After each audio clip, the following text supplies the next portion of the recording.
Robert, you're safe now. I am here with you. He attempted to rise, but his limbs trembled, and he sank back as memories of the illusory trial flooded his mind.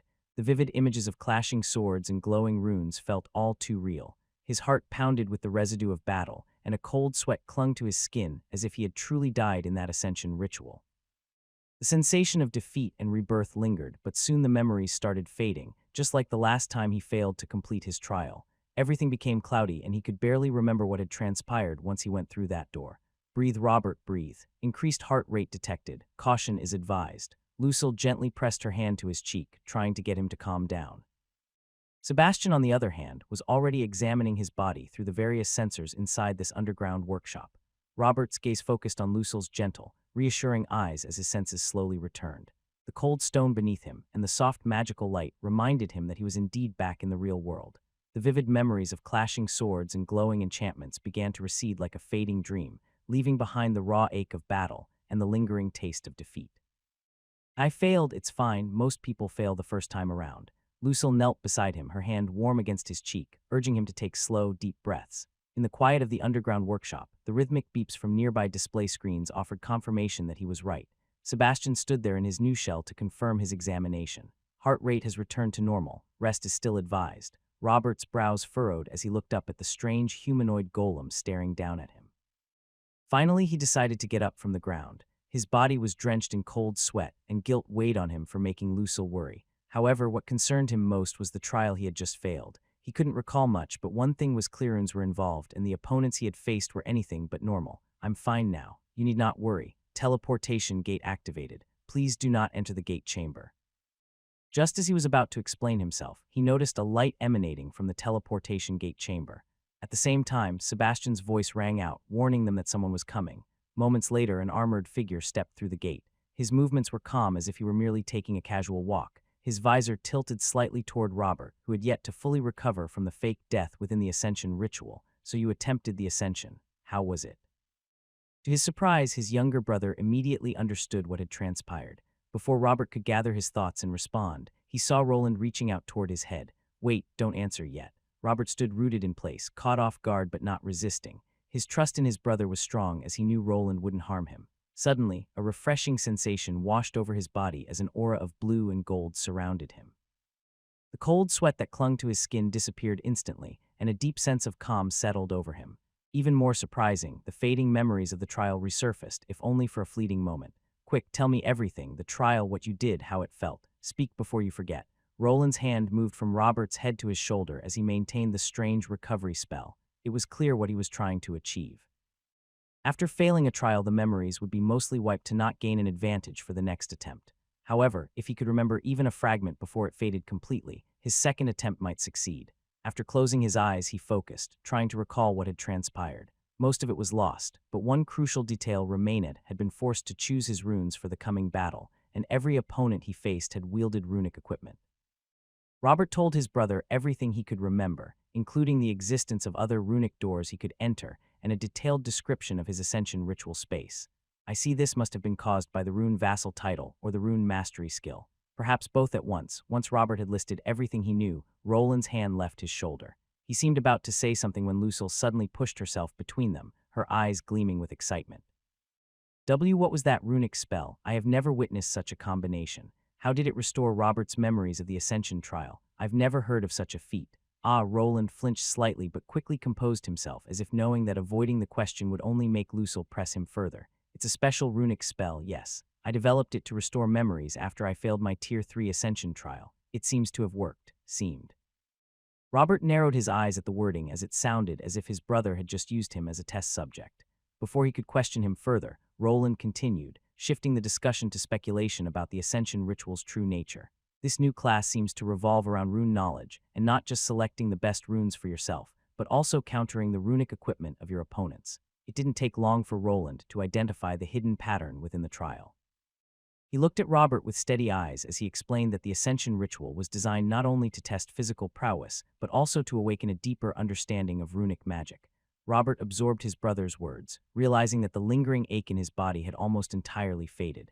Before he could dwell on it, Lucille interrupted once more, her eyes gleaming with excitement. Does that mean that to progress through this ascension, Robert will need to study runes? A shiver ran down Robert's spine as he met Lucille's gaze. He knew all too well how obsessed she was with runes, and now that she understood the nature of his trial, it was clear she intended to take it upon herself to teach him. Well, if what he says is true, it does seem that way, Roland admitted while pacing around the workshop and looking at the screens.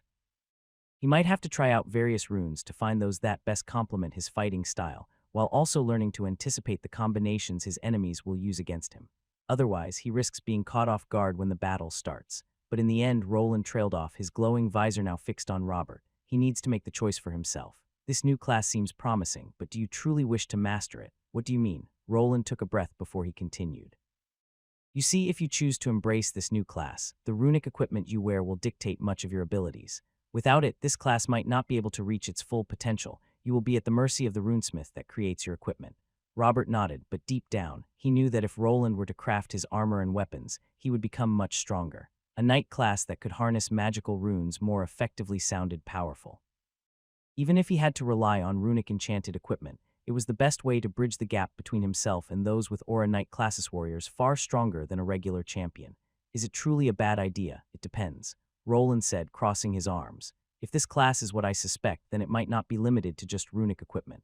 There's a chance it could be something greater, a fusion of runic mastery and knightly combat, something entirely new. If so, it might rival even champion and guardian classes without needing to depend entirely on runes. When Robert heard his theory, he nodded. If this class allowed him to be as strong as a sword champion even without him using any runic equipment, then there was no reason not to take it.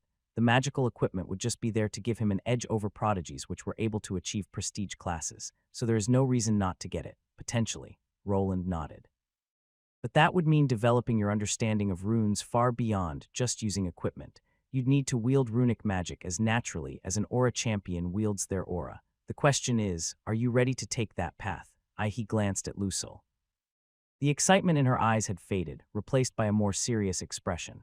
You should think it through. There's no need to rush, she said while Robert fell into deep thought. The other doors likely led to easier paths, but he had no interest in taking the easy route. Even if it took days, weeks, months, or even a year, this class was his best chance to catch up to his brothers and, more importantly, to protect Lucille, the person he cherished most. No, I've already made my choice, he responded firmly and looked at both of them, the people who knew more about runes than anyone else he knew. Teach me. Fine by me. Roland said, his facial expression hidden behind his helmet. But I'm a bit busy at the moment. Now that the gate is up and running, I need to prepare the one in the city. Lucille, why don't you start by teaching him the basics? I'll join you two later.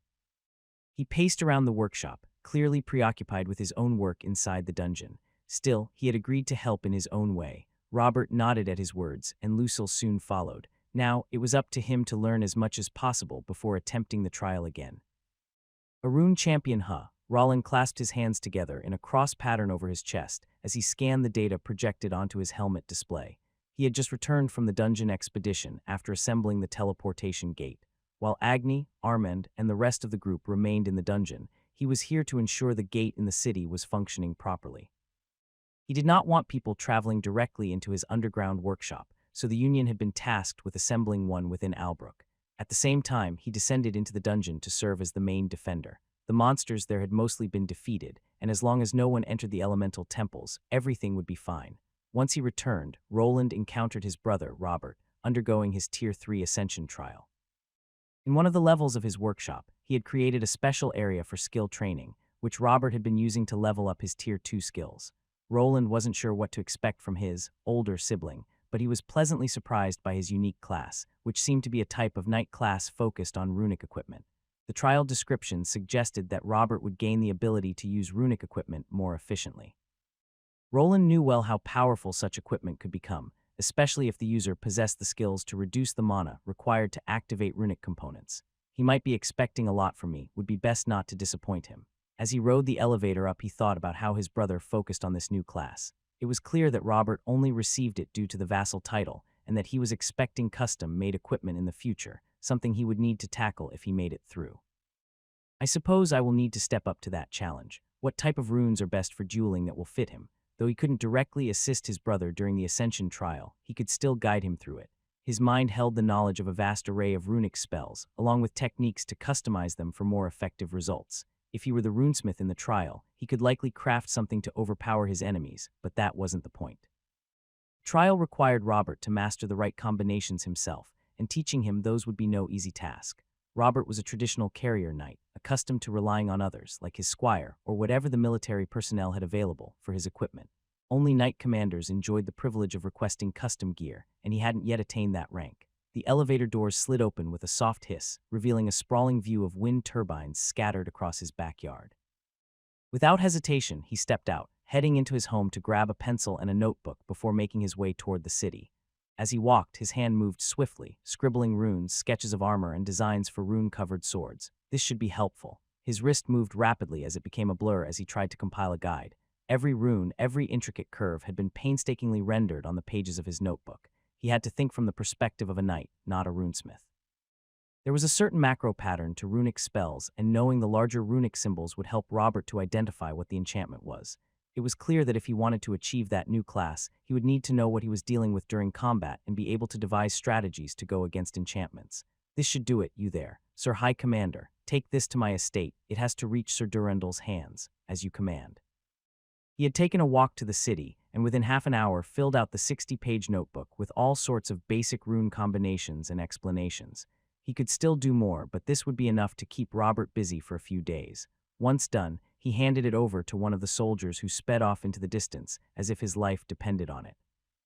Now then, I should get back to work. Roland stepped forward, his mithril boots clacking against the pavement as he approached a large, heavily guarded building. 2 guards pushed open the massive doors, while behind him towering stone walls hid what he was looking at. The structure was built from thick slabs of reinforced stone, further strengthened by layers of earth magic. Inside, his gaze immediately landed on the large circular gate at the center of the room, one the Dwarven Union had been working to establish. The High Commander has finally graced us. I reckon we can begin. Is it ready? Both of them nodded at each other, and the final test began. Roland's gaze never left the large circular structure as Brilvia activated the final sequence. The runes carved along its outer rim flared to life, each glowing rune feeding into a central cascade of light. Slowly, the heart of the gate transformed. What was once a cold, inert disk now rippled with a fluid, water-like surface of mana. It shimmered in hues of deep blue and silver, its movements flowing with grace before a burst of energy illuminated everything. He paused, mesmerized by the sight. Even though he had seen this phenomenon before, it was always a brilliant display of magical technology. Remarkable, it's always a sight to behold. He thought to himself while the dwarves scrambled around the gate, taking measurements to ensure its stability. He conducted his own scan and confirmed that everything was in order. The gate was connected to a large panel with a flat display, similar to the ones in his own workshop. On the screen, the operating system managed by Sebastian ran complex calculations, all rune signs operating at an acceptable rate. It's a success. Cheers erupted from the team involved in the project, their fists pumping the air in celebration. But Roland's eyes never left the gate.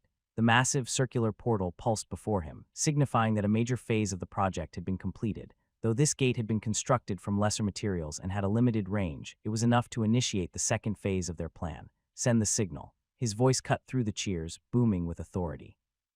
One of the dwarves at the console immediately straightened up, the excitement fading as everyone snapped back to work. The gate was now fully active, and soon the first person stepped through.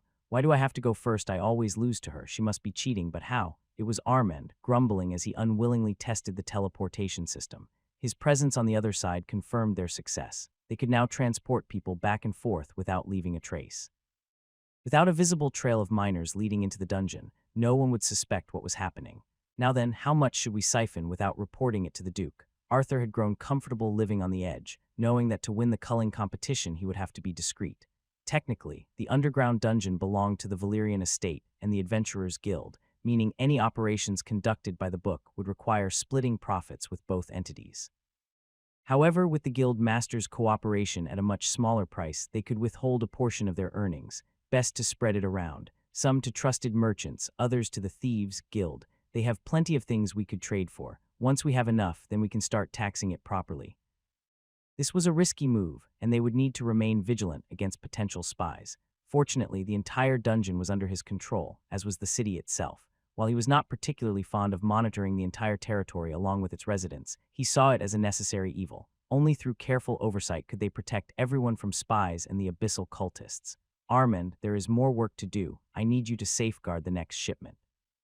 There is no rest for the handsome, is there? Armand shrugged and smiled as he headed out the door. Now that the initial expedition group could return, they would begin turning the entire level into a proper farming ground. They needed to transport all the turret parts, then clear out the 5 temples once again. Once that was done, Roland would finally face the boss chamber one more time before sending the dwarven miners to break through that strange wall. He did not know what lay behind it, but he was certain it was important. This might still take a while. I wonder if Robert will be able to rank up before then. His cooldown should be shorter than mine. So this is a general flame rune and this is a water rune, right? Ah, great. You're finally starting to get it, but this is just the beginning, so pay attention. Sure. While Roland continued his work, Robert was fully engrossed in his studies. Sitting before him was Lucille, the woman he adored most in this world. However, her usual warmth was replaced by a stern gaze. She had tied her hair into a ponytail and for some reason decided to wear glasses. In one hand, she held a stick, using it to point at the blackboard covered in notes and diagrams. Robert had been stuck here for several hours, and he was already questioning whether this new class was worth being bored to death. Hey, are you even listening? Why, yes. Robert jumped up as his thoughts drifted elsewhere. Meanwhile, Lucille continued smacking the blackboard, treating him as though he were her personal student. In her other hand, she held a notebook, the one that his brother had apparently prepared for his studies. There was a lot of material to cover, but if he wanted to advance to Tier 3 class, this was likely a necessary step. Oh, look at the time. Why don't we take a small break? Fortunately, Lucille understood the importance of pacing things properly. They had moved from the underground workshop to their current living quarters within the city. Robert knew he couldn't impose on his brother forever, so they had chosen one of the better homes in the wealthier part of the city, near Arthur's estate. For now, he was still maintaining the facade of being one of Arthur's knights, but perhaps once he reached Tier 3, he would earn the rank of commander himself. The living quarters, elegant yet utilitarian, had been rearranged into a makeshift study. On a low oak table lay several pieces of metal, each meticulously inscribed with runes that glowed faintly under the soft lamplight. They were teaching aids made for him so that he could see the runes in action. What he needed to learn was to identify these larger structures properly, so when facing an armored opponent, using these enchantments, he would be ready to react instantly. For a moment, he wondered if all of this was worth the trouble. Perhaps it would be easier to pursue the path of a sword champion instead. The class still carried its own prestige, and he was not entirely certain he would remain in Albrook forever. Roland had given both of them the freedom to choose their own paths, and they were free to leave at any time. However, after watching his brother work tirelessly day and night, Robert felt a flush of embarrassment. He had always thought of himself as hardworking, but seeing Roland push himself without rest almost every day had ignited something in him. Inspired, he resolved himself to push forward. He would pass this test and become something greater than he had ever imagined. It was not about being passable anymore. He wanted to be exceptional, just like his younger brother Roland, who never seemed to stop. Now then, let us resume, shall we? Yes, honey. Robert nodded and resumed his practice. Time continued to tick by as he remained focused on his studies. Although he eventually gained access to the Ascension trial, he chose to continue learning first. Over time, he was also provided with additional study aids, including clarity potions that helped him memorize texts more easily. Fortunately, they did not make his stomach churn as much as the mana recovery potions did. On another day, Robert sat back in his chair, glancing at the pieces of enchanted armor spread out before him. His eyes scanned the intricate runes carved into the metal, trying to make sense of the pulsating patterns. Lucille stood next to him, a gentle but firm presence, her arms folded as she watched him closely. All right, Robert, Lucille said, her voice stern but encouraging. What do you see in these designs? He furrowed his brow, tracing his fingers over one of the armor pieces, a pauldron adorned with several faintly glowing symbols. It looks like. This one is a defensive rune. It's got a layered structure. The outermost ones seem to fortify the material itself, while the inner ones might boost my endurance or redirect impact forces. Lucille nodded approvingly. Good, you're starting to see the bigger picture. These are the basics of what you'll need to understand in battle. The strength of runes isn't always in the raw power they unleash, but how well they work together. How about this chest plate? Robert shifted his gaze to the chest plate in front of him, a more intricate piece than the pauldron. He could see at least 3 different types of runes running across its surface, some interwoven, which made it harder to pinpoint the use. He leaned in closer, squinting at the chest plate before gently running his fingers over the complex, rune patterns. Sometimes, the runes were so close to each other that it was hard to make sense of them, but they always had a somewhat defined structure. This looks like some kind of array of multi-buffing runes, probably designed to increase strength, speed, and vitality. That's almost correct, but there's also a flame shield rune imbued here on the side. Ah, don't be discouraged, you're learning rather fast. He was somewhat satisfied with his current progress, but he didn't feel it was quite enough either. His studies continued, supplemented by specially prepared combat scenarios with his brother's help. However, the best way to improve was still to attempt the Ascension trial again. After the first week and a few days had passed, he finally decided to give it another try. Even if he failed, he would at least have more insider knowledge. Are you ready, Robert? Yes. Remember to look out for anything that seems out of place. There may be a way to prepare countermeasures for your opponents before choosing your runes. Don't be afraid to ask questions to the illusory people there. They might even give you a hint. He replied to his brother, who just found some time for him after returning from another day at the dungeon.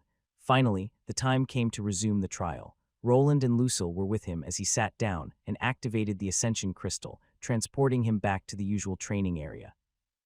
After stepping through the door once again, he was guided to the same strange armored lord and given the same speech. He was then instructed to go see the runesmith and prepare. Anything out of place. The whole thing looks out of place. As he walked, he stopped himself from heading straight for the rune forge. Instead, he paused to look around, hoping that somewhere in this vast castle or even on the grounds outside, he might find a clue about who he would be facing and what runes they favored to exploit a weakness. Oh, I can't wait. The champions' joust is almost here. I know, but do you really think Sir Robert can win? The Lord is putting a lot of faith in him. I'm sure he'll be victorious. I don't know his first opponent. I've heard he's a seasoned warrior who favors speed and swift attacks. You don't say. Two servants whispered to each other while hiding in what appeared to be the castle kitchen. They were simple workers, gossiping about the fast-approaching tournament. Unbeknownst to them, the very champion they spoke of, Sir Robert, was eavesdropping and peeking in from the shadows. Roland was right. This trial is already giving me ways to gather information before it even begins. I need to use this to my advantage. Robert thought to himself while trying to take in what these two people were talking about. They were discussing his first opponent, and from what he gathered, this warrior relied on speed and agility. That meant heavy armor wouldn't be the best choice, but he couldn't decide just on this assumption. From what he gathered, there would be multiple opponents, and this one would more than likely be the weakest of them. You there, speak. What do you know of the other participants? Eventually, he stepped out of the shadows to confront the two servants. Their conversation hadn't moved beyond idle chatter, so he needed to ensure they would answer his questions. Regrettably, the moment they saw him, they froze in fear, their faces pale. No matter how many times he asked, they only trembled, unable to give him a single answer. Please, champion, we don't know anything. Very well, you are free to go. Robert sighed as the two servants trembled before him, clearly unwilling or unable to reveal anything more. It seemed that pressing them further would yield no results. He needed another way to gather information. How much time do I have for this? There might be a time limit for the rune equipment assembly if I take too long here. In the distance he spotted a tower with a large clock. He had already been moving around the premises for half an hour and only found these two people talking about his first opponent. While this information was worthwhile and they revealed some of his enchantments, he needed more than this. There had to be other ways to gather information. He turned away from the trembling servants and made his way toward what looked like the practice grounds. If there were any knights or squires training, there was a chance one of his future opponents would be there. At first, he thought the place was nearly empty, but as he got closer, the clash of steel against steel echoed through the air. Wait, could this mean? Robert came to a realization. It was possible that unless he was near a certain area, he would not sense the presence of any people. Some kind of enchantment might have been blocking his senses, or other strange barriers could have been interfering, making it difficult to gather information. If that was true, he would have to search the entire castle grounds, including the interior, to find clues for his trial bouts. To keep his presence unnoticed, he crept toward the practice ground. The moment he stepped past the threshold of the practice area, a flurry of movement was revealed. Knights, squires, and warriors of all kinds clashed with wooden training weapons, their armored forms darting across the dirt-packed arena. Sparks flew as blades met, and the air thumped with the sound of combat. This is it. My opponents must be among them, but how do I find them? His eyes flickered across the field, taking in every detail. The area was filled with armored men, some wearing runic equipment, while others trained in simple gambesons. Problem arose as he had no idea who he needed to pay attention to, nor whether the runic armor they wore would be used against him.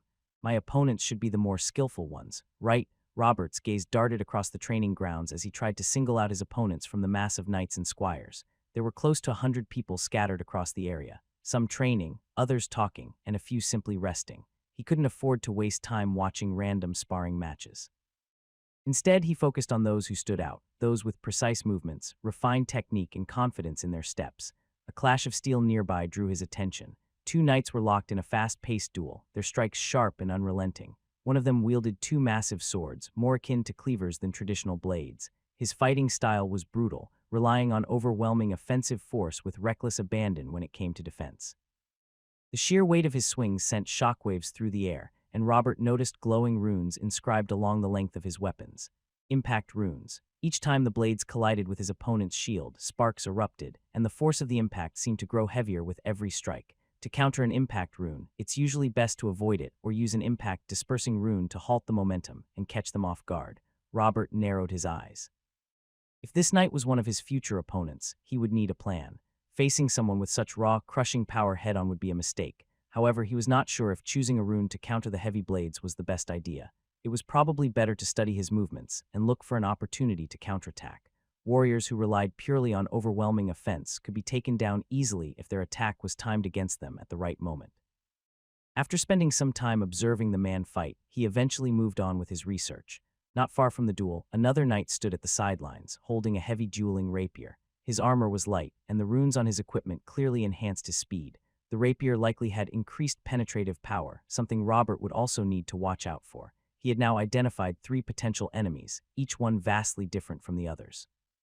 While he had learned some of their strengths and weaknesses, a problem remained. Their fighting styles and weapons varied too much for him to choose runes that would counter all of them effectively. It seemed that instead of focusing on countering their abilities, he would need to rely on something that complemented his own skills. Maybe Roland was right, and this trial is more about me identifying the runes than anything else. At first, Robert assumed he was supposed to pick runes to counter other runic effects.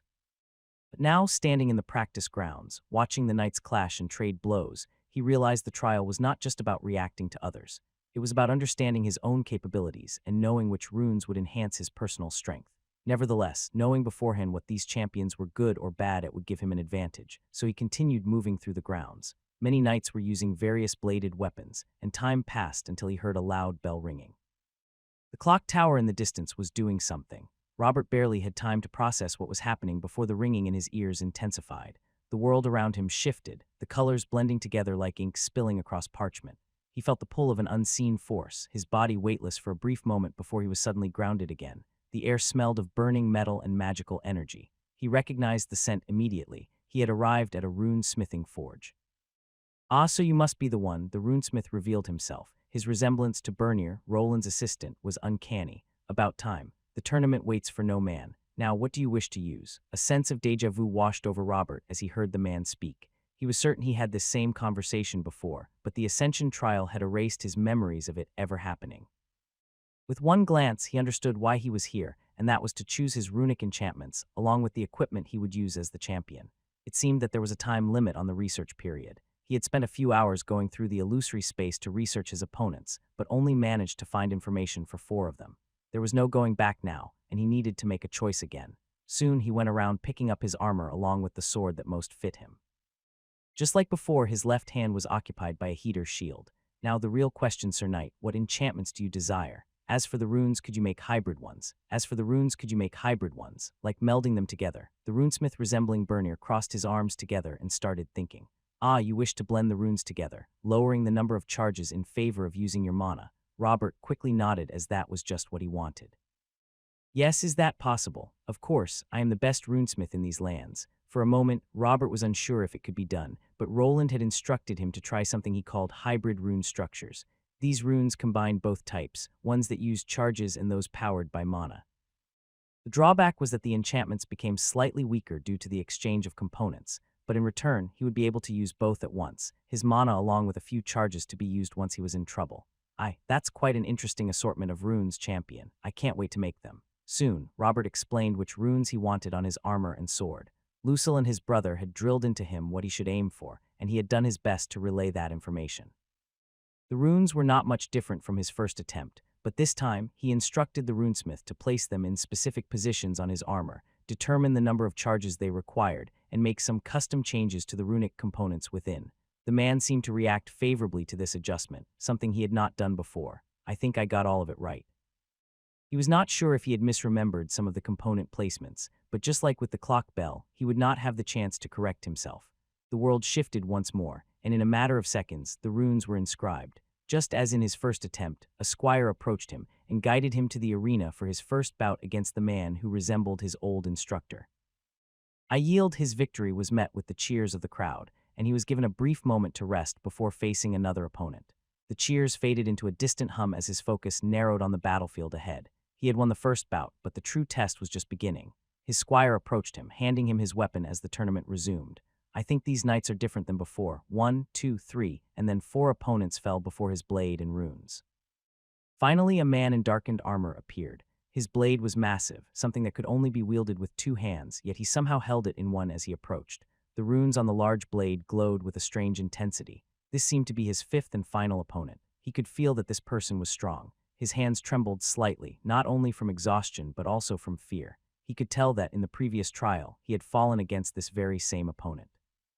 But this time it would be different. Perhaps the order of his enemies had changed, but this one remained in the same spot. The clash began. His recovery potions were now gone, but he was still in full health, and his runes were at half capacity. The massive sword his opponent wielded came crashing down on him again and again, sending a strange half-crescent blade of crimson energy with each swing. Robert barely managed to deflect the first few swings, his shield vibrating painfully under the impact. Each attack sent waves of pressure through the air, forcing him to move constantly lest he be overwhelmed. The crimson crescent arcs left faint scorch marks on the ground, an eerie testament to the power imbued in his opponent's blade. These runes, they're draining my stamina. Not only was his enemy producing deadly energy attacks, but after each block, he was losing stamina and becoming slower. He gritted his teeth. His opponent's weapon was imbued with energy-draining runes, making each block and parry cost him more than just endurance, as it was sapping his very ability to react. Then I can't let him dictate the pace. Robert rolled to the side, evading another devastating downward strike that sent cracks rippling through the stone floor. He adjusted his grip on his sword, channeling mana into the hybrid runes that fortified his blade. His runesmith had done an excellent job, as he could feel the energy coursing through the enchantments, resonating with his own magical reserves. With a burst of speed, he dashed forward, feinting a slash at his opponent's exposed flank. Predictably, the massive blade swung to counter, but Robert anticipated this. He pulled back at the last second and twisted his body to the side, narrowly avoiding the counterstrike before delivering a quick, precise stab at the knight's wrist. A spark of blue light flickered as his runes interacted with the opponent's defenses. The man staggered, the weight of his own blade working against him. This was the moment he had been waiting for. Using his remaining charges, he increased the sharpness of his blade and enhanced his strength to deliver a critical blow. The Dark Knight groaned in agony as he was slashed, his wrist flying off into the distance as Robert claimed his victory. "I did it," he gasped for air, his body tired and sweaty from exhaustion. The battle was over, the crowd cheered, and it was finally done. With anticipation, he looked to the Rune Lord, who raised his hand to quiet the crowd. "Very well, my champion. Rest well now. More challengers await tomorrow. Tomorrow." He repeated the last word, realizing he had underestimated this Tier 3 trial. These 5 opponents were not the end of it, and he was in for more than he had bargained for. It's okay, you're back. Focus, Robert." Robert gasped for air, his heart racing as he recalled being pierced by a blade radiating lightning energy. He had returned to the real world, and his brother, along with Lucille, was there to calm him down. Roland was already casting his spell to keep him from forgetting what had transpired. Just as they had agreed, he started listing details of what had happened. He focused on the enemies he faced, the ones he had gathered information on, and the ones that had given him the most trouble. "I failed again." He slumped his shoulders while sighing. However, while he was disheartened by what had happened, his brother didn't seem to care. Instead, he was starting to scribble things on the near blackboard, listing down the strength and weaknesses of his opponents that he could remember, along where he found the information of where he found them. "So you failed twice, others failed 10 times or more. Don't worry about it, you still have one big advantage." As Robert was moping, his brother started speaking. "An advantage? Yes. How do you think I've got this far? By doing things by the book. You didn't." "No, of course not. The way to success is by bending the rules." Robert wasn't sure what his brother was getting at, but it seemed that he had some kind of plan to get him through this strange ascension trial, and soon he would be returning to try again for the 3rd time. "Your want us ta get through there. Yeah, can you do it? Ha, does a bar wench know how ta fill a bloody tankard? I'll take that as a yes then." I stand back and watch. Within a darkened dungeon, a group of dwarves stood in front of an unassuming wall. Next to them was an armored man, the leader of the expedition, Roland. In the previous chamber, they had left behind a troop of humanoid obsidian golems, the same type he had faced before.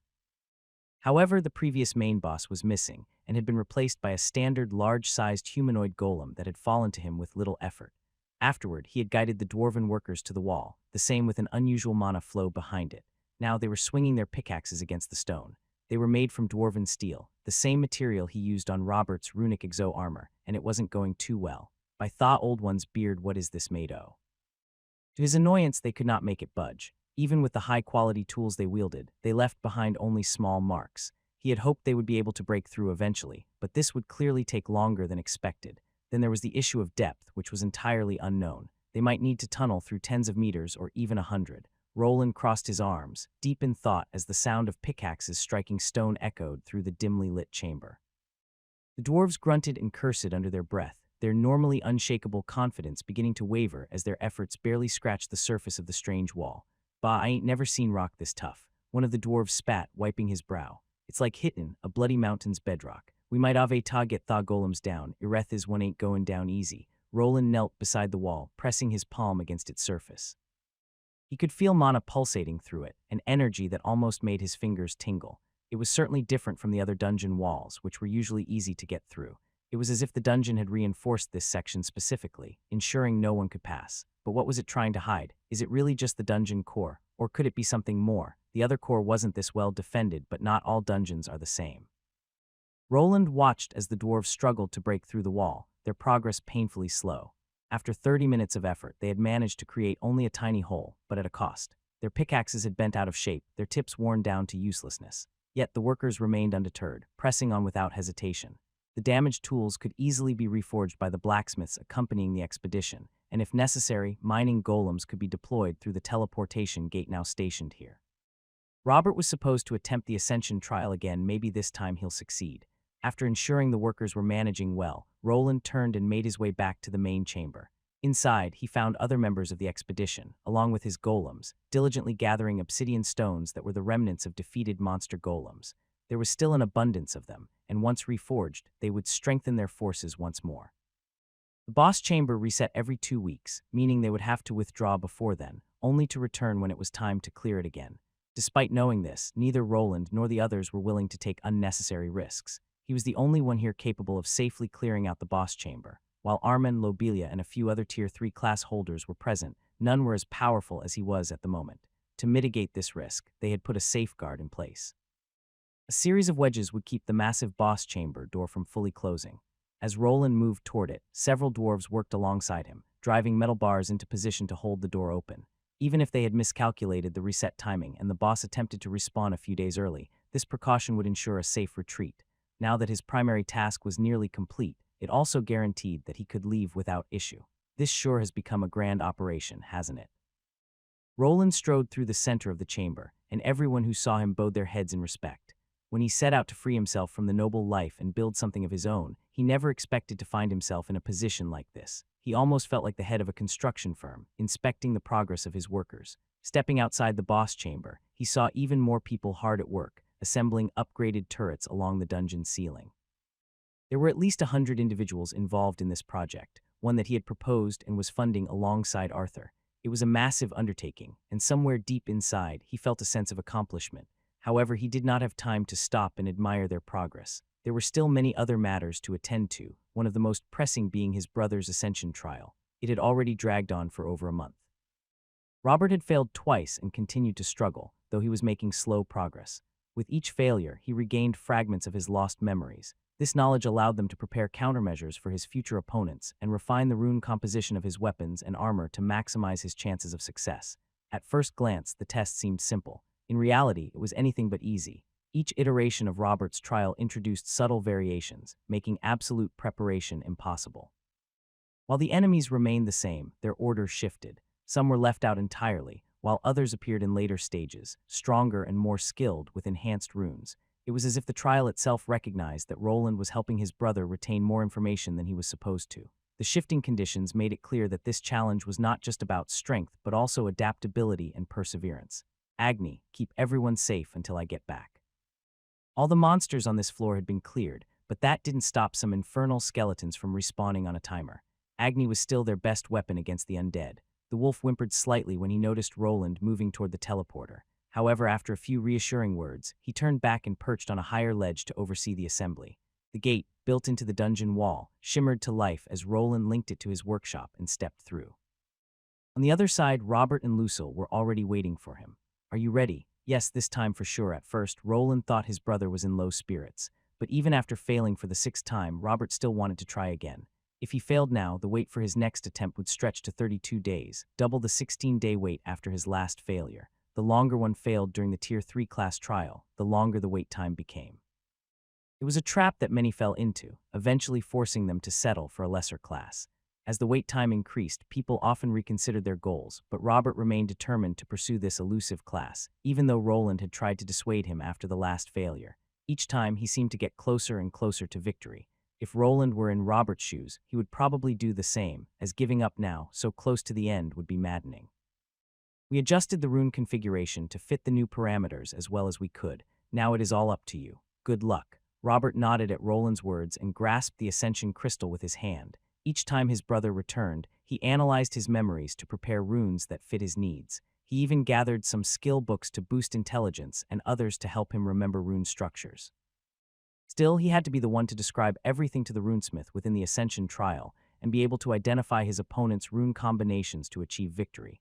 Take care, this time for sure. Lucille grasped Robert's hand, and both took a seat. Roland, on the other hand, remained standing with his gaze fixed on the ascension crystal. There was another reason he had insisted that his brother attempt the ascension trial from within his workshop. This strange crystal had the power to grant classes, shaping people's strength and determining their entire lives within this enigmatic world. Sebastian, along with every sensor at his disposal, was meticulously recording each instance of Robert activating his ascension space. This provided a perfect opportunity to study the phenomenon, and Robert's repeated failures only made data collection easier. However, the results remained inconclusive. There were fluctuations in mana surrounding the crystal and wavelengths resembling divine magic, but he lacked the necessary knowledge to interpret them. For now, this mystery was beyond his grasp. Perhaps only by advancing further in his class or his understanding of the world would the secrets of the ascension crystal be revealed. If he could one day decipher its mechanisms and remove the forced class randomization that dictated a person's first class, he could change the very fabric of society. While this was a grand idea, he knew that some people in this world would resist such a change. The vast majority held management or production classes, such as farmer or merchant. Given the choice, most would likely push their children toward battle classes, as in a world filled with monsters, power was the most valuable asset. However, if the entire population became warriors, mages, and priests, the balance of the world could collapse. The number of monsters might not be enough to sustain so many combatants, dungeons could become overrun, and food production might decline, leading to societal instability. At least that was one possibility. He could not predict with certainty how people would react. Not everyone sought to become a powerful adventurer or knight, some simply wished to live in peace. If a humble farmer's class were considered prestigious, many would likely choose that path, even if it meant sacrificing personal power. Well, there he goes. Let's hope this is the last time. I don't think there are any more improvements I can make to his runes. Robert's head slumped forward, caught gently by Lucille's hands. In just a few seconds he would return, and this time, Roland hoped he would come back stronger. I'm back. Can I really do it? Should I just give up and go with Sword Champion? Will I even be able to do that? Maybe I was never supposed to become anything other than a high or expert knight. Robert slumped his shoulders as he stood at the entrance to the trial, moping in silence. The towering doors around him seemed to taunt him. He let out a long breath, trying to steady his nerves. His failures weighed heavily on his mind, but he could not afford to let doubt creep in now. He had come too far, and giving up was not an option. No, I will not back down now. I can do this. I will do this. Straightening his back, he clenched his fists and stepped forward. The trial had changed slightly each time, but he had begun to recognize a pattern. He had almost cleared it in his last attempt. Each time he returned, he made more progress. Each time his brother and Lucille adjusted his runes to help him. He could not let all their effort and his own go to waste. This time he would succeed. The door leading to the trial grounds creaked open. He walked through, and the test began anew. Just as before, the same events unfolded. He met the Lord, conducted all the research he could, and was eventually brought to the runesmith to select his runes. This time, however, he had a precise method for describing them. The majority were buffing runes, designed to grant him bursts of overwhelming speed, strength, and defense. It was a battle style he had practiced with his younger brother, and he was confident it would allow him to finally clear the trial. Just as before, he faced the Black Knight wielding a two-handed sword. This opponent was the only true constant in the trial, always appearing as the final challenger of the first jousting bracket. By now, defeating him had become routine. Then came another day with new opponents, including a knight clad in silvery armor wielding two swords. He had lost to this man twice before finally overcoming him, but now the fight felt like nothing more than a bump in the road. Each time he defeated the fifth opponent, he was granted a brief reprieve to adjust or recharge his runes. The plan was simple: keep the current runes, but continue adding free charges, strengthening their structure and repairing any damage. In his third attempt, he had failed because the runesmith had been unable to fix the runes that had been slashed and burned. This time, everything was progressing smoothly. The damage he sustained remained within acceptable limits. This is it. The third part of the trial was the final stage, at least according to the lord of this space. He had reached it twice before and failed, once to the fighters within and another time to the opponent standing before him now. His last challenger was a man clad in gold. The runes on his armor pulsed with power, far beyond what a Tier 2 class holder should be capable of wielding. He was the final test, the wall standing between Robert and the strange class he sought. His enemy mirrored his equipment, holding a heater shield and a longsword. It was as if he were facing a shadow, one that was stronger, more agile, and much better at dueling. Arcs of golden lightning exploded every time his golden sword collided with Robert's scratched-up shield. The mana shield enchantment barely held on as he tried to read the flow of the runes within his enemy. Read the flow of mana, Robert. How am I supposed to do that? I'm not a mage. He remembered a training session with his younger brother, who had sparred with him several times to help him prepare for this trial. His brother kept urging him to focus on the runes and read the flow, but Robert had no idea how to do it. Ascension trials are different. If it's what I think it is, once you focus on the flow, you should be able to sense it, so get used to this. It will make it easier when the time comes. The image of his brother repeatedly smacking him with a dull sword was replaced by the golden sword before him. He could now see the runes, sparks flying everywhere. Mana flowed through them, powering them, making them produce various effects. Robert was slower, weaker, and his stamina was running low. If this continued, he would lose again, and then he would have to wait over a month to try again.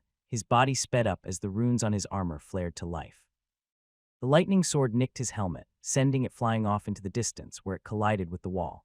Time seemed to slow as he focused, his eyes glowing with indignation. He was about to lose again, and all the hours of training he had undergone rushed through his mind. Then suddenly something changed. Congratulations, you have gained runic mana perception. Something clicked within his mind. His eyes shimmered slightly as he finally became able to perceive the flow of mana within his opponent's runes.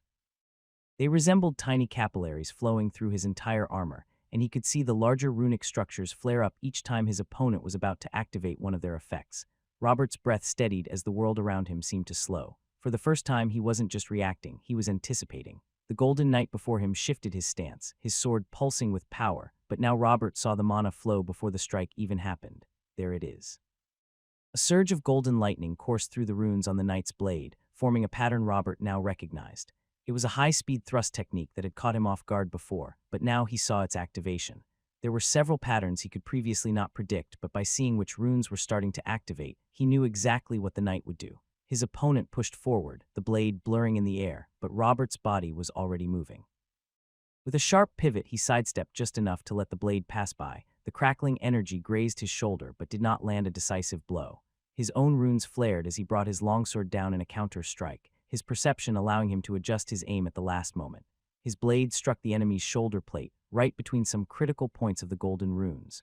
The metal dented, disturbing the flow of mana and disabling parts of his enemy's armor. The golden knight staggered back, his pristine armor now marred by Robert's strike. For the first time in the battle, his opponent seemed shaken. The pulsing runes across his body flickered unevenly, disrupted by the precise impact. Robert had learned from his past failures, but more importantly, he had gained something invaluable, runic mana perception. So this is what Roland meant. I can see it now. His opponent lunged, another burst of lightning surging through the sword's runes, but Robert had already shifted his stance. He saw the golden veins flare in a familiar pattern, a feint followed by a downward arc meant to punish a hasty dodge, but Robert was already a step ahead. After miraculously dodging the incoming attack, Robert surged forward. His whole armor glowed with runic might as he activated all the remaining charges on it. With a powerful upward swing, he struck just as the golden knight tried to bring his sword down. The impact sent a shockwave through the arena, and the knight staggered. His sword slipped from his grasp, and the runes flickered and began to dim. Then, with a powerful kick to the chest, Robert finally brought his opponent to his knees. The knight's helmet flew into the air, revealing a face that mirrored Robert's as if he were truly fighting his own evil twin. "I yield," the man resembling him spoke out, and silence fell upon the trial grounds. Robert stood over his fallen opponent, chest rising and falling as he struggled to steady his breath. The golden knight's armor flickered weakly, its once radiant glow now dull. It was over. The final challenger had yielded. For a moment, Robert simply stood there, trying to process what had just happened. Then the world around him began to shift. The arena trembled, the walls rippling like water, and the golden knight faded into shimmering fireflies of light. The oppressive weight of the trial lifted, leaving only a vast throne room before him. "Congratulations, champion. You are now worthy to join me at the table. Come." Robert was still taken aback by the sudden shift in tone. Just moments ago, he had been battling armored men as if his life depended on it, and now he was right back where it all began, the Lord's throne room. The armored man pointed to a door that had been closed before but now slid open. Without a word, he stepped through it, clearly expecting Robert to follow. Is it really over? The Lord was gone, and he hesitated. The memories of his past failures were fragmented, but the deaths he had endured had affected his psyche. He worried that another secret opponent would reveal himself once he stepped through the door. Nevertheless, he had to gather his courage and move forward. His weapons were gone, and he was dressed in casual clothes instead. This was probably the end of the trial. Robert took a deep breath and stepped through the door.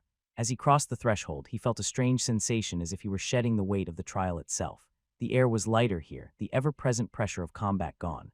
The chamber he entered was vast, its ceiling stretching high above, lined with glowing runes that pulsed in a rhythmic pattern. At the center of the room stood a massive circular table, and at its head sat the armored figure, the man people referred to as the Rune Lord. Those are the opponents I faced. The Rune Lord wasn't alone. Around the round table sat many knights, the same men he had faced in battle during the trial. There was the knight wearing black he faced in the first part of the joust, the silver one, and even the golden one he had just defeated a few moments ago. They were all wearing their armor and sitting there with a few others. Then right in front there was one chair, seemingly the one that now belonged to him. Is this how it ends? Do I just need to sit down? Robert took slow, measured steps toward the empty seat, his heart pounding despite the calm atmosphere.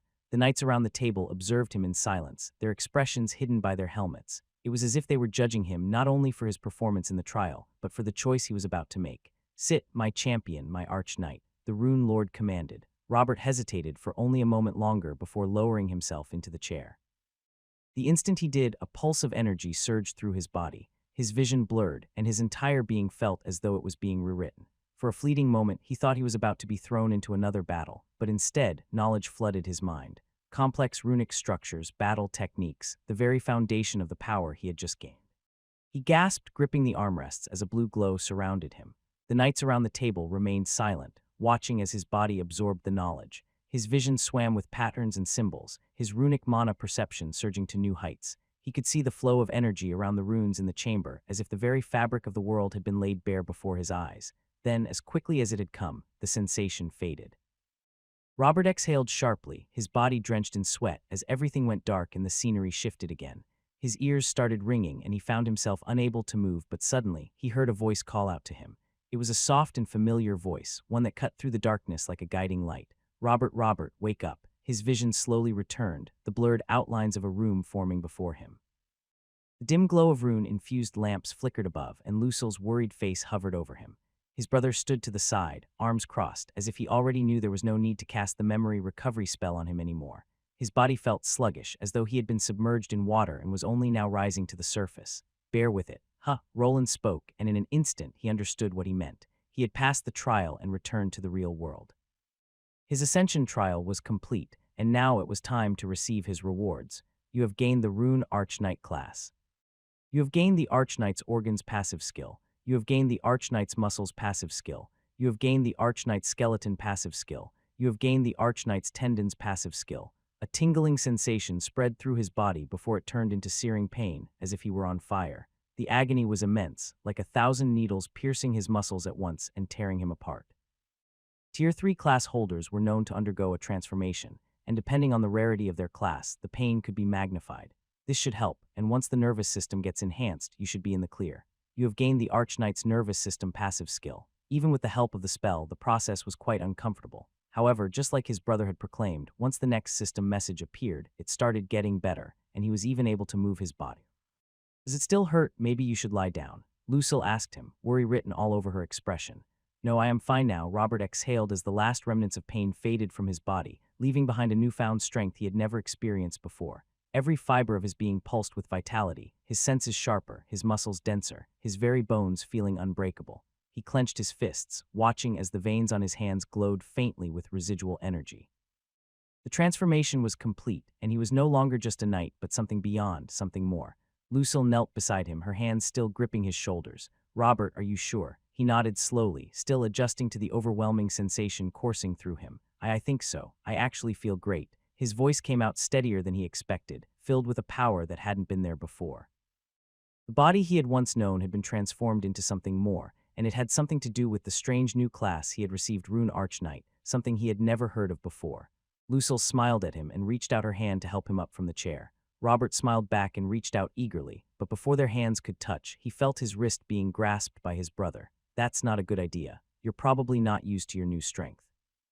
If you're not careful, you might crush Lucille's hand. Robert froze mid-motion, staring at Roland in shock. The weight of his brother's words settled in his mind, and he slowly withdrew his hand. The last thing he wanted was to hurt the woman he loved. Lucille was still a Tier 2 class holder while he had surpassed that level, but he wasn't sure if Roland was exaggerating. He felt like he could control his strength if he focused. Don't believe me, how about we try this then? Noticing Robert's hesitation, Roland grabbed a lone mug from one of the nearby tables. Roland held the mug out to Robert, a slight smirk playing on his lips. The cup was unassuming, plain ceramic, but Robert knew his brother well enough to understand that this was a test. A simple yet necessary test. Take it, Roland said, his voice calm but firm. Hold it like you normally would. Robert hesitated for a moment before reaching out. His fingers wrapped around the mug's handle with practiced ease, but the moment he tried to lift it, a crack echoed through the room. The handle shattered in his grasp and the mug tumbled to the floor, breaking into pieces and spilling some tea on the floor. Lucille gasped, stepping back in surprise. Roland, however, only chuckled, shaking his head as he crossed his arms. Told you, you're stronger than you think. Your body has changed, but your mind hasn't caught up yet. It's going to take time before you can move like you used to. Robert flexed his fingers, staring at the shards of ceramic on the ground. He hadn't even exerted much force, yet the handle had crumbled in his grip. The realization settled in that his body was no longer the same, and he would have to relearn how to control it. Lucille knelt to clean up the shattered pieces and asked, "How long will it take for him to adjust?" "Depends," Roland replied with a shrug. "Could be days, could be weeks. The important thing is that he starts training his fine control now. Otherwise, he's going to start breaking more than just mugs. That's why I'd advise you two against any nightly physical activities together." Robert took a step back in shock at how casually Roland said it. Lucille's face turned as red as a tomato the moment she realized what he was implying. "Roland, why you what?" Roland shrugged again as if he didn't care about this fact. Robert tried to hide his embarrassment by turning around and glancing at his system screen, where the list of new passives and skills was. He had just achieved a breakthrough and was still not sure if the class he took was truly worth it. Rune Arch Knight. Class. Grants a 50 bonus to HP, MP, and SB. Reduces mana cost of rune and rune-related skills by 40. Reduces SB cost of combat-related skills by 20. Tier 3 Arch Knight trait. Adds a multiplier of 3.8 to all of the basic stats, with the exception of luck and charisma. Robert's eyes widened as he took in his class bonuses, but what truly caught his attention was the Arch Knight trait. His stat multiplier far exceeded the standard 3x multiplier that most Tier 3 classes had. From what he knew, a sword champion typically had a 3.2x multiplier, which was already considered high, and an aura-class warrior was rumored to have around 3.5x.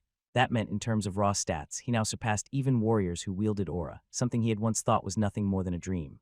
What more is there? Soon, he was looking through the skills he received and quickly found the first one, the one that allowed him to pass the trial after learning it. Runic Mana Perception. Passive skill. Allows the person to perceive mana gathered within runes and to better understand the magical flow within.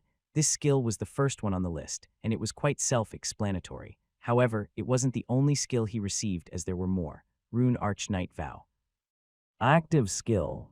The Rune Arch Knight can perform a vow, temporarily empowering the rune magic they wield. While in this state, the runes cannot be destroyed, as long as the knight's conviction remains unwavering. This skill was more intriguing. It seemed to grant him a sense of empowerment. However, it was a knight's vow, which typically needed to be tied to something, his lord, perhaps a person he cherished, or some other conviction. It appeared to have unique restrictions, and it seemed unlikely that he would be able to use it freely at all times. Convictions, Runic Armor Mastery. Passive skill. Increases the synergy between user and rune engraved armor, improving efficiency and reducing energy consumption. Runic Weapon Mastery. Passive skill. Increases the synergy between user and rune engraved weapons, improving efficiency and reducing energy consumption. The next two skills were basic rune passives that would allow him to wield rune weaponry and armor more easily than others. He just needed his brother to design a new suit of armor, along with a sword to truly unlock his potential. Perhaps he would even be able to wield the strange exoskeletal armor he had used during the duel in the past, but that would depend on what his brother decided. Then there was the last skill, which was somewhat more interesting than the previous two. Invoke Rune. Active skill. The Rune Archknight can invoke the power of a previously mastered rune and use its power. The skill can only be used on a weapon or armor the knight is currently using. The explanation was a bit vague, but as with all skills he received, he had a general understanding of its function. This skill would allow him to use a rune even without it being inscribed on his armor. In other words, even if he was left with armor or weapons without enchantments, he would be able to create one of his own for a limited time. But what does it mean with mastered? Do I have to train myself to use runic spells? Robert muttered to himself, forgetting that there were two other people in the room with him. Roland stood still, unmoved, and didn't seem perturbed by the cold treatment. Lucille, on the other hand, appeared more concerned, and her gaze brought him back to reality. However, before he could speak, his brother spoke first. You should go rest and remember, be careful not to hurt anyone. Once you've recovered, return here and we'll discuss your new class in detail. For a moment, Robert wanted to say that he was fine and ready to try out his newfound abilities, but then he remembered the shattered teacup, its pieces still on the floor as Lucille cleaned them up. Eventually, he nodded. While he felt physically great, his psyche had been affected by the constant deaths and failures within the Ascension ritual space. He needed to lie down for a while and reflect on all the things he had received. No need, just rest for now. Roland watched as Robert headed out from the workshop, his walk erratic as he seemed to be putting too much strength into his legs. Roland had glanced through Robert's status screen and saw the skills appear in real time, something he hadn't experienced before. He was almost certain that his own Overlord class had somehow influenced Robert's choices, as the bonuses Robert received were quite similar to his own. All his skills are similar to mine, but more constricting. He tapped his chin, thinking about how the new class would evolve. Robert's powers were now far more focused, structured around runic equipment. This meant that to truly capitalize on the new Rune Archknight class, he would need a tailor-made suit of armor crafted from the finest metal and enhanced with the best enchantments, something Roland could either provide himself or leave up to the dwarves. I'll handle the runes myself, but the dwarves and Bernir can take care of the armor construction. His time had become very limited lately. Creating runes was one thing, but fashioning an entire suit of armor by himself would take considerable time. While Robert had made a giant leap forward, the armor he would be given would eventually be replaced and modified. It was best not to invest too many resources into it just yet, and instead gather more data to understand what his brother truly excelled at. Roland had an idea of what to make after spending time preparing Robert for the Ascension trial, and the schematic had already taken shape in his mind. Once this new armor and the sword were completed, Robert would finally take on the identity of Durendal, a knight commander. Robert stood in a well-lit chamber, his breath steady as he adjusted to his new form. The room was large, resembling a sterile underground warehouse with long fluorescent lights that provided bright, even illumination, something rarely seen in this world of swords and magic. Roland stood before him with his arms crossed, analyzing him with a scrutinizing gaze. Now go ahead, why don't you try starting with that vow skill? In the middle of the chamber, there was a training dummy made out of special iron wood. Robert took a deep breath, centering himself. The transformation he had undergone was still fresh, and his body felt unfamiliar, almost too powerful for his own control. But this was what the training was for. Roland stood a few paces away, as always wearing his runic armor and looking like the Lord from within his Ascension ritual space. Robert focused on the skill he had seen in his system, Rune Archknight Vow. He wasn't entirely sure how it would manifest, but he understood that knightly vows required conviction.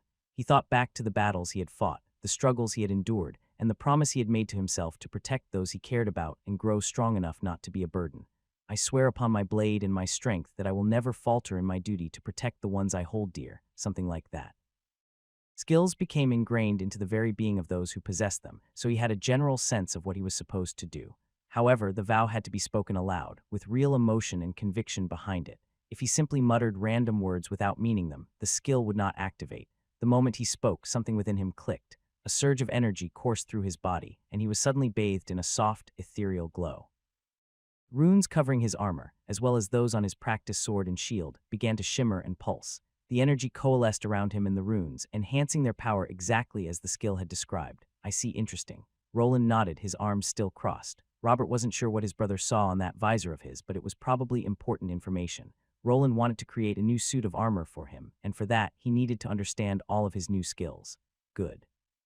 Now let's test how far this vow enhances the rune skills. Strike the dummy when you're ready. Robert nodded and took a step forward, raising his sword. He felt the shift in his stance. His movements were heavier, yet strangely fluid, as though his body had adapted to a new rhythm. The moment he swung his sword, the runes on the blade flared to life, resonating with the power of his vow. A sharp crack echoed through the chamber as the sword connected. The impact was instantaneous and devastating. Instead of merely denting the training dummy, the ironwood splintered and shattered outward, sending fragments flying across the floor. A gust of force followed, as if the very air had been displaced by the sheer magnitude of his strike. That was more than I expected. It seems your vow affects the magnitude of the amplification. Perhaps the length of the words also matters. We'll have to perform a few more tests. Maybe try mentioning someone specific. Roland stepped over to one of the shattered pieces and picked it up. This was not the first time Robert had used the skill, but it was already his second attempt. Previously, he had made a shorter speech, something more general and with much less weight behind it. Someone specific, yes, like perhaps your mother or Lucille. Lucille. Robert's words got caught in his throat as his face reddened slightly. His brother might have been smirking, but it was hidden behind his helmet. Roland was always a step ahead, and if he said that it would work, then there was a high probability that it would. You're telling me that the skill responds to personal connections? Robert asked, trying to steer the conversation back to something less embarrassing. A knight's vow is usually tied to their honor, duty, or an individual they swear to protect or serve. If this skill is anything like traditional vows, invoking a specific person might enhance its effectiveness. You don't really have someone you serve, so choosing someone close to your heart will probably work best. That made sense, but his brother seemed to be forgetting something.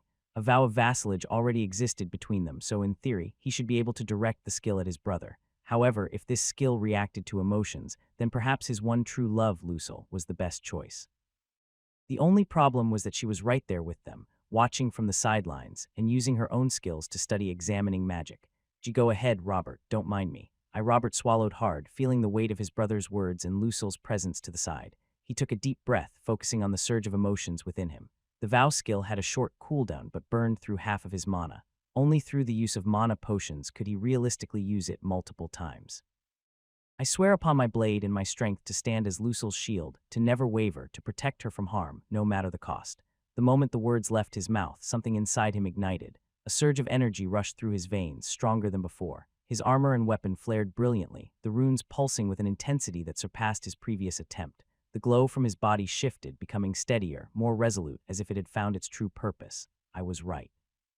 The conviction in your words strengthens the effect. Your runes are burning brighter, more stable. I suppose it's the power of love. Hey, Robert blushed even deeper as his brother ended the sentence with a mocking tone. However, this also seemed to be part of the test, as when his emotions were riled up, the runes on his practice armor started flickering. As I thought, under emotional turmoil, the skill weakens. You'll have to watch out for that, Robert. Now how about we move on to that? Invoke Rune skill, quite the particular class this is. It has a lot of potential, I wonder. Some time had passed since he had examined Robert's Arch-Knight class. The skills his brother showcased were intriguing but also somewhat limiting. He did not receive the specific knight skills that a champion swordsman would gain, but he could still learn them. Once he reached Tier 3, his swordsmanship was elevated to master rank along with many of his other skills. With the right equipment, it's going to be much stronger than a champion, and that stat multiplier can't be ignored.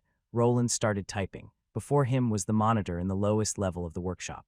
He had managed to create something resembling a personal computer from his original world, and even the keyboard he made was identical. His fingers moved across the keys with ease, a testament to his old life. Felt a bit strange for him to create a file on his own brother, but he needed to save the data he had collected. Besides the vow skill, the most interesting ability allowed Robert to invoke certain runes, even on pieces of armor that had not been touched by a runesmith. Robert only knew a few basic runes, mostly granted through the knowledge transfer from his ascension ritual. However, there were ways to learn more complex rune structures, ones that Roland could customize to fit his fighting style. Invoke Rune required mastery of a rune, but its description was misleading. Robert did not need to truly understand the runes. Instead, he just had to use them repeatedly while training. Eventually, he would gain the ability to summon them at will through the skill. There was also a separate window within his system that displayed the runes he had learned. He could only have 5 active at a time. It was possible to replace them with different ones, but this had to be done before a fight began. Once in battle, the option would be grayed out, making it crucial to choose wisely.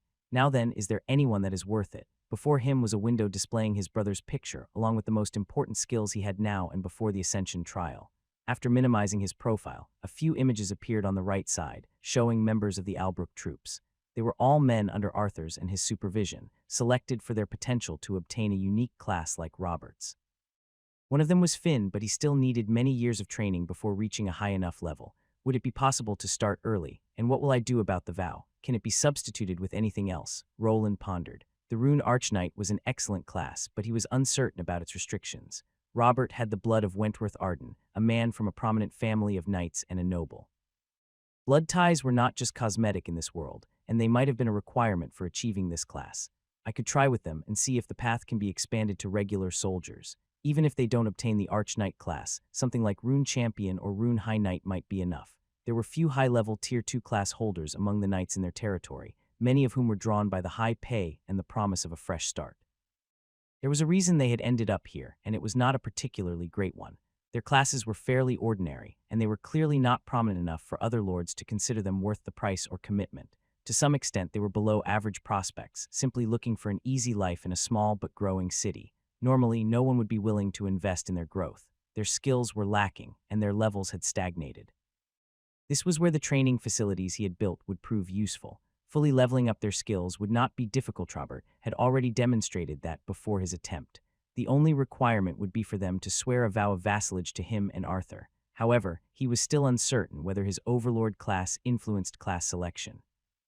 He would need to discuss the matter with Arthur to determine whether he would allow his knights to swear their vows directly to him rather than in the name of their new lord. It might be good to prepare a proper ascension chamber for the soldiers, he mumbled to himself as he stood up from his chair and closed the application. This was the end of his brother's journey to Tier 3, but many more people were waiting. After going through the trouble of restoring Robert's memories and using them to help him pass his trial, he had gathered enough information to attempt a prototype that would help others to do the same. The main challenge was the runes, which relied on divine mana. Masking them would be necessary, and he would likely need Sebastian to record what the participants encountered during the trial. However, he envisioned personal chambers equipped with a database for each individual, which would significantly increase the chances of passing the best trial available. With precise knowledge of what to expect, people could prepare just as Robert had. Would it be possible to get that going before that thing starts? He continued walking while talking to himself. The culling was approaching and could begin within a couple of months. Their preparations were not yet complete, and they needed all the help they could get. However, many of the recent hires were new, and there was a possibility that spies had already infiltrated Albrook. While he had a monitoring system in place, it was not flawless. He needed a contingency plan in case someone leaked information about the state of their army. Roland's mind raced with possibilities as he stepped into one of his personal rooms. It was down at the level Sebastian's main body was placed, and behind a reinforced door made out of dwarven steel. Only he could open it up, and once it confirmed his mana signature along with other biometric markers, the heavy door slid open. Inside, there wasn't any specialized equipment, just a circular room with multiple high rectangular cases surrounding it. Inside each case were several armors, some missing a few pieces, with only 2 complete sets. Each one was slightly different, featuring rune structures that would give most runesmiths a headache. Finally got around to making one of these. It was a proper armor chamber, designed to hold multiple armors, each suited for different situations. His first true Tier 3 armor was still there. The runemark II stood right before him, and he removed the helmet that he took from it, letting it float toward the rest of the armor. With a click it connected, and the display case slid back. Once in place, a field of blue mana shimmered in front of it, acting as a protective layer. Roland's gaze shifted to the newest addition to his collection, the armor forged from ignisium ore. While his previous creation had been a testament to his mastery of runesmithing, this latest piece showcased his advancements in metallurgy and craftsmanship. The armor was a full suit of plate, its surface shimmering with a deep crimson sheen, an effect of the ignisium alloy fused with red mithril and other rare metals. This unique combination granted it unparalleled fire resistance, rivaling even the finest crafted sets, as well as a bonus to any runic flame spells he placed on it. The chest plate bore the motif of a roaring flame, its ridges and engravings creating the illusion of flickering fire as light passed over it. The pauldrons extended outward in sweeping arcs, mimicking the upward lick of a blaze, each adorned with finely inscribed runes, every one serving a distinct purpose. The gauntlets were among the most intricate parts of the armor. Each finger segment had layered plating designed to interlock seamlessly, allowing for maximum dexterity. The knuckles bore small embedded runes that flared to life when mana was channeled through them, enhancing grip strength and providing an added burst of force in close combat, but also more.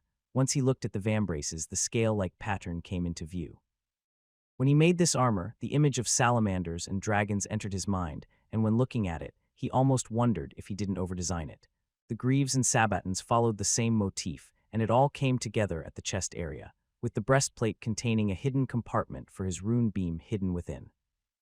The roaring flame motif extended from the sternum outward, each groove and ridge meticulously designed to catch the light, giving the illusion of an ever-burning fire. It's probably one of the more stylish ones I've created. The armor here was not crafted by the hands of the dwarves from the Union, it was entirely his own work.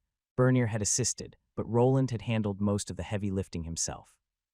It had been a while since he had forged something of this caliber alone, and he wanted to create a piece that was as eye-catching as it was functional, befitting his position. Should I take it for a spin? They should be done with that wall soon, or should I work on the other one first? Roland stretched out his hand, allowing the helmet from his new armor to float closer. He examined it carefully, then used his identification skill to assess its properties once more. Whether it was due to his increased level or simply his growing expertise, this suit had received a higher rating than his previous creation. Name: Rune Salamander Helmet. Classification: Rare Durabilities 93/93. Armor Rating: B+. Set bonus 2, plus 15 strength 4, plus 15 intelligence 6, plus all runic fire spells deal 30 more damage. After inspecting his latest creation, Roland decided to let it glide back to the display case. Then his gaze fell back to a partially completed green suit of armor. There were at least 3 more suits he needed to make to complete the basic elemental armors, and another 2 further down the line. Perhaps if he concentrated, he could finish them before the dwarven miners created that pesky tunnel.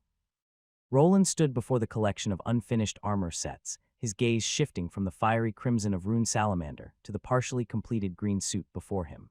The concept of elemental runic armor had been on his mind for some time, and with Robert successfully reaching Tier 3, he finally had some peace of mind to focus on his work. For the last couple of weeks, he had been stretching himself thin. He still needed to periodically visit the academy and deliver lectures.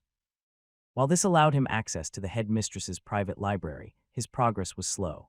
The knowledge there was at the pinnacle of Tier 3 and even extended into Tier 4, making it difficult to understand. The worst part was that she would not lend him the books, so he had to rely on his memory. Since she discovered that he could record information using his helmet, she had forbidden its use to prevent sensitive knowledge from leaving the library. Then of course there was the dungeon project, which was still not quite finished. The workers were doing their best, but a few more turrets still needed to be assembled and installed. And then there was the elusive wall. The miners had been working on it for a month, yet they still had not reached the end. Only the increasing magnitude of the mana signature convinced him to keep going. It also turned out to be a good decision to delegate the task to others, since handling it alone with his golems would have taken far too much time. There was also the upcoming culling event, which could start at any moment, along with a few other personal matters he wanted to attend to. One of them was getting Elodia out of the shop and into a more engaging field. The school project had already been approved by Arthur, but it would still take time to convince certain people in the city. A free school system was unprecedented, and they needed to plan it carefully before moving forward. There was a lot of work to do, but at the moment he just wanted to craft. Roland turned his attention back to the 3 unfinished armor sets. While Rune Salamander was nearing completion, the other 3, designed for wind, water, and earth, were still works in progress. Each needed to be tailored not only to its element, but also to the specific metal alloy it would be composed of. The armor would greatly enhance spell power, but the composition of the alloy would affect its properties in different ways. Each set would have varying density, weight, and mana conductivity, which would ultimately influence its final form. Let's get to work. After making up his mind, he walked over to the elevator. Once inside, he pressed a button on the side that would take him to the main runesmithing workshop. This area had been expanded and improved after the previous cultist attack had destroyed his home. The door slid open silently, and he stepped forward. In front of him was a shield of reddish mana, but he did not stop. He walked straight through it, his body passing effortlessly to the other side. The moment he emerged, a massive surge of heat crashed against his face, as warm as ever. There at Washi's new and improved runic smelter. It brought him back to the time when he was just starting out. Back then, he had to take an old rune smelter design and modify it to work with ether metals and deep iron. Compared to those early days, this place felt like it was 100 years ahead. The technological advances he had made were staggering. First of all, the most prominent part of this setup was the multiple crucibles. They were covered in glowing runic symbols that shimmered with various shades of elemental mana, each corresponding to the ore inside. There was one for ignisium, one for tide metal, another for gallate, and the largest of all was dedicated to terranite, the heaviest and densest of the elemental ores. Roland had crafted this system with meticulous care, ensuring that each ore was smelted at the perfect temperature to maintain its elemental integrity while blending it with other metals like mithril and etherium. This was only part of the setup. Below each crucible filled with molten metal was a funnel system, along with an open-air network of carved channels leading to the center of the smelting room. In the middle, a previously prepared cast was waiting to be filled. "Aye, boss, are you ready?" "Yes, but wouldn't it be better if you stood behind the heat protector?" "Nah, I'm fine. How else will I level up my heat resistance skills?" Roland was not alone. Bernier was already waiting. He was wearing a thick leather apron along with some fire-resistant gloves and goggles, ready to assist in the final forging process. Roland smirked slightly but didn't push the issue further. He knew Bernier was dedicated to improving himself and growing alongside the workshop. "All right, let's begin. We'll start by working on the galley." With a flick of his wrist, Bernier activated the rune control panel before him. The runes embedded in the smelter began to pulse. The crucible containing the galley started glowing with a greenish hue, while the rest of the elemental crucibles remained dormant. Instead, a crucible filled with pure silver mithril reacted, releasing its molten contents into the funnel system to fill the carved pathways on the ground. The entire chamber lit up as the runic symbols along the pathways activated. They resembled intricate circuitry, guiding the flow of metal toward the center. The alloys moved in carefully timed sequences, merging at precise junctures before finally reaching the mold in the middle. Every detail had been meticulously calculated to ensure the perfect blend. The mixture of various metals flowed smoothly into the mold. Steam escaped in hissing bursts, accompanied by a greenish smoke that swirled into the air, creating a sudden gust of wind. For the final step, the mold was lifted by sturdy chains and carefully moved over to a special vat filled with an alchemical solution that had cost a small fortune.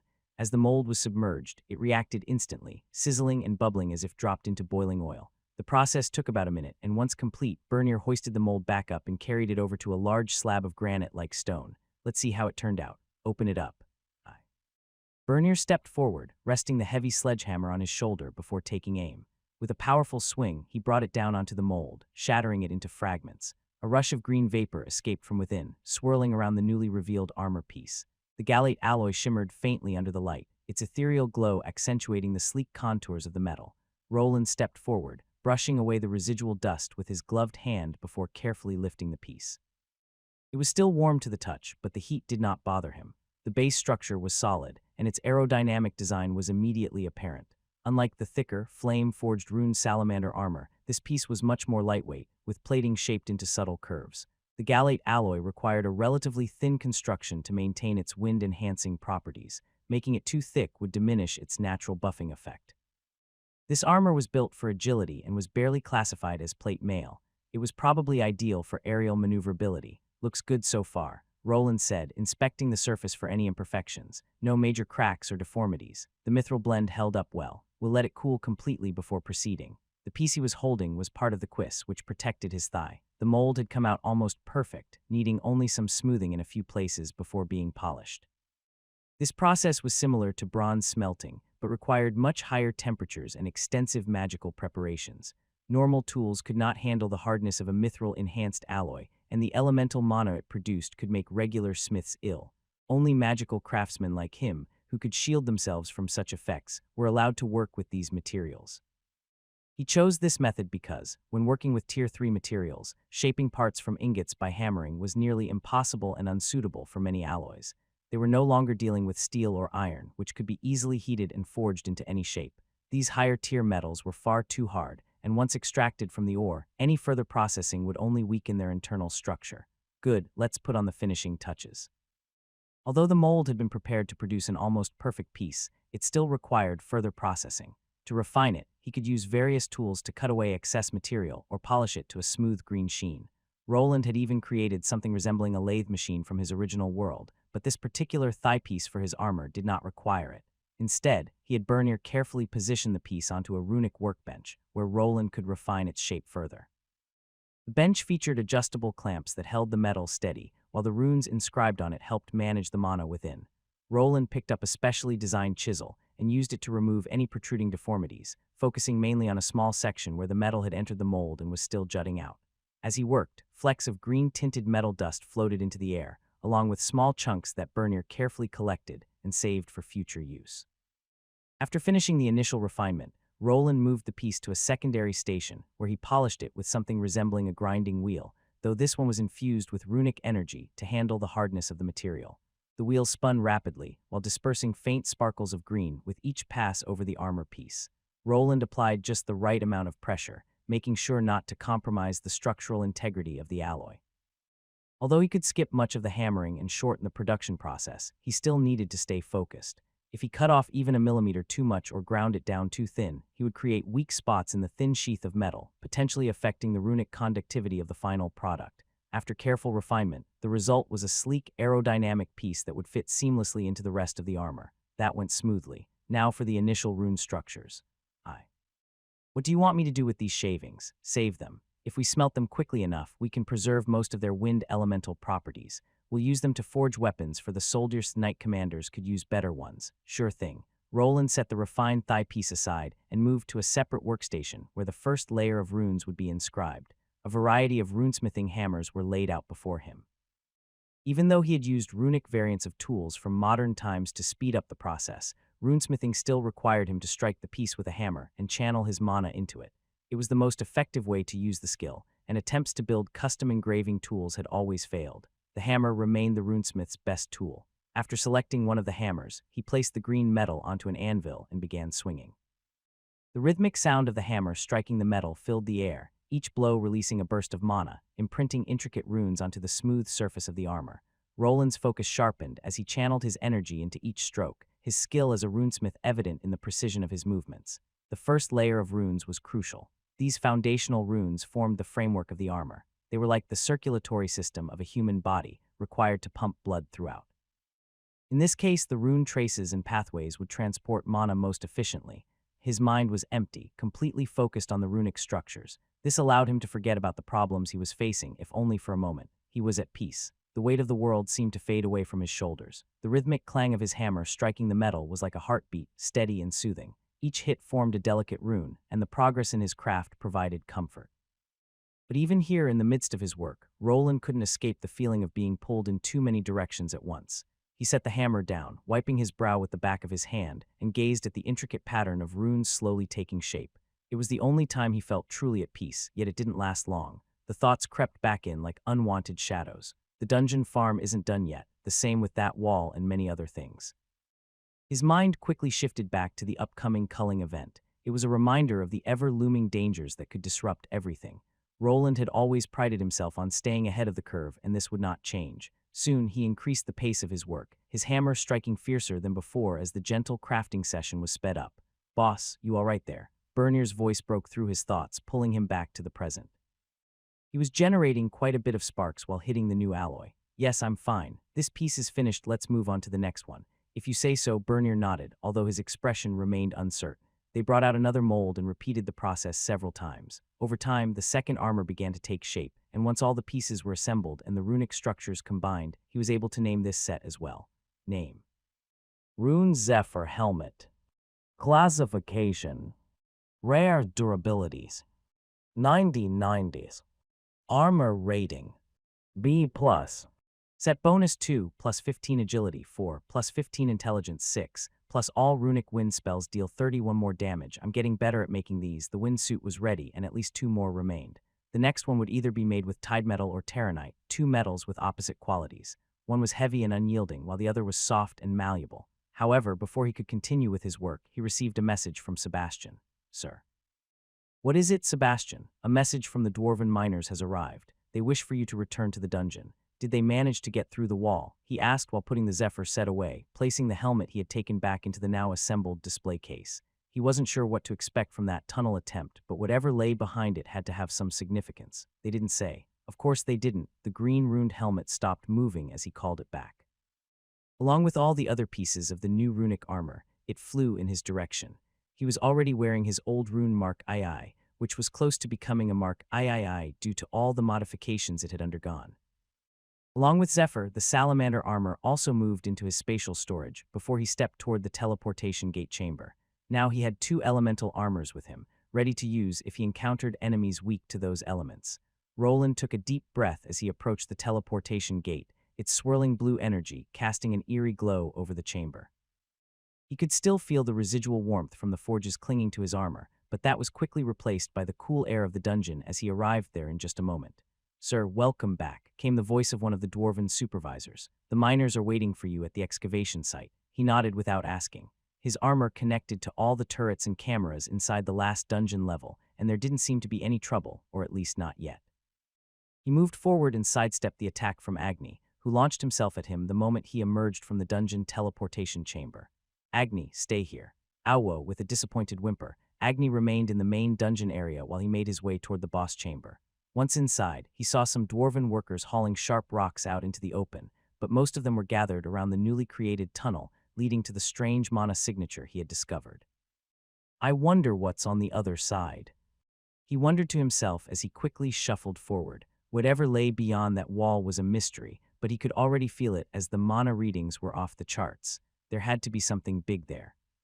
Deep within the dungeon's boss chamber, the dwarven miners had transformed a crude excavation into an engineering marvel. The tunnel now stretched before them, its every side thoroughly reinforced, encased in a substance resembling hardened concrete and interlaced with a glinting metal framework. The smooth, unyielding surfaces were etched with subtle runic patterns, hints of magic that kept something at bay. A low, insistent beeping cut through the murmurs of the gathered miners. At the forefront stood the lead miner, his weathered face a testament of working in the field. Clutched firmly in his calloused hand was a curious, magical device. Its pulsing blue light shone over some intricate engravings, and rapid beeps echoed like a warning. One of the dwarves, a broad-shouldered fellow with a thick soot-streaked beard, turned to their head miner with a heavy frown. The readings are off bloody charts, the lead miner muttered, his voice clearly tense. Mana concentration here's dangerously high. This ain't normal, murmurs rippled through the group. Even the most experienced miners had never encountered mana levels this intense. They were used to dealing with magical anomalies, but this was something else. It felt like standing on the edge of a raging storm. If they moved any further without proper equipment, they would be in serious trouble. For regular people who did not have combat classes and were not at least Tier 3 class holders, such a concentration could be deadly. The longer they stayed, the more likely they were to contract mana sickness. The excess mana would seep into their bodies, wreaking havoc and slowly killing them, much like an incurable disease. To counter this, they wore specialized mining suits designed to block mana from entering their pores. However, the concentration was rising so rapidly that their equipment was nearing its limits.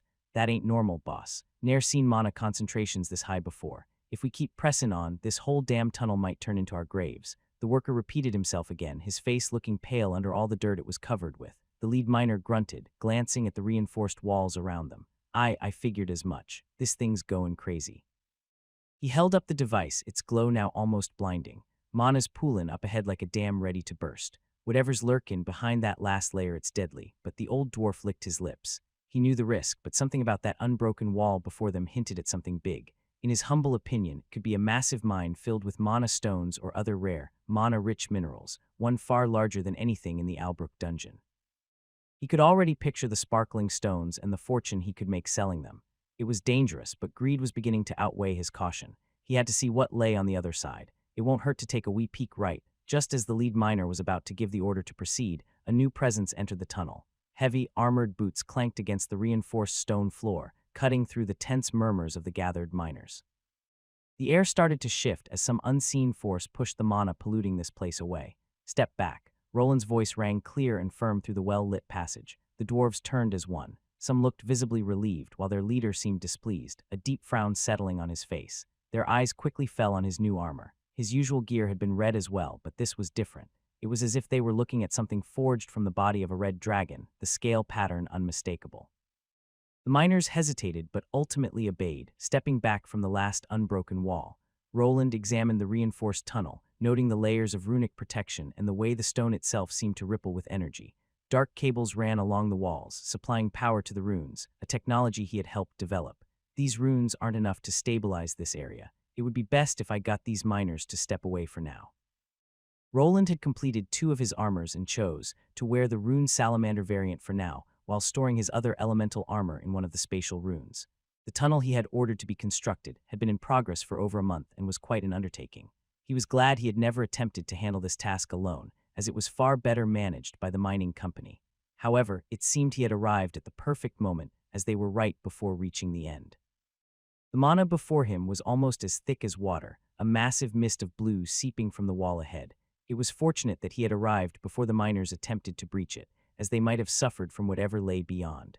As he moved closer, he noticed another strange phenomenon. The cracked rocks were mending themselves at a rate at least 10 times faster than a normal dungeon wall. If they didn't continue digging, the wall would repair itself within a few hours, something they couldn't afford to let happen. It looks ready to burst. Roland glanced back at the group of dwarves now standing behind him. He had moved forward to the wall and was carefully examining it with his sensors. The more calculations he ran, the more his concerns grew, forcing him to make a decision. He eventually turned to the dwarven miners and issued a firm order. All of you withdraw for now. I will handle this part alone. What? The dwarves were clearly displeased, and he understood why. They were explorers as well as miners, and this was their life's work. It must have seemed like he was taking their discovery away from them before they could even witness it. Some might have even suspected he intended to alter the chamber before they had a chance to see it or claim the most valuable treasure for himself, but their objections didn't matter to him. This expedition was his, and his word was law here. The magic here is too dense. It's possible that once I break through this wall, the locked-away magic current inside could go berserk. I won't be able to protect you if that happens. While it might have seemed like he simply wanted to be the first inside, this was a critical and dangerous moment.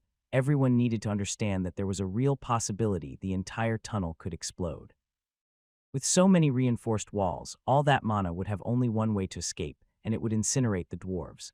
The energy levels weren't high enough to seriously harm him if he focused, but they were far too intense for him to guarantee everyone's safety. The lead miner hesitated, his thick brows furrowing deeply as he mulled over Roland's words. The veins on his calloused hands tensed as he considered arguing, but he wasn't a fool.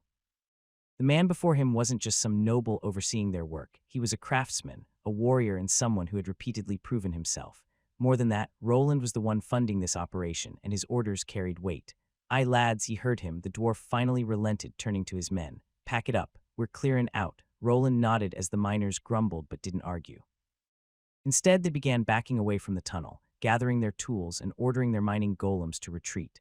The lead miner gave Roland a long, unreadable look before stepping back and slowly walking away. Within moments, the team had cleared out, heading toward the tunnel entrance where they would be safe. Now, Roland was alone, ready to face whatever lay ahead. Good, this better be worth it. This has already taken too much time and money. Once he was sure everyone had exited the tunnel, he grasped the massive drill that had been left behind.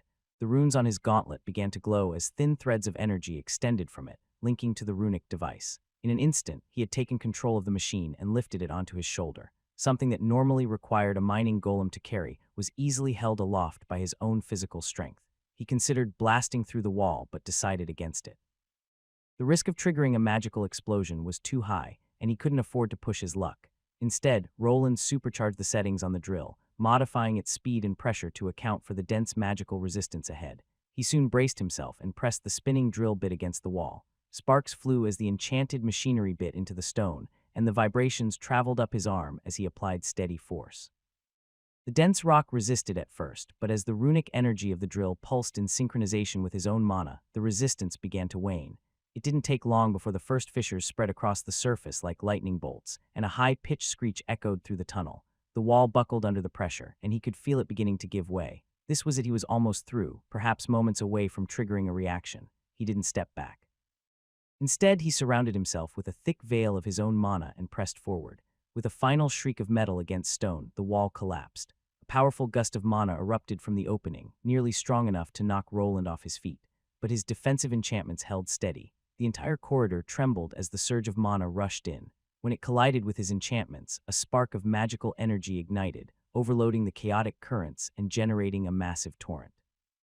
The wave of raw magic surged violently down the tunnel, right in the direction where the miners had retreated. Get back. The dwarven miners noticed the surge of mana too late. They had just reached the safety of the tunnel entrance when the force hit them. A wave of blue energy, like a violent gust of wind, rushed down the corridor. The miners scrambled forward and at the last moment jumped to safety outside the tunnel, but the surge of mana sent them flying in all directions. "I told them to go out faster. What is this?" He glanced inside and saw something he did not expect. The chamber before him was massive, far larger than he had anticipated. The ceiling stretched high above, disappearing into darkness. The walls extended endlessly to the sides, making the space feel like a boundless cavern. However, that was not what truly caught his attention. It was what floated within the chamber. What could this be? Highly concentrated mana. Thousands or maybe hundreds of thousands of small orbs of mana drifted through the air.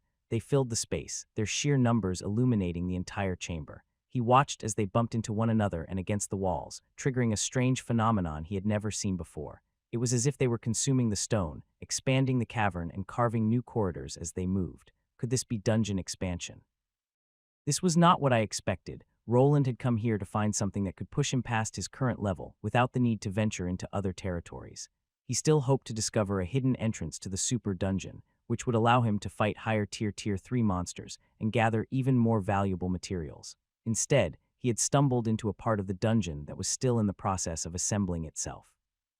He had read about such occurrences in old writings, but they had never been properly researched. Normally, a dungeon expands until it is large enough, with every floor already prepared for the adventurers it seeks to entice. Once it is complete, it opens a path for people to enter, and its life cycle begins. People start flowing in, and it consumes their mana to grow even stronger, and with enough time, can grow even larger. So this is probably why it had not created a proper entrance. He had already explored the upper levels, which stretched high above but never revealed an entrance. The reason was now clear. The dungeon was unfinished and still expanding in all directions. However, the important question remained. Was this all there was? These tunnels, filled with glowing lights and constantly growing pathways, seemed endless, but could they actually lead somewhere? As he looked around, he heard footsteps, and not from within the wide cavern, but from the corridor he had just come through.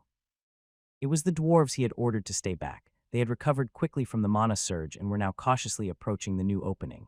Their leader, a grizzled old miner, stepped forward first, rubbing his beard as he squinted into the vast chamber. By ancestors, he muttered while clearly being uneasy by this sight. What in blazes have we stumbled upon? Roland turned to them, arms crossed. I told you to stay back. Aye, we did. The dwarf replied, though there was no hint of apology in his tone. But you can't expect us to just stand there after witnessing something like that. I've been diggin' for decades, lad, and I've ne'er seen something like this think it are worth something. The old dwarf kept looking around as if searching for a mana crystal or a rich mineral deposit, but he found nothing. As a highly skilled miner, he could usually sense where exotic ores were hidden, yet here, he detected nothing at all. The chamber was filled only with strange lights and the slow, continuous expansion of the dungeon, nothing like what he had hoped for. First, secure the entrance. It's already closing itself. I'll go explore further. You all stay here and don't wander off. Roland turned his gaze back toward the ever-expanding cavern. The orbs of mana drifted lazily, their glow reflecting off the rocky surfaces and his armor. The steady pulse of magic in the air was unlike anything he had encountered before, and it was quite troublesome, to say the least. All my sensors are going haywire. There's too much mana pollution in the air. He was forced to rely on a less magical approach, mapping the area using camera sensors that identified the surroundings through vision. The image was then processed by one of his runic programs to create a portion of the map in a sort of scanning technique. This process was far slower than his usual runic pulse, which would quickly identify the mana in the area and create a map almost instantly. This could take a while. After venturing forward for around 15 minutes, Roland stopped. There was nothing here and no end in sight. The miners had disappeared from view, and another problem emerged. He was blind. Although he could create a rough map using another technique, it was impossible to get a proper signal. He had no way of knowing what was happening behind him. His access to the runic network was completely cut off, all because of the mana pollution in the air. Not good, but it's too early to give up. A rune on the back of his armor began to shine, and suddenly, a spider golem leapt out. He quickly pulled out a long metallic cord already attached to a large reel. After securing the cord to the golem and instructing it to continue with the scouting mission, he retreated toward the entrance. Slowly, he uncoiled the cable reel as he moved. If wireless solutions weren't an option, he would just do it the old-fashioned way. Then he turned his attention to the mana. It was thick like steam, not quite as potent as the fluid used for golems or the crystallized forms of mana, but the sheer quantity was enormous. A vast amount of energy was being generated here, and even though they already had geothermal generators, it didn't mean they couldn't harness more of it. However, questions began popping up in his mind as he took in the unfamiliar surroundings. Where did this vast dungeon expanse even laid? Was he still inside the same dungeon? And one more question, one that bothered him the most. Was this place even a dungeon at all, or something entirely different? Is that really going to work? You're doubting me, the great Rastix Zelbabanan. Do you not know who you are speaking to? Just an alchemist hired by Lord Knight. A dwarf tried to hide his grin while speaking to the smaller gnome before him. As they talked, the stocky man casually inserted his pinky into his ear, digging around as if to show just how little he cared for the gnome's babbling. The two stood before a strange machine that looked like it belonged in a distillery. A massive metallic funnel sat at the top, leading into a chamber that resembled a barrel. Along the sides, runic symbols were etched into the metal, surrounded by various dials and knobs. Master Wayland, do you see this? How can these dwarves be so rude? Rastix turned toward Roland, who stood not far from the contraption, busy attaching cables to it. The gnome hurried over to complain, but Roland's expression remained hidden behind his helmet and visor. If it had been visible, it would have looked thoroughly annoyed. He's really grown a big head ever since he helped create that adhesive for the prosthetics. Roland exhaled sharply, shaking his head as he continued his work. Rastix had been insufferable lately, but at least his contributions were valuable. With a final adjustment, Roland secured the last set of cables and flipped a switch embedded in the machine's base. A low buzz filled the air as the device roared to life. The runes along its frame flickered before settling into a steady, radiant glow. My, how wonderful. What is this invention called? It's a mana siphoning device. He responded to the feminine voice that had asked the question, only for a deeper, more concerned voice to follow. Lady Cortana, please be careful. Oh, Sir Durendal, I'm fine. Stop worrying about every little detail. But standing near the mana siphoning machine were Robert and Lucille. While Robert was a Tier 3 class holder, he had spent more time training his new skills rather than leveling up to gain more power. Lucille, on the other hand, was still a Tier 2 rune mage. The only reason she was here was because Roland sought a second opinion from another mage, one who had also spent years conducting research at the Institute. They were using their alter egos, Durendal and Cortana, their faces concealed beneath helmets. A few days had passed since the discovery, and he had already sent multiple golems to scout the area. They encountered no opposition, only a vast network of tunnels and empty space filled with floating bubbles of light. It was a mesmerizing spectacle, but he was not here to sightsee. Instead, he made the best of the situation by creating a device to gather the excess mana. There were two main reasons for this. One was to gain more resources, and the other was an attempt to curb the area's mana pollution. As things stood, anyone without mana regulatory skills or a Tier 3 class would not last long here. After just a few hours, they would begin feeling exhausted and drowsy, eventually collapsing with a fever. I'm fine, really. Oh, the mana it's getting sucked in. Robert knew he was underleveled for this area and was filled with worry. Even though Roland had assured him there was no danger with him around, his older brother remained concerned for his beloved. She, on the other hand, sensed no danger and was completely absorbed in the sights around her. Throughout the entire walk, she had been looking at everything as if she were a 10-year-old in a candy store. The chamber around them was thick with mana, the air shimmering with rolling mist made of raw magical energy. The siphoning device was now active, and the swirling currents of mana were being drawn toward the funnel. The top began to vibrate, and soon the mana was being pulled inside at a rapid pace. See, it works perfectly. Rastix puffed out his chest, grinning at the doubting dwarves. One of the miners folded his arms and asked, "Aye, but what exactly is it doing?" Rastix started grinning and answered in a haughty tone, as if trying to express his superiority to a simpleton.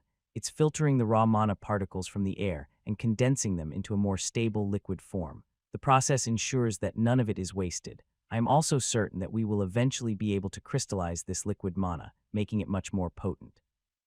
As if to confirm his words, a series of pipes beneath the barrel-like chamber hissed, and a thick, glowing blue liquid began to flow through them. The liquid traveled through a coiled glass tube, slowly dripping into a reinforced container. Each drop glowed with magical brilliance, perfectly showcasing the machine's capabilities. Do you see this? Are you not impressed? Rastix held up one of the canisters, the mana liquid sloshing inside and radiating a soft glow. The container was semi-transparent, allowing observers to ensure the mana inside remained stable. Mana, in its natural state, was usually benigna blank slate waiting for orders. However, in the wrong hands, it could generate immense energy or even cause powerful explosions. The dwarves watched with wide eyes as the first vial filled up. One of them grabbed it out of the gnome's hands to examine it. The mana liquid within swirled slightly as though alive. Well, I'll be damned, that's pure, refined mana. You uncultured brute, give that back. The other dwarves watched Rastix flailing his hands around and burst into laughter. Roland observed the exchange in silence before shooting the dwarven men a single stare. Instantly, the canister was returned to Rastix, who resumed posturing. Once the mana was captured, it went through several refining processes that in some way bound its magical molecules together. It was a fascinating transformation that opened his eyes to more truths about mana. However, he was not only here to collect raw resources, he was here to uncover the true nature of this place.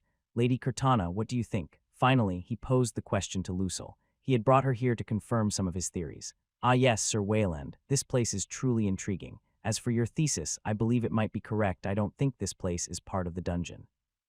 It feels like an entirely separate entity. This was exactly what he had feared, and he was unsure of the best course of action. At first, he had assumed they had stumbled into an unfinished section of the same dungeon and expanding area still forming, which would have been within his expectations. However, this place was simply too vast. His golems were speeding off in all directions, trailing long cords behind them, yet the sheer scale of the area was staggering. It stretched for several kilometers underground, branching out in countless directions. At this point, they were far beyond Albrook's borders, edging closer to the city where he had first arrived after his failed teleportation attempt from the Institute. Are you certain? No, best if we take a few samples and examine them back at the workshop, Cortana said while picking up a few loose rocks from the ground. Roland nodded and was quick to turn to Rastix and the dwarves he was arguing with. Take a few rock samples from this part and compare them to the formations inside both of the dungeons and remember, seal them tightly to prevent any contamination. If this was the same dungeon, then the rock composition should have been identical. While he could analyze the mana patterns within the stone, his results were conflicting. When he shielded himself from the surrounding mana static and measured the wavelength, comparing it to the data in his records, the difference became clear. However, any rocks brought into the dungeon somehow had their mana wavelength overwritten to match the dungeon's signature, something he had never seen before. Various theories swirled in his mind, but he could not be certain of anything. In this world of swords, magic, crafting, and dungeons, these mysterious places were considered a natural part of the environment. Many had questioned their origins, yet no one had ever found a definitive answer. In the end, scholars and adventurers alike could not agree on a single theory. Some believed that dungeons were born from the planet itself, natural phenomena that emerged due to the planet's mana flow. Others theorized that dungeons were akin to living creatures, consuming the bodies of adventurers and evolving over time. Then there were those who believed they were divine creations, placed by the gods as a means for people to gain levels more quickly and survive the many powerful beings that roamed these dangerous lands.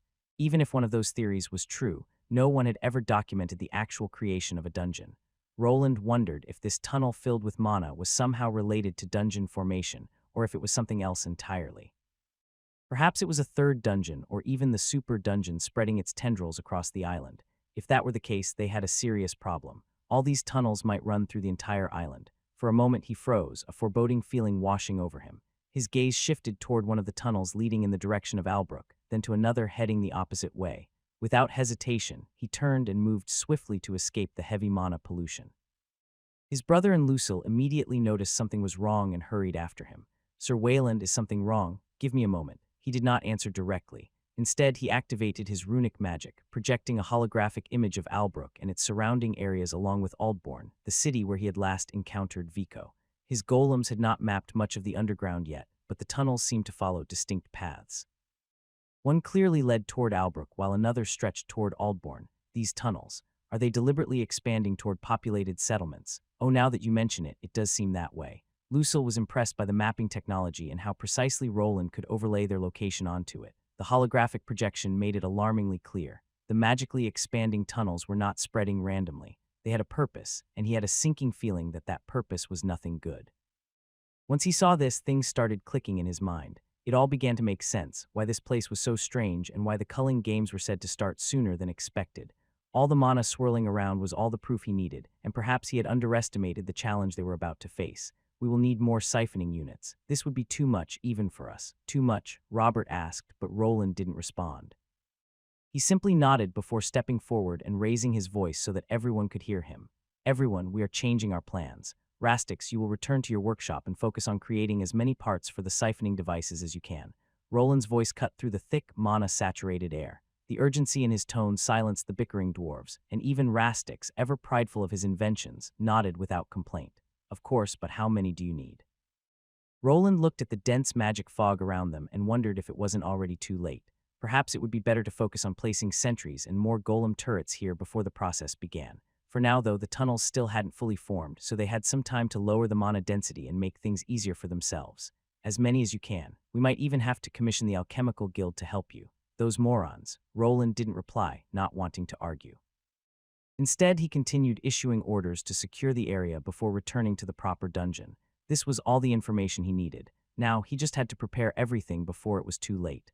"Are you sure? All of that was forming under our nose." "Does Father know?" With the help of the teleportation gate, he made his way back up and quickly visited Arthur, who was inside his study. Roland nodded as he stood before Arthur, his armored form still carrying traces of the dense mana fog that had clung to him. He had moved quickly, ensuring the information reached Arthur as soon as possible. The young noble's brow furrowed as he processed the implications of what Roland had just told him. "I'm not going to pretend that I understood what you just said, but in short, we have a problem, a very big one. I'm not sure how far this has spread across the whole island or if the process can even be stopped. Of course, this would happen the moment I get involved." Arthur let out a sigh and placed a few documents he was holding onto his desk. He rubbed his temples as he thought through the potential consequences. Does anyone else know? Not yet. I came straight to you. Roland replied, and Arthur nodded. Then we have some time. We will have to reorganize our plans. Roland stood there while Arthur continued to murmur to himself. While this piece of information wasn't great, it didn't mean they were out of options. They now knew where the attack would be coming from and could prepare accordingly. However, the big question still remained. Should I report this to my father? Will he even hear me out? Arthur was considering telling his father, but that brought several problems to their door. If they revealed what they were doing inside the dungeon, it could be over for them. Hiding all the turrets they had assembled, along with the boss chamber they were farming, would be nearly impossible. Probably not unless we show our hand. That's unfortunate that it is. Roland nodded again. He didn't like it, but for the time being, they couldn't afford to reveal their underground operation. They were avoiding being taxed by the ducal house, and for that they could lose their lives, if I may. While the two were contemplating their next move, Mary, who had been listening to everything, spoke up. Go ahead. Arthur nodded and urged her to speak, clearly wanting some advice. Propaganda. He thought for a moment and nodded. Spreading rumors about the issue while withholding critical information wasn't the best solution, but it could be enough to get some people to seek shelter. They would continue reinforcing Albrook as they had before, but now with a more focused plan. Make sure everyone knows that Albrook's gates are open to anyone needing help. This means we might have to prepare more shelters. Good. There should be enough time. Arthur's fingers tapped rhythmically against the polished wood of his desk as he muttered over the situation. Roland remained silent, considering what he should tackle first. Mary, having made her suggestion, stood with her hands clasped in front of her, awaiting further orders. After a moment, Arthur exhaled sharply and leaned forward. All right. We move forward with the rumor campaign. Mary, make sure the information is subtle. We don't want to cause a panic. Mary nodded. Understood, my lord. I will see to it immediately. Arthur then turned to Roland. As for you, keep me informed. If you need anything, just ask. Before saying anything, Arthur simply smiled, knowing better than to question Roland's decisions. After discussing the matter a bit further, the two men parted. Once outside the office and mansion, Roland bumped into his brother and Lucille. The two had returned with him and didn't have much to do. Idea appeared in his head and he quickly approached them. Lady Cortana. Yes, Sir Wayland. How are you with controlling golems? She was the top of her class. Before Lucille could answer, Robert leaned in and whispered into Roland's ear, boasting of her achievements as if they were his own. Good congratulations, Lady Cortana. From today, you will be the commander of Albrook's first fully automated golem battalion. Roland proclaimed his decision, and after a long pause, only 2 words escaped Lucille's mouth. Oh, what? Good, the mana concentration is going down. Roland stood watching the blue world before him. With his special eye skill, he could perceive everything as nothing but mana. In the past, looking into these newly discovered underground tunnels had been a struggle. His vision had been obstructed by countless brightly glowing orbs of blue light that practically blinded him. Now, after a week of testing and siphoning, the mana molecules in the air were finally beginning to thin out, but it is still not enough. The walls are still expanding. Despite his efforts, the tunnels continued to stretch in multiple directions. It seemed that he could only slow their formation by placing roadblocks and scattering anti-magic powder in key areas. However, the mana would eventually push through the barriers or find a way around them. The path of expansion was unmistakable. It was moving steadily toward the main settlement and rising upward. Roland clenched his fists as he stared down the endless tunnels before him. The faint echoes of his own breathing reverberated through the stone corridors, mixing with the sound of the mana siphoning machines. Even as the devices worked tirelessly to drain the excess energy, it was clear that they were merely delaying the inevitable. The mana was too abundant, and the tunnels were too persistent. Something was fueling their growth, and the moment he removed the devices, the mana would overflow once again. Theories on how to stop this expansion and why it was happening swirled in his mind like a raging storm. One question persisted above all others: was this a natural phenomenon, or was there something more to it? At this point, he was convinced that it had to be connected to the super dungeon, but he was still unsure how this had transpired. He had taken the time to examine the history of previous culling events that had occurred on this island ruled by the Valyrian household. These events usually happened at similar intervals, and only a limited number of monsters spilled into the surrounding settlements. However, after further research, he had noticed something strange. The monsters seemed to spread out farther with each dungeon break, almost as if they were scouting the landscape. The Duke does not seem to be underestimating the break, though. From my estimates, he has mobilized more forces than usual, as if he is also expecting something. While it weighed on his conscience that he was keeping this underground phenomenon a secret, he knew the repercussions of revealing it could be dire. He had no way of predicting what would happen to Albrook if he came clean, nor could he tell if Arthur's brothers might use this as an excuse to seize control of the city. Mary had already begun spreading rumors about the culling being more intense than before, but whether people would heed their warning remained to be seen. In the end, what truly matters to me, Roland knew it was impossible to save everyone. It was better to be a bit selfish if he wanted to keep the people close to him safe. There was no way he could rely on others, and he still was not sure how bad this event would truly be. Despite the danger, the amount of mana they were converting into mana fluid was staggering. If this continued, assembling the small army of golems he was working on would not be an issue. At first, he had been worried about his inability to create enough runic batteries, which required repeated charging. Now, however, they had a secondary fuel source. Once crystallized, it would fit perfectly into the restructured obsidian and rock golems they were salvaging from within the dungeon. I should probably check on how she's doing. Roland looked at his map, which after some improvements to his suit was finally working to some extent. His golems were spreading out in all directions, slowly setting up cables as they advanced. What he saw on the map was a vast web of underground tunnels, each carefully marked with pathways his golems had scouted. The thick mana presence made it pointless to rely on sensors in the area. Instead, he had to settle for visual aids like his runic cameras to monitor for any instabilities. When everything started to unravel, he needed to be the first to know. I should probably place charges here for when the time comes. There were several countermeasures he had considered, but he was not sure if any of them would be fully effective. The rocks in this area were saturated with mana, making it impossible to bring the tunnels down with magical explosions. However, once everything began, those explosions might at least be enough to reduce the number of enemies. Once he had completed his investigation, it would be time to return home and check on the progress of his other countermeasures. On his way out, he noted the additional golems being retrieved as he tackled the boss chamber once again. Even though the monster was around level 200, his own progress had stagnated. Since initially clearing this place, he had only gained a few more levels. He needed to reach level 275 to fully utilize his runesmith overlord class, and this was something that felt increasingly unrealistic. He had seen many other tier 3 class holders in the world, many of them 10, 20, or even 30 years older than him, yet they were not much further ahead in levels. Finding and hunting high-level monsters was difficult, and while he could still gain experience from crafting, even assembling the recent elemental armors barely moved his experience bar. To make real progress, he would need to work with even rarer materials and craft more advanced runes than ever before. Even though his growth was already far faster than that of an ordinary person, at this rate, it could take 5 or more years to reach his next class, and this was assuming he did nothing but grind. To solve this problem, he needed a way to cheat the system like he had done before. Once this whole predicament was over, that was exactly what he planned to do. Now then, how is she doing? Roland made his way toward the training grounds, the ones usually occupied by trainee soldiers. On his way there, he was saluted at least 10 times. He had long since stopped nodding in acknowledgement, except to Arthur and a few of the knights. One of the few people who still held his attention was there as well, clad in a new suit of armor, wielding a heavy-looking longsword and a heater shield. He is doing well if he levels up those skills. Having a power suit that lasts longer than 10 minutes could be a real possibility. There she is, not far from Durendal, stood the person he was looking for, Lucille, or Lady Cortana as she was now known. Some of the dungeon golems had been repurposed and were ready to be commanded. He knew it was best to have a person oversee these rocky automatons, as their thought processes were quite simple on their own. This was where Lucille, the rune mage, came in. Like him, she could communicate with the runic operation system and issue orders to the magical constructs. Lucille stood gripping a large metal rod, her brows furrowed in concentration. Before her, a squad of repurposed dungeon golems stood at attention. Their cores had been repaired and modified with more sophisticated runic circuitry. While their basic programming remained the same, it had been altered with Sebastian's help to allow for more complex commands. This, of course, introduced new challenges. The golems now required stricter and more precise orders to function properly. "All right, you can do it, you've trained for days," Roland heard her whisper to herself before raising the control rod toward the dozen golems.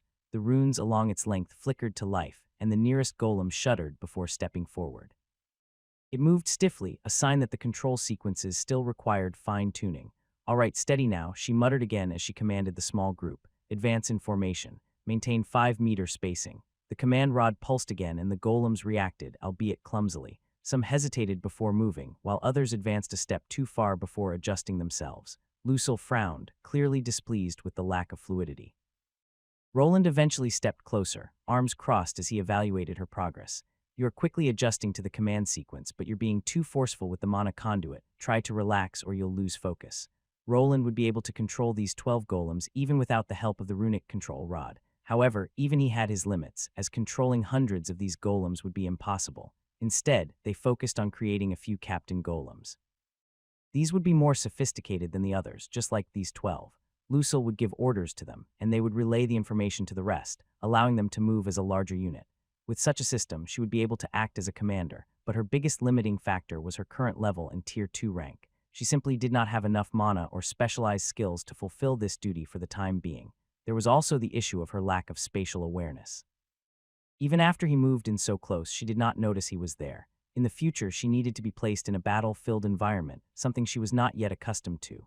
Sir Wayland, I was just. Lucille glanced over her shoulder, startled by his sudden presence. Despite the surprise, she maintained her composure, gripping the control rod tightly. She was still a noble who had gone through training to not appear weak. At ease, you're getting better, but perhaps you should focus on your levels first. I'm sure Sir Durandal will be more than happy to assist you. He glanced in the direction of his brother, who was clearly eavesdropping on their conversation. Robert let out a loud cough, feigning disinterest before stepping forward and holstering his blade. Of course, I'd be happy to assist, Lady Cortana. Good, visit the dungeons and help Lady Cortana gain levels, of course. Lucille pursed her lips, glancing between the two brothers. She clearly didn't like going into the dungeons too much. For most of her stay here, she had been focused on runic research, but even she realized that this was for the best. Gaining more battle skills would be easier against monsters, and the rest would soon follow. That might be for the best, then it's decided. After instructing them to gather a batch of holy grenades for leveling up, Roland headed out again, this time toward a different area where a few people, including his assistant Bernier, were already waiting. They gathered in a large room near the soldier barracks with a few people there. Is everyone here? Aye, Bernier nodded, and Roland gave the nod, and quickly all the doors and windows were closed by his soldiers. Roland took a moment to scan the faces before him. The men gathered in this room were once knights, warriors of some renown. Now they were scarred remnants of their former selves, each missing an arm, a leg, or in some cases, both. Some bore expressions of quiet resignation, while others had an unmistakable glint of defiance in their eyes. They had been called here with a promise, one that many of them were skeptical of. You called us here, Sir Wayland, but can you really help us? One of the men, an older gentleman with silver hair and a full beard to match, spoke first. He leaned forward, resting his only remaining hand on his knee. His other arm was missing, severed at the shoulder, and a massive gash stretched over one of his eyes, now covered by an eye patch. You said you had an offer for us, but how do you plan on helping? None of the priests in this city can perform such miracles. I really hope you have not wasted our time. This man was not just an ordinary old knight. He had once been a prominent member of a noble household and had been close to becoming its head until disaster struck. Gravely injured in the line of duty, he was cast aside by his lord and forgotten by most. He was a Tier 3 class holder who had long faded from the public eye. His whereabouts had been unknown to many, but with Mary's help, Roland had found him along with the others now gathered in this room. Do not worry, Sir Wishard. I have not summoned you here to waste your time, but to offer you an opportunity, a chance to reclaim your past glory. Our past glories. The men in the room exchanged glances, some filled with curiosity, others with thinly veiled skepticism. Their injuries had taken more than just their limbs, they had taken their futures and their purpose. For many of them, the path of the warrior was all they had ever known, and without it, they were little more than forgotten relics of the past. Even if there is a way, the price must be, one of the men murmured, but then got interrupted by another. We have all taken oaths to not speak of this. Please, is there truly a way? One of the other men, who was missing both his legs, spoke up. His eyes still held some hope, and it seemed that he was nearing the end of his patience. Roland had, for the time being, gotten everyone to sign a contract or take oaths not to speak of what would be presented here. Without waiting for a response, he simply turned to Bernier. I look at this, gentlemen. Bernier stepped forward and removed the long glove that had been hiding his runic prosthetic. The room fell silent as the runic limb was revealed. The men gathered, their eyes drawn to the prosthetic that had once been hidden beneath his glove. The arm was a masterpiece, a gleaming, intricately designed limb covered in runes. Unlike the crude prosthetics they had seen and used in the past, this one was different. Instantly they knew that it was more than just for show. Bernier flexed the prosthetic, and it responded with fluidity. His fingers had a full range of motion, and he even picked up a hammer from the table to demonstrate that he had no trouble handling heavy objects. The runic glow was mostly hidden, but some of them could tell that precise magical craftsmanship was involved. That's no ordinary prosthetic, and I would know. I tried all of them. Another old knight proclaimed, one who had attempted to replace his arm with dwarven craftsmanship. His current prosthetic was one of these replacement limbs, and he could instantly tell that it was far superior to the one he was using. Such fluid movement, is it really a prosthetic? Indeed. Roland gave the men a moment to process, watching their reactions carefully. Some were still skeptical, but others were leaning forward now, their interest piqued. Roland knew the doubts were natural. The idea of such an advanced prosthetic was beyond the realm of normal understanding. especially for men whose lives had been shattered by the loss of their limbs. He was counting on that disbelief to fuel the success of his offer. Gentlemen, this isn't a trick. This is what I can offer you. If you work for me, if you're willing to put aside your doubts and join me in this, I will restore your limbs.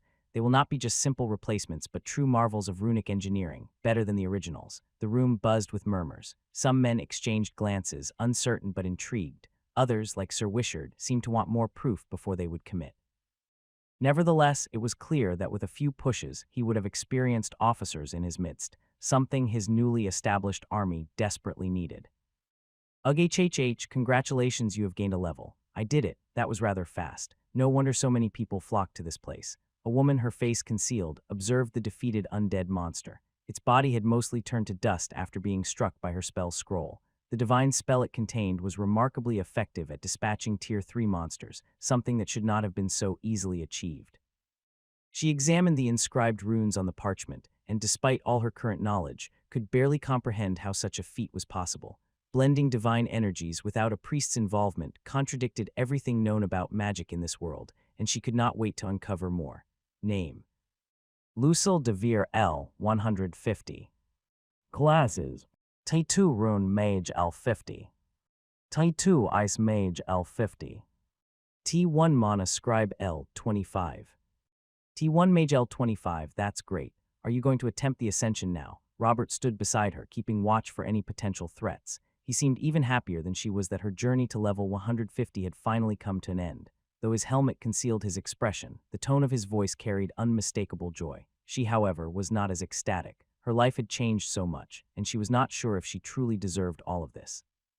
But the moment Robert stepped closer and took her hand, all her doubts faded away and she smiled. I'm not sure. It might be a bit too soon, and Sir Wayland wanted to see me before I attempted it. He did. I bet he just wants to give you some advice and use that strange mind-restoring magic of his. You might be right, but it felt like it was about something else.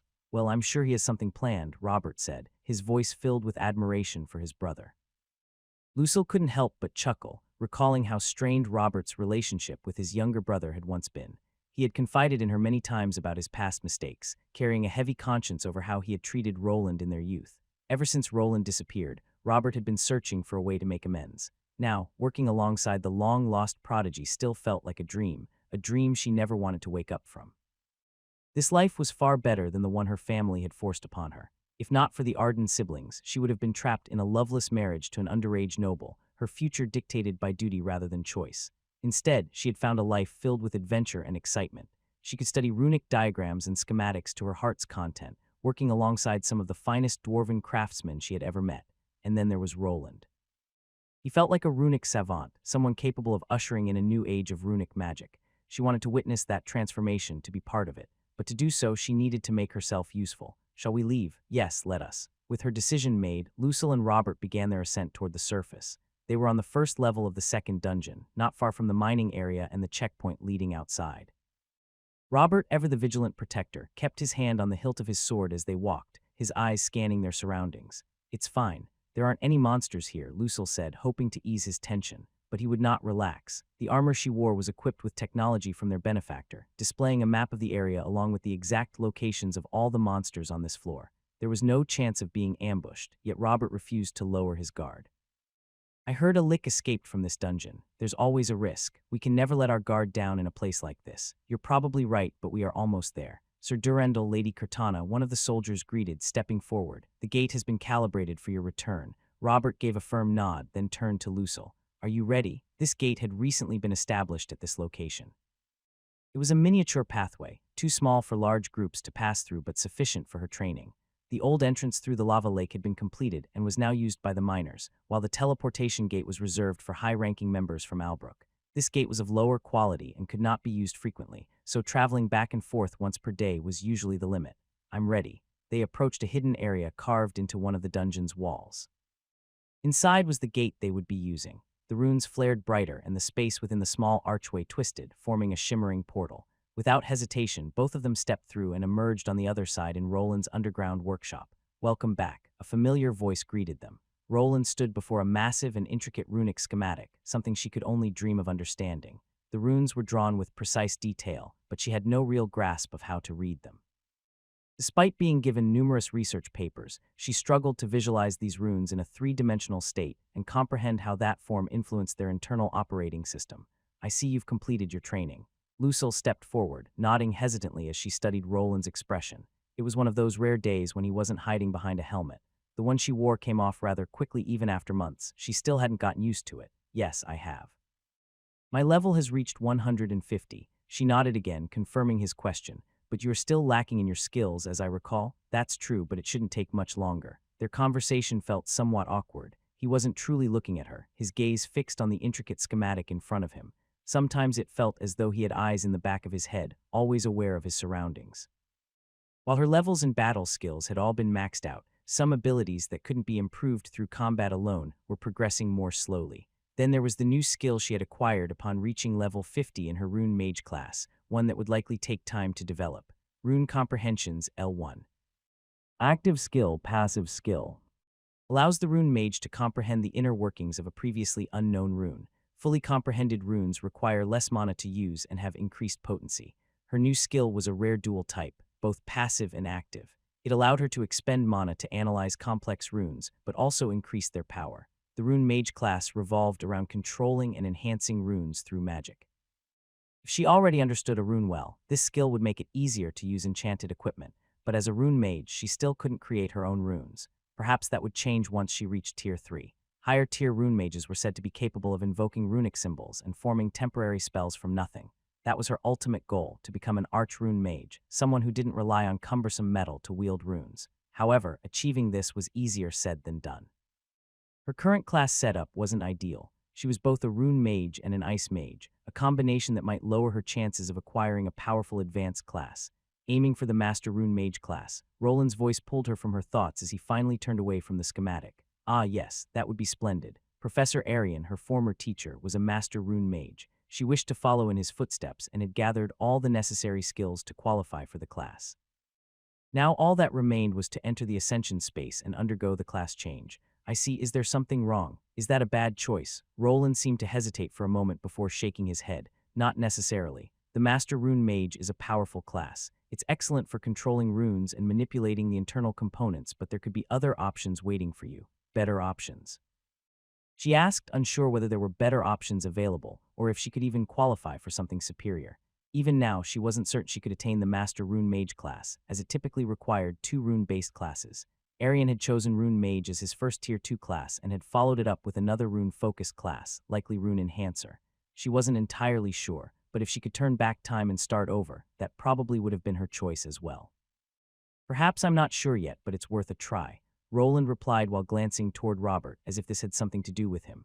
Lucille didn't respond, sensing that Roland wasn't finished speaking. She listened intently. As you know, Robert here unlocked a special path through his vow to me. Yes, we discussed this before, but I'm not a knight, nor are there any mage contracts that work the same way, none without harsh consequences. Lucille had done her research. Magical contracts that connected 2 people in a way similar to a knight's vow of vassalage usually came with massive drawbacks. Most fell under the domain of dark magic, binding a person's soul to powerful demons or sinister spellcasters in exchange for enhanced abilities, but at the cost of complete subservience. Roland, you can't be asking Lucille to sign one of those slave contracts. Robert's voice rose in anger, but Roland remained calm, cutting him off before he could overthink the situation.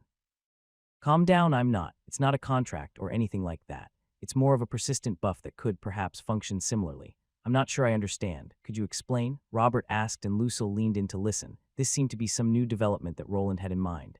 It's not a contract in the traditional sense, but a skill that I recently received. I'm not sure that it will work for the Ascension, but it seems safe and without any real drawbacks on your part. Roland took a deep breath before continuing, ensuring he had Lucille and Robert's full attention.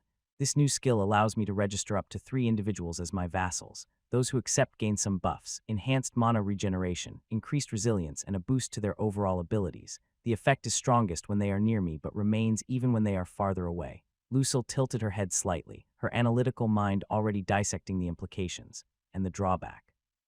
I will always know your location, and if you try to attack me or betray me in some way, there might be some kind of backlash. I'm not sure the skill description was vague, but I imagine it's something similar to a knight's vow than you mean. I think it's worth a try. We'll see if it amounts to anything. Lucille was ecstatic, as she knew well how intriguing Robert's new class was. He was a knight who could imbue runes into his armor, something that should only have been possible for a runesmith. She already knew that he had achieved this through gaining the rune mastery skill and performing the vow. So perhaps if she did something similar with Roland here, a new opportunity would open itself to her. You don't need to decide now, we can talk about it, Lat. Before Roland could finish his sentence, Lucille jumped forward to stop him. Later. No, that won't be necessary. I don't need to think it through. Let's perform the rite. Do I have to do something specific? Perhaps kneel. She had already been on board with making a knightly vow if it meant getting more involved with runic magic. However, when she noticed Roland looking somewhat uncomfortable at her willingness to go down on her knees, she blushed. Straightening herself, she remained in place, waiting patiently for him to perform his skill. Fine then, accept it. A bond with an overlord is being offered to you. Will you accept it and become their vassal? Oh, overlord. She knew her benefactor had a somewhat unique class, but she had never actually seen his status screen. It was an unusual title, considering she knew him as a skillful runesmith. Without thinking much, she quickly accepted, and immediately a strange power washed over her body. Congratulations, the bond has been established. You have gained runic region skill, temporary. Oh, she gasped as a notification appearage had learned a new skill. The knowledge of how to use it rushed into her mind, similar to the sensation of an ascension trial. Is something wrong? Lucille glanced at the strange skill she had received. It wasn't something a rune mage would typically have. She already possessed rune control, but that skill required physical contact with a runic object. This new ability, however, seemed to alleviate that limitation, allowing her to manipulate runes from a greater range. I've got a new skill, she said. Did you get one of my skills, or is it something entirely new? Roland asked. It's called Rune Region. Roland nodded at her response but didn't comment further. The bond had been formed, and with it came a trait that reinforced their connection. Overlord's Rune Vassal. Temporary trait.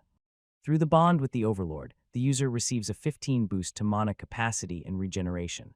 The Overlord can lend his vassal a part of their power to increase their stats, but a penalty will be applied if the user harbors hostile intent.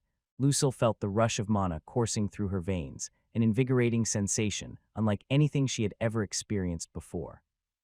The runes within the workshop felt startlingly close, as if she could sense their presence and access them without even needing to touch them.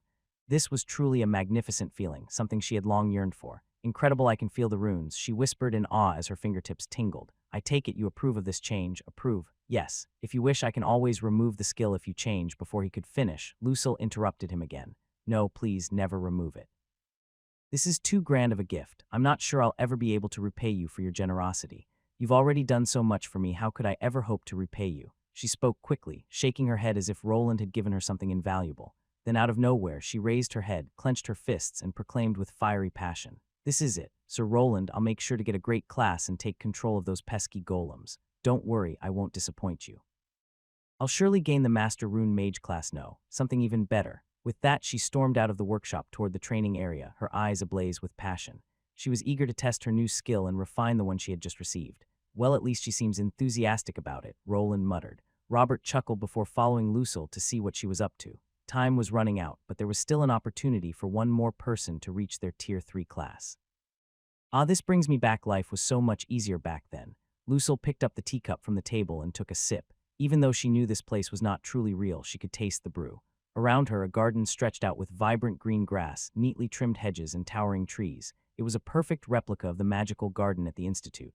My heart still seems to waver back to this place. She let out a sigh while looking around. It had not always been like this. When she first attempted her change, this place resembled the library at her home estate. Yet, as time passed and responsibilities piled on, her ascension space shifted. It was an uncommon phenomenon, as this space usually retained the form of its first activation. To many, a changing ascension space indicated a troubled mind, a person unsure of their own self. Lucille set her teacup down with a soft clink, gazing at the picturesque garden before her. The sound of rustling leaves and the distant chirping of birds filled the space, but she knew none of it was real. This was merely the manifestation of her ascension trial, an illusion conjured by her subconscious. This is the second time I've ended up at the Institute for an ascension, she murmured, brushing a stray lock of azure hair behind her ear. The first time was when I gained my Ice Mage class back at my old home, but now, here I am again. Beside her tea sat a slice of delicate cheesecake, one she had always adored in her youth. She took a bite, the sweetness melting on her tongue, reminding her that this place felt real. The tranquility of the area eased her worries, but she knew lingering too long would accomplish nothing. After finishing her tea and pastry, she stood up, her form draped in the old Institute uniform she had once worn during a time she held dear. With a soft sigh, she strode toward the grand library where the Ascension trial had last taken place. Back then, she was confused and struggled to find her way. The entire institute was a replica, and every familiar place was intact. She remembered being lost for hours, uncertain of where to go, before finally arriving at the library where she had encountered an irregularity. Her gaze lingered on a few things. One was the old Rune department auditorium that later was taken away due to its wavering popularity. At one point, she even dreamed of becoming an assistant professor at the institute, but then her family got in the way. Another was the fountain in the main courtyard, where she and her classmates used to gather after exams. Not far away was an open field outside, where she first encountered Robert on a joint exercise between them and the Knight Academy. Those days were rather pleasant, but now she was an adult and had to move on with her life. Shaking off the nostalgic feeling, she continued walking until she reached the library doors. She pushed them open and stepped inside, her eyes scanning the towering bookshelves filled with tomes of varying sizes and colors. It was just as she remembered, rows upon rows of knowledge, neatly arranged and waiting to be explored. Yet appearances could be deceiving, just like before. She moved to one of the shelves and picked out a book. As she flicked through the pages, she found nothing but blank white paper. Every book in the library was the same, even the ones she had read before. However, not far from here, in a corner where she had once researched runes, were a few special tomes, ones that would begin her journey to the next level. She made her way to the familiar study nook near the eastern wing of the library, where she had once spent hours deciphering rune patterns under Professor Arian's guidance. There was a specific table there where the light spilled through the grand arched windows, illuminating the pages of her books in a soft glow. It was there that she had always found clarity in her studies. As she approached, she saw them, several books stacked neatly on the table, standing out amidst the countless empty ones. They were much larger and uniquely crafted. Moving closer, she noticed something familiar. Just like in her previous trial, the same key she had used before rested nearby, designed to fit the locks on the books placed on the table. Each one was sealed, and unlocking any of them would initiate the Ascension trial. Now she had to decide which book to open. Just like with any other trial, there were hints indicating which class the book corresponded to. She grasped one of the books, one that radiated frost energy and had a cold bluish cover. Icicles were forming on its surface, clearly indicating that opening it would grant her some kind of superior mage class, something she no longer strived for. In the past, her father had dictated her future. She was expected to take the elemental mage class that aligned with her affinity for frost. It was her primary elemental affinity, with water as her secondary. Additionally, she had 2 minor affinities for plants and earth, allowing her to cast lower-level spells of those elements. However, doing so required significantly more mana, as her abilities were primarily focused on ice. The path that her noble house had laid out for her would force her to become either a cryomancer, focusing purely on ice, or a glacial mage, who incorporated water into their attacks to some extent. These were the only 2 options given to her, but she went behind her father's back and chose a class that allowed her to work with runes. Even now, she could remember the book covered in magnificent runes.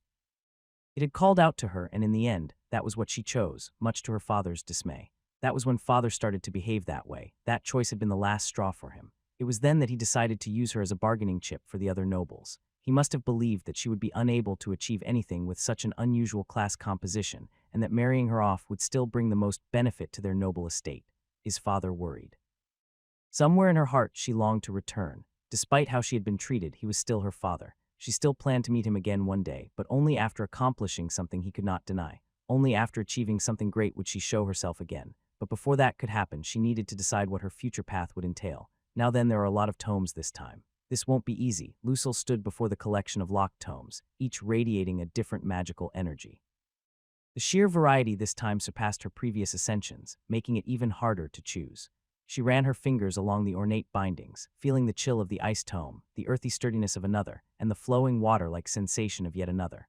There are so many, but after a quick glance, she realized that most of the books here were of low quality. With her mana sense, she could determine which ones held the most potent energy, and the elemental tomes before her were relatively weak. It all made sense. She had only taken one elemental mage class and never reinforced it with another element or the same one again.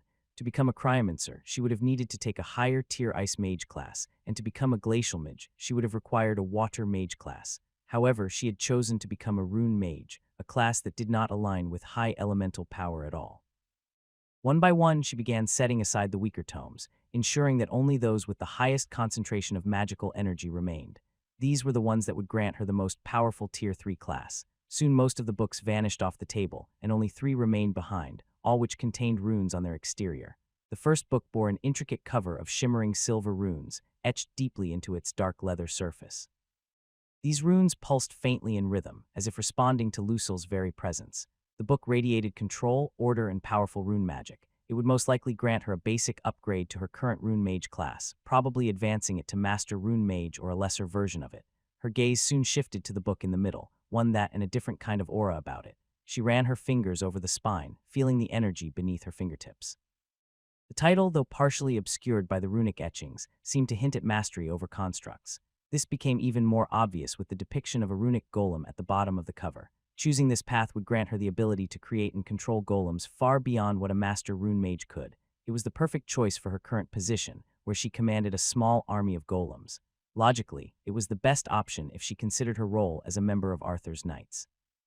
Then there was the third tome, one that was quite different from the other two. This third book was the most peculiar of the trio. Its cover shimmered with a fluid, ever-changing array of runes as though they were alive. They spiraled and twisted, constantly shifting shapes and patterns, their movements hypnotic and entrancing. The colors that flowed through the book's cover were unlike anything Lucille had seen before. It was like she was looking at a rainbow made out of runes, a fascinating display of runic magic. The moment she touched the book, a surge of unfamiliar energy coursed through her fingertips, and she immediately felt something stir within her, an unexplainable pull. The runes on the cover seemed to sense her, and their movements became more intense, as if reacting to the mana within her body. For a moment, it felt as if she could alter them, change their very structure. What is this? The feeling faded almost instantly, but she was entranced by the third book.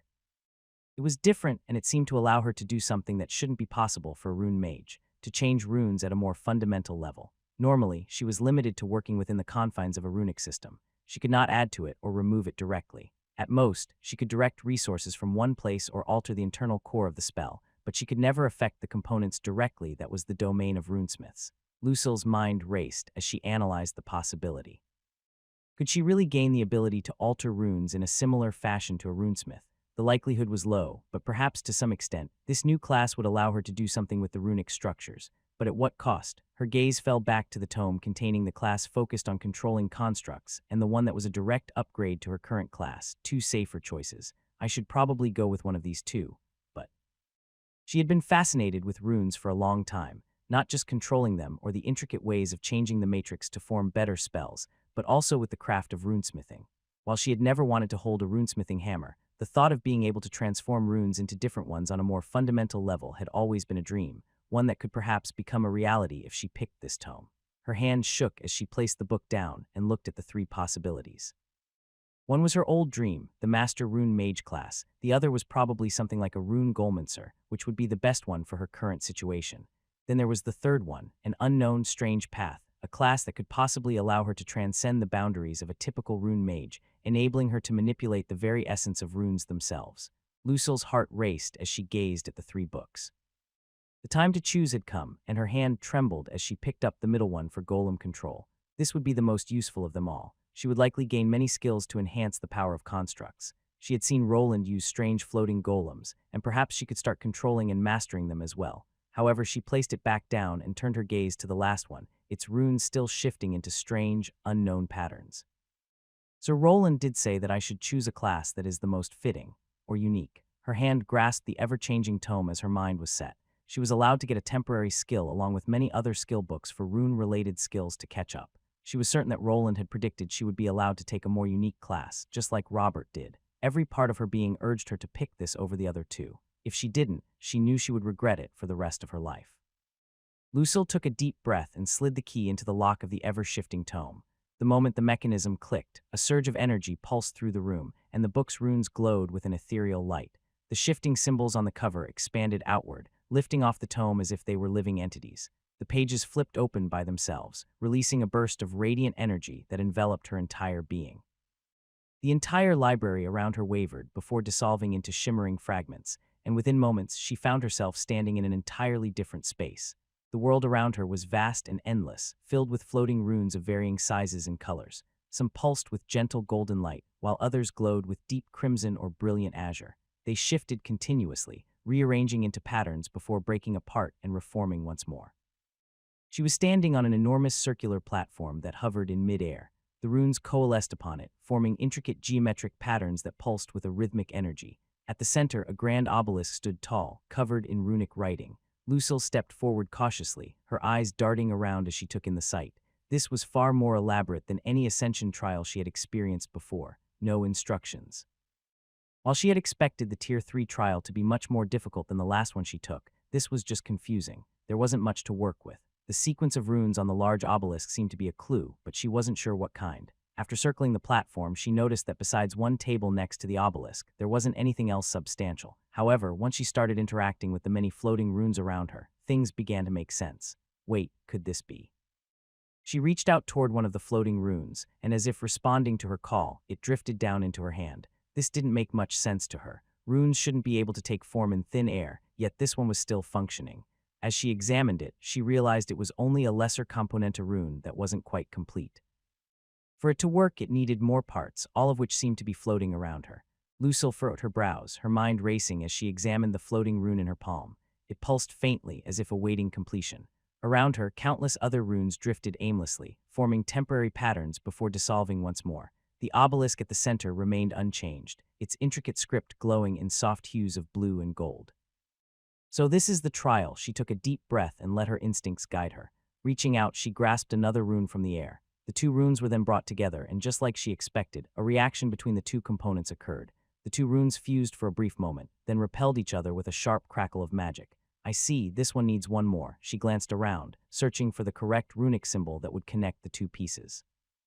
The constant pulsating and shifting nature of the runes made it difficult, but she knew what to do. Suddenly, she reached out, and a third runic part floated over. She brought it together with the other two. This time there was no crackle. Instead, the runes merged, forming a much larger runic structure that remained in place without shifting.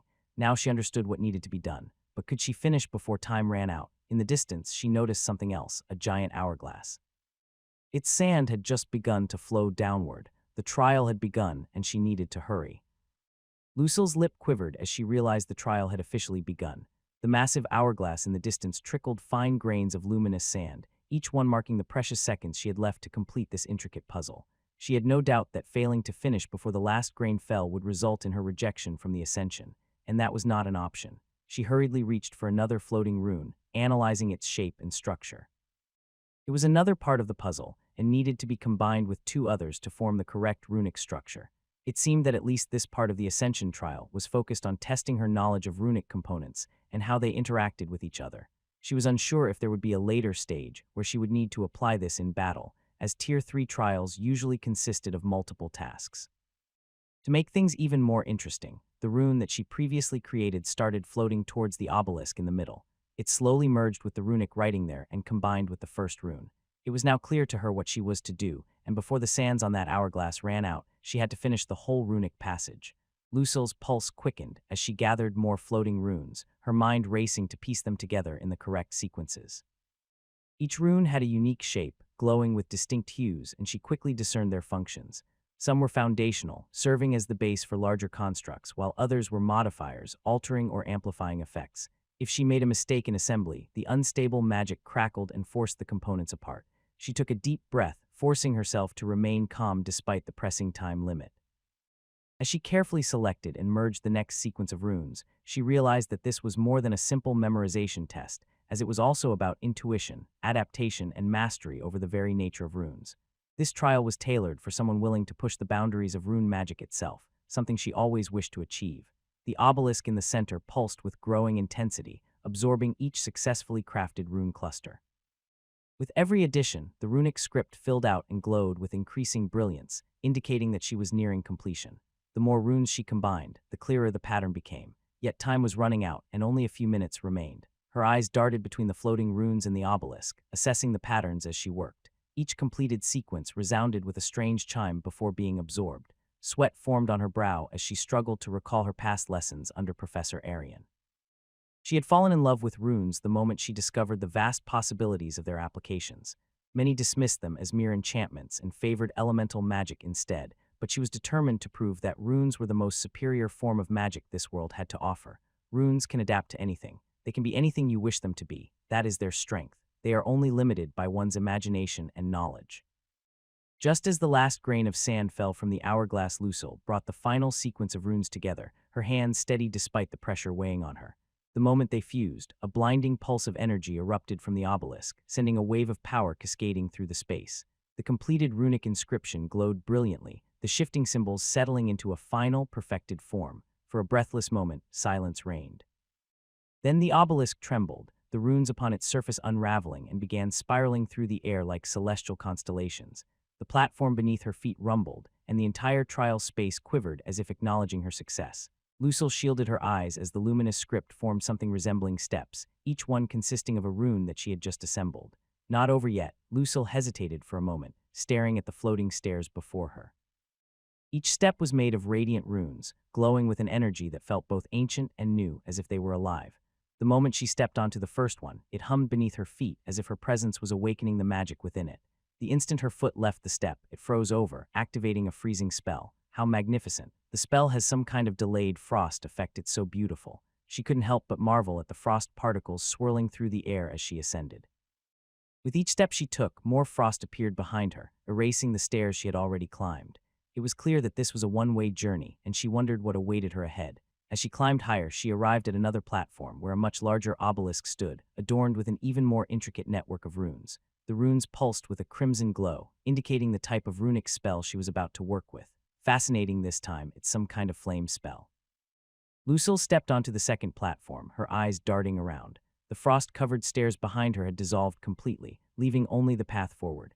The obelisk before her pulsed with a deep crimson glow, and as she approached, the runes along its surface became clearer. It was obvious that the complexity had increased, but the hourglass in the distance was of the same size. This won't be easy, but even though the intensity of the challenge increased, this test brought her immense joy. She loved identifying the correct components and bringing them together. In the previous test, she had needed to combine 3 runic parts, but now some required 4. The more she worked, the more she became consumed by the intricate symbols, each one more complex than the last. Yet, as time passed, her knowledge began to waver. The rune structures grew strange and unrecognizable, and before she knew it, her first ascension trial had come to an end. Ah, and no, it's okay, you're safe.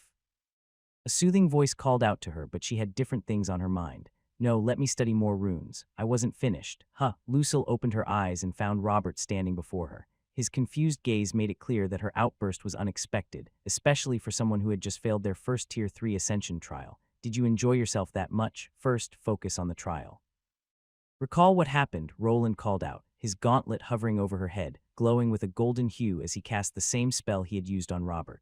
As the memories of what had transpired returned, Lucille quickly began talking, describing every detail of her experience with excitement, to the point that Roland seemed almost uncomfortable. Ah, I see, interesting. Shifting runes and the power to transform them, yes.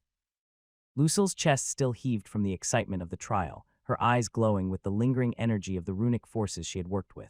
Failing should have devastated her, but instead, exhilaration coursed through her veins. She knew she could eventually return to the same trial with more knowledge and attempt to solve even more runic puzzles. A dream come true.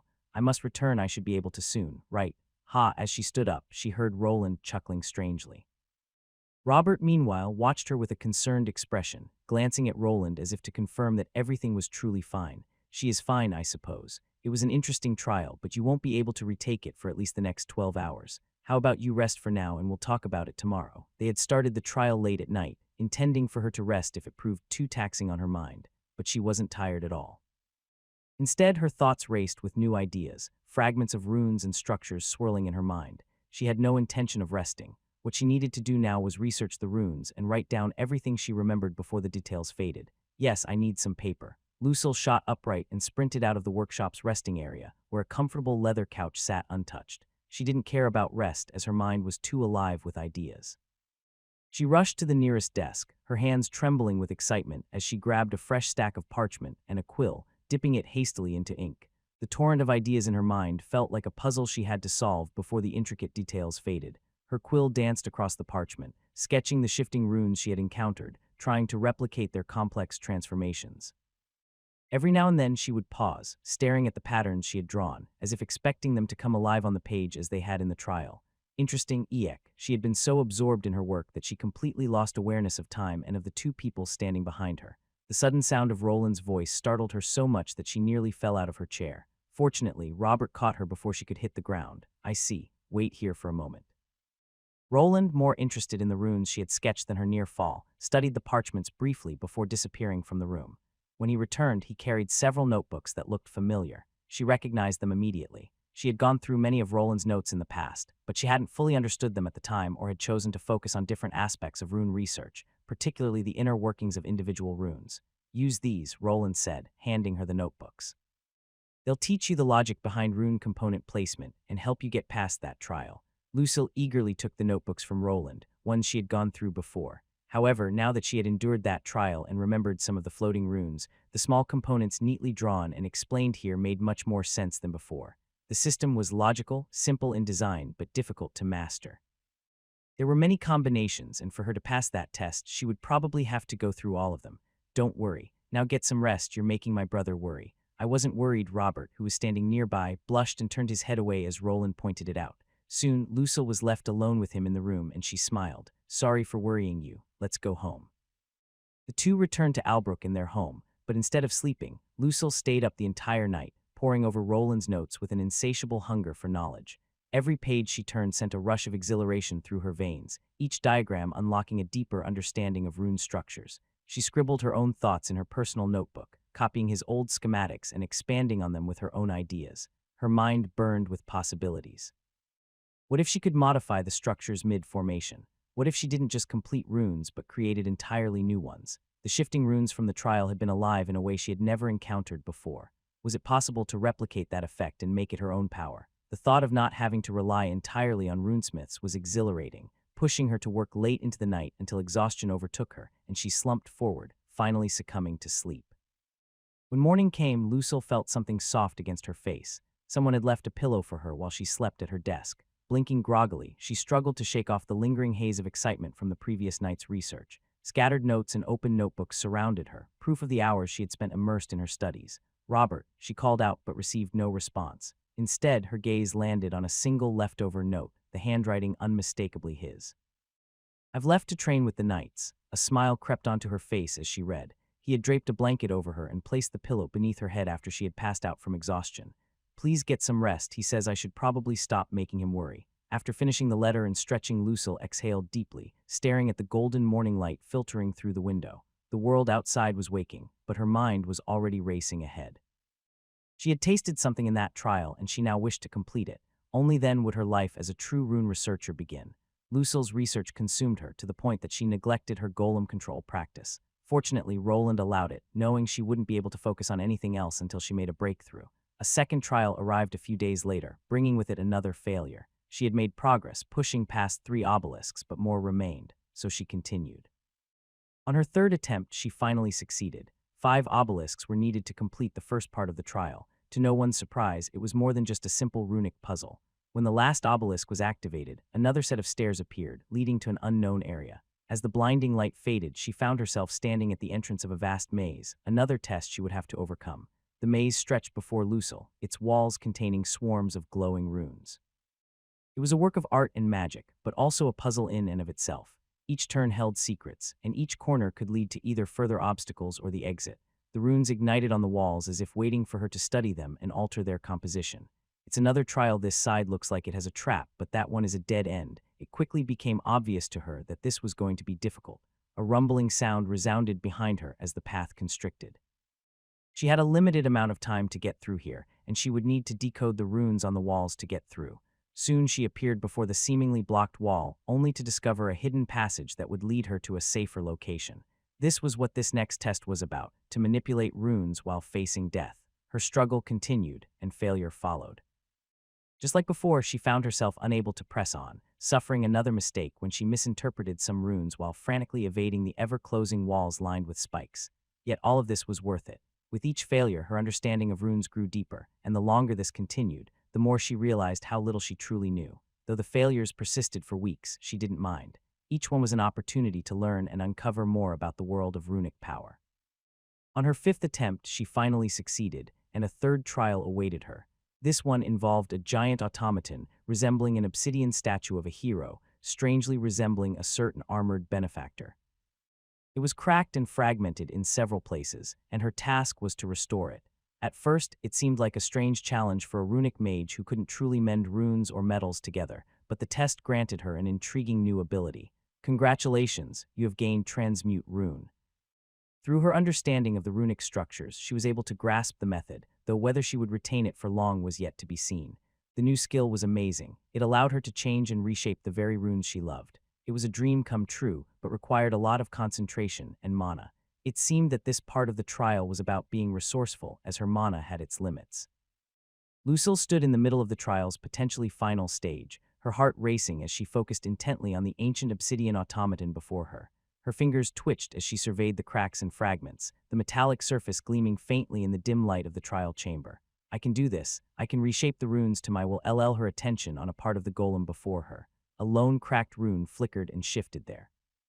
Though the structure had been damaged by age or some accident, she could still manipulate the rune. Affecting the metal itself was impossible, but with her new skill, she could pull the rune closer, adjust its size, or elongate it to fit elsewhere on the piece of metal. She was almost there as the path toward rune transmutation was opening before her, and she would never forget who was responsible for it. Lucille looked at the skill she received. She knew that when she failed the trial, the skill knowledge would disappear, so she had to make the most of it while still accessing its intricacies. Every rune she adjusted, every fragment she transmuted, was another step closer to fully comprehending the very essence of runic magic. She took a deep breath, focusing her mind as she gently placed her hands over a fractured rune on the automaton's chest. The old rune flickered, unstable from seemingly years of neglect.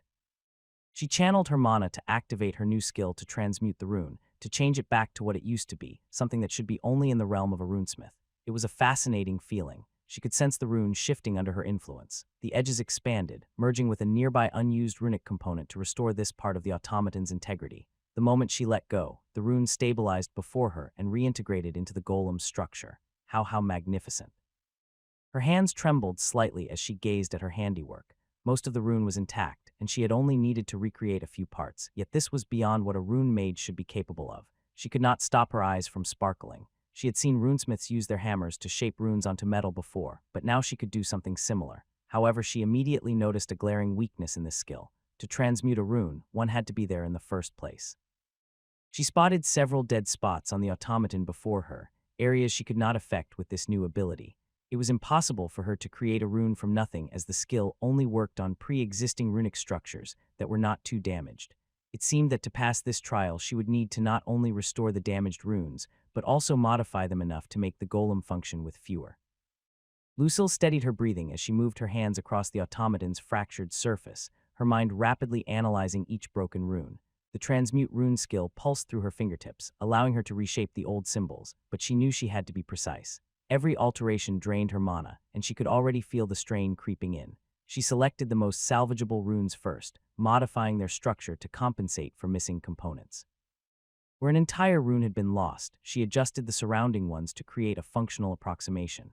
It was delicate work, requiring both her knowledge and intuition. Every decision had consequences, as a single misstep could destabilize the entire array. Time slipped away as she worked. Sweat beaded on her forehead as she adjusted another sequence.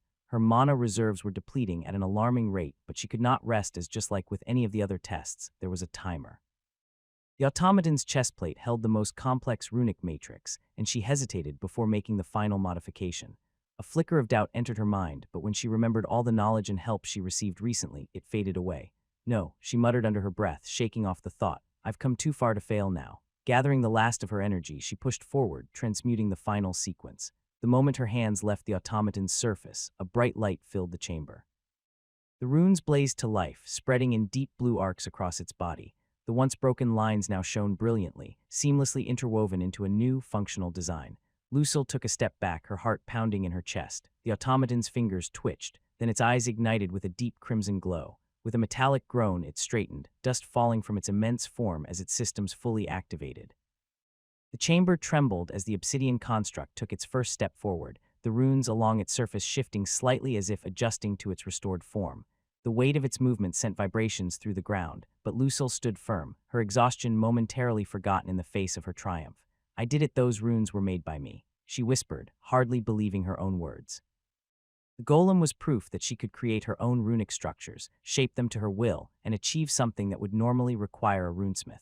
However, she was unsure of what would happen next. The golem seemed to have a will of its own, and the true purpose of its creation remained hidden from her. Even the main control matrix had been concealed, preventing her from fully understanding its design. Slowly, the golem turned toward the wall behind it. The chamber had no doors or tunnels leading out, and the entrance she had used had vanished the moment she stepped inside. It raised its massive hand, the dark metal and stone groaning as it moved. Pieces chipped away from its joints, but it pressed forward. After a long wind-up, it threw a powerful punch. Its fist struck the wall, sending chunks of rock flying and revealing a hidden path beyond. Lucille coughed as the dust settled, revealing a passage beyond the shattered wall. She took a hesitant step forward, her exhaustion giving way to curiosity. The golem, now inert, stood like a silent sentinel beside the ruined wall, its task seemingly complete. With cautious steps, she entered the passage. The moment she crossed the threshold, runic symbols flared to life, casting a soft glow along the walls. These runes were simple and far less intricate than the ones she had worked on before. Yet as she continued, their light began to pulse, as if indicating that she was getting closer to the exit. The path led to a massive, circular chamber. At its center, a square platform loomed, made out of pure white marble. On the far side, a robed figure stood. At first, it seemed like a living person, but as she approached, it revealed its true nature, an autonomous puppet. "It's not over yet," she mumbled to herself as she approached the large marble platform. This was already her fourth trial, yet she felt no fear. Instead, she was eager to see what this place would challenge her with next. The transmute rune skill was still with her, which likely meant she would need to use it again to progress. Oh, the moment her foot touched the platform, something shifted. Directly in front of her, the ground began to move. A small stand emerged from within, with a wooden top with strange silvery cards resting on it. Each card was identical, with a single rune inscribed on its surface. There were small indents in the wood, each perfectly shaped to hold one of the cards. Along the sides, small openings contained a bit of the same silvery metal the cards were made from. It seemed that she was meant to insert the cards into the designated places, but for what purpose and in what order? These runes. They aren't complete, and they're all the same. After examining the cards, she realized that none of the runes were fully formed. They appeared like unfinished runes, lacking a proper purpose, just waiting to be shaped into something new. It quickly became clear that she was likely meant to transmute these cards into proper runes. Almost as if on cue, her question was about to be answered. The automaton mage on the other side of the large platform started moving. The book it was holding began glowing and shifting pages. Once it came to a halt, a rune started to form above its head. It was a slow process and quite deliberate. Lucille could tell that it was forming into a flame spell meant for attacking. Wait a moment, this was quite surprising, and the test was not giving her much time to react. Her instincts told her to erect a mana barrier, but there was a problem. Regular spells could not be cast. This trial's spells seemed to be engulfed in specialized anti-magic that only allowed runic spells to take effect. This meant she had only one way to defend herself, and that was probably what this part of the Ascension trial was about. Lucille's hands trembled as she hastily picked up one of the silver cards. The unfinished rune upon it glowed faintly, waiting to be shaped. Her mind raced as she attempted to transmute the rune into a shield spell before the automaton mage unleashed its fiery attack. Sweat beaded on her forehead as she channeled her mana into the card. The rune flickered and shifted, its lines extending and twisting under her guidance. Yet this task wasn't so easy. To assemble a strong enough shield, more of the cards were needed. Once one was complete, she set it down on the wooden stand and reached for another card. The automaton's spell was nearing completion, its fiery glow intensifying as the rune above its head solidified into a completed incantation. This was not an easy task. She needed to focus on the creation of the runes, place them in the correct order, and also devise the correct defensive spell. To make things harder, the timer for this quest was quite short, as even before she could grasp the last card, the heat in the area reached the apex. No, wait, her hands fumbled as she was about to settle the last card for her defensive spell. It dropped for a moment into the wrong slot, and that was enough for her to fail. The automaton mage released its spell. A massive wave of fire roared toward her, its searing heat consuming the air around it. Lucille flinched as she tried to place her card down, yet just as the defensive spell was forming, the wave of heat collided with her body. She had no time to dodge and felt her body seared and turned to charcoal before waking up in Robert's arms. She had failed once more. "Ah, no, don't take it away. It's okay, calm down, wait, where are you going? To do research and practice." Robert tried to reassure her that everything was all right, but this was no time to rest. She instantly jumped up from her seat and took off running. It was clear that she needed to understand the best applications for combat runes and how to counter spells directly. While she could no longer use the transmute rune skill, the feeling of it still lingered. She just needed to hold on to it and do more research. She had 2 weeks to retake her trial, and then a month if she failed again. Time was running out, and if she failed once or twice more, earning this class would become nearly impossible. But she would not give up. No, she could not give up anymore. Even if it took years, she needed to get her hands on that one skill. It was something she could no longer go on without. The next 2 weeks were spent training her battle skills with rune magic. Roland helped her decide on the best rune compositions for both offensive and defensive spells. With his guidance, she perfected the runic structures and minimized them for the upcoming trial. When she returned, the previous trials felt almost too simple. More than a month had already passed, and her training was paying off. She quickly made her way back to the third and fourth trials, and now the rematch with the runic automaton was upon her. This time she was ready. She placed the right cards together, forming a mana shield just in time. Her opponent unleashed the flaming spell once again, but this time the shield deflected it with ease. That was when the true nature of the trial became clear to her. After launching its attack, the automaton stopped moving, as if waiting for her to retaliate. And of course she did. She swiftly assembled the cards to generate a proper attack spell, an enhanced Tier 2 Pinnacle Ice Blast, a technique she had perfected with Roland's help. The air crackled with energy as Lucille finalized her spell. The rune-etched silver cards pulsed with mana, linking together to form the spell's structure.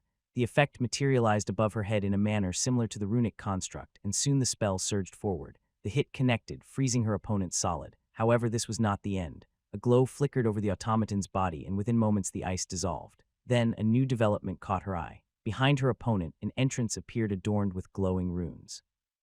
As soon as she landed the first hit, one of the runes lit up. It was clear now that if she wanted to progress, she would need to light all of them. This feels easy, but I must heed Sir Roland's advice. These tests sometimes have hidden variables. A new spell of a different element began forming, and naturally, it would be easy to defend against if she used the same defensive spell. However, during the assembly, she took a bit longer, using more cards than she needed to. Just as she expected, there was a problem with using the exact same spell. The test rejected it and would not allow it to form. She quickly exchanged one of the cards so that a newly adjusted defensive spell could take shape before being hit by a lightning elemental attack. Lucille was glad that she had people watching out for her. Otherwise, she would have failed this test once more. With the second spell defended against, she launched a new attacking spell at her opponent. The test focused on transmuting runes without relying on the same spell repeatedly. She just needed to determine what type of attacking spell the golemic enemy would use, adjust her shield accordingly, and then strike with an element her opponent was weak against, just as she had done previously. Lucille continued her assault, adapting quickly to each new spell the automaton mage cast. Fire, lightning, wind, and earth. Each element required a different strategy and a different rune configuration. The constraints of the trial forced her to think swiftly, to reshape her runes in real time without hesitation. As the battle progressed, she felt the transmute rune skill evolving, becoming second nature. The final rune on the door ignited as she landed her last successful spell, an advanced ice spear spell. The automaton shuddered, its glowing eyes dimming as it ceased movement. The runes lining the walls pulsed once before vanishing, and the door slowly swung open, revealing a long, dark corridor ahead. Was this the end of the trial, or was there still something more to do? She didn't know, but she moved forward, her eyes furrowed and focused. She stepped forward, her face becoming illuminated by the dim glow of embedded runes along the corridor. As she proceeded, the air grew lighter, and a gentle breeze brushed against her face. Soon, the passage ended, revealing a vast landscape before her. A giant landmass stretched in all directions, with her standing at an elevated spot that resembled the top of a magical tower. Could this be the last one? Before her stood something resembling a podium, similar to the ones professors used during lectures. Above it, a complex rune floated in the air. It was unlike any she had encountered during the Ascension trial. This was a Tier 3 rune, created in a three-dimensional space, far beyond anything she had been able to use before. This truly seemed to be the final challenge. She just needed to complete this one rune, and the Ascension trial would be over. Lucille opened her eyes, gasping as she felt the lingering echoes of mana flicker away from her fingertips. A dull ache spread across her limbs, a reminder of her exertion, but it was overshadowed by the exhilaration coursing through her veins. She had done it, she had passed. Robert was standing over her, his expression clear with worry as he was unsure of her success. Lucille, is everything all right? His brother, on the other hand, wore a different expression. She didn't know how, but it seemed he had noticed something. Usually his hand would already be hovering, casting spells to enhance her memories, but it wasn't. Congratulations on reaching Tier 3. Robert quickly looked at Roland with a dumbfounded expression, then back at Lucille. However, before he could congratulate her, something started rising from within and she could feel it.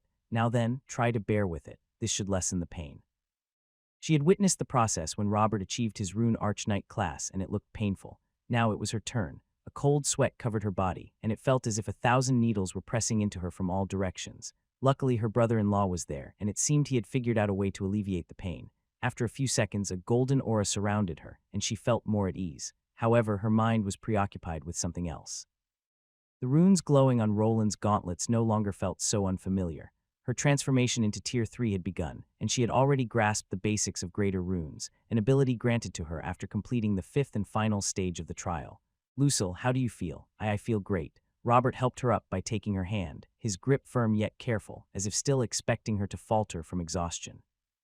Lucille stood tall, feeling the strength coursing through her newly refined body. It was unlike anything she had ever experienced before. Her mana felt denser, more fluid, and her senses were sharper. The world around her seemed clearer, as if every detail had been brought into sharper focus. She flexed her fingers and watched as faint traces of mana swirled around them. The transformation was complete. She was no longer just an aspiring rune mage. She was now a rune transmuter, a class she had fought and struggled for and one she had not even known existed. Can you see it? It's there. Robert watched with concern as Lucille waved her hand and pointed at the air where her status screen was displayed. Of course, he could not see what she was seeing, nor did he have an identification skill to help him understand. However, she was completely focused on her new and improved status screen, which now displayed her class and all its upgrades. Now this was an interesting one. She knew exactly what these magical pathways were. They were essential for almost all high-tier runes since connecting runes through only physical paths was sometimes impossible. With this skill, she would be able to alter their composition, but she was limited to already existing ones, a restriction that runesmiths did not have. This was all she could see of the skills she received from the rune transmuter class. Various skills had their masteries raised when she reached Tier 3, but they were not that important. Now that it was finally over, a new challenge stood before her as she needed to master greater runes, something she had been waiting to do for years. Lucille stood in silence, her eyes fixed on the status screen displaying her newly gained class and skills. The rush of power within her was intoxicating, and the two brothers noticed her growing obsession with it. Why don't you two head home and rest for now? There's going to be plenty of work tomorrow, Roland suggested while Robert nodded, but Lucille didn't seem to be listening. She continued mumbling about transmuting runes and greater runic structures she wished to research. Tomorrow, I don't feel tired at all. I wouldn't be able to sleep even if I wanted to. Lucille looked at them with pleading eyes, but Robert did not seem convinced. Then she glanced over at Roland, who was watching her closely, clearly examining the skills she had received.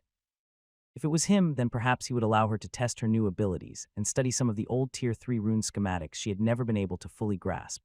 I suppose the spell I used on you had a refreshing effect. Come with me then, we should test your skills. Yes, she jumped high, much higher than she expected. Before her head could collide with the ceiling, Robert managed to yank her down. Her multiplier had increased, and her reinforced muscles and organs made her much stronger. Even though she was a mage, her physical abilities were now far beyond what they had been before, and she would need time to adjust. Rune Transmuter, an interesting class. Roland glanced at the worried Robert, but his mind was elsewhere. Lucille's new class was intriguing. Though he would have preferred her to have a class that controlled golems on a wider scale, this was not a bad alternative. He already had an idea for a customized weapon she could use, as he had been aware of the Transmute Rune skill beforehand. She still has all the basic control skills, so it should be fine. The three of them walked as Roland analyzed all of Lucille's skills. He was unsure how powerful she could become as a spellcaster, but with a transmuting ability, she was now capable of much more than that. In theory, she could reshape runic constructs to some degree and adapt to many adverse situations, similar to his own runesmithing masteries. The downside of her class was its reliance on external runes, but with him around and his capabilities, he could probably create powerful gear that would make her class shine. His sister-in-law was ecstatic, so he decided to bring her to the training chamber to see what she could do with her new skills. He also wanted to measure her limits. After draining her mana and stamina a few times, she would probably settle down and go home with Robert, who still seemed concerned about her well-being. Fine then, how about you show me exactly how that transmutation skill works? Of course, they set up a series of tests for her. The first involved having her adjust runes on metal plates, changing them into different forms. Roland had Sebastian measure her speed, mana wavelength, and anything else he could with his detection skills. Interesting. In some cases, this skill seems even better than regular runesmithing. As he watched, he could tell that she used less mana to reshape these runes than he would if he attempted the same. Regular runesmithing required a hammer, but could also work with direct mana infusion. The drawback of using mana directly was its immense energy cost. Rune transmutation, on the other hand, consumed far less mana but lacked the same level of detail. The runes were weakened to some extent and could not shift beyond their pre-existing internal components, whereas regular runesmithing allowed him to alter them however he wished. Considering these limitations, it was clear that he needed to develop foundational runic structures that Lucille could use as a base to create the most runes possible. I could probably reduce it to a few fundamental rune structures, but it won't be easy. It seemed he had his work cut out for him, but the power she now wielded could not be underestimated. While she was not yet at his level, her mana reserves were high, and her class significantly reduced the mana cost of runes. Combined with a higher than normal stat multiplier, she would be a force to be reckoned with. The other interesting aspect was that she could register a limited number of runes for later use. It was somewhat similar to what Robert could do with his Invoke Rune skill. Store could save up to 5 runes for now, while Load could instantly reconfigure a structure for quick casting. That's enough. You should probably rest now. I am fine. He sighed, watching her insist on continuing even after having her mana drained several times. Just go back home, you're making Robert anxious. Only when he mentioned Robert and she glanced in his direction did she finally relent. He handed her another notebook with some basic greater rune schematics, and then she was off, heading home. Another Tier 3 class holder was now in the city, and their power had grown even more. One step closer, but if someone finds out, this could get dangerous. While his forces were expanding drastically, this was becoming a problem. The number of Tier 3 class holders had grown to a staggering level, and if outsiders took notice, they would start asking questions. He wanted to push further, but continuing to train people through the divine runes was impossible for fear of church retaliation. It was one thing to help his brother and those closely connected to him, but expanding this training method to outsiders was another matter entirely. He hadn't disclosed it to people like the guild master, even though the man probably suspected something was amiss. I hope this is enough for the culling now. What about that weapon? His mind drifted back to the task at hand. He began scribbling, sketching a design that could hold multiple rune symbols within itself, allowing them to shift using a transmuting skill. His fingers moved quickly, and soon he had drawn a book. Instead of paper pages, it contained thin metal sheets, each etched with different rune structures for Lucille to manipulate. The idea was for her to activate multiple pages at once to form larger spell structures. Though the metal was thin and the runes wouldn't last long, the pages would be easily replaceable, even in combat, or at least that was what he hoped. Master, it's dinner time. Oh, as he was working, Sebastian interrupted his thoughts. He glanced at one of the monitors and saw Elodia entering the dining room along with Lobelia, Armand, and a few others. Ah, right. Today was the day. He smiled slightly as he got up from his seat. After some persuasion, Elodia had finally agreed to run a small school for orphaned children. Today, they were celebrating her new position, and he wouldn't miss it. While there was always work to be done, sometimes even he needed a break. After setting down the schematics for the new weapon, he headed upstairs. The elevator doors opened, and he quickly jumped to the side to evade a tackle from Agni. Woof, you're too slow. Ow, the chase began. He dodged and weaved behind his windmills as Agni tried to tackle him. Luckily, he was rescued by the sharp voice of his annoyed wife. Wayland, Agni, stop it. The food is getting cold. Both of them froze before quickly heading inside. As he glanced around the room, he saw familiar faces. Some were smiling, while others smirked in mockery at him being scolded. He did not mind. Instead, a small smile crept onto his own face, something that seemed to be happening more and more lately. Ugh, stop yawning, you're going to get me to do it. We still have 4 hours left, just bear with it. 2 guards stood with slouched backs outside the gates of a city. A cold wind was blowing in their faces and helped to keep them awake. The night was quiet, with only the occasional chirping of insects and the rustling of leaves carried by the wind. One of the guards, a lanky man, groaned as he stretched, rolling his shoulders with a sigh. I swear I'm about to just let my soul leave my body. This shift is never ending. His companion, a stockier man, chuckled dryly. Better than patrolling the slums. At least here we don't have to deal with drunkards trying to pick fights with us. The lankier man grunted in agreement but then rubbed his stomach with a grimace.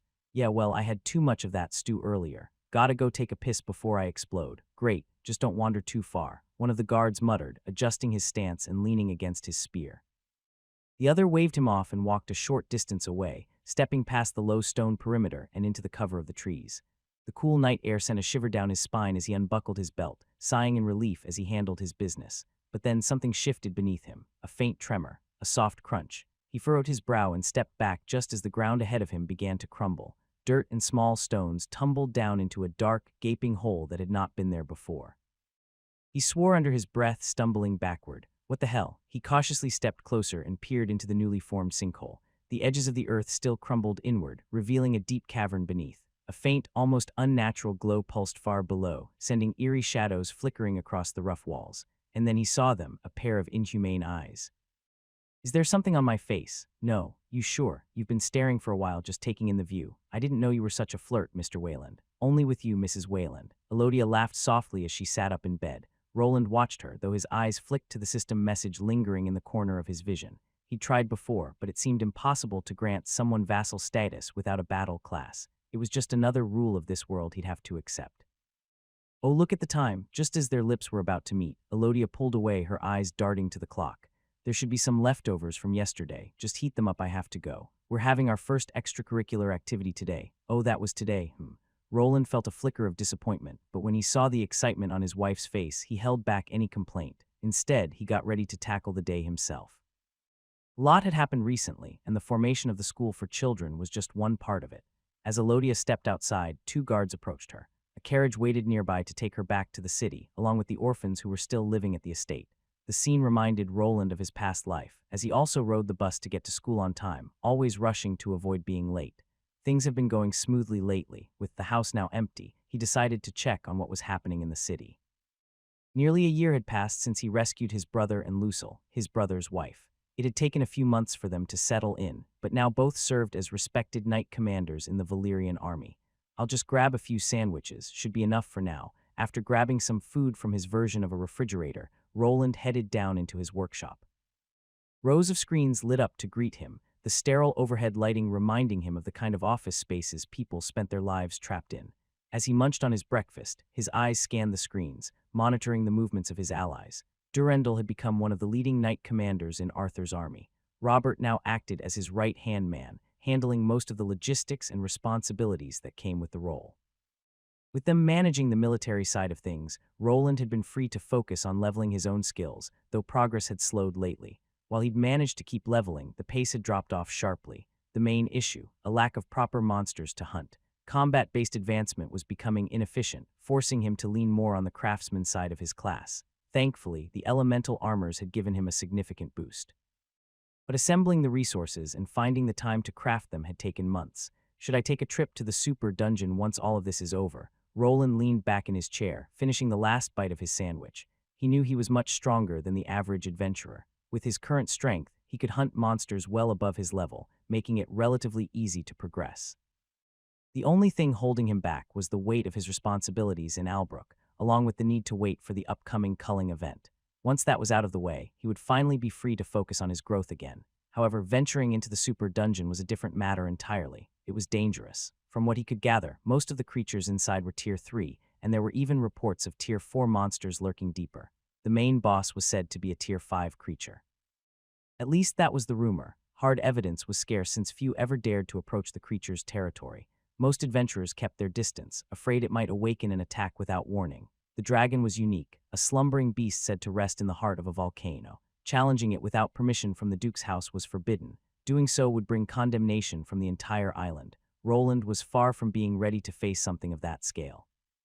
He had not even reached the level of a Tier 4 class holder. At his current pace, it would take him over 10 years, perhaps even longer. He did not fool himself into believing he would reach Tier 4 as quickly as he had reached Tier 3. Still, this was his goal. He was well aware that powerful threats still existed, and any one of them could endanger him or the people he cared about. Only a handful ever reached that level. Tier 4 class holders were considered the elite of the elite.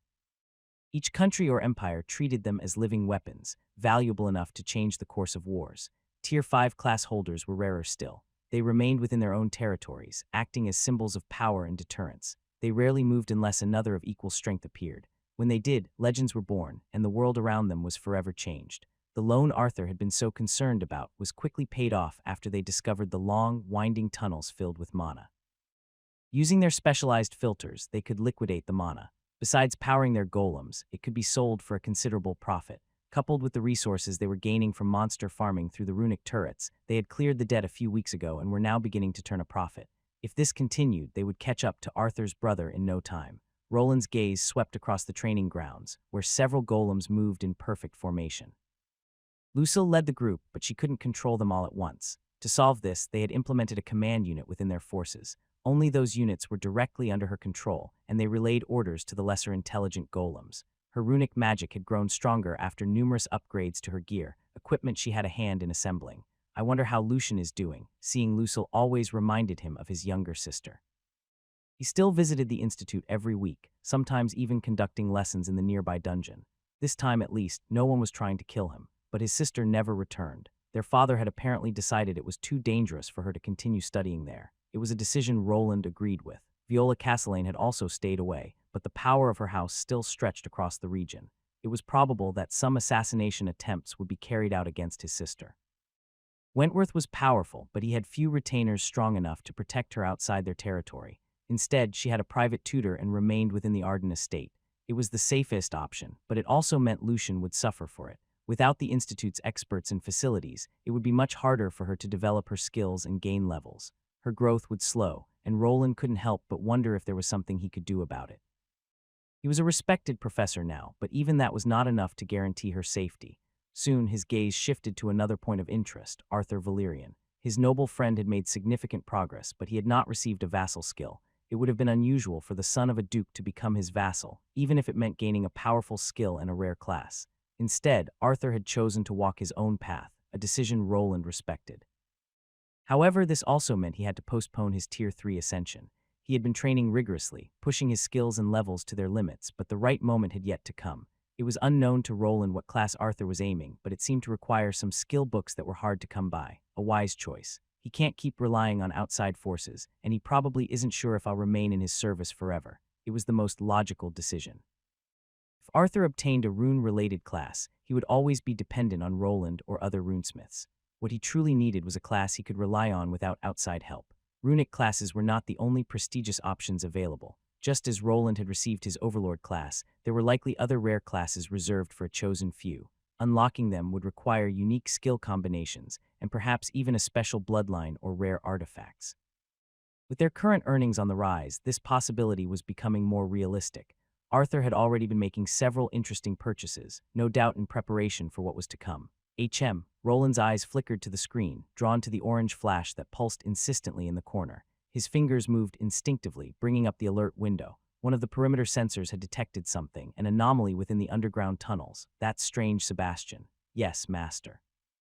Dispatch a scout golem to these coordinates. The mana concentration seems to be rising rapidly. I want confirmation on whether it's a natural event or something else. Understood. Sebastian remained a floating wisp of light, his new humanoid body still incomplete. He was now responsible for monitoring the entire city and controlling nearly every golem within it. The warning came from the tunnels. Almost immediately, a wheeled golem unit was activated and sent to investigate, providing a visual feed of the situation. They had been steadily expanding their sensor network, but the underground tunnels seemed endless. The high concentration of mana made it difficult to deploy golems effectively, forcing them to rely on alternative methods. Armand and Lobelia, both strong enough to withstand the mana density, played a crucial role in these efforts. Many sections of the tunnels, including the one where the alert had originated, were still not fully equipped. To compensate, Roland had set up specialized stations with mobile camera golems. These units could navigate closer to trouble spots and relay information even through the interference caused by the dense mana fields. Roland leaned back in his chair, wondering if he should get more food as he watched the live feed from his scout golem.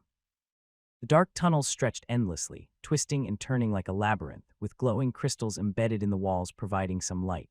For a while there was nothing unusual, just the mana haze disrupting the signal intermittently. Then suddenly the image blurred. He sat up, eyes narrowing as static flickered across the screen.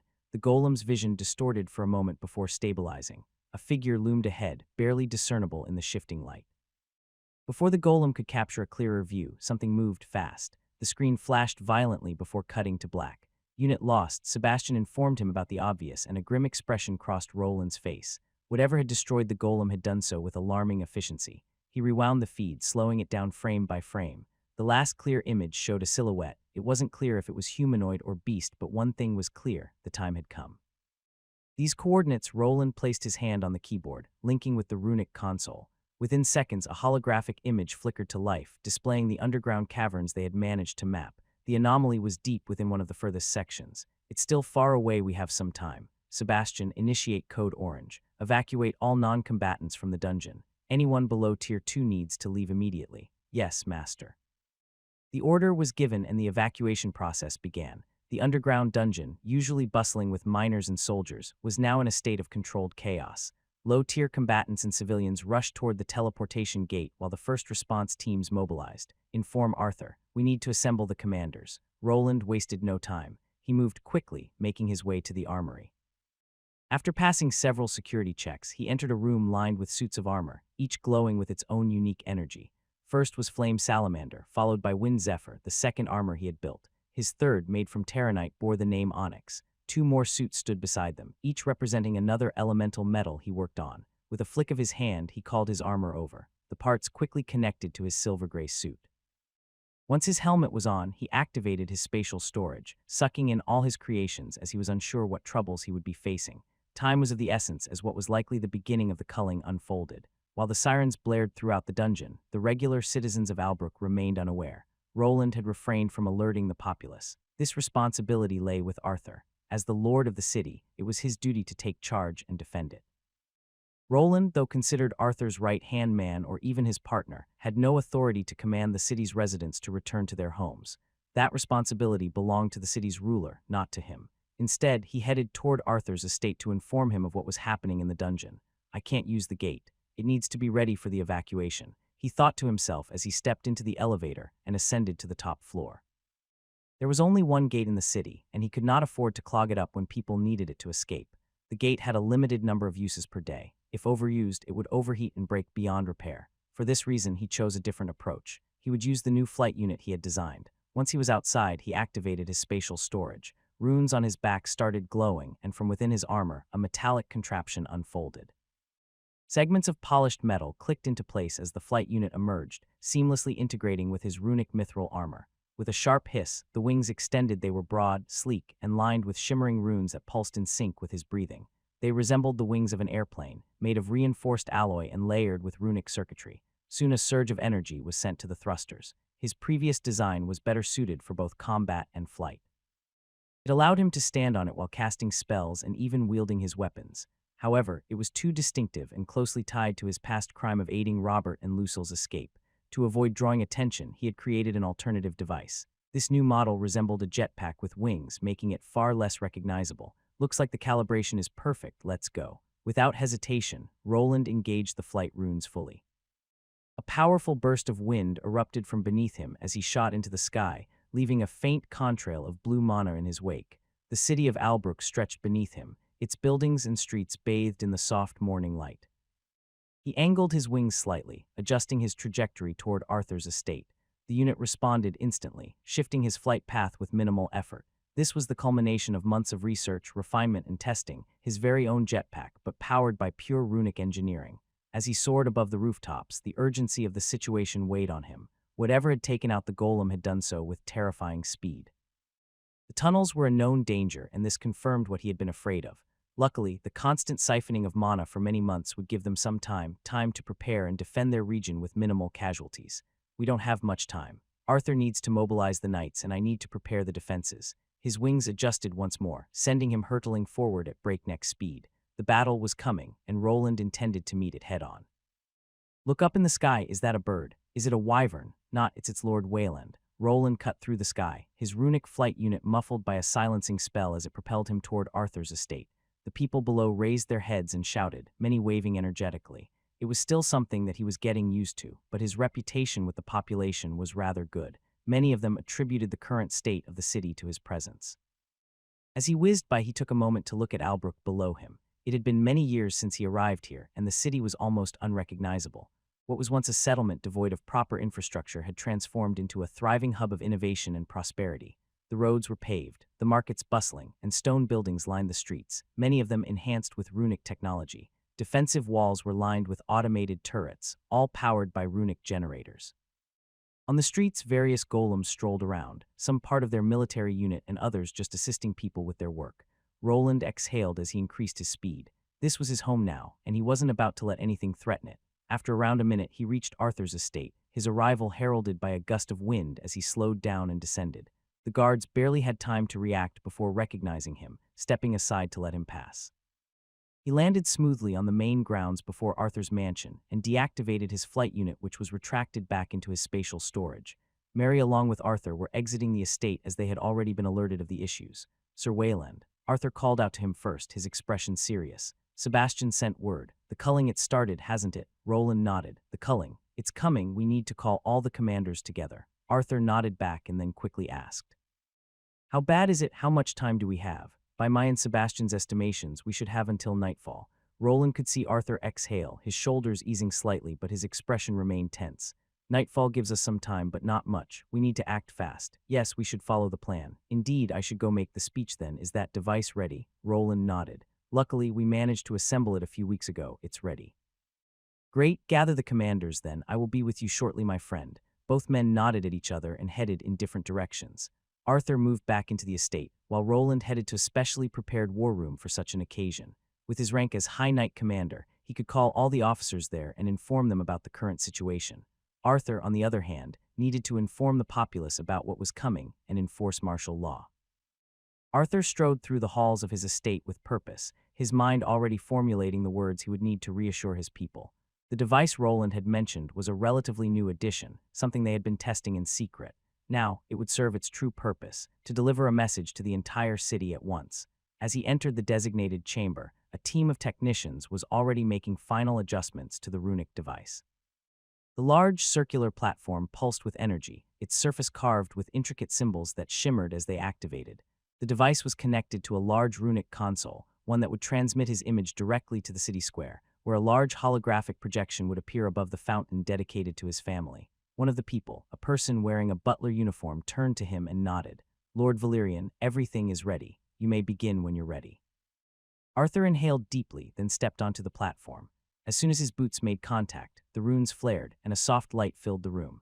The area around him glowed as his body was illuminated by a magical haze. It pulsated for a brief moment before fading away, and he looked forward onto a screen that relayed the image of what was happening in the city square. A statue of his father, Duke Alexander Valerian, stood tall, surrounded by the shimmering water of a white marble fountain. Now the water glimmered even more brightly as the runes beneath it began to activate. At first, the distortion was subtle, with ripples forming just beneath the surface. Then the hidden mechanisms within the base of the monument came to life. A series of gears and enchanted runes activated in perfect sequence. The fountain's water, once cascading freely, suddenly slowed to a halt as an image appeared above it. The people of Albrook gasped as their city lord's enormous, luminous form took shape. Some had seen this device in action during minor tests, but never on such a grand scale. Arthur's holographic presence loomed over the square, his expression resolute yet reassuring. The plaza, once filled with the chatter of merchants and townsfolk, instantly fell silent. Arthur took a breath. His voice, now resonating through sound amplification magic, carried across the city as he began his address. "Citizens of Albrook," he began, his voice carrying across the city with the help of the runic sound amplifier. "I stand before you today not just as your lord, but as your protector. A great danger approaches. Just as you have been told, the culling is upon us." The citizens looked up, many murmuring among themselves at the mention of the culling. For months, city officials had been spreading information about the impending dungeon break, ensuring that the people were prepared for its eventual arrival. Their efforts seemed to have paid off, as the citizens did not appear as alarmed as they might have been otherwise. "As you know, we have long prepared for this moment. Today, danger is upon us, but fret not." A ripple of murmurs spread through the crowd, but none descended into panic. Arthur's leadership had ensured the city was well informed and prepared. His voice remained firm, commanding attention without spreading fear. "The city walls will hold. Our defenses are strong. Our golems and knights stand ready. However, I must urge all non-combatants to proceed immediately to the designated shelters at the city center. These locations have been fortified and provisioned to ensure your safety." The runic amplifiers carried his words across every district, from the merchant quarters to the residential sectors. Across the city, designated guards and officials began guiding citizens toward the shelters while trying to maintain order. "Let me make one thing clear: Albrook will stand. Our preparations have been thorough, and our resolve is unshaken. Stay vigilant, stay united. And know this: I, Arthur Valerian, stand with you, and I promise on my father's name no harm will befall you in this city." A brief silence followed, then a unified cheer rang out. The people trusted their lord, and Arthur's unwavering confidence reassured them. With those final words, the hologram flickered and vanished, leaving the people with some time for everything to settle in. Arthur stepped off the platform, sweat appearing on his brow as he took a moment to take a breath. "Lord Arthur, that was a great speech." Mary approached him first, a reassuring smile on her face. "You think so, Mary? I improvised some at the end there nevertheless. We should join Sir Wayland and the others." "Yes, Lord Arthur, everyone should have gathered now." Arthur and Mary made their way swiftly to the war room, where Roland and the city's highest-ranking commanders were already assembled. The room, carved from reinforced stone, was dimly lit by glowing orbs embedded in the walls. A massive, enchanted map of Albrook and its surrounding regions was projected above the central table, constantly updating with the latest reports from sensors and golemic cameras. As Arthur entered, all eyes turned to him. The tension in the room was palpable, but it was not the only emotion felt by those gathered. There was also anticipation. Everyone here had been preparing for months.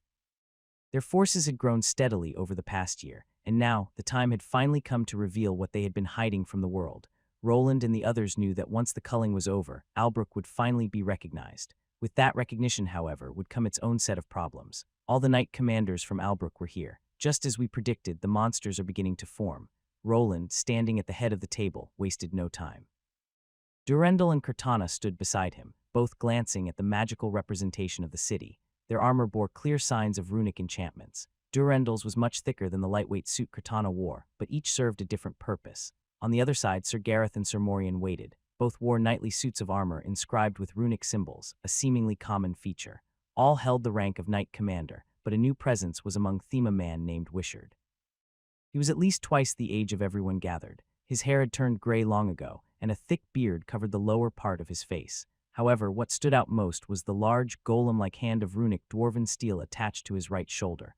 Arthur took his seat at the head of the table, eyes scanning the assembled commanders. Each of them had spent years honing their skills, preparing for a moment like this.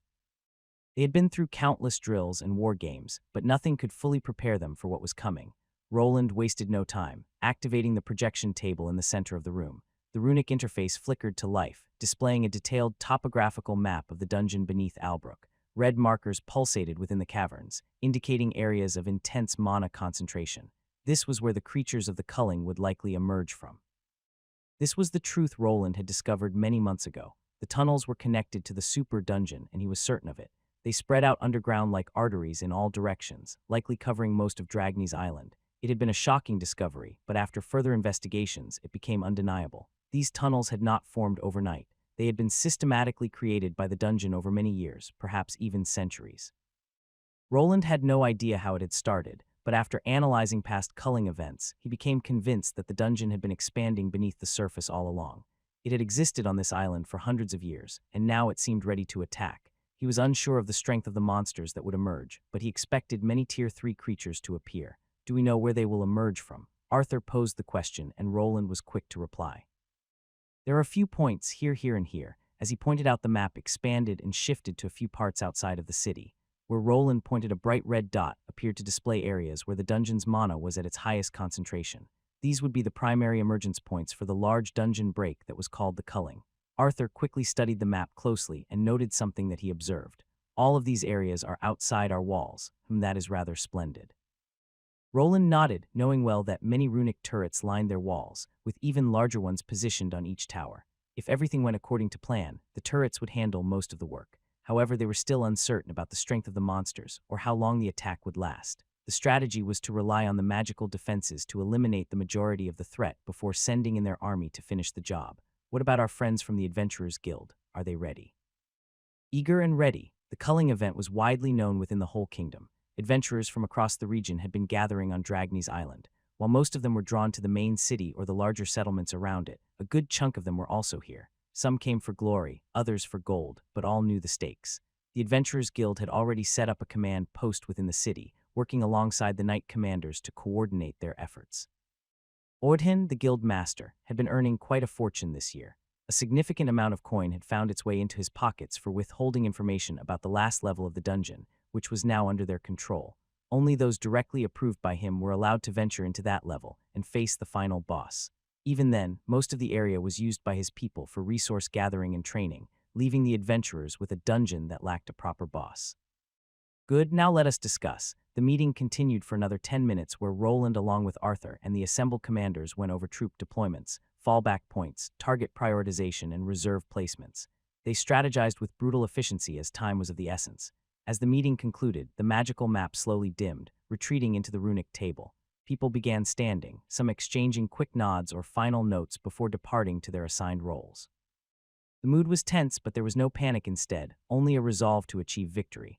Arthur rose from his seat, his expression stoic as he tried to remain calm. He turned to speak with Morian briefly before Mary leaned in with a hushed update about the shelter preparations. Across the room, Roland hadn't moved. He remained still, arms crossed, seemingly watching the projection fade with a furrowed brow under his helmet. As the final few people filed out, Arthur turned to leave but paused as Roland's voice reached him. Arthur, he called calmly, not loud, but just enough to be heard. A moment, Arthur looked back unsure about the reason but nodded. The other commanders in the war room took the hint and quickly retreated to leave the two alone. As the last of the knight commanders and aides exited, the two men remained standing opposite each other. Only once no one was listening did Roland start discussing an issue he saw within their planing. Is that so? You make a great point, but it will not be an easy feat. It won't be, but this is probably the best and only time something like this is possible. Their conversation moved quickly, and Arthur seemed to hesitate. Roland had proposed a strategy that could potentially bring trouble to their doorstep, but if it succeeded, the rewards would be great. I think it's a worthwhile endeavor, worth the risk. It is, but are we truly ready? I think so, but you'll have to decide that for yourself. Arthur paused for a moment, his head lowering in contemplation. Then suddenly, he looked up with a grin on his face. Is this only to further my cause, or do you perhaps have your own noble agenda? Roland was surprised by the question and took a step back. You can't fool me, my friend. Very well, if everything goes well, do as you please. You have my blessing to act freely. While this had not been part of the original plan, Roland had long been focused on the bigger picture. The culling event would not only be a chance for Arthur to prove himself to his father, but also an opportunity for other gains. If they could take advantage of the chaos it would bring, they stood to significantly boost their standing on the island. Arthur gave him a firm nod before turning on his heel. As he left the war room, the heavy doors shut behind him with a final thud that echoed like the sounding of a war drum.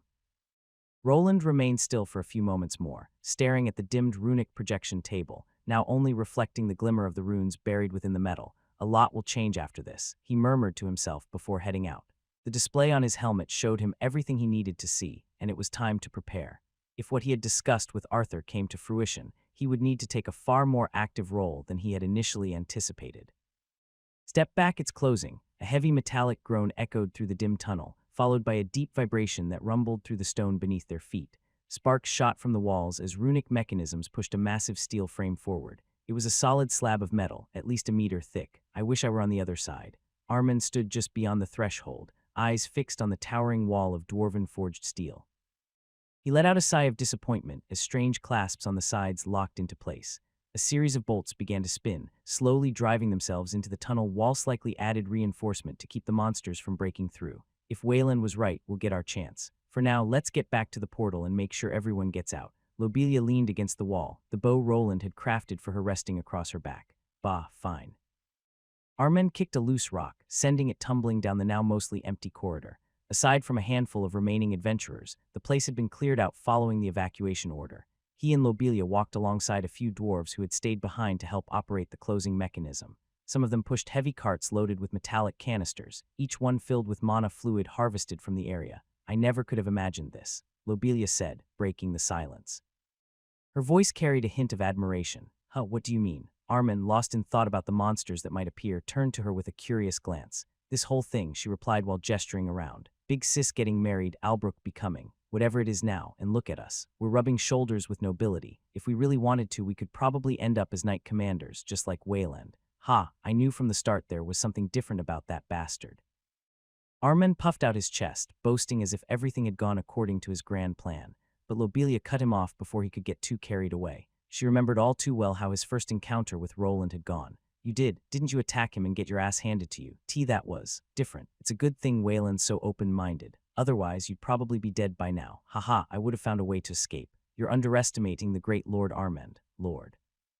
Lobelia raised an eyebrow at the title. They say people get wiser with age, but with you, I'm starting to think it's the opposite. Have you actually gotten dumber? Armand clutched his chest in mock pain, his expression theatrical. You wound me, dear sister. My intellect ages like fine wine, more like milk. She rolled her eyes and gave him a playful shove, nearly knocking him into one of the dwarves. The dwarf grunted and muttered something under his breath that sounded very uncomplimentary. Before they could continue walking, a voice echoed through the corridor. It was the voice of the man responsible for the entire operation. Guide the dwarves to the teleportation gate and make sure that everyone makes it out in one piece. Once everyone's out, return with them. Aye, boss, Lobelia responded with her best Bernier impression, speaking into the armband on her wrist. She wasn't entirely sure how the runic device worked, but it kept her in contact with Roland as long as she was within the city's range. It was both fascinating and a little unsettling how he could keep tabs on them from afar. Are the monsters coming? Will we get a grand battle? Armin leaned in close to her wrist, trying to listen in. She immediately kicked him away with an irritated scowl. You've got your own wrist thing, you big oaf. Don't spit in my ear. Lobelia rolled her eyes again, but a faint smirk tugged at her lips. Despite all his antics, Armin had a way of keeping things light, which was something they all needed now. Even as a Tier 3 archer, she felt the tension creeping in. From what she understood, this dungeon break would not be like the others. It was going to be worse. More powerful monsters, more chaos. Behind them, the corridor groaned once more as the last of the dwarves hauled their carts past the second reinforced door. Is everyone out? Great, close it. Hey, what about that thing? Are we just leaving it in there? Armand pointed toward a strange contraption hidden beneath a heavy cloth. Something dark stuck out from under the covering, its surface marked with a zigzag pattern he did not recognize. I guess so. If it wasn't supposed to stay, he would have said something. Let's just go. The massive door slammed shut with a thunderous clang, followed by the familiar hiss of the locking mechanisms they had seen previously. With the task complete, the group began making their way out. The monsters inside the dungeon had already been eliminated by the automated turret systems, leaving the area temporarily secure. In time, Armand, Lobelia, and the remaining adventurers reached the teleportation gate. Once activated, the gate shimmered to life and they stepped through, arriving in Albrook where the others had already gathered and were anxiously waiting. Within a few hours, the monsters would come. And despite everything, Armand and Lobelia could not help feeling both excited and afraid. Good, the dungeon is now empty. How is the monster concentration looking? Roland glanced at his display as Armand and Lobelia arrived at the main city teleportation facility. With their return, they could finally begin assembling their forces at the walls that had been constructed for such an occasion. For a while, the city had been reinforced from all sides to become a proper fortress to keep the people inside safe, and now was the time to test it. Nothing yet, but the concentration is increasing. The exit is starting to form. There were sensors placed within the underground dungeon, but the dense mana concentration made accurate predictions difficult. However, months of siphoning mana had forced the dungeon's exit tunnel to form much farther away than it was likely intended to. This was the true purpose of the culling, something engineered by the super dungeon itself. When Roland first discovered the place, he was confused, but over time the mystery revealed itself. The dungeon was creating underground tunnels by slowly eroding the rock with mana while simultaneously reinforcing the passages to a staggering degree. This was why it had taken so long to dig their way into the area, but once inside, the nature of the threat became clear. Somehow the dungeon was extending its tunnels beneath the entire island, and worse still, it was targeting large settlements like Albrook. If Roland had not uncovered that path, the tunnel might have emerged directly within the city. Fortunately, they had managed to redirect the process. Now, the exit was forced to form half a kilometer outside the main defensive walls. It had been nothing but pure luck that he managed to discover it. The walls surrounding the area were thick and designed to prevent any mana from leaking out. That was why it had remained hidden from the higher-tier mages and warriors living above ground. The only reason he had sensed anything unusual was because the tunnel happened to be located near an actively expanding dungeon. The two dungeons had reacted to one another, with the one he had previously cleared resonating in response to the mana-saturated tunnels nearby. This resonance triggered a strange fluctuation in the surrounding mana, catching his attention. That chain reaction was what ultimately led to the tunnel's discovery. Are the entrance points designed to collapse after the last monsters make it out? Is this really something planned by a dungeon core? Roland pondered the question as he made his way toward the main command tower, where Arthur had already arrived. He had only interacted with a single dungeon core before, and that one had shown no sign of being capable of such complex strategies.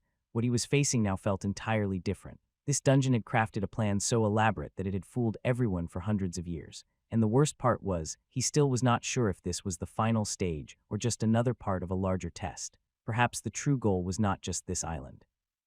Maybe the dungeon was preparing to expand across the entire continent, and if that were true, then perhaps the whole world was next. A gold coin for your thoughts. Roland's thoughts were interrupted by Arthur, who now stood beside him clad in a fully enchanted suit of armor. At his side was Mary, his ever-loyal guard and the leader of their information-gathering network. He looked quite royal. The suit was made out of pure mithril and had blue accents. When this is over, we might have to show the underground to your father, or at least parts of it. Arthur's eyes widened slightly. His father was still a sensitive subject. Even so, the threat posed by the dungeon was undeniable. If they left it unchecked, it could become a disaster. Still, perhaps they could delay revealing the full truth. It all depended on how far the dungeon had already spread. Yes, perhaps we can postpone it and turn the situation to our advantage. First, we need to get through this. Indeed, let us discuss this issue after we get through this. Both men nodded to each other, then turned their attention to an interactive magical map.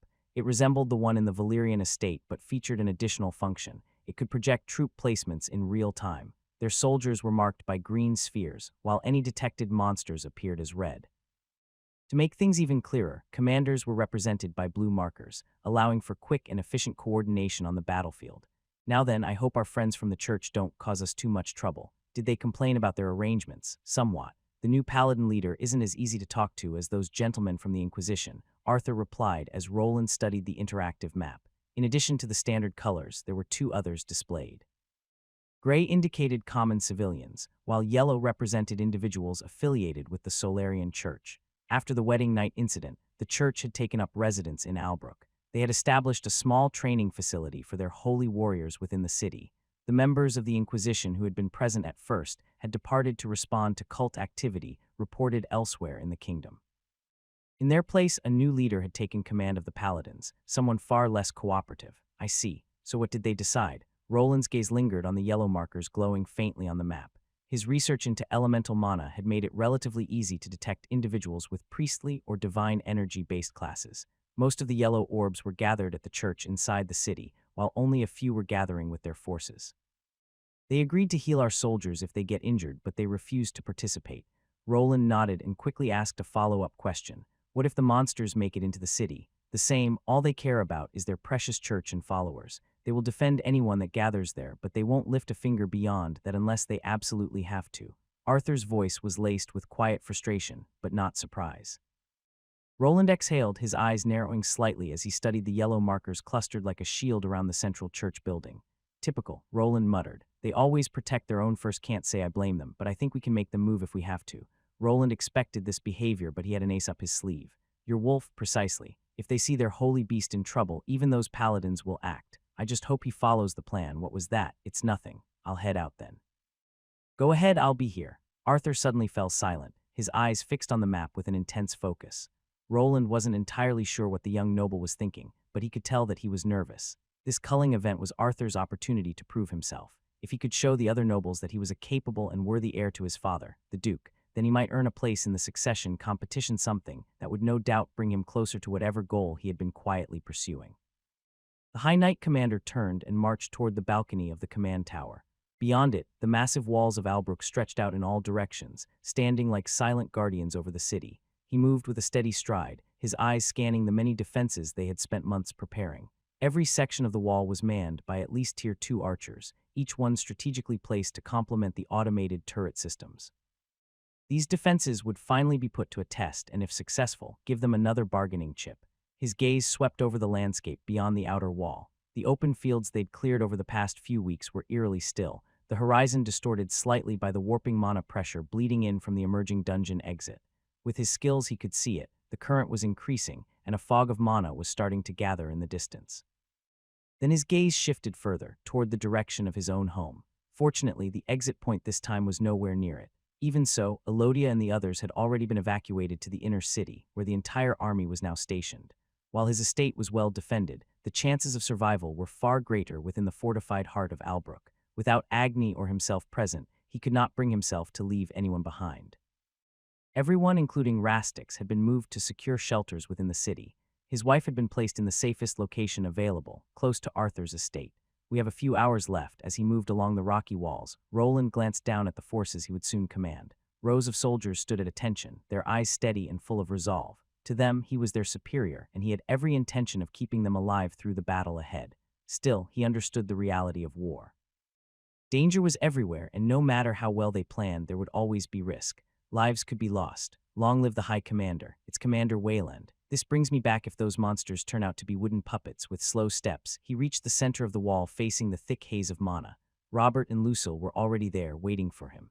Both were clad in runic armor and prepared for battle, though he was not certain they would be needed here. He still held on to the hope that his alternative plan would come into play, and if it did, their strength would be required elsewhere. Are you two ready? He asked while casting a glance at them. I'm feeling a bit nervous, Lucille admitted, clearly weighed down by the pressure of her new position. Robert, in contrast, appeared calm. As a former knight stationed at the border, he had faced monsters and enemies of the kingdom for years. To him, a dungeon break was almost nothing new. Good, well then let us wait and see. He turned his eyes to the horizon where the fog of mana thickened. Soon, an exit point would form, and exactly where he had predicted. If everything went according to plan, those monsters would not stand a chance. The sun sank low over the horizon, painting the sky with hues of deep purple and fiery red. The last rays of light moved over the battlements and the weary faces of those gathered. Some of the soldiers and civilians began to murmur in soft, anxious tones. Their voices blended with the rustling wind as one of them whispered, "Maybe the High Knight Commander was wrong. Maybe those creatures aren't coming. Has the High Commander ever been wrong before? No, but what if this is just a drill, some kind of test?"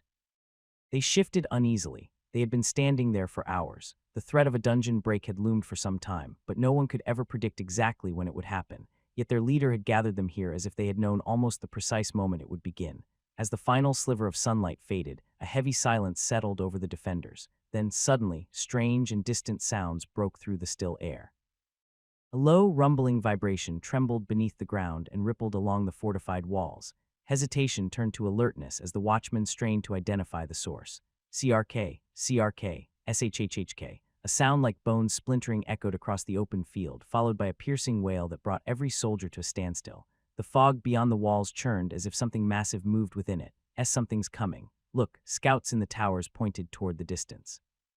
The magical haze, once invisible, shimmered into view for all to see. A burst of blue light surged from the mist as the ground cracked and heaved. Roars filled the air. Some were deep and menacing, others high and piercing. Some figures were vaguely human in shape, others resembled beasts. The dungeon break had begun, and in that moment no one doubted the High Commander ever again. For a heartbeat, silence returned. Then came the footsteps, not from a single creature, but from hundreds. The sound echoed further with each passing moment. As the monsters emerged, their growls rose, growing louder with every second. Soldiers along the wall instinctively raised their weapons. Automated turrets stirred to life, their cannons swiveling toward the distance from where the creatures advanced. The fog parted slowly, revealing the first wave. Large beasts made of twisted stone and chitin stomped forward, their limbs bent at unnatural angles. Their eyes glowed faintly with nothing but malice. Behind them, skittering shapes crawled like giant insects, forming a grotesque carpet of armored bodies that stretched in all directions. Robert was the first one to step forward. His hand rested on the pommel of his runic blade, which he was eager to use. "They've started to emerge. Just give the order, and my troops will make short work of them." His voice brimmed with confidence, but Roland stepped in quickly, cutting him off before he did anything reckless. "There's no need. We'll let the automated turrets handle it for now. These monsters shouldn't be a problem. Most people wouldn't be able to gauge the strength of such creatures, but for Roland it was simple. The larger ones were a type of golem, crudely formed from a mix of insect parts and stone. They looked like something cobbled together by a deranged scientist, a patchwork of chitin and rock. Behind them came a swarm of smaller creature scarabs, centipedes, and beetles. Insectoid monsters not commonly found within the Albrook dungeon. Still, they shared one notable trait. None of them were above level 100. Roland raised his hand. The moment had come. Activate the runic turret systems. While he could have done this task by himself, he wished to give the people here a chance to learn how the defenses worked. A few people were operating a console hidden in one of the nearby towers. Once he gave the command, they activated the turrets through a series of commands. Gears shifted, runes flared, and barrels began to swivel and lock onto their targets. Then came the roar of arcane-powered destruction. The first volley struck like thunder. Bolts of searing light flew in a straight line to strike a golem straight in its chest. The creature exploded in a shower of stone, its glowing eyes fading into oblivion. Another beam followed, then another, each one striking a monster and devastating it into oblivion. The sky above the city flared with energy as turret after turret discharged volleys of condensed mana at the oncoming horde. The creatures never had a chance. Explosions of light and fire blanketed the battlefield. Stone and insect-bodied abominations shattered like porcelain, their legs buckling as they fell under the relentless fire. The smaller insectoids didn't fare any better as they were incinerated by runic pulses that cleaved through their ranks in blazing arcs. Battlefield turned into a glowing furnace of runic magic. By the gods, Lucille whispered as she raised a hand to shield her eyes. This is extraordinary." She wasn't the only one left speechless. All around her, people stood with mouths agape, captivated by the spectacle unfolding before them. The turrets lining the walls had been there, silent and still, their power only theoretical in the minds of most. But now, as every single one fired in perfect unison, their true strength was revealed. Roland remained silent as the battlefield lit up with fire and smoke. The mechanical hum of the turrets filled the air as they continued tearing the monsters apart, spraying the ground with gore. Their cannons, forged from various alloys, prevented them from overheating too quickly. Still, there was a limit to how long they could fire without pause. Soon, a third of the turrets entered a cooldown phase. Once they recovered, another third would shut down to begin the same process, assisted by ice runes that had been placed nearby, though they weren't part of the turrets themselves. With a third of the automated defenses offline, the monsters managed to push farther into the fray. Yet Roland didn't move. He stood still, unmoving as ever. The archers on the walls held their positions, waiting for the signal that still hadn't come. A bit more, a distant boom echoed across the plain, like the cracking of ancient ice. From the fog of mana came movement, slow at first, then faster than any of the monsters before it. The earth trembled beneath the weight of something immense, and then they saw it. A creature the size of a two-story building emerged from the haze. Its body was covered in uneven, dark green plates fused with writhing limbs of pulsating flesh. Dozens of eyes blinked in a sickening rhythm as it charged forward, heading straight into Roland's next trap, a field packed with mines. Boom. Several mines erupted beneath the Titan's left foreleg, tearing through its strange biological armor. It roared in pain but kept moving. Another explosion hit, then another, each blast piercing its defenses and forcing it to stagger. The mines had been buried a quarter-kilometer from the walls, set precisely to intercept the approaching monsters. More creatures followed behind it. Dozens, maybe hundreds, twisted beasts, malformed horrors with too many limbs and far too many mouths. They poured into the minefield, and what followed was a symphony of destruction. The mines detonated in controlled intervals, one after another, triggered by mana-sensitive enchantments. Blasts of earth and shrapnel filled the air. Limbs flew. Screeches echoed across the battlefield. Smoke rose in thick columns as crater after crater tore through the charging horde. The monsters slowed, then faltered, their momentum shattered by the relentless barrage. The delay worked. The pressure on the turrets eased, allowing their runic systems to cool and recover. Roland could already feel the energy levels balancing out, returning closer to where they had started. It saved us a lot of time and money to know which side they would be coming from. As the carnage unfolded, Roland could not help but feel a touch of pride. This defense had been in the making for many months. In addition to the array of turrets that had been relocated from the opposite side of the walls to reinforce this section, he had planted numerous explosive devices underground. Some were simple rune scrolls he had prepared long ago, while others were crafted by alchemists like Rastix. Together, they created the explosive spectacle now unfolding as hundreds of beasts were torn apart. Their numbers are dwindling fast. Before long, a few Tier 3 monsters began to emerge. These were far more resistant to turret fire and explosions, but the constant barrage wore them down. Even their toughened hides and regenerative abilities could not withstand the accumulated damage. One by one they fell. It's going well enough, Roland stepped forward. Those around him were astonished by the spectacle of the monster horde being pushed back so easily. With this much preparation, the outcome was hardly surprising. The real issue now lay with the waiting troops and the adventurers who had gathered in hopes of loot. They remained near the gates, ready to push forward if any monsters broke through the first line of defense. Still, the monsters continued to press on. Though the turrets and explosions had wiped out a large portion of them, a few began slipping through. The growing pile of corpses eventually started to interfere with the blast radius of the explosives. Some of the monsters were small and agile, darting through the gaps and closing in on the main wall where the defenders stood. The archers raised their bows, ready to eliminate the insect-like creatures weaving through the tall grass, but they were difficult to spot. It was time to deploy one of their newer units. Exoskeletal Division, you're up. I want you to torch them. A small group stepped forward, moving with heavy strides. They wore suits similar to the one Robert had used during his trial, though these lacked the full exterior armor. Only 20 of them stood ready, and each one was distinct in that none held a proper battle class. Leading them was someone Roland knew well, his assistant, Bernier. "All right, you lot, let's go." Bernier called out, his voice indicating excitement.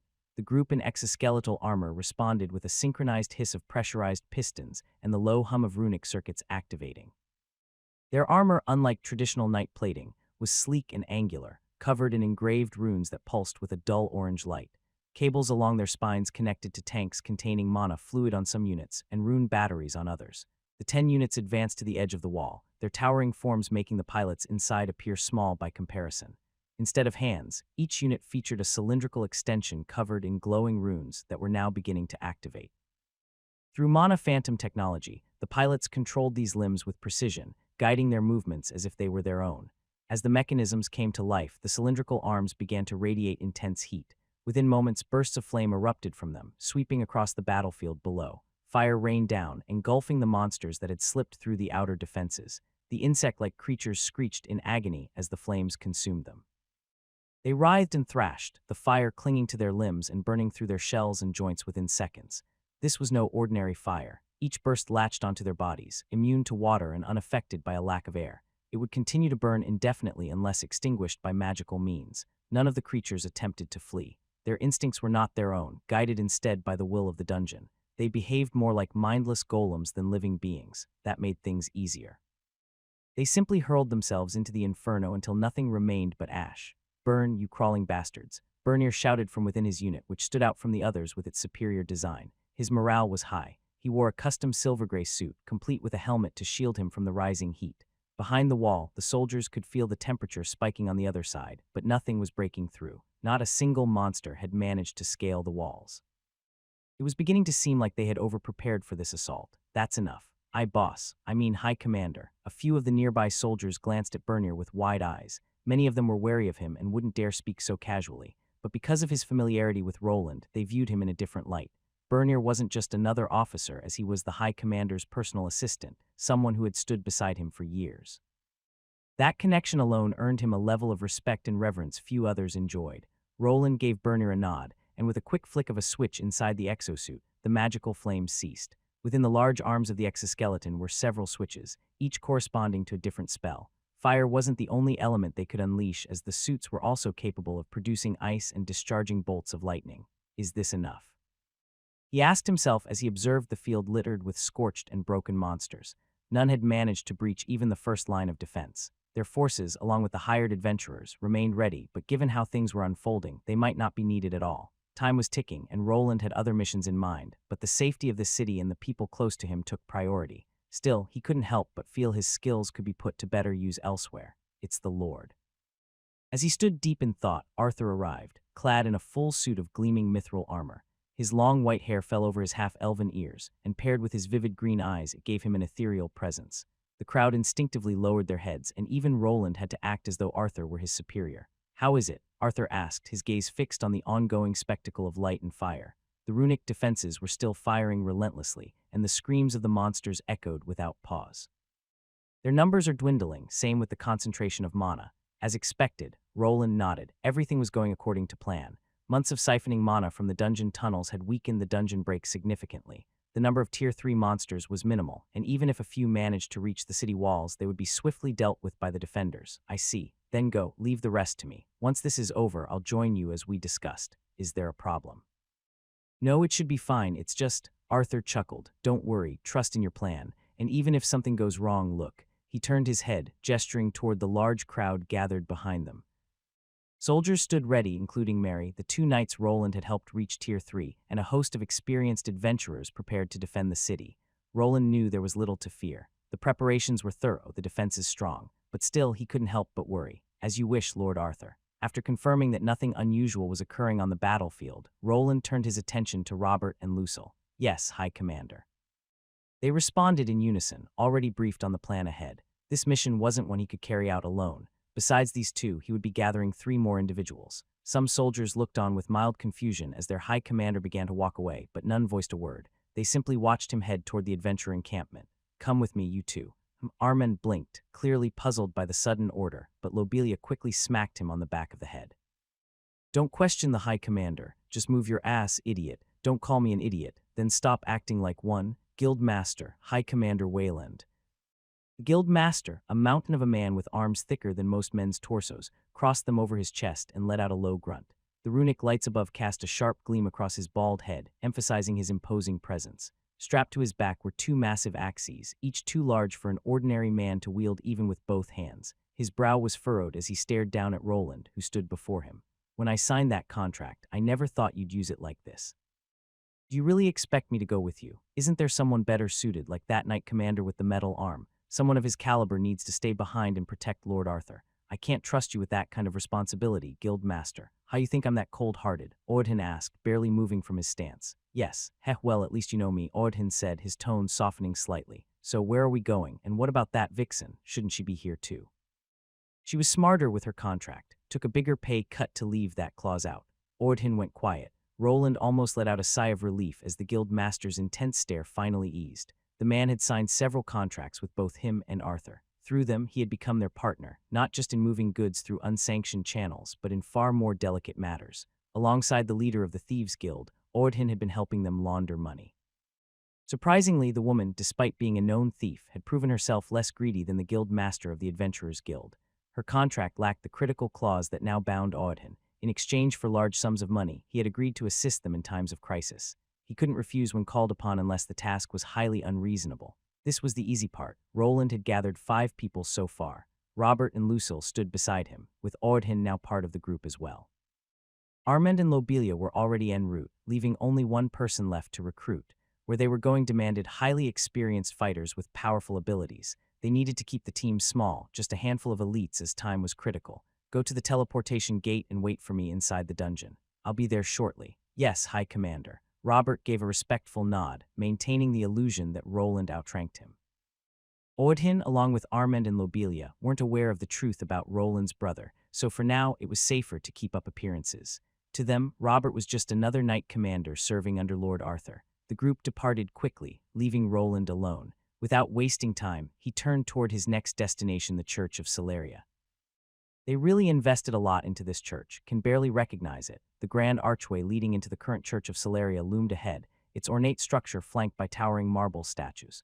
Each one had been painted in gold, reshaped visually to reflect the radiant image of the golden sun goddess. In the distance, a solemn hymn echoed from within as the worshippers remained deep in the middle of Mass. Despite the faint screeches of monsters beyond the city gates, there was no sign of alarm. The congregation seemed undisturbed, likely believing that the armed paladins would shield them from any danger. Halt! Roland was stopped at the entrance by a man clad in gold-colored armor. Although only a Tier 2 class holder, he wore the full-plate mail of the Holy Knights, identical to those serving the Church of Celeria. This institution was far more than a place of worship. It was one of the most powerful organizations on the continent, rivaling entire nations in influence and surpassing some in strength. It's the High Commander. As soon as the second guard recognized him, both men simply nodded and stepped aside. Although Roland was not officially part of the church, he was known as the Bearer of the Holy Beast, a title that granted him a certain level of reverence and authority within these walls. Once inside, he saw rows of worshippers kneeling in prayer, their eyes closed in devotion. None of them spared him even a glance, completely absorbed in their rituals and hymns. Now then, Agni's shrine should be right there. There had been many changes to this church throughout the years. It was not much more than a small cloister when he first arrived in Albrook, but now it was a grand cathedral which had been assembled in only recently. With building magic, golems, and a lot of money, it was quite easy to spread their influence within this church. I don't really want to go in. Roland could have entered the church and asked someone to guide him further, but he had no time for formalities. Instead, he activated his runic magic to amplify his voice and let out a sharp whistle. For a moment, everything was silent. Then distant shouting echoed through the halls, followed by the thunderous sound of wolf paws pounding against stone. Agni was coming. The horse-sized wolven creature charged forward with ferocious speed. The main entrance doors slammed open as Agni burst outside, his tongue lolling out in pure excitement. His eyes immediately locked onto his master. Roland braced himself. He activated several runes etched into his armor just in time for the impact. Agni collided with him head-on, sending him sliding several meters across the stone floor. Calm down, Agni. Woof. It must have been a strange sight for the worshippers to witness their so-called holy beast behaving like an overgrown house dog, tail wagging and leaping around with joy at the sight of Roland. Just as Roland was starting to push Agni off him and wiping a bit of slobber from his armor, a heavy clang echoed from within the cathedral. The sacred beast, where did it go? It had just left in the middle of the ceremony and ran outside. Quickly, we must bring the holy beast back. The sound of heavy footsteps echoed through the hall as several armored men approached. 4 paladins, each clad in polished golden armor, emerged from within the church. All of them were powerful, easily Tier 3 class holders. Behind them strode a 5th figure, his armor more elaborate and radiant than the rest. It was their leader, the High Paladin Gustav. What is the meaning of this? Roland studied the man before him, taking in every detail. Gustav, the High Paladin of the Church of Celeria, was a figure both revered and feared. Though he was nearing 60, he looked far younger, just like any high-level Tier 3 class holder. His body carried the marks of lifelong discipline rather than age. His face was sharply defined, with a high-bridged nose and a strong, squared jaw. On his left cheek, a sun-shaped symbol had been seared directly into the skina mark of devotion, or perhaps something more ritualistic. His silver-white hair was cropped short and swept back in precise, orderly rows, matching the gleam of his neatly trimmed beard. But it was his eyes that left the strongest impression, piercing and golden, as if a fragment of the sun itself burned behind them. His armor was unlike any worn by his fellow paladins, forged from sanctified alloys created by the church itself. Engraved across his breastplate was the sigil of Celeria. Interwoven into his armor were faint silver runes, pulsing with divine energy and enchantments layered over decades of service. A massive warhammer hung from his back, its handle carved from holy whitewood and wrapped in strips of holy cloth.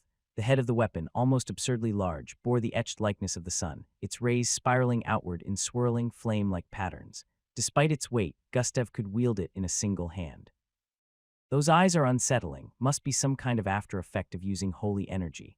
The man radiated authority, and his gaze was sharp enough to make lesser men falter. Still, he was not on the level of the High Inquisitor. To Roland, he was more reminiscent of Gideon, the paladin from the Golden Knight Order who had once served in this region. There was a familiar edge to Gustav's posture and presence, suggesting some connection to Gideon. No doubt Gideon had already filled his ears with unfavorable opinions. It was clear Gustav did not like him. Even so, at this moment, Roland outranked him. Whatever personal grudges the High Paladin held were irrelevant. Agni was his companion, bound to him by the world system, something even the Church could not go against.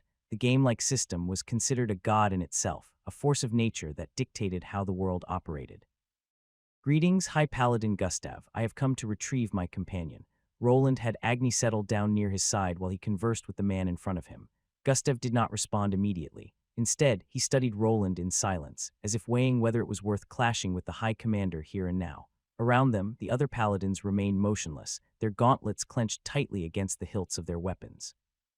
Though none dared act without orders, the tension in the air was thick enough to taste. After a long pause, Gustav finally spoke. "You summoned the sacred beast with a whistle." "I did," Roland replied, brushing a smear of Agni's drool from his chestplate. "There is no time to kneel and pray for half an hour. Lives are at stake." Normally, there was a formal process these fanatics followed to approach Agni. During the ceremony, the sacred beast was meant to remain within the cathedral while prayers were offered and rites performed. However, time was short, and Roland had no patience for empty rituals. He had simply called Agni over, bypassing the entire process. The church members might object to the interruption, but none of them would dare lay a hand on the sacred beast they so deeply revered. "Lives, could you explain?" The old man raised an eyebrow, clearly expecting an answer. But Roland had no intention of giving one. Without a word, he turned away. The gesture alone was enough to enrage some of the paladins nearby, who saw it as a blatant insult. 4 of the golden-armored knights reached for their swords, their anger rising. Luckily, Gustav lifted a hand, stopping them with a silent command. "There's no time," Roland said without turning back. "Your sacred beast is needed elsewhere. Once his task is complete, he will return." Agni trotted to Roland's side, letting out a loud snort in the paladin's direction. Then he turned and raised his head high, a motion of proud defiance, as if to remind them exactly who he answered to. Gustav's golden eyes narrowed, but he gave no further protest. There was a long, drawn-out silence as the High Paladin's fingers twitched against the head of his massive hammer, considering perhaps a dozen different things he could say. But in the end, he chose to hold himself back.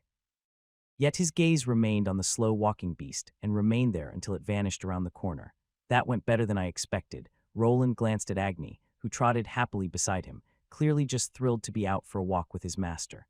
The creature had no idea how difficult it had been to strong-arm the church into letting this happen. The Church of Celeria held nearly unlimited resources and influence.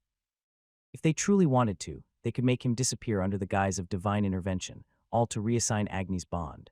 The only reasons they hadn't acted already were likely due to the High Inquisitor's protection, or perhaps because forcibly removing a beast from its original master was still frowned upon, even among zealots. Still, Roland knew this balance could not last forever.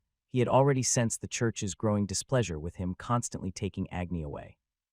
Sooner or later, something would snap, and when it did, he needed to be ready. "Let's go, boy." Woof. By the time Roland arrived at the teleportation gate, the others were already gathered.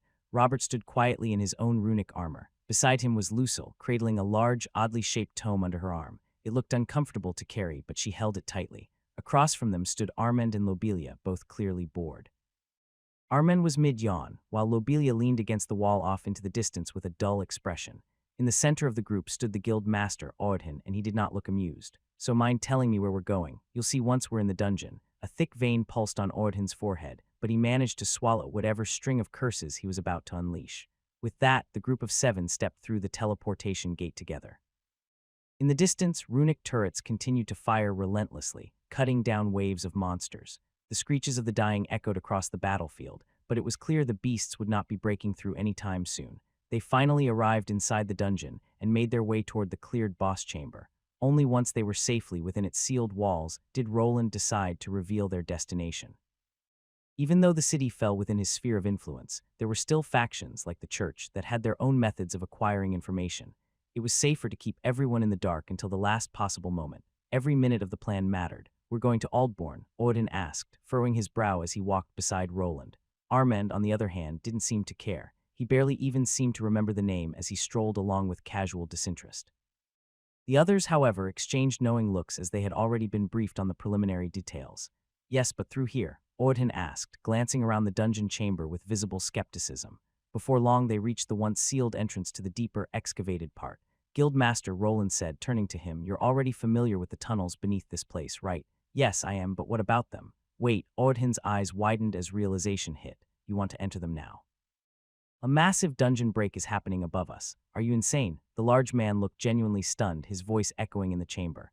His reaction stood in stark contrast to the rest of the group. The other five didn't flinch. No one looked nervous. They were calm, composed, and even ready. Something like that, "Now let's go." The runes etched into the entrance door began to glow, pulsing softly with energy. Slowly, the mechanisms securing the door started to shift, and the bolts turned in reverse. Within a minute, the door creaked open, revealing the path ahead. The group moved forward toward a large device tucked away beneath a heavy cloth. As they approached the long object, Ordhin's scowl deepened. With each step into the tunnels, his muttering grew louder. "I swear, Wayland, if this goes south, relax, Guildmaster," Roland replied calmly.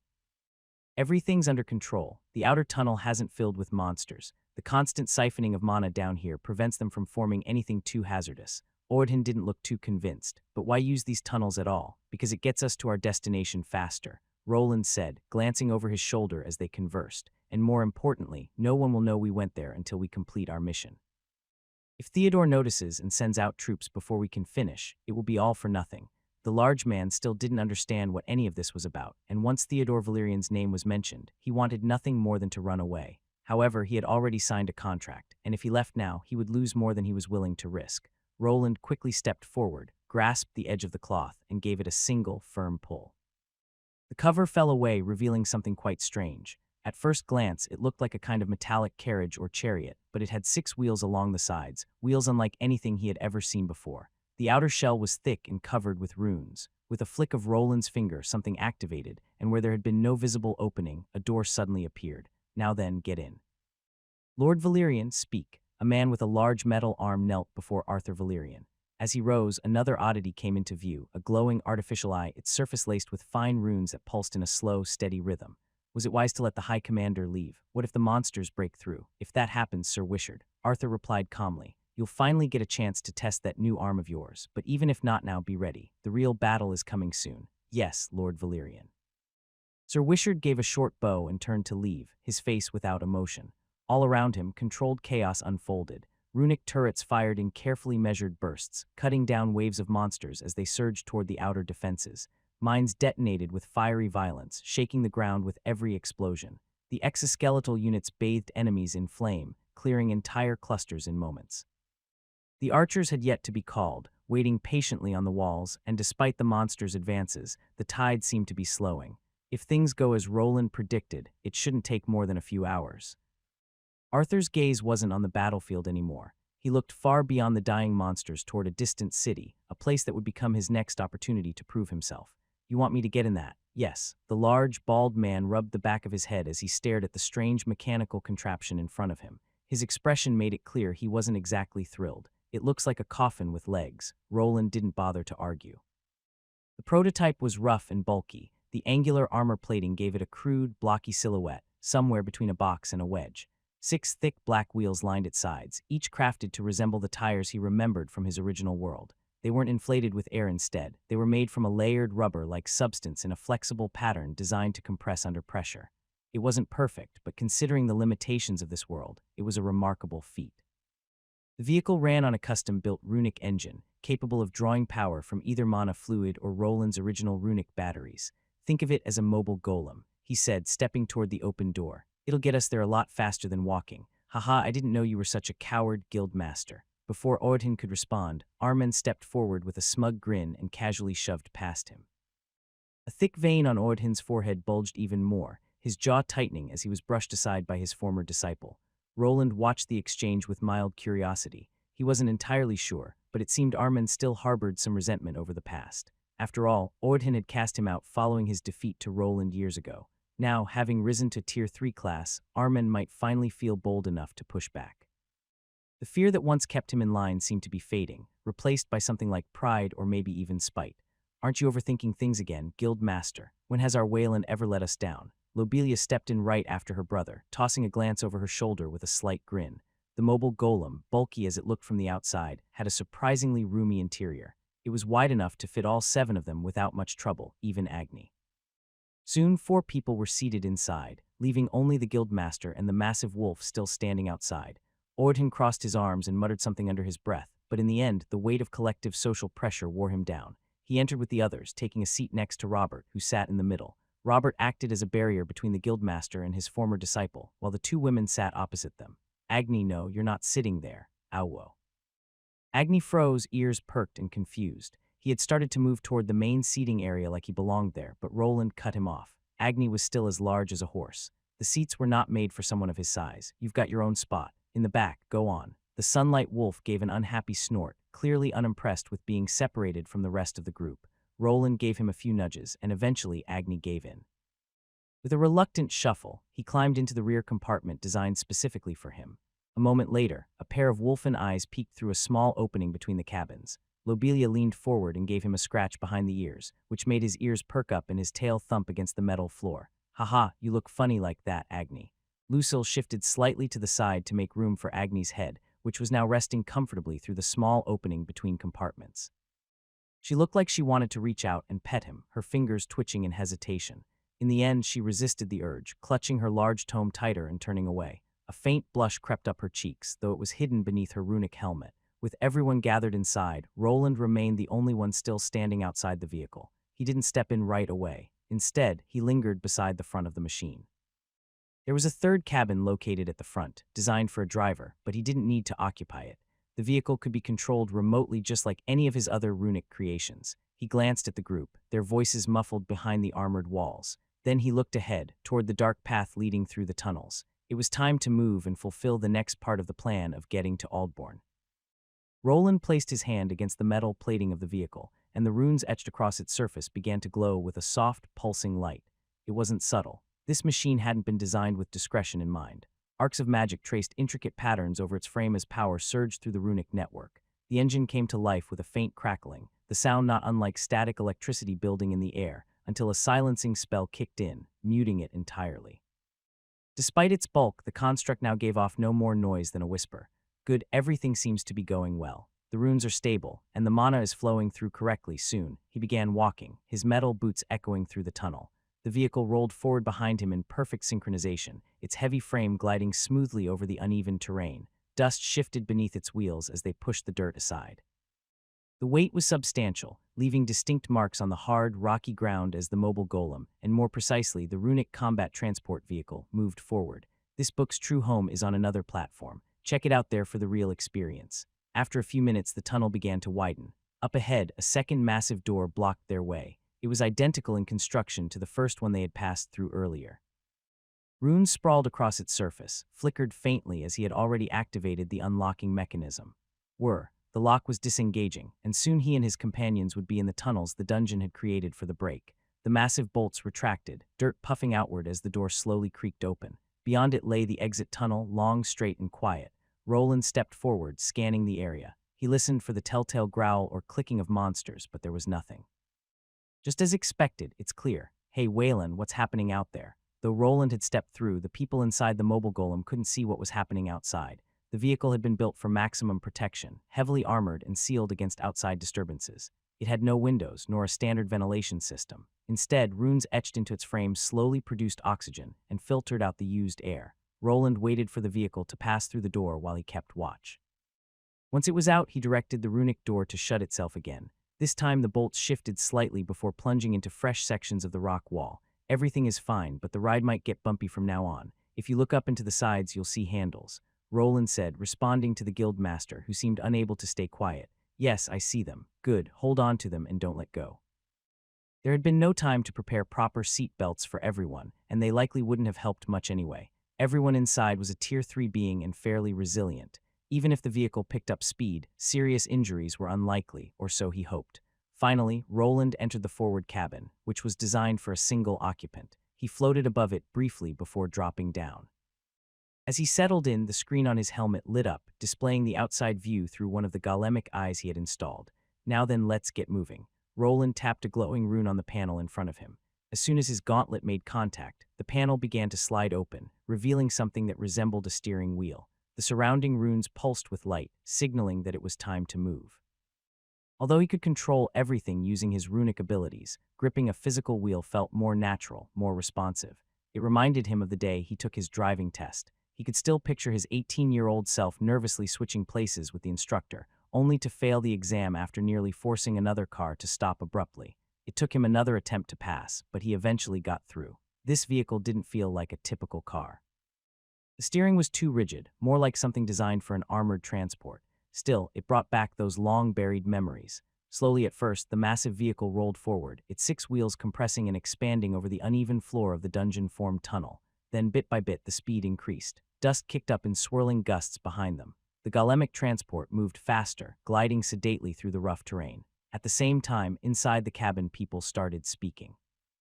"Is it just me, or are we speeding up?" Armin muttered, gripping one of the overhead handles. "We are indeed moving faster." Robert spoke calmly, his eyes half closed as if meditating through the jolts and bumps. The others, including the guildmaster, remained silent, focusing instead on the sounds coming from outside. Although the vehicle was insulated to prevent any sound from escaping, they could still hear what was happening beyond its walls.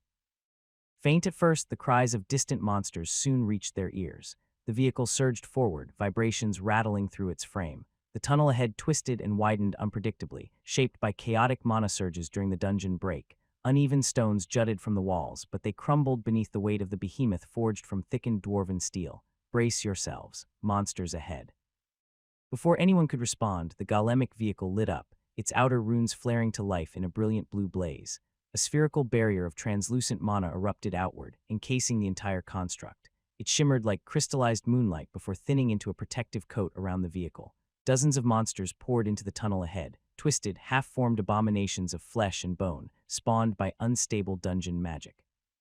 They shrieked, clawed at the walls, and some turned directly toward the advancing vehicle. "Are those monsters? Shouldn't we slow down?" Odin shouted, a hint of concern in his voice, but Roland didn't ease up. Instead, the vehicle roared forward, accelerating. Magic surged around the wheels as the barrier flared, glowing brighter and humming louder, until it slammed into the first creature. Boom.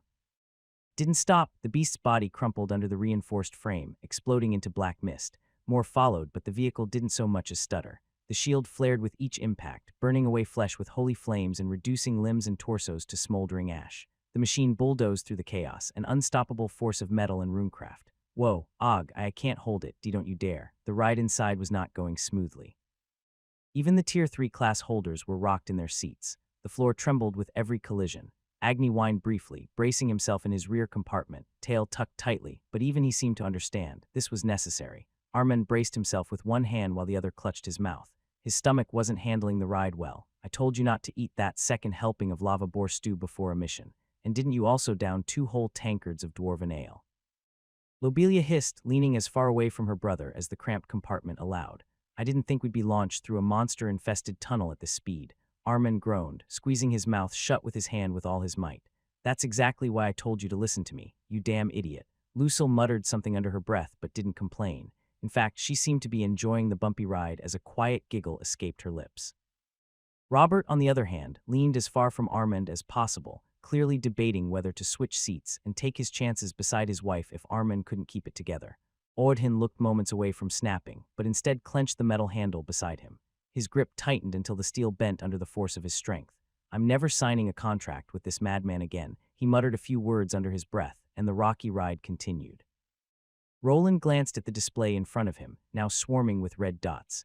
Using a combination of pre-programmed software and his own abilities, he had mapped out the route with the fewest monsters. Still, that didn't stop them from colliding with plenty along the way. What he saw was fascinating. Monsters were forming out of pure blue mana, and he could observe the process in real time. Despite the thick mana pollution outside, the exterior of the vehicle remained shielded, allowing Roland to use its magical sensors to feed him visual data. The creatures materialized from condensed energy, then either surged toward the tunnel's exit or turned to face the vehicle. There were many, but it seemed most had already formed, and the density of the mana was beginning to thin. Some monsters were heading in other directions, some to Albrook and others to the destination he was heading. His plan was straightforward: reach Aldbourne and assist with their monster problem. There were other ways to approach it, but this method offered the lowest risk of detection. No one else knew about these underground tunnels and would not expect them to come. Attempting to open a teleportation gate above ground would risk exposure, and setting one up down here was nearly impossible. The mana pollution would interfere, preventing the gate from forming. Traveling through the tunnels by vehicle was a shortcut and a strategic one. The passage led almost directly to the city and was wide enough to accommodate even the armored vehicle he created. They just needed to continue at top speeds, which would allow them to arrive at their destination in just 2 hours. I got lucky this dungeon created such a convenient shortcut. Without it, unless I built a flying ship, there'd be no way to get there in time. Despite the rough journey, Roland felt confident in his creation. It was holding up well under the pressure. Still, the constant impacts with monsters were beginning to wear it down. He had already been forced to channel his own mana into the barrier, reinforcing the shielding to keep the vehicle stable. By his estimates, this would be a one-way trip. Hold on tight. This might get a bit uncomfortable, but bear with it. Roland's voice echoed through the bumpy main compartment, where Armin was still fighting to keep himself together. Moments after the warning, everyone inside felt a sudden surge of force. In an instant, they were all pulled toward the back of the vehicle, where Agni and the 2 women were seated. Roland had activated the boosters, having finally cleared the main cluster of monsters. With fewer obstacles ahead, it was time to push the speed even further. The vehicle became a blur, tearing through the tunnel and leaving behind nothing but shattered stone and scattered monster remains. It didn't matter if the golemic craft held together for more than 2 hours. What mattered was that once that time was up, they would still need to complete their mission, to conquer the city of Aldborn. What are those strange golems? I don't know, but they're on our side. 2 soldiers exchanged words as more and more magical constructs attached themselves to the castle walls. The process was swift, and before long, the golems were firing cannons that matched the power of their heaviest magical ballistae. Even more surprising, they outnumbered the soldiers' own magical devices and took up significantly less space. With their relentless fire, monsters began to fall in waves, and for now the enemy was being pushed back from scaling the walls. I thought that the other brother was more useless. Who are these people? The soldier caught himself, lowering his voice. They had all seen the grand illusion projected over the city. No one without true power could have created something so immense. Either the rumors about Arthur Valerian were false, or someone even stronger, perhaps the eldest brother, was backing him. What does it matter? Help is help. Now shut up and get back to your post. This isn't over. However, the enemy's retreat did not last long. For every monster torn apart by magic cannon fire, 2 more seemed to rise in its place, crawling from the darkness beyond the walls like an endless tide of nightmares. Roland moved quickly, hands crackling with magic, restoring more defenses and positioning his golems along key weak points. His mind calculated distance, angle, magical drain, and structural stress all at once. He had no time to waste. It's going well for now, but... Roland analyzed the situation from a distance. His golems were performing well, but they could not match the finely tuned defenses of Albrook, which had been engineered to be the best. In terms of power and effectiveness, these temporary golemic turrets were, on average, 30% weaker than their stationary counterparts. To make matters worse, they also overheated and burned through magical energy quickly. One of the floating, octagon-shaped drones moved quickly into action. It drifted over to the main mana fluid unit, a large drum filled to the brim with concentrated magical energy. Within city limits, it was simple to power the turrets by connecting them directly to the local grid, allowing for continuous fire without the need for refueling. Out here, however, that wasn't an option. Roland had to rely either on his runic batteries or, as he had chosen for this mission, smaller canisters filled with mana fluid. Although the runic batteries were capable, they had a major drawback: they took hours or even days to fully recharge. In a field environment where constructing a generator was impractical, it was far more efficient to use the mana fluid they had harvested from the dungeon. In a poetic twist, he was now fighting the monsters born of the dungeon, using its own stolen energy against them. The drum stood nearly as tall as a man, reinforced with thick plating etched in runes to contain the magical essence sealed within. As the charging process began, a nozzle extended from the drum's circumference, aligning with a rotating circular bracket that held several empty canisters. Each canister, no larger than a lantern, was crafted from a specialized metallic alloy capable of safely containing condensed magical energy. Once a canister rotated into position, the nozzle aligned with a designated port on its side. A safety latch secured it in place, and the mana fluid was pumped inside. When the fill was complete, the nozzle retracted and the canister moved to the next phase of the operation, delivery. One of the stationary floating golems hovered into position. It approached the freshly filled canister, which had been held in place by the latch, and lifted it using a magnetic grip. Secured to the flat underside of the delivery drone, the canister was then flown out toward the cannon golem that had been active the longest. The golem remained still, focused on its task. A circular hatch on its side opened, and an empty canister ejected, landing gently on the ground. Once it cleared the compartment, another hatch opened to receive the fresh canister. Each golem was equipped with 3 internal canisters, allowing it to function with at least one still within. With the charging station now in place, Roland ensured that his mobile turrets would never have to stop firing. The replacement canister slid smoothly into the open chamber, and the golem's internal systems absorbed the new energy source, returning to full power. Meanwhile, the spent canister was picked up by the delivery drone and returned to the charging station for refueling. Through this well-orchestrated system, Roland could keep his golems fully operational without expending any of his own mana. Somehow we are managing to stick to the schedule. Once all the spider golems he could spare were deployed from his spatial storage, Roland ascended back into the sky. His level had risen enough that maintaining this spell came easily. For most mages, hovering like this would quickly drain their mana, but for him, it was little more than a mild inconvenience. From above, he had a clear view of the battlefield as it stretched out in every direction. By now, all of his golems had positioned themselves along the battlements. The initial wave of monsters had been successfully repelled, but he wasn't the only one responsible for the turnaround. Armand, Robert, and the Guildmaster were doing an excellent job of drawing the monsters' attention away from the city.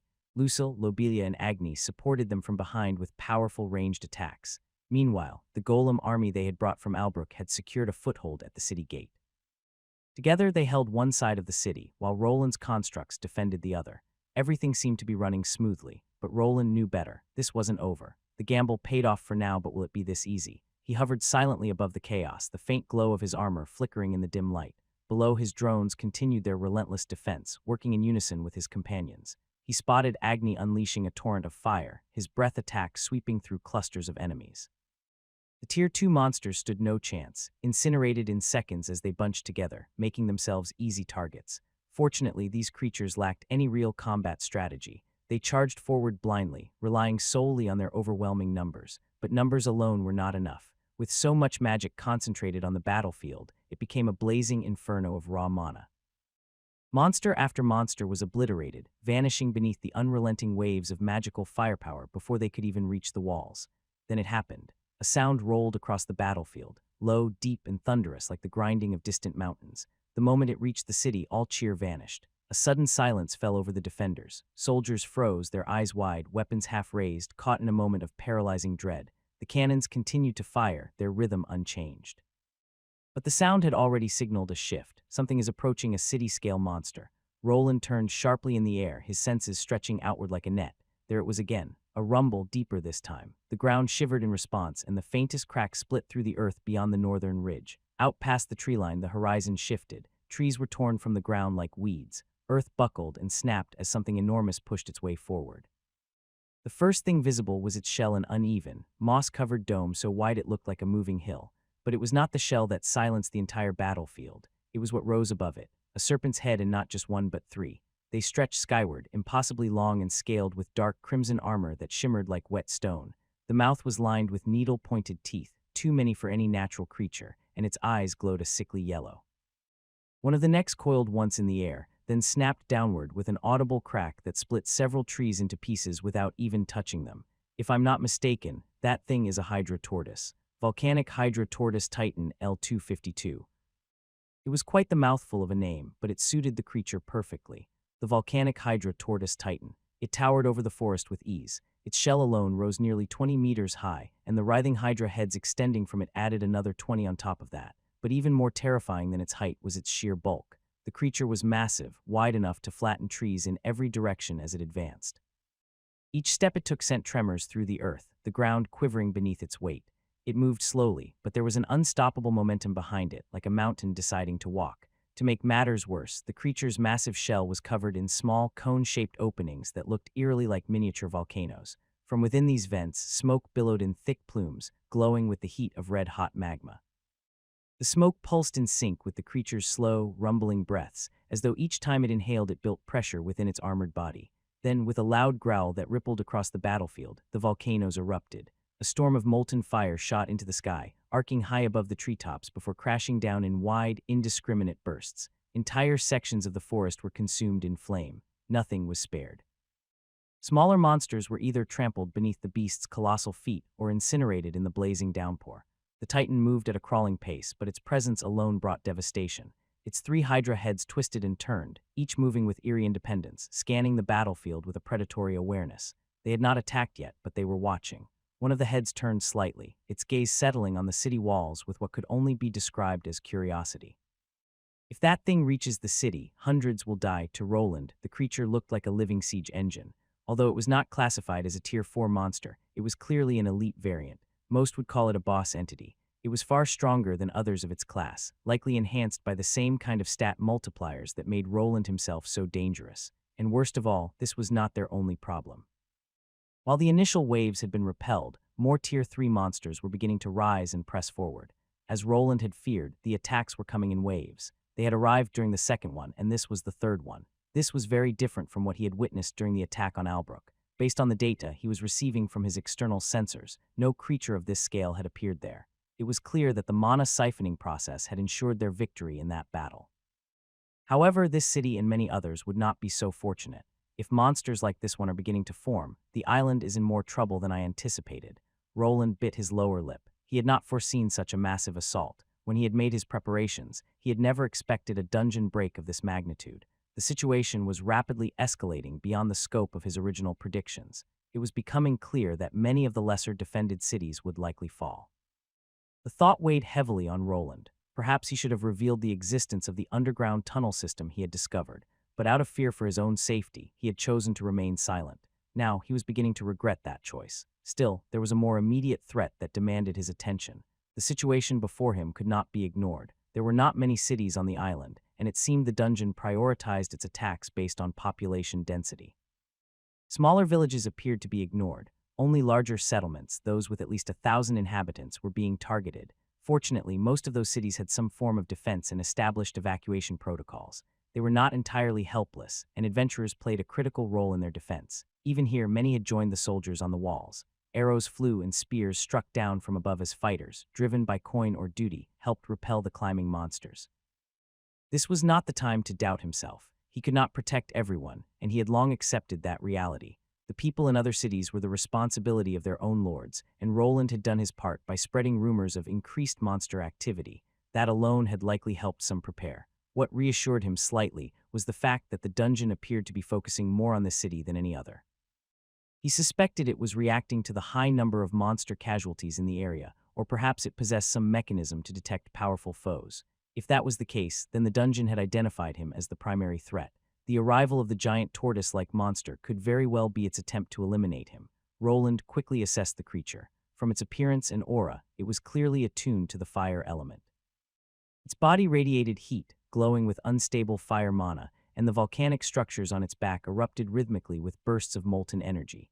In this world, the natural counter to fire was water. The creature's true weakness was not its heads or massive limbs, but the volcano-like vents scattered across its shell. Those openings were constantly active, spewing smoke and fire without pause. Targeting them would likely yield the greatest results. I suppose it's time to test the transformation system in battle. He had spent months developing and testing his elemental suits. This would be the first time he used them in actual combat. The volcanic tortoise was the perfect target to test how effectively he could fight while shifting between elemental modes. Listen up, everyone. I'll handle that massive monster. The rest of you focus on the targets I assign. Before taking off, he sent a voice message to each of his companions. With the help of his mapping system, he could pinpoint the locations of the most dangerous enemies among the horde. He also knew which of his allies were best suited to deal with each one. It was a tactical advantage that allowed him to coordinate the battlefield with precision. Without another word, Roland drew a deep breath and activated the spatial runes embedded in the back of his armor. They flared to life, summoning several armor components he had spent weeks perfecting. The pieces were forged from tide metal, a metal known for its softness and malleability. Only through rigorous testing and the careful bonding of other elements could it be transformed into a hardened shell, one that rivaled mithril, and in some cases, even surpassed it in durability. People noticed strange energies gathering around him and couldn't help but point and stare. However, Roland had foreseen this reaction. Before allowing his regular armor to separate from his body, he used the elemental energies from the replacement set to form a shimmering barrier that surrounded him like a swirling orb of water. Roland stood at the center of it all, spreading his arms to the sides to allow the outer shell of his runic armor to detach from the silver-gray suit beneath. The position was awkward, and it was one of the main reasons he preferred to use concealment whenever he switched armor elements. His body formed an X shape, limbs fully extended as he braced himself for the next pieces to attach. First came the greaves, locking onto his legs with a deep clunk. Their design was smooth yet scaled, resembling the pattern of his salamander variant. Next, the bracers wrapped around his forearms, inlaid with fine conduits for mana flow. The chest plate followed, forming around his torso in a series of interlocking segments. Finally, the helmet encased his head, its design inspired by ancient ocean kings. The visor, shaped like the gaping maw of a great leviathan, gave its name to the entire set. As the armor sealed into place, Roland dispelled the tide bubble around him, revealing his new azure form. His flight unit connected seamlessly to the new armor set, just as it had with the old one. Without hesitation, he soared into the sky, racing toward his next destination. His goal was clear. He had to stop the monster before it reached the city and harmed even a single resident. A punch rocketed toward the ogre's chest with the force of a falling boulder. The massive creature barely had time to lift its club before Armand's fist slammed into its ribs, collapsing its chest with a sickening crunch. It didn't even cry out before it was hurled backward, crashing against a stone outcropping like a puppet with its strings cut. Armand stepped forward, eyes narrowed, blood dripping from his gauntlets. His bare chest, always proudly displayed, was covered only by a runic harness offering minimal protection. As usual, he looked pleased. All around him lay the broken bodies of defeated monsters, shattered jaws, crushed limbs, torsos caved in like cracked eggshells. It was a graveyard built by sheer strength and unmatched technique. Ha, our numbers all they've got. This is starting to get boring. Another creature lunged at him, this time a giant scorpion. It tried to catch him in its massive pincers and strike with its venomous tail. Armand didn't flinch. As the pincers closed in, he kicked them aside and drove a punch straight into the incoming tail. The barbed stinger shattered on impact with his metal-clad fist. His punch connected with the monster's head, the force compressing it back into its shell. The kinetic shockwave hurled the creature backward and sent chunks of flesh flying in all directions. Lesser monsters like goblins were thrown aside by the blast, scrambling to escape. Armand stood tall, arm raised, inviting the next challenger. On the nearby wall, soldiers could only watch in awe as the frenzied warmonk carved a path through the battlefield with terrifying precision. His punches defied all logic. Monsters dropped like wheat before a scythe, their remains scattered in piles of twitching limbs and shattered bone. Just as he was about to be overwhelmed, a voice crackled through the communication link. Armand, it was Roland, his tone sharp with urgency. Forget the tier 2 and one small fry. There's a lick to the northeast of your location. Kill it first. Don't let it revive the fallen or summon any high-tier skeletons. Armand grinned, teeth bared like a predator. A lick, a tier 3 monster. Finally, something worthy of his fists. Understood. Northeast. Leave it to this Lord Armand. He couldn't see the lick he was supposed to defeat, not with the swarm of monsters blocking his view, but that wasn't going to stop him. The ground cracked and cratered beneath his feet as he launched himself forward, bounding across the shattered terrain faster than most could follow. As he leaped high into the air, his eyes scanned the battlefield. In the distance, he spotted it, a skeletal figure draped in a tattered robe, standing still amidst the chaos, surrounded by undead skeletons and bloated corpse golems.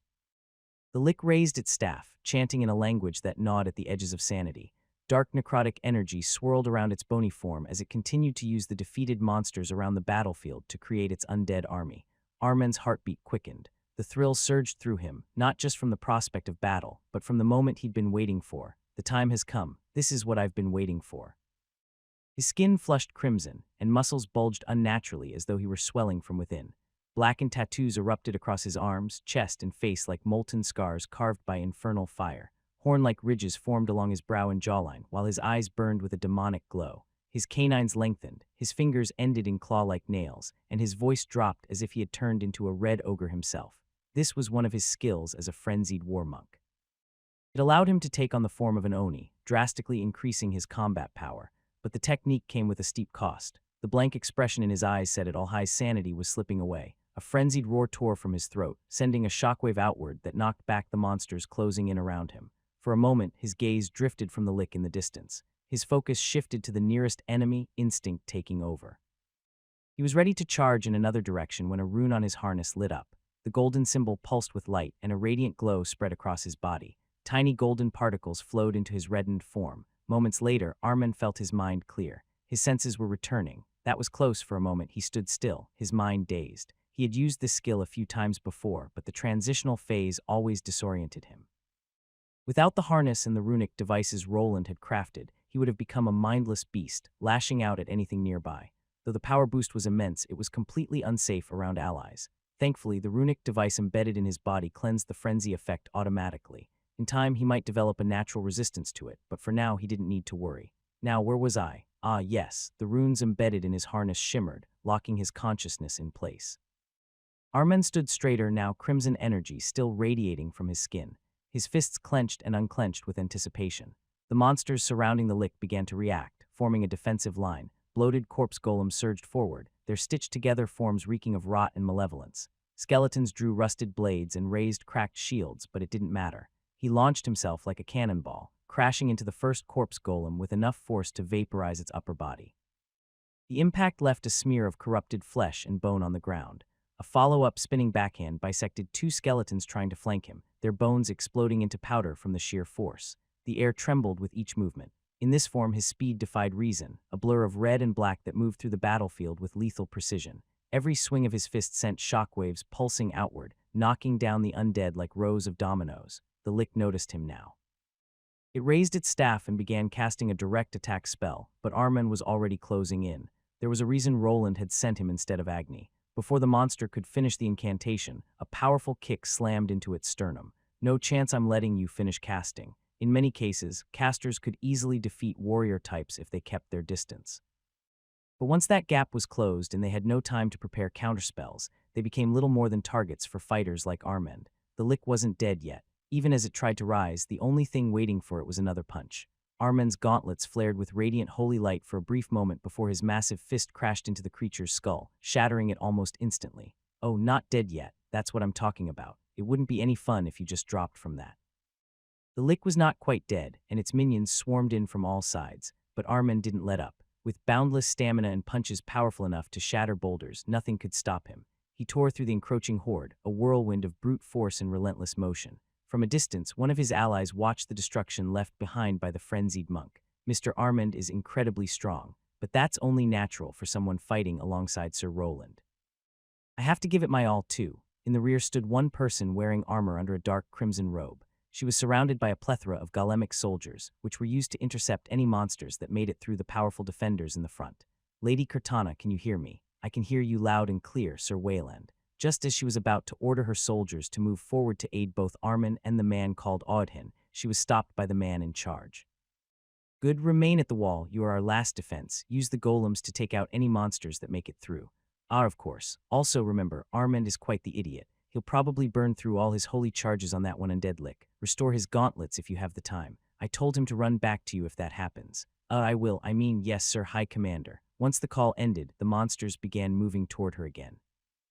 Her golems formed a solid defensive line in front of the gate she was ordered to protect. Her primary task was clear. She could not let a single one through. The golems she commanded were not as advanced as the ones Roland used. These were refurbished dungeon golems, their original control cores replaced so they could follow new commands. Still, they were made of durable obsidian stone, capable of being melted down and reforged into new parts if needed. They were hers to command, and she had no intention of letting them go to waste. She knew exactly how much blood, sweat, and tears the dwarven craftsmen had poured into restoring them. I might not be as capable as the rest at fighting, but even I can do this much. Some monsters had slipped past the frontline fighters, forcing her to act. She held out her runic grimoire, and as it opened, the page containing a simple rune structure began to shimmer and shift. It started with a white glow, then pulsed into a deep crimson as a large fireball materialized above her weapon. She pointed forward, and the raging sphere of flame launched toward the approaching monsters, exploding on impact and engulfing them in fire. It was a magnificent sight, watching the creatures burn. Her natural affinities leaned more toward plants and ice, but with this weapon in her current class, she could cast any spell she chose. Within seconds, she had selected the spell and used her transmutation skill to reshape the base runes into the form she needed. Any monsters that slipped past her spells were quickly intercepted by her golems. Their spears struck with precision, dispatching the enemies efficiently. She focused her casting on threats the golems couldn't handle. Fortunately, her allies were holding the line well, and so far no Tier 3 monsters had reached her position. Suddenly, a sharp clang echoed across the battlefield. Her eyes shifted toward the sound, where her most important ally was locked in combat with a strange monstrosity. It was a blade demon, a demonic creature with 4 arms, each ending in a dark, sharp blade. Its opponent was her husband, who was wielding his new armor with ease. The demon's weapons could not pierce the reinforced metal plating, while his own sword, encased in blue flames, was slicing through the demon's limbs one by one. By now it had only a single blade arm left. Ha! With a clean vertical slash, the monster was cut in half, and the blue glow around his blade faded. Almost immediately, a new rune flared to life on his shield as another similar creature lunged at him from the side. Its blade struck the metal surface, but the enchanted barrier absorbed the blow without leaving a mark. Robert pivoted smoothly and with a swift slash, removed the creature's head in one precise motion. How is it this easy? The thought lingered as he surveyed the fallen enemies around him. He was beginning to grow accustomed to his new class and its style of combat. Every time he needed to defend himself, he simply activated the appropriate defensive rune. Slashing weapons, blunt force, even spells, everything could be countered, as long as he had a moment to read his opponent. All of this was only possible because of the specialized armor he wore. The alloy had been custom forged to suit his new skill, imbued rune. The same applied to his shield and sword, each piece crafted to complement his abilities. Still, he knew he had a long way to go. Until he could switch runes in the blink of an eye, he wouldn't be satisfied, and mastery would only come with relentless practice. His battle resumed as he turned his focus toward monsters vulnerable to heavily armored knights. With each precise strike, he exploited their weaknesses. Overhead, a fearsome duo was dealing with the flying enemies so effectively that he didn't even need to glance upward. Agni, a bit to the left. Auwo. Lobelia rode atop Agni, using the great beast as her mount while letting her bowstring speak for her. With every notched arrow, another monster fell from the sky. Each shot struck with pinpoint accuracy, piercing the eyes of the bloodthirsty vulture-like creatures as they dove toward the battlefield. We make the greatest team, Agni. Woof. Lobelia chuckled as Agni conjured glowing platforms in the air, allowing them to maneuver freely above the battlefield. The flying monsters swarmed toward them, but neither wavered. Her bowstring moved with blinding speed, loosing arrows like a rapid-fire rifle. Each shot was clean and lethal. Arrows materialized instantly from a spatial rune, appearing mid-draw for seamless use. With this kind of prepared firepower, defeat wasn't even a consideration, and she was thoroughly enjoying herself. Below and around them, Agni unleashed waves of divine fire. His flames rained down, incinerating undead and demonic enemies alike. Together, they swept through the skies, clearing out enemy flyers just as their leader had ordered. I wonder how our great leader is doing. Her keen archer's eyes focused on the distance. She spotted a bizarre monster, a massive turtle-like creature with 3 serpent heads writhing from its shell. The beast was attempting to devour the strange floating golems deployed by their commander, but their small, agile forms made it nearly impossible to catch them. Everyone seems to be doing fine. I just need to get rid of this thing and the wave might end. Roland found himself facing the strongest monster on the field. Roland hovered in the sky, runes flaring across his body and the Leviathan armor glowing with potent water mana. He felt the temperature spike again. The magma vents on the creature's shell exploded in synchronized bursts, forming a spiraling storm of flame that raced skyward toward him. He surged to the side, twisting in midair, but the attack's range was too wide to fully evade. The thermal shockwave slammed into him, but a thick barrier of water energy absorbed the brunt of the heat. Steam hissed around his body, cloaking him in a dense mist for a single heartbeat, just long enough to make the soldiers on the wall fear their savior had been caught in the blast. Then the mist burst outward in a wave of pressurized water, revealing Roland unscathed. His armor gleamed with lingering energy, the glowing runes flaring briefly as they vented the excess heat. The Leviathan set was proving effective. He barely felt the temperature. The monster roared in frustration and unleashed a torrent of searing flame, furious that he had lasted this long. But Roland's golems swarmed around its many heads, disrupting its aim and keeping it from locking onto him. I need to take out those vents. That has to be its weak point. While the monster was vulnerable to water and cold, the real challenge lay in lowering the temperature enough to make a difference. Few could withstand, let alone counter, the overwhelming heat radiating from its body, but Roland was no ordinary mage or craftsman. With his new armor equipped, all water-based spells were enhanced, and even ice magic saw a boost. It was time to start shifting the battlefield in his favor. He would begin with a simple tactic to bring the temperature down, by tossing some water bombs into those volcano openings. Roland dove toward the monstrous turtle, narrowly avoiding another pillar of flame. In his hand materialized a large sphere, a variation of an old signature weapon. Without hesitation, he streaked toward the creature's back, weaving through jets of molten lava and clouds of dark smoke. When he spotted an opening, he hurled the sphere inside. A moment later, it detonated with a watery burst, flooding the interior with a surge of water and glacial energy. The explosion sent a pillar of steam blasting into the air, briefly obscuring the monster as water met molten rock. For a few seconds, it was impossible to see whether Roland had succeeded, but the turtle-like monstrosity answered that question with an earth-shaking roar, stumbling forward as scalding mist poured from its vents. One of the serpent heads writhed in agony, steam rising from its slackening jaws. Roland didn't pause to celebrate. Another bomb was already forming in his hand as he darted to the opposite side of the beast, weaving between fireballs. His floating golem zipped around the monster, drawing its attention and buying him precious seconds. When a second vent began to glow red-hot, signaling another eruption, he hurled the bomb without hesitation. It struck true. Steam burst outward as the intense heat clashed with the cold, watery energy of the weapon. As the temperature dropped, a crackling layer of sub-zero energy spread across the vent, freezing it solid and halting the eruption. The monster howled, its internal lava flow disrupted. Pressure was now building dangerously beneath its shell, and if this continued, it spelled disaster for the massive monster. Roland grinned. Everything was unfolding exactly as planned. But just as he prepared to target the remaining vents with his freezing water bombs, the beast shifted. Its entire body turned a molten red, glowing like heated metal. Waves of searing heat rolled off its shell, and even with the protection of his enchanted armor, Roland could feel the temperature spike. The massive, turtle-like monster began to tremble, its entire frame convulsing with a deep, earth-shaking rumble that echoed across the battlefield.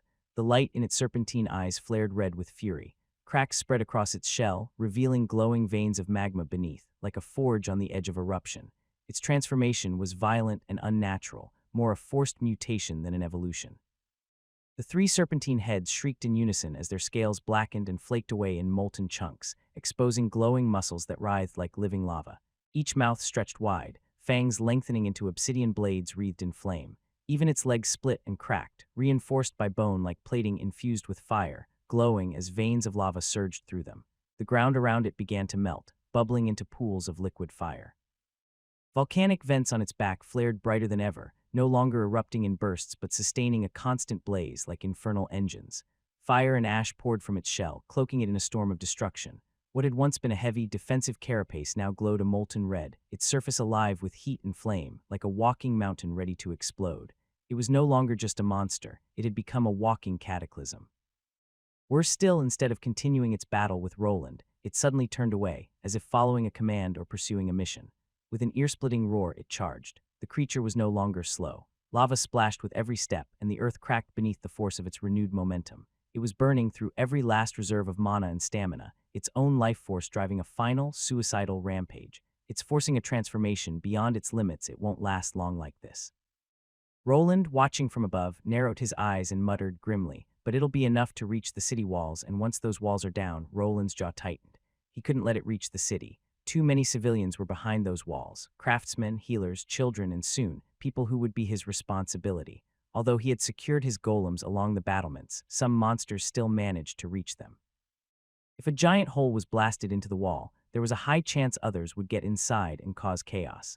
Even a single Tier 3 monster breaching the defenses could be catastrophic, especially since all their forces were stationed on the walls, leaving little manpower to respond inside the city. The narrow streets and many buildings would make protecting civilians much more difficult. He had to destroy this monster before it reached the wall, or at least find a way to stop it. It's going fast. Roland acted quickly and ordered all available golem units stationed on the walls to fire at the approaching monster. Even if they could not do much damage, he hoped their attacks might at least slow it down. From the northern wall, a new metallic sound echoed across the battlefield. The heavy clatter of multi-jointed limbs struck stone and steel as several spider golems broke away from their positions. They skittered toward the section of the wall that faced the advancing monstrosity. It did not take them long to relocate. As they settled into position, the runes on their bodies began to shift in color, changing from a deep crimson to a pale watery blue. Moisture formed around their turrets as they prepared to fire. FWHOM. The first volley echoed like thunder. Spheres of compressed mana shimmered with crystalline frost and glistening water as they streaked through the air. When they struck the creature's molten shell, bursts of steam and crackling frost erupted. Chunks of magma cooled rapidly and hardened into brittle fragments. The creature roared in fury as its body was drenched in chilling energy. Some of its magma vents were now clogged with solidified stone. A second barrage followed, this time more precise and concentrated. 2 shots struck 2 of the monster's massive heads. The moment they landed, a surge of steam exploded outward and wrapped the creature in a thick mist. It was working to some degree, but the monster still wasn't stopping. It let out a shriek and erupted again. Flames burst from every crack in its body, and magma surged along its limbs like veins filled with raw fury.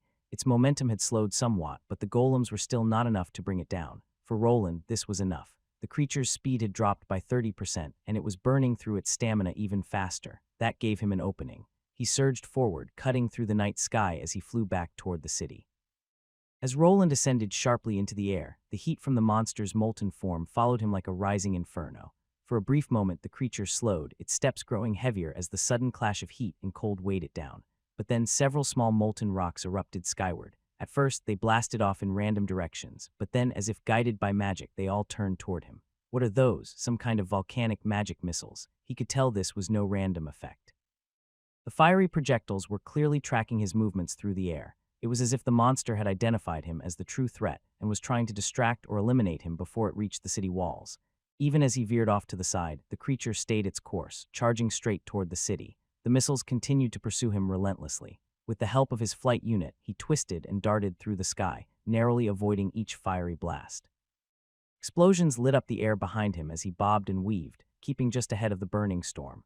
The rocky missiles hadn't slowed him down much, but he couldn't shake a growing sense of unease. The monster was behaving oddly, almost as if it were being guided by someone. A creature like this would normally be easy to lure away with a few well-placed attacks. He began to suspect that the dungeon which spawned it had issued a directive, compelling its creations to focus on destroying settlements. If that were true, it would explain the relentless focus, but he couldn't be certain until he examined the dungeon core and uncovered its secrets. The last projectile slammed into the water shield he had summoned and exploded mid-air. However, Roland had reached the area near the city perimeter, just ahead of the charging monster. Hovering in mid-air, he activated his spatial runes. Within moments, metallic rods began to materialize behind him. They were large, thick like logs, and covered in intricate runes. Roland didn't hesitate. With a flick of his wrist, the metallic rods launched downward like silver javelins, embedding themselves deep into the earth ahead of the charging beast. They formed a wide arc, spaced with precision, glowing as soon as they struck ground. Dozens of them, each forged from mage-infused steel and etched with elemental runes, formed a massive semi-circle trap zone, right in the monster's path.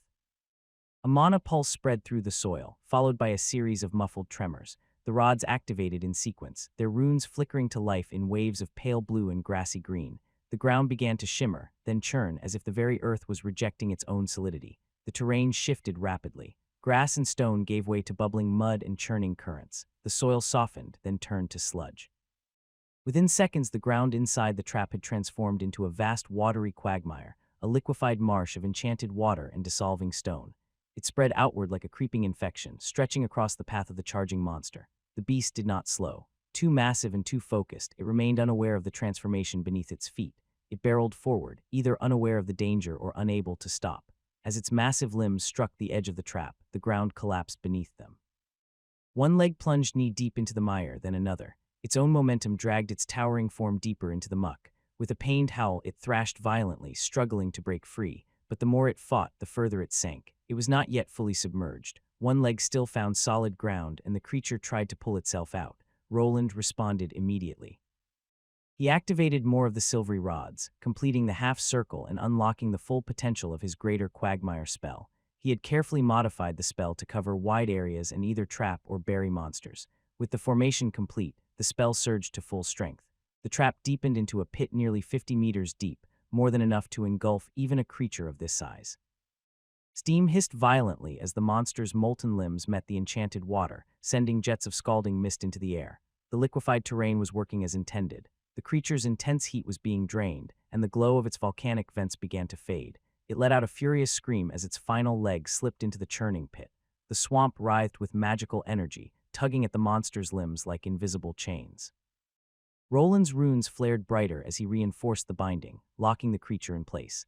But it refused to go down quietly. More steam than ever burst from the trap, rising in thick bursts. The monster's shell pulsed with a red-hot glow as the moisture in the quagmire rapidly disappeared. The surrounding mud thickened and began to harden. Cracks spread through the solidifying ground as the very trap meant to consume the beast began to turn against itself. It's evaporating the quagmire. If the ground solidifies while pressure is still building, it could explode. The top layer of the trap was beginning to solidify, but a vast reservoir of water still existed beneath it, steadily converting to steam. If the surface sealed completely while pressure continued to rise below, the whole pit could erupt, potentially launching superheated debris toward the city. The walls were only 100 meters away. If he failed to finish this creature now, the consequences could be catastrophic.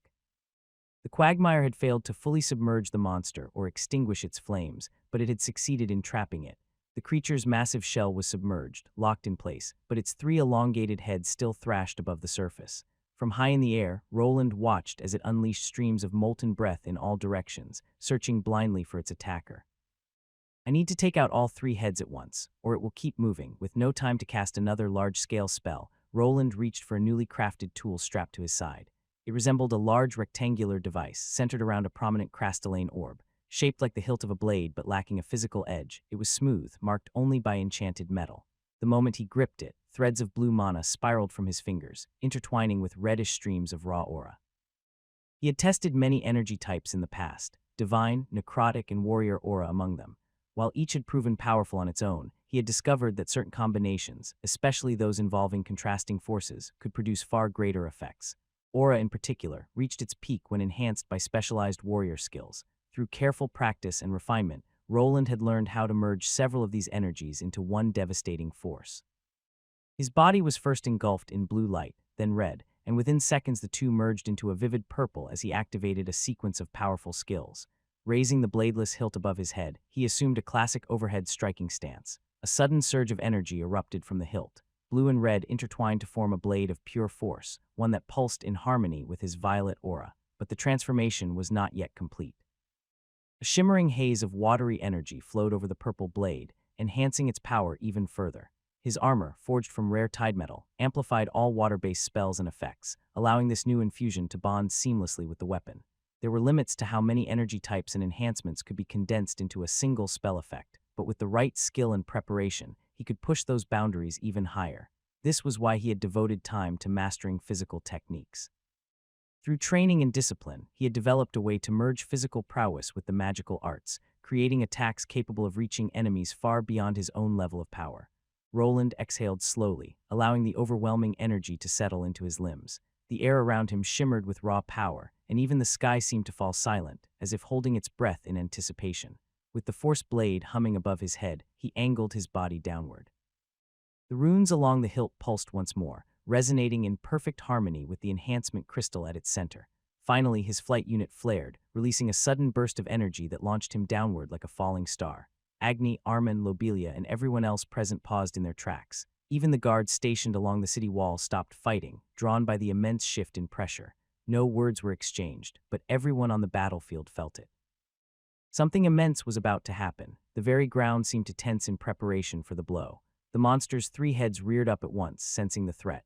One opened its maw to spew molten flame, another lashed out with sharp teeth, and the last unleashed a concussive roar meant to shatter bones. But they were too slow. Time seemed to freeze as Roland reached the apex of his descent. In that suspended moment, he channeled everything. The strength of his aura, the power of his magic, and the accumulated might of every buff and skill were focused into a single, expert slash. Mid-fall, he shifted his grip with practiced control, turning the force blade sideways, parallel to the earth, and struck. The blade of condensed energy sliced through the air and through all 3 heads of the writhing monstrosity. There was no resistance. The fusion of elemental force, physical mastery, and refined magical theory had created an edge that ignored even the toughest natural armor. A wave of purple light swept across the battlefield in a wide arc, flaring so brightly it blinded all who looked directly at it. The impact echoed like a thunderclap, shaking the walls of the city. For a moment, everything was still. The battlefield fell into silence, as if the world itself had paused to acknowledge the strike. For a moment, all 3 heads remained frozen in place. Their mouths hung open, attacks half-formed, faces twisted in a final mix of fury and disbelief. Then slowly, like ancient trees falling to an unseen axe, they slid apart, severed cleanly at the neck. A surge of unstable energy pulsed through the creature's body. Deprived of its heads, it convulsed in a final, violent spasm. Its molten vents flared weakly, but they had already been pulled beneath the surface of mudwater. The volcanic light flickering through the fractured shell began to fade, growing dimmer with each passing second. At last, the massive form sank fully into the quagmire, where it began to cool, its violent glow extinguished by the enchanted mire. Congratulations, you have gained a level. Roland didn't react to the system message as he was preoccupied with his victory and with the state of his newest weapon. The painstakingly made hilt and very expensive crystal it housed looked ruined. As he floated down to earth, the steam was still hissing from the deep pit. Roland slowly opened his hand and stared at what remained of the weapon he'd poured months into crafting and developing. The hilt, once sleek and polished, inscribed with intricate runes and forged from a rare mana-conductive alloy, was now half-melted. The metal had warped under the strain of the energy he had just unleashed. Most of the runes flickered weakly, and several had been completely burned away. Worse still, the crystal at the center had shattered. I can use my skill to restore the metal, but not this crystal. Roland knew exactly how much the prototype had cost him. Time, resources, and no small amount of personal risk had gone into its creation, but now was not the moment to dwell on loss. The boss monster had fallen, but the battle was far from over. Smaller creatures still swarmed around the city, threatening its defenses.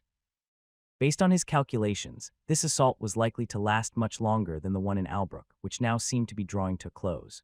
He wasn't sure whether more of these giant monsters existed, but if creatures like that appeared in other cities, it would spell disaster for the people of this island.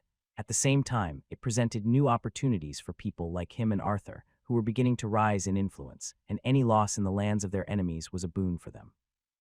I think the main wave has ended. We should be fine now, Roland muttered, his voice carried softly by the wind as he touched down beside the hastily assembled command post atop the battlements. The morning light spilled across the landscape, casting a golden glow over the battlefield. The scorched earth and shattered stone took on an almost surreal beauty under the gentle dawn. Wisps of steam still curled up from the pit where the turtle-like monster had fallen. All around the walls, hundreds, perhaps thousands, of smaller monster corpses littered the ground in grotesque heaps. "High Commander, I've spread my golems around the perimeter, just as you ordered," came a voice from behind. Roland turned slightly and nodded at Lady Cortana. Her voice had a hint of fatigue to it. "Good job, you can rest for now." "Rest? Good, I could use a drink," Armand said, grinning as he wiped monster gore from his arms. Cortana turned slightly, eyeing him with distaste. The man was drenched in fluids of questionable origin, and the stench was overwhelming. She silently thanked her helmet for filtering out most of it.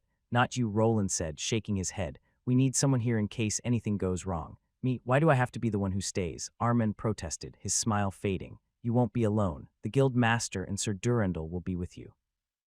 Odhin, leaning against the wall nearby, looked visibly annoyed, but he knew better than to complain as he was under contract. Veterans like him had seen worse and gone longer without rest. This was just another long day in a dangerous line of work, and he understood that speaking out now would change nothing. "Sir Durandal, you're in charge now. Report to me immediately if you see anything unusual." "Of course, High Commander," Durandal answered in his usual knightly tone, but his expression shifted slightly as he caught Armand muttering under his breath. "Can't we have Cortana stay instead? Why does it always have to be such a sausage fest?" Roland didn't respond, but he noticed the slight twitch in his brother's posture. For just a moment, Robert's hand hovered near his sword. It was subtle, controlled, but unmistakable. Gesture made Roland wonder, if it came to a real fight, would he be able to take down someone like Armand, who was still a higher level despite his special class? At this point, Aldbourne was a smaller city than Albrook, which had been expanding rapidly. The citizens here didn't feel safe. The Thieves' Guild was running unchecked, and people were disappearing from the streets without a trace. He was well aware of the illegal slave trade taking place, and had even helped rescue a few victims not long ago.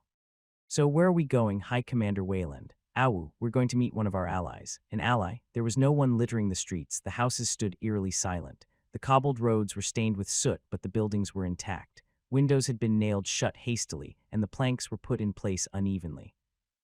As Roland walked forward, accompanied by Lobelia, Lucille, and the loud wolf Agni beside him, the faintest signs of life flickered behind the wood and glass, silhouettes in closed windows, looking with a hint of distrust. He understood that a happier population would bring greater profits, but he also felt something unexpected. It was a sense of responsibility. The plan had been his from the beginning. He was the one who gave Arthur the idea to seize this opportunity, while Theodore focused on defending more important settlements. Now that he had promised to protect these people, he intended to keep that promise. They reached a nondescript building at the end of a narrow alleyway. It looked abandoned, its walls cracked, the door partially rotted, and with mold clinging to the stone. But Roland knew better. He walked up to the side of the structure and placed his hand against what appeared to be a crumbling outer wall. Soon after, there was a faint click. The wall shimmered for a split second before vanishing like mist, revealing a stairwell descending into darkness. Oh, a mist wall. That one's a classic, but not common in these parts. She was the only member of the Thieves' Guild he truly trusted, so bringing her along had been an easy decision. He gestured for her to go in first, then turned to Agni and Lucille. "Agni, make sure no one follows us. Lady Cortana, spread your golems out to the specific spots I give you." She nodded, and the visor on her helmet lit up as he transmitted the coordinates to all the potential escape points. As far as he knew, everything had already been taken care of below, but it was always safer to have a backup plan. With the golems stationed outside, no one would be able to slip away. Roland descended the steps into the dark, damp corridor. The only sounds accompanying him were the rhythmic clack of his boots on aged stone and the occasional creak of timber above. The torch sconces along the walls had long since gone cold, with no one left to light them. Faint signs of battle marked the hallway. Burn marks scorched the walls, deep gouges scarred the stone, and dried blood stained the floor a dark brown. Lobelia moved ahead of him, her eyes scanning constantly for traps. No guards. No watchers, not even a trap. That's not like them. It just means our associate kept their end of the deal. But let's move forward, the city isn't secure yet.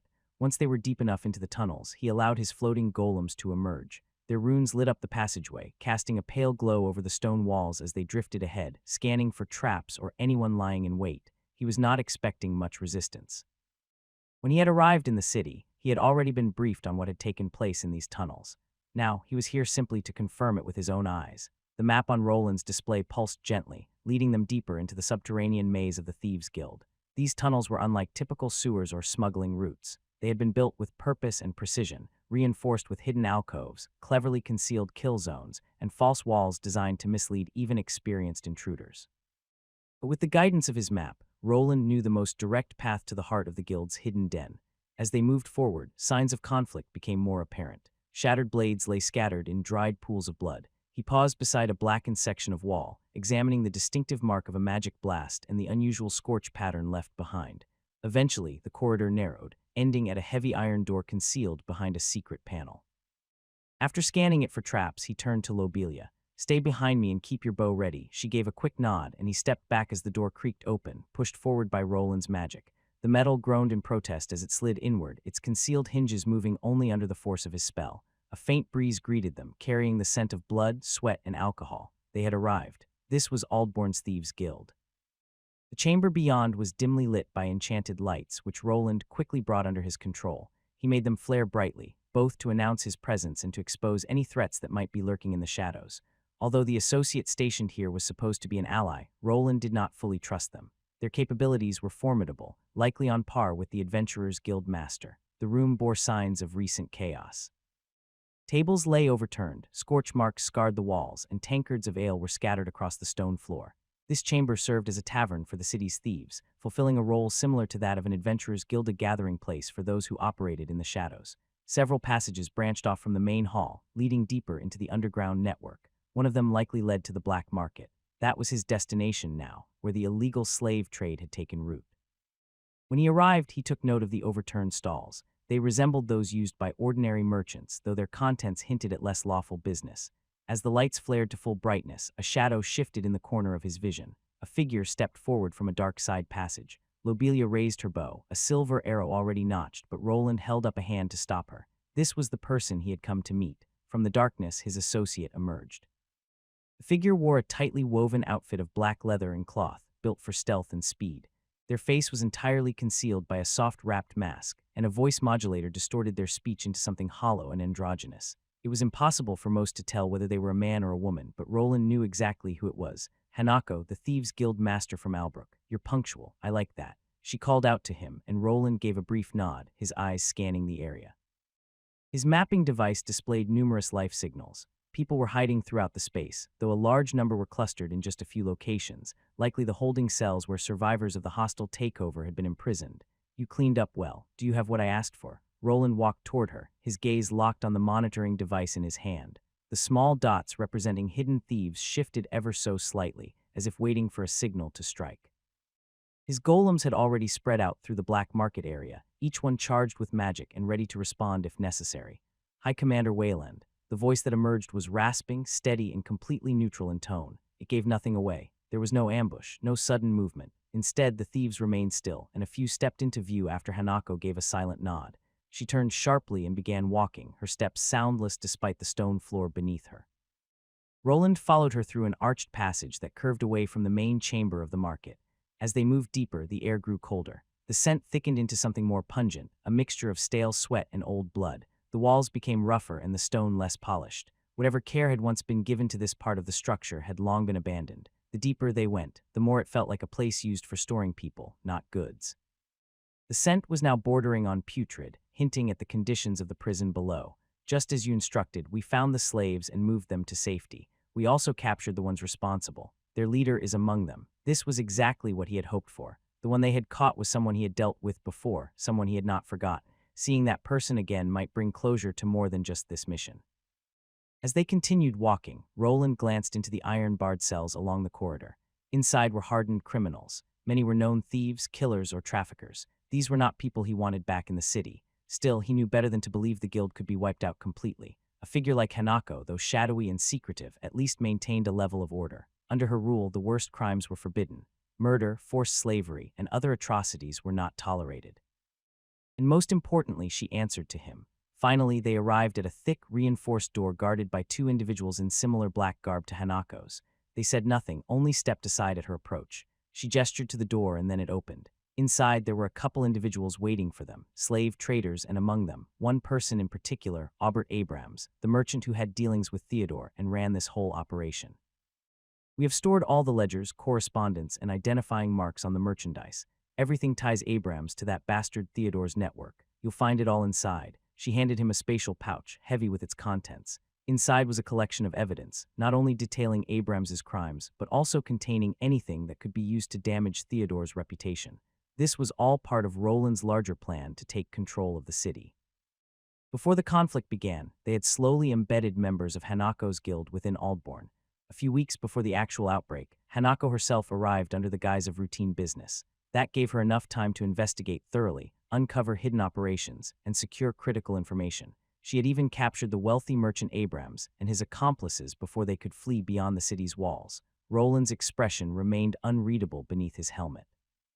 This was exactly what he needed. Not just prisoners in chains or vague accusations whispered in back rooms, but concrete evidence, tangible and damning proof. If Abrams's involvement could be exposed through documentation, it would do more than discredit one man. It would weaken Theodore's circle of influence and, more importantly, bring scorn from his father, Alexander Valerian. You did well, Roland said with a nod. Hanako replied, her voice ever shifting in tones. It would be best if you remain in the city for now. We still do not know how this will end. I will. But do not expect my guild to face the Valerian Knights in open battle. No amount of gold will protect anyone from Valerian steel. Roland gave a small nod. Arthur's noble house was infamous for responding swiftly and without hesitation to opposition. Most people avoided becoming entangled in their affairs if they could help it. While they were safe under Arthur's protection for the moment, if Theodore were to win the contest and claim the title of Duke, everything could change. He would likely seek out those who had stood against him during the trials and make examples of them. I understand. We will not need your help with that. Just remain here and prepare these people for transport once this is over. We might need them to testify. With everything in order, he turned to leave. Albert Abrams began thrashing against his bindings, groaning through a bloodied gag. Roland took no pleasure in putting others in these situations, but this man was no good Samaritan. He had ruined countless lives and would continue to do so if left unchecked. He had nearly forced his own younger brother out of the family and had orchestrated multiple assassination attempts. With so much blood on his hands, it was difficult for Roland to feel any sympathy. Once this was all over, the only fate awaiting Albert would likely be death, or perhaps something more poetic, becoming a criminal slave and living a life that he forced on others. With all of this, just one more thing remained to do, to face Theodore Valerian and finally take over this city. The great stone towers of Valewatch Keep pierced the afternoon sky, the Valerian banners fluttering in the highland winds. From the highest balcony of the inner keep, the sweeping view extended far over the green plains and hills that formed the core of Theodore Valerian's lands. The city below bustled with activity, civilians rebuilding walls, knights tending to their wounds, and smoke rising steadily from smithies and workshops. Despite the scars left by the recent dungeon break, Valewatch remained standing with minimal damage. Inside the fortress, torches cast long shadows across the arched ceilings of the war room, a circular chamber built deep into the heart of the castle. Maps and ledgers covered the long table at its center, weighed down by steel markers denoting troop placements and city conditions. A scent of iron, sweat, and parchment hung in the air. The doors opened with a heavy groan. A knight in full plate, burnished and bearing fresh battle scratches, strode inside. He said nothing, moving directly toward the man seated on a large throne before a map of Dragny's Island. At the center of the map rose a towering volcano with a figure of a dragon on top. "My Lord Valerian," he said. His voice was steady, though a trace of fatigue lingered beneath the surface. "We've completed the sweep of the southern pass. The dungeon's corruption has faded. Most of the surviving monsters have been purged." Theodore sat back on his throne as if he were already a duke. He didn't rise. He didn't need to. Instead, he rested the side of his head on his hand and waited. His armor remained pristine despite the chaos of recent Dacepolis to a mirror shine, gilded along the seams, and marked by the stag-engraved pauldron that signified his authority as the Duke's son and acting commander. His gaze was sharp, with auburn eyes framed by a hawkish nose and arched brows. Unlike his younger brother Arthur, his hair held no hint of white. It was pitch black, slicked back to reveal a high and wide forehead. He looked like a man nearing his 30s, someone who had little patience for opposition. His focus remained fixed on the knight who had delivered the report, and finally he spoke. "Tell me, what of the casualties? Hi, my lord. Many of the commoners have perished." Before the knight could finish, Theodore raised a hand to silence him. His expression darkened. "Our soldiers." "Ah, yes, of course, my lord. Our forces suffered only minimal casualties, and we managed to defend most of our settlements, but the knight hesitated. Though he had faced monsters and horrors from the dungeon itself, it was the weight of Theodore Valerian's gaze that made him falter. The silence in the war room became oppressive, like a blade pressed lightly against the neck, but the cities took the brunt of it. Infrastructure is in ruins in both Harkendale and Greybridge. Supply lines have been disrupted, and we lost several key experts and healers during the first wave. He paused before adding, "We also have refugees, thousands, and not all of them are from our domain. We must be careful of spies. I'm sure our enemies will use this as an opportunity." Another voice entered the conversation. It belonged to an older man and was rather dry. "Velen brings up a good point." Theodore nodded, already deep in thought. In his mind, this was the perfect chance for his eldest brother to expand his influence. Sending people into the cities during reconstruction would be easy. They could lie in wait and disrupt operations later. Now was not the time to worry about refugees or a few injured commoners. He had to protect his power base and prepare to strike back. If his brothers could benefit from the chaos, so could he. Focus on repairing our defenses. Any refugees can wait outside the city walls. Send our agents into Julius's lands. There's no way they handled the dungeon break better than we did.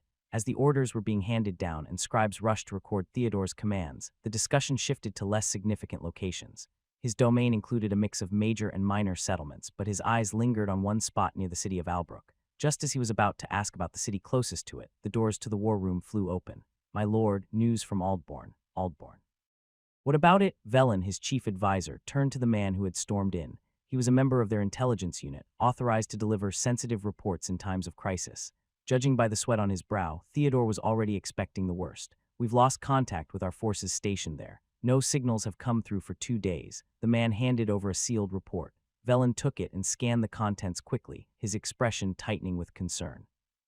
They've been rejecting our magical queries. The chances of foreign interference are high. But from Albrook of all places, that doesn't make sense." Theodore listened intently, his mind already racing through possible scenarios. When the report was handed to him, he read it swiftly and thoroughly. Aldbourne had requested reinforcements, but the plea had been dismissed. Command believed the threat had been exaggerated, so troops were diverted to areas considered more critical. Now it appeared that a foreign force had moved into the area.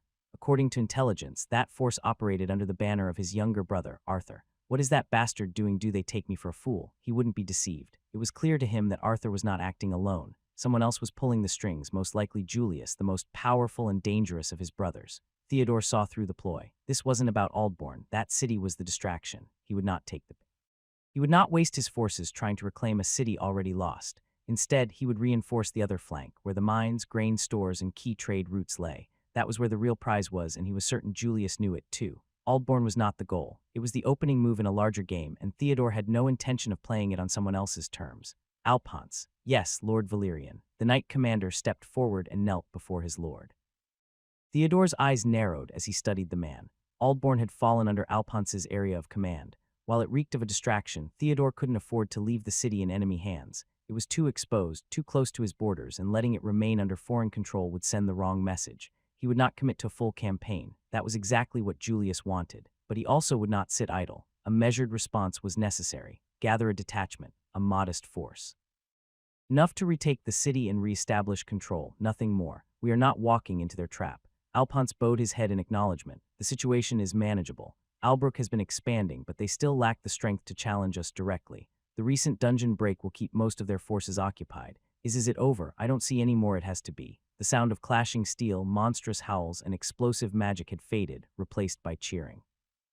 On the battered walls of Aldbourne, soldiers raised their weapons high, their dirt-covered faces split with tired grins.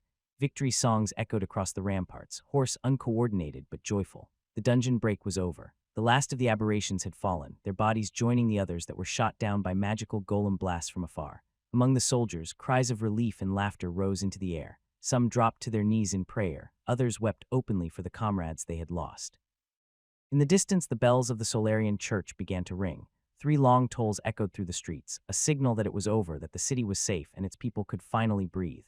Hugs were exchanged, voices lifted in joy, and for a moment the weight of the situation began to lift, but not for Roland. He stood motionless among the celebrating crowd, his expression hidden behind his rune helmet. He didn't smile. His eyes were fixed on the horizon and beyond it. The monsters were gone, the dungeon break was ending, but this wasn't over. Not yet. Will they make it in time? He mumbled to himself while surveying the battlefield, his eyes drifting over the bodies of nearly 1,000 monsters that now lay scattered around the city's outer walls. The giant turtle-like beast had been the greatest threat, and though he had managed to hold the others back, that didn't mean the city had gone unscathed. Even before he arrived, people had died. Some had been killed by monsters. Others had fallen victim to panic and desperation, murdered during the chaos as looters broke into homes and violence spread unchecked. There simply hadn't been enough soldiers to protect everyone. Still, in the grander scheme, it was a victory. A hard-fought one, but a victory nonetheless. The gates still stood. The people were alive, but Roland's gaze never left the horizon. What's wrong? Are there more monsters coming? Roland's thoughts were broken by the voice of Armand. Man was soaked in blood and brown liquids, a mixture of fluids from the dozens of monsters he had helped slay. It clung to his body, making him reek, though after some cleaning magic it was soon fixed. The harness made to control his battle frenzy had worked well, though Roland knew it still needed refinement. Monsters. No, those are gone, but something worse is coming. Get some rest while you can. Something worse? Armand tilted his head and then smirked. Oh, that sounds great. More things to punch. He actually looked excited. His level had increased several times since they arrived, and judging by his grin, he was eager to climb even higher. Roland had gained power too. With a slight jerk, he glanced at his status screen, confirming his new level. The numbers had gone up, his strength had grown, but in his mind it still wasn't enough. Name: Roland Arden L. 219. Classes: T3 Runesmith Overlord L44, Primary, T2 Runesmith Lord L50, Tertiary, T2 Runic Engineer L50, Secondary, T1 Mage L25X, T1 Runic Monoscribe L25X, T1 Runic Blacksmith L25X. Don't tell me could those enemies be ones flying a stag banner. Armand's grin faltered as someone else approached. Before Roland could answer, another voice joined them. Ordhin, the guild master, approached with his massive axe slung over one shoulder. His expression was grim, his tone far from amused. Fighting monsters is one thing, but I will not involve myself in your little squabble between noble brats. Roland wasn't surprised. Ordhin had likely seen this coming. The man was too seasoned not to, and while his strength would have been a great asset, Roland knew the limits of their agreement. The contract they had signed didn't mention anything about fighting other nobles or engaging in political wars. At best, Ordhin could be asked to defend Albrook if it came under direct attack, but this city wasn't even officially theirs. Still, Roland wasn't planning to let him walk away just yet. There was work to be done. Don't worry, I have a different task for you. He gestured toward the field of monster corpses that surrounded the city. See all of that. Ordhin glanced over and gave a tired nod. Yeah, what about it? There are still plenty of adventurers in the city. Take them. Gather every monster body out there. We need the crystals and parts. This was still part of the culling event. Most of the danger had passed, but there were quotas to meet. Every monster part mattered. Mana crystals, monster cores, claws, hides, all of it would be counted toward their final score. And with monsters still roaming the outlands, especially near abandoned villages, there was no shortage of work left. You want me to do grunt work? Ordhin raised an eyebrow, but Roland didn't flinch. Do you have anything better to do? Ordhin grunted, then gave a sharp exhale that might have been a laugh. Fine, but I expect a very generous cut of the rewards. Of course, Roland replied without missing a beat. I know, you don't need to explain. Before he could finish, Ordhin was already turning away with a grunt. It might have seemed disrespectful to wave off the High Knight commander like that, but Roland didn't mind. The guild master wasn't one for ceremony, and right now, efficiency mattered more than etiquette. Theodore's troops were likely already on the move. Roland estimated they would arrive within a day or two at most. That meant time was short. He had no doubt they already knew of his involvement, but how large their force would be, or whether it would lead to an actual battle, remained uncertain. Fighting monsters was one thing. Facing soldiers under a noble banner was something else entirely. Roland turned away from the ramparts. His armor clinked softly with each step as he descended the crumbling stairway into the city proper. All around him, the people of Aldbourne were emerging from shelters, peering cautiously at the sunlight as if expecting another wave of monsters to come charging through the gates. He passed mothers clutching children, elderly folk kneeling in silent prayer, and battered soldiers leaning against broken walls with expressions of exhaustion etched deep into their faces. This was the reality of the situation. These people had been abandoned and would have died if not for him. Yet if he asked them to fight for him and for Arthur, he was not certain they would follow. He was beginning to move into unfamiliar territory, and the Tier 3 Ascension ritual was the closest thing he had experienced to actual war training. The aftermath of the dungeon break had left the city hollowed but still standing. The monsters had not managed to breach the walls, and most of the houses remained intact, suffering only minor damage. A few monsters had used ranged attacks, causing some internal destruction, but nothing that couldn't be repaired within a week or two. As he moved through the city to inspect the damage, people cheered for him and his companions. They saw them as heroes walking among them, unaware of what was about to unfold. The city was still under lockdown, and everyone from his group had gone to get some rest, but he stayed alert, returning to one of the gate towers to use as his temporary station. There he remained with Agni, keeping watch, waiting, and planning. Soon, in the distance, he heard the sound of hooves. The sound of hooves grew louder, rhythmic and deep like thunder rolling over the plains. Dust curled up behind a great column of cavalry and foot soldiers clad in blue and silver. Banners bearing the stag of House Valyrian rippled in the wind as Alphonse, knight commander of Theodore Valyrian, rode at the front of a force nearly 3,000 strong. They came in orderly lines, disciplined and deadly. Their armor gleamed, untouched by battle, and their mounts were well groomed. At the center of the formation marched a trio of siege towers and enchanted rams, prepared to tear down walls if necessary. But as the army scaled the final hill overlooking Aldbourne, a ripple of confusion passed through the ranks. The city still stood. Its outer walls were intact. Smoke drifted lazily from chimneys, not the aftermath of destruction they expected. People moved through the battlements, not fleeing from their army, just curious. Evidence of a magical battle stretched in every direction. Craters of all sizes scarred the ground. However, something was amiss. There were no intact monster corpses in sight. Only trails in the dirt remained, as though the bodies had been dragged away in haste. Here and there, parts of dead abominations still lay scattered, but anything of value had been taken. It was as if the people moving through the aftermath were salvage experts, determined to profit at all costs. This is most improper. Alphonse narrowed his eyes as he surveyed the city. Their intelligence had reported enemy forces taking control of Aldbourne, but nothing had prepared them for this. The outer walls showed little damage. Claw marks covered much of the surface, yet most of the stone fortifications had held firm. He had expected the gates to be breached and the battle to spill into the streets. He had assumed the city was only captured after the monsters had forced their way inside, but no such breach had occurred. To make matters worse, strange metallic contraptions were now attached to the walls, their purpose unclear and unsettling. The strange metallic contraptions clicked and buzzed, their movements accompanied by a silent mechanical noise and bright flashing runes. From within their metal frames, tube-shaped appendages extended, resembling cannons. One by one, they shifted their aim, as if they had been waiting for someone to come within range. Alphonse sensed that something was wrong and immediately raised his hand in a clear signal. "Raise thine shields." The front ranks complied at once, raising enchanted tower shields as the constructs began to glow. A heartbeat later, beams of concentrated mana shoot out from the walls, slamming into the shields with explosive force. Soldiers staggered. One unlucky group failed to raise protections in time and was blown off their feet, their armor scorched by heated mana. Fall back. Withdraw beyond their reach, immediately, I say. Alphonse barked out orders while pulling his mount to a halt. The troops quickly retreated to a safer distance, shields raised and mages casting defensive barriers as the constructs paused, their mechanisms stopping as they recharged. Alphonse cursed under his breath and scanned the walls once more. Then, without warning, a figure rose into the air. It was a man clad in ornate, unfamiliar armor.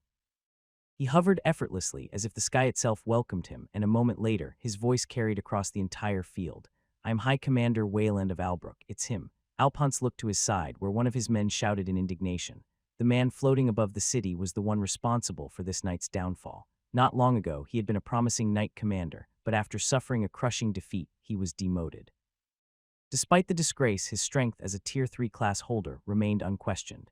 He had been given another chance to prove himself, now serving as a knight captain, yet he had never forgotten the humiliation that Commander Wayland had dealt him. "Steady thyself, Emerson. Let not thy heart betray thee." Emerson gritted his teeth but listened. Alphonse's eyes stayed locked on the floating figure. He knew who Roland was, and he had met the man before.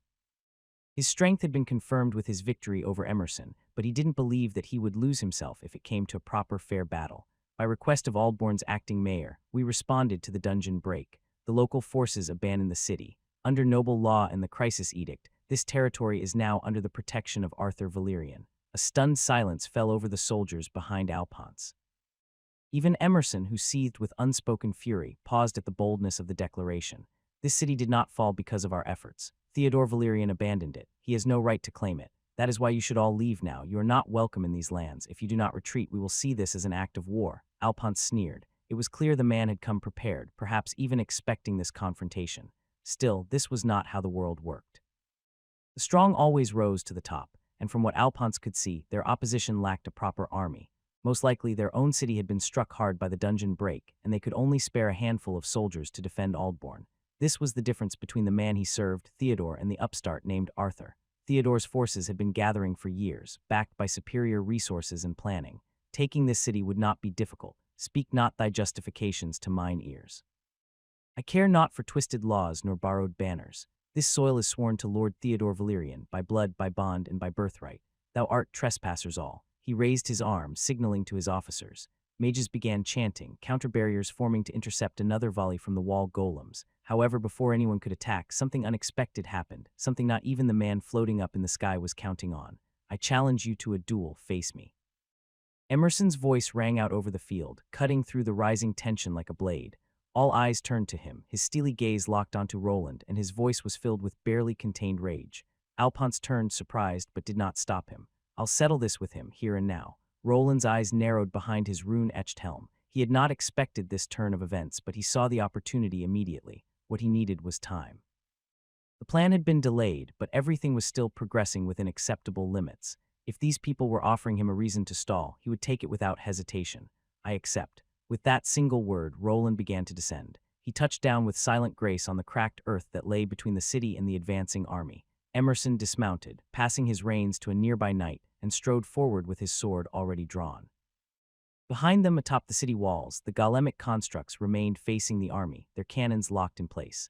Guards and civilians gathered to watch the duel unfold. For many, this was their first time witnessing such a clash. Two Tier 3 knights, one a former knight commander who had lost his honor, the other a high knight commander serving a rising young noble. To the onlookers, it was a spectacle of legend. But to the man clad in runic armor, it was nothing extraordinary. I will be victorious. I will reclaim my honor. Roland gave no reply. Instead, he summoned a large tower shield from his spatial storage, followed by his refined war hammer. His armor gleamed with deep crimson hues, designed to channel flame magic and crafted to resemble the scales of a salamander. He had chosen a suit built for overwhelming firepower. The flame element was typically used for aggressive combat, but this time, he had no intention of ending the fight quickly. What followed was not the explosive clash of titans that many had anticipated, but a strange, one-sided dance. Emerson charged forward, his blade flashing with enchantments, every strike precise and sharpened by years of training. Yet Roland did not strike back. He moved with unexpected fluidity, his heavy armor seeming to glide as he sidestepped and twisted around each blow. He parried only when absolutely necessary. The armor, though designed for offense, was used differently. Roland conjured protective flame shields to block sudden strikes and unleashed bursts of heated air to propel himself out of danger with swift dodges. Most attacks he absorbed with his tower shield, never allowing a single clean hit to land. Minutes passed. The fight dragged on and nothing changed. At times, it even seemed as if Emerson was close to victory. Some in the crowd began to cheer, convinced he was gaining the upper hand, but Alphonse was not so easily deceived. He watched closely, and soon he understood what was really happening. He wishes to delay us, he muttered, his eyes narrowing. He buyeth time for some devilish scheme. The moment the realization struck, he turned sharply and barked out a new set of orders. The duel no longer mattered to him. Lay siege, strike upon the gates with fury. Mages bring down their cursed constructs with spell and fire. The air erupted into motion. Siege towers rumbled forward, their wheels reinforced with arcane shielding. Mana bolts from the spider like golems fired again, but this time they collided with layered barriers, their impact weakened or absorbed completely. The mages launched their own spells at the city walls, targeting weak points with precision. However, each blast was dispersed by strange bursts of runic energy. Then they saw them. Thin metallic rods, previously hidden beneath plaster, were now visible along the walls. Once activated, the runes etched into their surface glowed through the faded layer of covering. Their function quickly became apparent. They generated protective barriers each time a spell struck the wall. What made them even more unusual was their timing. The shields only activated moments before impact, then vanished just as quickly. It was as if the constructs could sense incoming attacks and conserve energy by responding only at the last possible second. Roland felt the shift in tempo. His time was up, but that meant he no longer needed to stall. Emerson seemed in high spirits, constantly using skills and equipment that continued to degrade from overuse of enchantments. He didn't seem to care that the army behind him was beginning to stir. It was as if winning, even with superior numbers, was still enough to restore his sense of honor. So this is what Theodore's men call an honorable duel. Roland triggered a burst of energy, propelling himself backward and into the air. Although his opponent had some long-range capabilities through his swordsmanship, their stats were simply too far apart. Even in the past, wearing inferior armor, Roland had beaten this man to pulp with nothing but his bare hands. Now, clad in a superior suit crafted with state-of-the-art runes, his victory was all but guaranteed. "I thought you were a warrior." Emerson spat with anger. "Fight me properly." But Roland wasn't listening. He stretched out his hands in front of his chest. His torso panel flipped open to reveal a reddish crystal at the center. The magical mineral began to glow, and runic traces surrounding it pulsated with raw power. A torrent of fiery energy erupted from the crystal. A massive cyclone of flame surged forward, engulfing Emerson as he tried to close the distance with a desperate leap. The ground beneath them was scorched black. Emerson's leap turned into a flailing stumble as the inferno overwhelmed his magical wards. He crashed to the earth, his armor glowing white-hot in places from the sheer intensity of the blast. Planting his feet, he raised his shield in a desperate attempt to defend himself. Within seconds, he realized his mistake. His armor began to glow red, searing his skin as the flames closed in. The fire wrapped around him, swallowing him whole in a blazing prison. "Emerson," Alphonse shouted, watching in horror as his fellow knight was consumed before his eyes. It had all happened too quickly.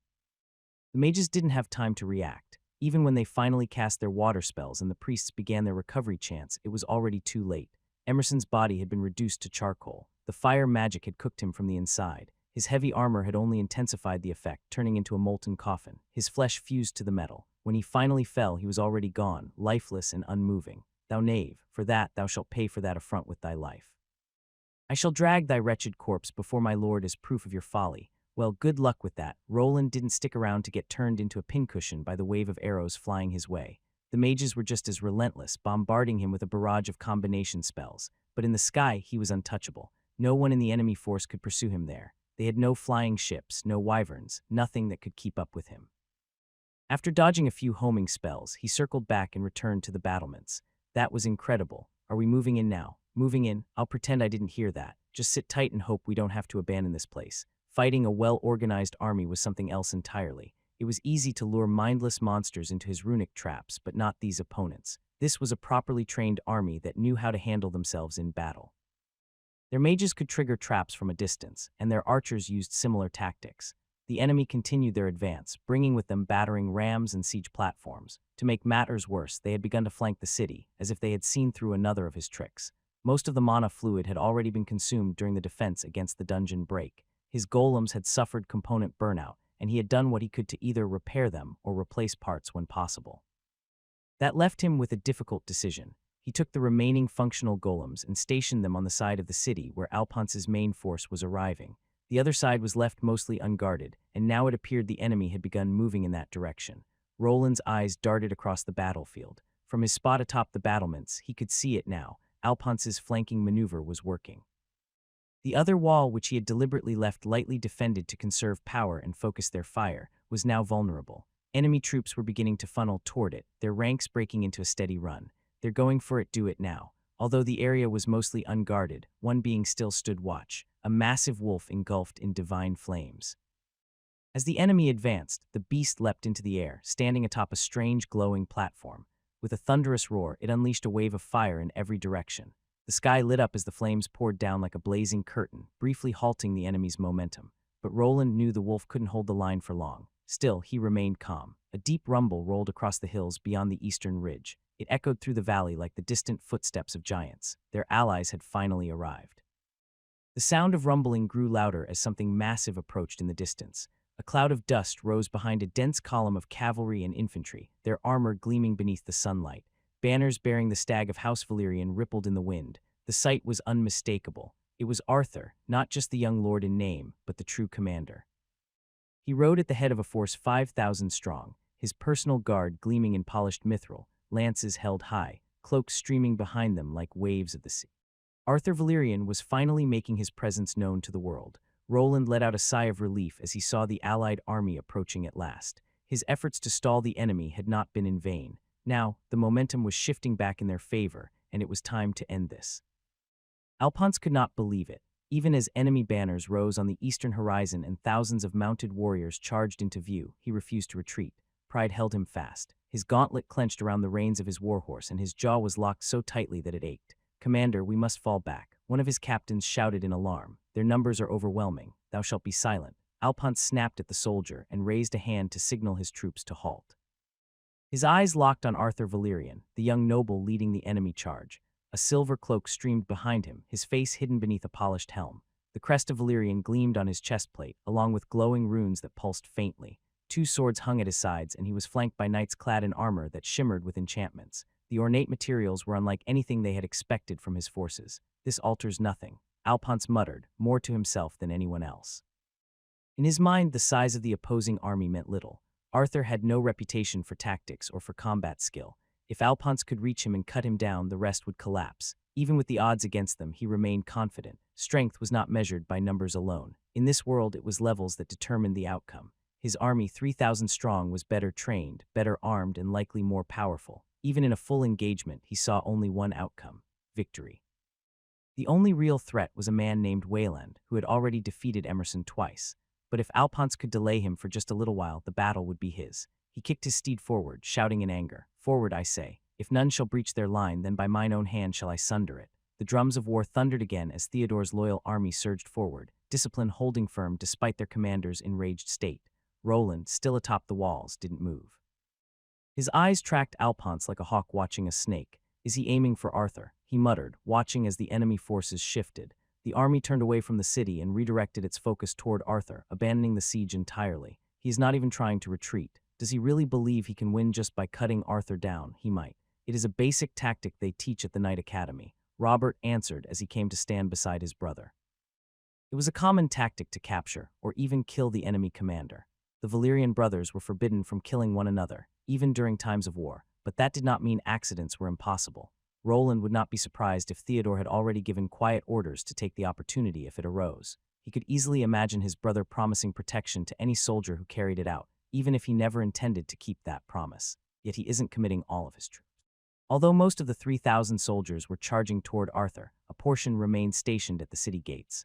Roland could not be certain, but he assumed Alphonse was protecting his rear. The golem still stood there, fully capable of launching an attack. Perhaps Alphonse feared a counterstrike, which would be a reasonable precaution. Even so, it did not matter. If their enemies believed Roland was the only capable fighter among them, they were making a dangerous mistake. It's time for those guys to shine. And shine they did, with sunlight reflecting off not only their armor, but also their metallic limbs. Arthur shouted a command, and the army moved aside to reveal a small group of armored men. At first glance, they appeared to be a standard cavalry regiment, but as they approached, it became clear that something about them was unusual. Their armor appeared mismatched in several places, especially around their limbs. To an untrained eye, it might have seemed as though they were simply missing pieces of armor, leaving their arms and legs exposed. But this was not the case. Their limbs had been replaced with mithril and dwarven steel, forged to endure battle even more effectively than the flesh and bone they once had. These were veterans of wars long past, knights whose bodies had been broken but whose spirits still hungered for the fight. What remained of them had been reforged in Arthur's forges, crafted under Wayland's guidance. Their missing limbs were replaced with prosthetics made of magical alloys and etched with runes of power. Many had been presumed dead, their names lost to time, their graves empty, but they had not fallen, they had returned. A hush settled over both armies as the mounted figures advanced. It was the calm before the storm. Smoke hissed from vents in their backplates, and arcane light shimmered along the seams of their artificial limbs. At the front rode a warrior wielding a massive dark glaive. He held it in his right arm, a prosthetic that pulsed with magical energy. His face was hidden behind a heavy, dark helmet, but from one of its eye slits, a faint and ominous glow shone through. Sir Wishard. Roland stood atop the battlements and watched the old man break from the formation, charging forward alone. He had once been a legend, a commander from the old border wars, the same wars where his father had earned his title. Stories told of him slaying giants and shattering battalions in the years before the Ardens rose to more fame. He had nearly achieved what Roland's father had, yet faltered just before the end.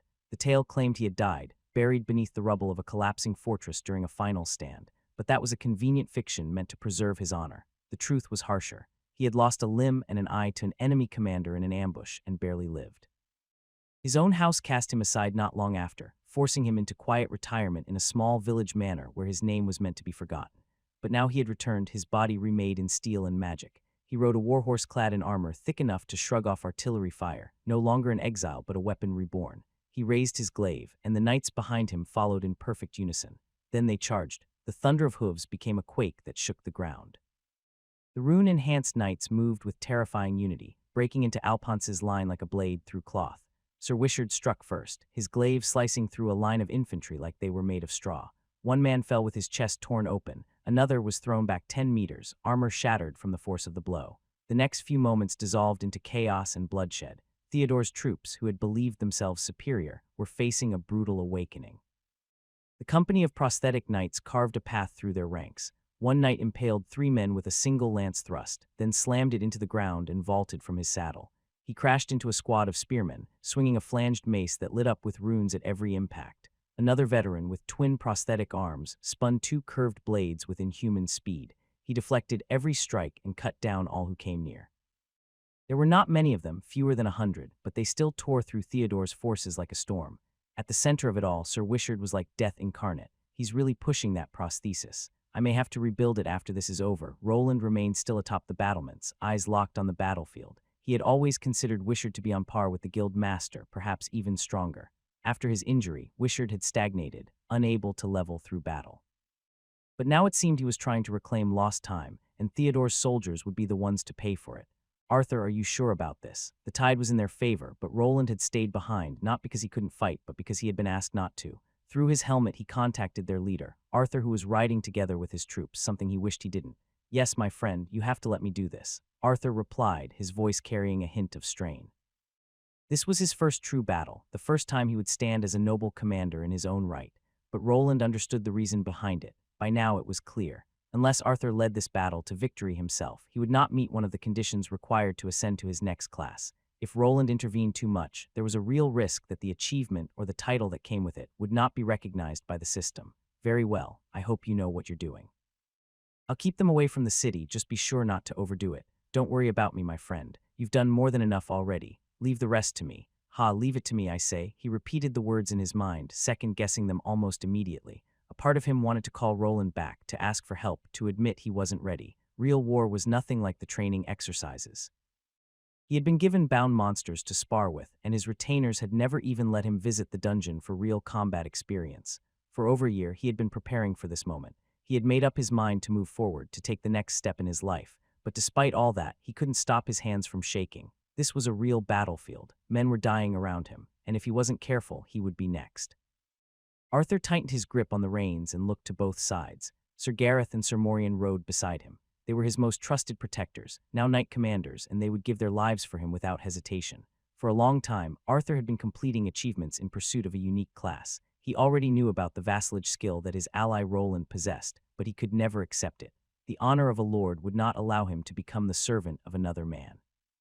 His path had to be his own. Arthur spurred his horse forward, his eyes focusing on the display inside his runic helmet. While it was not as advanced as the one Roland used, it was still powerful. He had to press a few switches on the side to change between functions, but it gave him a real-time view of the battlefield. High above, several floating drones mapped the terrain and tracked the movements of both armies. He could see everything. The position of the enemy commander, the number of troops they commanded, and their formation. Nothing escaped his notice. Now all that remained was for him to make the right decisions. If he could competently guide his forces and pressure the enemy into a corner, then victory would be his. 2nd Battalion, break right. Skirmishers, harass their flanks and draw them into range of the golems. Wishard's line will punch through the center, infantry follow in their wake and secure the breach. He rode along the front line, his presence steadying his men. The once wavering soldiers drew courage from his command, and the trembling in Arthur's hands faded with each order given, each maneuver executed. The battlefield rippled with movement.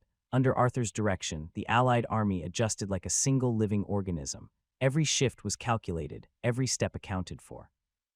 It wasn't flawless as there were still novices among them, and gaps opened when panic set in, but Arthur compensated with the help from Roland's golems and his own golemic armaments that compensated for their lack of battle mages. This is preposterous. How could such a troop exist? None of this makes any sense. The enemy commander, Alphonse, narrowed his eyes as he watched his formation collapse before him. It felt as if his opponent could anticipate his every move and counter it with surgical precision. Every attempt to maneuver his cavalry was thwarted. Arthur always had an answer. Whenever he tried to pressure the flanks, the allied lines absorbed the assault and then pushed back with twice the strength. And now his center was starting to collapse. Alphonse had been surrounded before he realized it. Alphonse gritted his teeth, blood already smeared across the side of his jaw from a stray magical blast. Round him, his most loyal knights had fallen, or were barely holding back the encroaching tide. Rune-enchanted blades clashed against steel, and the once pristine banners of his house were trampled beneath the boots of enemy infantry. The sky seemed to grow darker, not from storm clouds, but from smoke and ash. Through the chaos, Arthur rode forward alone, his silver cloak fluttering like a banner of judgment. His helmet now off, revealing youthful yet resolute eyes, he raised a hand to halt his own forces. Knight Commander Alphonse, he called out, his voice ringing across the battlefield. You are beaten. Your men are dying for pride alone. Yield and no more blood needs to be spilled. The older knight turned his horse, face twisted in disbelief and fury. Yield, he spat, drawing his enchanted sword with trembling hands, not from fear but from rage alone. To a base-born wretch, never. He kicked his horse into a charge, sword raised, a desperate scream tearing from his throat. Ne'er shall I bend knee to a false noble, draped in gilded trinkets and flanked by curs daring call thyself knights. Arthur stood still, unmoving, even as Alphonse thundered toward him. He was the leader of this army, the commanding officer, and he did not need to fight this battle himself. Hold! Sir Gareth and Sir Morian stepped into the path of the charging knight. Gareth gripped his sword with unwavering focus, and Morian leveled his spear in Alphonse's direction. They would not allow their lord to be touched. They knew they were no match for a knight commander of Alphonse's caliber, but they would rather die than let a single strand of Arthur's hair be harmed. Stand aside, lest I cast thee down. Alphonse surged forward, enchantments and skills letting him tear through the ranks like a force of nature. He knew the battle was lost, but he would not surrender. He refused to give his enemies the satisfaction of complete victory. If he could kill Arthur, he could die with a shred of pride. The two knights blocking his path were beneath him in power. He could see it at a glance. He would strike them down, then cut down the so-called noble who led this army. But just as he prepared to collide with them, a chill ran down his spine. His instincts turned and swung his sword, reacting to a strange flicker in the air, a dagger that came flying from the side. He deflected it, but the force was enough to make his hand tremble. A portion of his defensive enchantments flickered and drained away. In the distance, through the haze and smoke of the battlefield, he saw a figure, hooded and still. A person wielding twin daggers stood in the shadows, half concealed behind the chaos of war. It all happened in a split second, as if the figure had been waiting for the precise moment when he was distracted by the two other Tier 3 knights. A sword came at him from one side. From the other, a spear thrust forward. Both weapons gleamed with a strange radiance, their edges glowing with layered enchantments and magical effects. This deadly combination became his downfall. Still reeling from the deflected dagger, his balance was off. Before he could recover, both weapons struck. I can't see, is it over? A bare-chested Armen shouted as he squinted into the distance. Before him, the soldiers had stopped moving, and the dust began to settle across the battlefield. Beside him stood Roland, clad in armor, his visor glowing as he surveyed the scene. Almost, Roland stood still. There was no more reason to be concerned. The battle had been won, yet he wasn't looking at the battlefield or the motionless army. His eyes were fixed on a single figure moving carefully through the aftermath, trying not to draw attention. Her dark robe concealed most of her features, but he recognized her immediately, so she came after all. It was Mary, the cat maid who had followed Arthur even to this bloody conflict. She had remained hidden along the edge of the fight.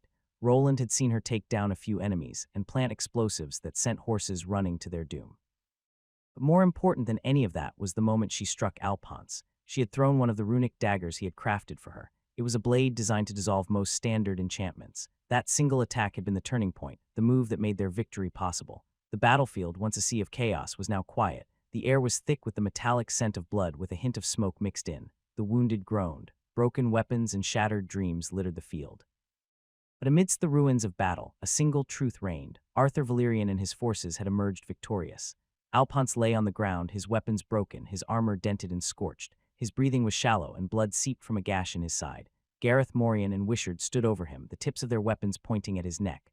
Alphonse's eyes, filled with fury and disbelief, locked onto Arthur as he approached. The young noble dismounted slowly. He was no longer trembling.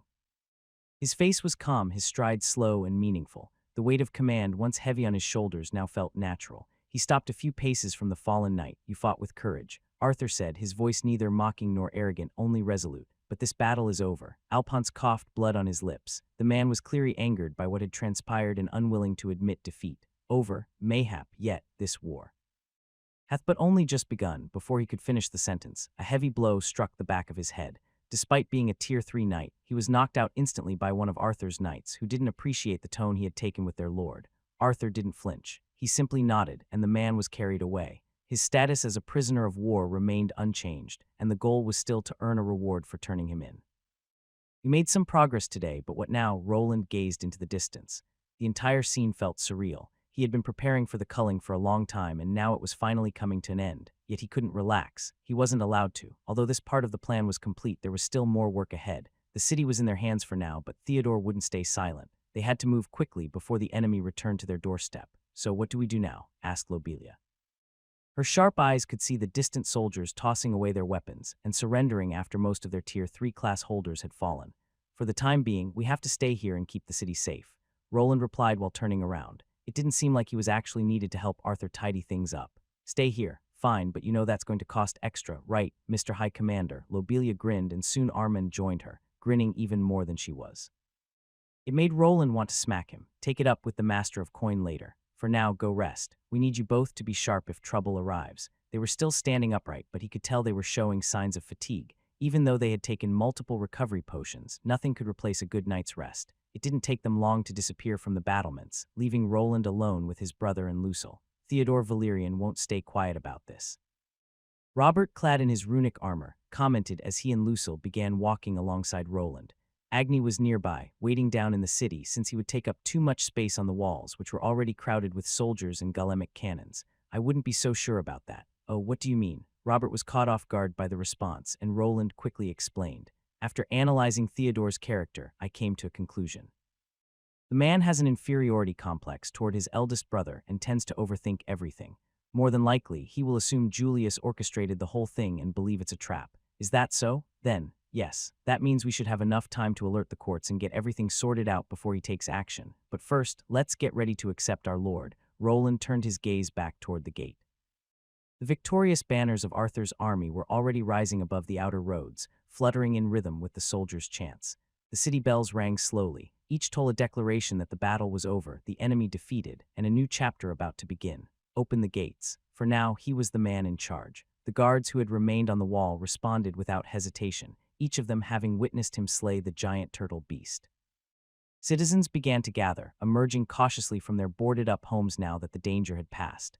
At first, there was fear and uncertainty about what was approaching, but soon they recognized the man they had seen earlier, delivering a grand speech through the hologram, Arthur Valerian. Could it really be Lord Valerian? Are we truly saved? This has to mean it's over. He's one of the Duke's children, but I heard he's illegitimate. Hold your tongue.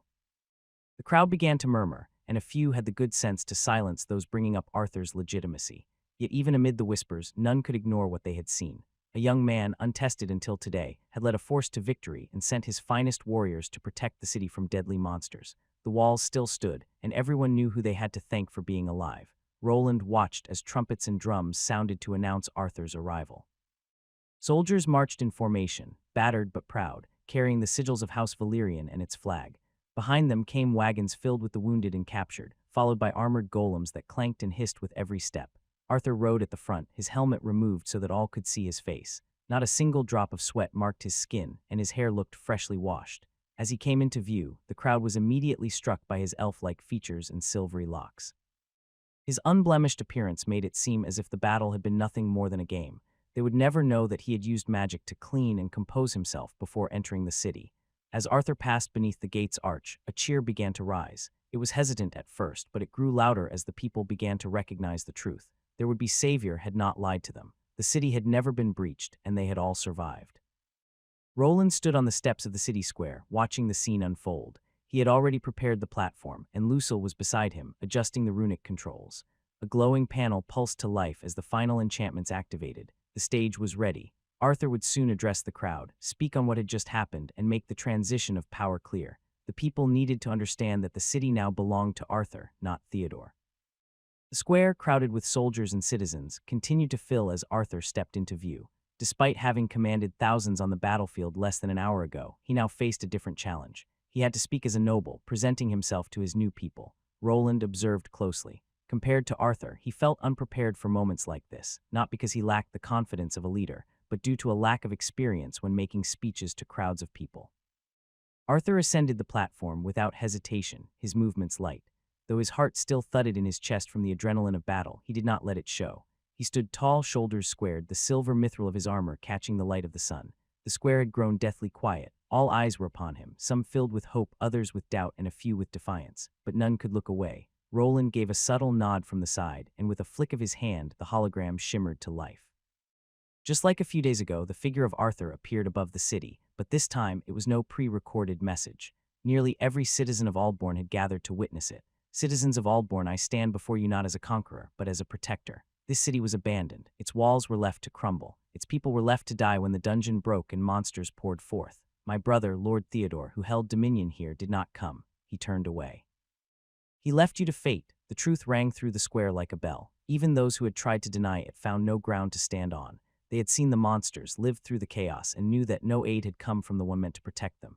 It had been Roland and his group who arrived in time to make a difference. But I came. My allies came. And we did not come for glory or coin. We came because your lives matter, because your suffering should never have been ignored. Arthur slowly raised a hand, and the hologram mirrored his every movement.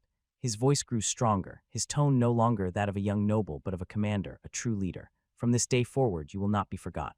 This city will not be abandoned. I, Arthur Valerian, take stewardship of Aldbourne, not in my father's name, but in the name of justice, protection, and duty. I claim this place as my burden, and I swear before you all, it will never again be left undefended. This city is under my protection now. Those loyal to my brother Theodore are free to leave at any time. They will not be prosecuted. If they wish to remain, I will welcome them with open arms. Arthur continued his speech, offering the citizens the promise of a new beginning. He spoke of future business opportunities and the reduction of taxes until the city walls could be fully restored and improved. After some time, the hologram flickered and gradually faded into light, dissolving like mist. The crowd remained energized, cheering as the vision of a better life began to take root in their hearts. Arthur stepped down from the stage, but others continued to speak. The city needed unity, and the citizens and adventurers had to be rallied to take part in its rebuilding and management. Those who had served under Theodore needed to be removed from positions of influence and replaced with individuals who could be trusted. It was a moment of change and an opportunity for new leaders to rise. Anyone with ambition had a chance to make a name for themselves in this new beginning. Roland stood at the back, silently observing the celebration. Everything appeared to be going well, and the people had begun to rejoice, but beneath his helmet, a scowl darkened his face. There were aspects of the dungeon break that troubled him deeply. One in particular was the strange and unnatural shapes some of the monsters had taken. He had a theory, but it could not be confirmed through his monster identification skill or even by dissection, which he had already attempted. To prove his suspicions, he would need to return to the deep tunnels beneath the city and trace where they led. He knew it would not be a simple task. Mapping the underground labyrinth could take weeks, months, or even longer. The caverns stretched across the island like an immense web, and he needed to find their point of origin. Until then, his questions would remain unanswered. To make matters worse, one more obstacle was preventing Roland from investigating further. The tunnels that led into the caverns below had collapsed and vanished once the culling came to an end. While the main passageways had been constructed over many decades and reinforced with mana, the exit tunnels connecting to the surface were much more recent. Once the flow of mana stopped, they lost their stability and caved in, making it impossible to re-enter from above. Still, there was a benefit to this collapse. With no visible entrances remaining, the existence of the underground network would remain a secret. That gave him the time he needed to study it without interference. Now that the mana pollution had cleared, he would be able to send his golems into the depths to carry out the bulk of the exploration. Before any of that could happen, however, he needed to return home. To do so, he had to assemble a short-range teleportation gate that would allow him to make the journey. Suddenly, a group of knights moved quickly, their armor clinking softly against the stone floor as they hurried through what appeared to be the interior of a castle. At the center of their formation was a lone man, coughing violently and supported by two others. His skin had taken on a ghastly shade of gray-green, as though life itself had been partially drained from his body. Veins like twisted black roots spread beneath the surface, pulsing faintly with an unnatural purplish glow. His breath came in ragged, wheezing gasps, and a foul scent clung to him. It was acidic and pungent, not the smell of blood or rot, but something far worse. It was the stench of corruption, as if a curse had taken root deep within him. "Easy now," one of the knights muttered, adjusting his grip as they passed through a heavy wooden door and into a darkened bedroom. The chamber was dimly lit by a few flickering lanterns hanging from wall sconces. Thick velvet curtains were already drawn tight, and the air smelled faintly of incense. The knights guided the man to the bed, lowering him gently onto the crisp sheets as his body convulsed with another round of harsh chest-rattling coughs. A stained cloth pressed to his mouth came away black with mucus and streaks of red. "Don't let anyone see me. That is an order, do you understand?" The man wheezed, forcing the words through clenched teeth. His voice was hoarse but still bore the commanding tone of someone used to authority. He tried to sit up, but another wave of pain slammed into him, sending tremors through his limbs. "You must keep this hidden. No one can know of this." The man's head turned slowly, revealing his eyes for the first time. The whites had turned a sickly yellow, and his pupils twitched unnaturally wide. Even his once pristine mustache had withered and now trembled over his upper lip. "We will continue as planned." "But your grace," one of the knights finally spoke, his voice filled with concern. The nobleman snapped back immediately, his voice cutting through the chamber like a thunderclap. "Silence. You will do as I tell you." "Why, yes, your grace." The knights recoiled in fear. The flickering lanterns dimmed for a moment, and an invisible pressure pressed against their chests. Though the man stood before them in a weakened, sickly state, his authority remained absolute. They could only nod in silence. His word was law, and no one on the island could ever defy him. Even so, the city's bureaucracy was in shambles. The tax ledger had gone missing, and most of the treasury had disappeared. "This is most displeasing. Please forgive me, my lord, I didn't know." The voice came from the young deputy mayor who now stood before him. His name was Joseph. He was not even 30, unusually young for his position, and the perfect candidate to take the fall. Arthur suspected that the true mayor was already far away and would never return. Both his personal funds and the city's treasury had likely been emptied and sent to his brother. That was the only way he could escape without being branded a criminal for stealing from a Valyrian-controlled city. "Sir Gareth, Sir Moirn, please give our mayor some room to breathe." "Yes, Lord Valyrian." Both knights nodded and stepped aside. Joseph was ordered to sit on a chair before Arthur, who had just finished reviewing the last of the documents the city official had managed to produce. Although the treasury was nearly empty, not everything had vanished. There were still reserves of food and medical supplies, along with a few hidden stockpiles of construction materials scattered throughout the noble quarter. "We've taken control of the Thieves' Guild and a few other sources. It's not ideal, but it's a start. For now, it would have to suffice." He had spent over a year preparing for this campaign, and the first stage was complete. The next steps were already set in motion. With a quiet nod to himself, he rose and looked down at Joseph. "Joseph," he said, his voice softer now but still commanding, "you will stay on, not as deputy mayor, but as the new mayor of Aldbourne." "No, please, good lord, I will do anything." Joseph dropped to his knees and slammed his forehead against the wooden floor, convinced he was about to be struck down by one of Arthur's rapiers. His voice trailed off as he realized what had been said. "You wish me to become the mayor?" "Yes. We need someone familiar with this city. You'll be assigned an assistant, and we will choose a new deputy mayor for you to mentor. If you prove yourself loyal, you may keep this position permanently." I'll do my best, Lord Valyrian." Joseph, who had been terrified just moments before, now seemed to realize the situation might not be as dire as he had feared. He was being promoted to mayor at least for now, and there was a real possibility it could become permanent. Most importantly, he understood that as long as he remained useful, he would be allowed to live. That above all else was his priority. "I'm sure you will, that will be all." The man continued to bow over and over, like a madman on something far stronger than just fear. Arthur felt a flicker of discomfort at the display. The man's groveling made him seem like some bloodthirsty tyrant tormenting a helpless commoner. He had hoped people would respond to his leadership with respect, or at least cautious trust. Perhaps Joseph's fear had less to do with Arthur himself, and more to do with his encounter with Roland. Arthur couldn't help but wonder what exactly his friend had done to convince the man to sign over all the necessary documents. "Someone will be waiting outside. She will be your new assistant. Start by finding the families who lost someone during the city's defense and compile a list, no matter how small. Also include those who lost family in the months leading up to the dungeon break." "Yes, my lord." Joseph didn't ask questions. He simply listened and obeyed. Arthur knew people had been captured and sold into slavery in this city. The more witnesses he could gather to testify against his brother, the stronger his case would be. Moments later, the young mayor exited the room, clutching the ledger Arthur had returned after reviewing its contents. As the door closed behind him, a female voice spoke from the shadows. "I'm not sure we can trust him, Lord Arthur. That's why one of your maids is shadowing his every move." A robed figure stepped forward from the darkness, her voice instantly familiar. As she neared, she lowered her hood, revealing orange cat ears atop her head. Her movements were as silent as ever, so much so that even the 2 Tier 3 knights had failed to notice her presence until she was already inside the room, something that clearly annoyed her. "You two need more training. What if I had been an enemy assassin? My apologies." Both knights lowered their heads like children being scolded by their mother. Arthur couldn't help but chuckle at the sight of his most trusted retainers interacting. He knew it had been Mary who allowed Gareth and Moirn to land their blows on Alphonse, the high-ranking knight who had once seemed far beyond their reach. Though their strikes had connected, it was one of the leaders of the prosthetic-using knights who had delivered the final blow. Arthur crossed to the window, hands clasped behind his back as he looked out over Aldbourne. The city glowed softly under the moonlight. It was quiet now, though far from still. Somewhere below, plans were already unfolding. Some were his, others were not. This technology, the ability to record and replay the past, was both powerful and unsettling. It far surpassed the traditional use of powerful mages to glimpse into past events. That method was extremely difficult, unreliable, and accessible only to a few noble houses. The new recording technology had its own limitations in that it required a recording device to be present at the time of the event. However, once captured, the memory could be freely copied and replayed by almost any rune mage. One of such mages, a trusted friend of his high commander, had already made his way towards the place Arthur needed to tackle next, the noble court. How long until the noble court reviews the matter? Arthur asked quietly. Mary stepped beside him, her feline eyes glowing faintly in the low light. A few days at most. Sir Wayland sent the recording through the approved channels.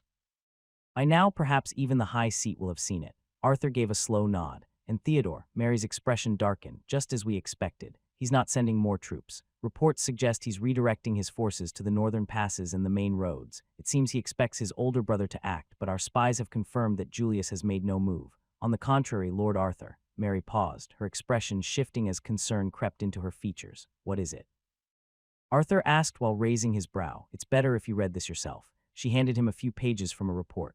Arthur scanned the contents quickly, his eyes widening with each line. This, Iskard, how could this be? Was the dungeon break truly this devastating? Mary gave a slow nod. It seems the capital city took the worst of it. Tier 4 monsters were seen in the area, and even orichalcum-ranked adventuring parties were called in.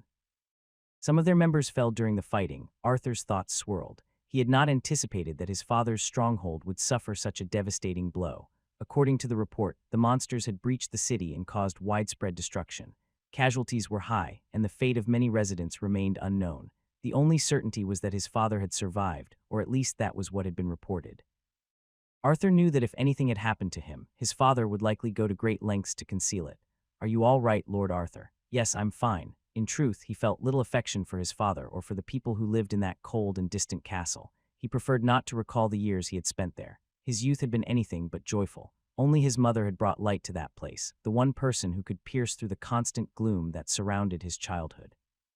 His father had been her shield, the only reason she had remained unharmed. As long as the Duke stayed in power, her safety was assured. If one of Arthur's brothers rose to that position, he feared for her life. But what should I do? Would they even allow me an audience with father? To confirm his father's condition, Arthur would need to go there and see him in person. Yet the timing could not have been worse. If he left now, Theodore might seize the opportunity to make a move. Just as he began weighing his options, something in the report caught his eye, something he had nearly overlooked. Wait, what is this? A section he had nearly missed. There was more, something unexpected, something unsettling, but also something that could change into a possibility. This could be a chance, but also a trap. His eyes narrowed at an opportunity that presented itself. He wasn't sure if it was a good or bad thing, but it didn't seem he would have a choice in this matter. Where is our High Commander now? While speaking, Arthur tossed the report into the nearby fireplace. The paper caught fire immediately, glowing orange before crumbling into ash. Mary paused for a moment, then spoke. He should be working on the teleportation gate. Should I call him here? Yes, that would be best. Arthur replied as he lowered himself into the chair at his desk. His eyes drifted to a crystal resting on its side. It was the same type used in the Ascension ritual. All the requirements had finally been met. The title he earned from leading his forces was the final one he needed. He had pushed himself relentlessly. His skills had been trained to their peak. He had hunted monsters to master combat, studied every text that might offer insight, and ensured there were no weaknesses left in his preparation. Now, the moment had come to ascend to the next stage of power. Without his friend, he knew he would never complete it in time. I wonder how Arian is doing. He didn't seem too eager about going to the noble court. Roland thought to himself as he connected the final parts of the teleportation gate. The dwarves had prepared everything in advance, leaving him with the task of welding the components together using his magic. The city had been captured, the necessary evidence had been secured, and now all they could do was wait. The battle was over, and he had played a key role in securing their victory. His golems, along with Lucille's, now patrolled the streets under the cover of night. There had been a few complaints from the townspeople, but for now they were forbidden from wandering outside. The official reason given was the danger of monster attacks, which was not a lie. The guild master was already organizing adventuring parties to handle the remaining threats. Their army had done its job, and now it was up to others to finish the task. In the past, after a culling event, adventurers would spread out to clear the surrounding villages. Many of those who had lived there were now temporarily housed in the city and nearby settlements. The rumors Roland had circulated had proven effective. People had been ordered to evacuate the less defensible areas to reduce casualties. Now, just as in those earlier times, adventurers would reclaim the abandoned villages and hunt down any monsters that remained. I might have to stay here for a while. This city now belonged to them by law, but Roland knew that Theodore would not see it that way. Once he realized that his brother Julius was not coming to his aid, he would no doubt bring his full army to their doorstep. The 3,000 troops they had defeated, along with the few Tier 3 class holders they had captured, were nothing compared to Theodore's main force. Even if they made their stand in Albrook, with the golem defenses fully operational, Roland was not confident they could withstand a full assault.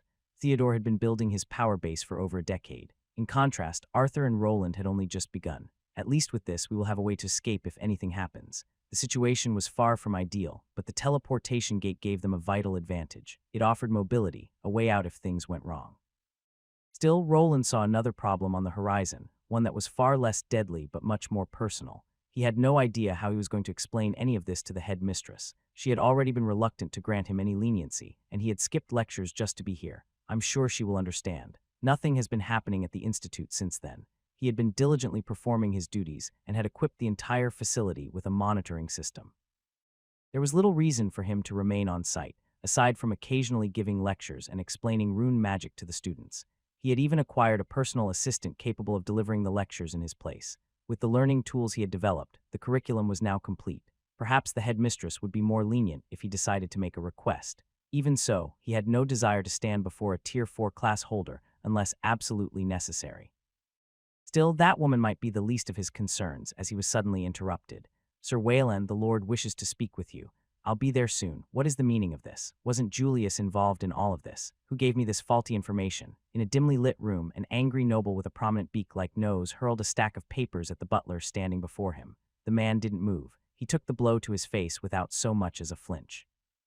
The papers fluttered to the ground like autumn leaves. The nobleman, Lord Theodore Valerian, seethed with barely contained fury as he paced across the length of his study. I stationed troops in all my cities. I disrupted trade. I forced my allies into submission. For nothing. The butler straightened his posture as the final sheet of paper settled at his feet. He waited in silence, as he had done for years, until the tirade began to fade. No sudden moves from Julius, not even from Ivan.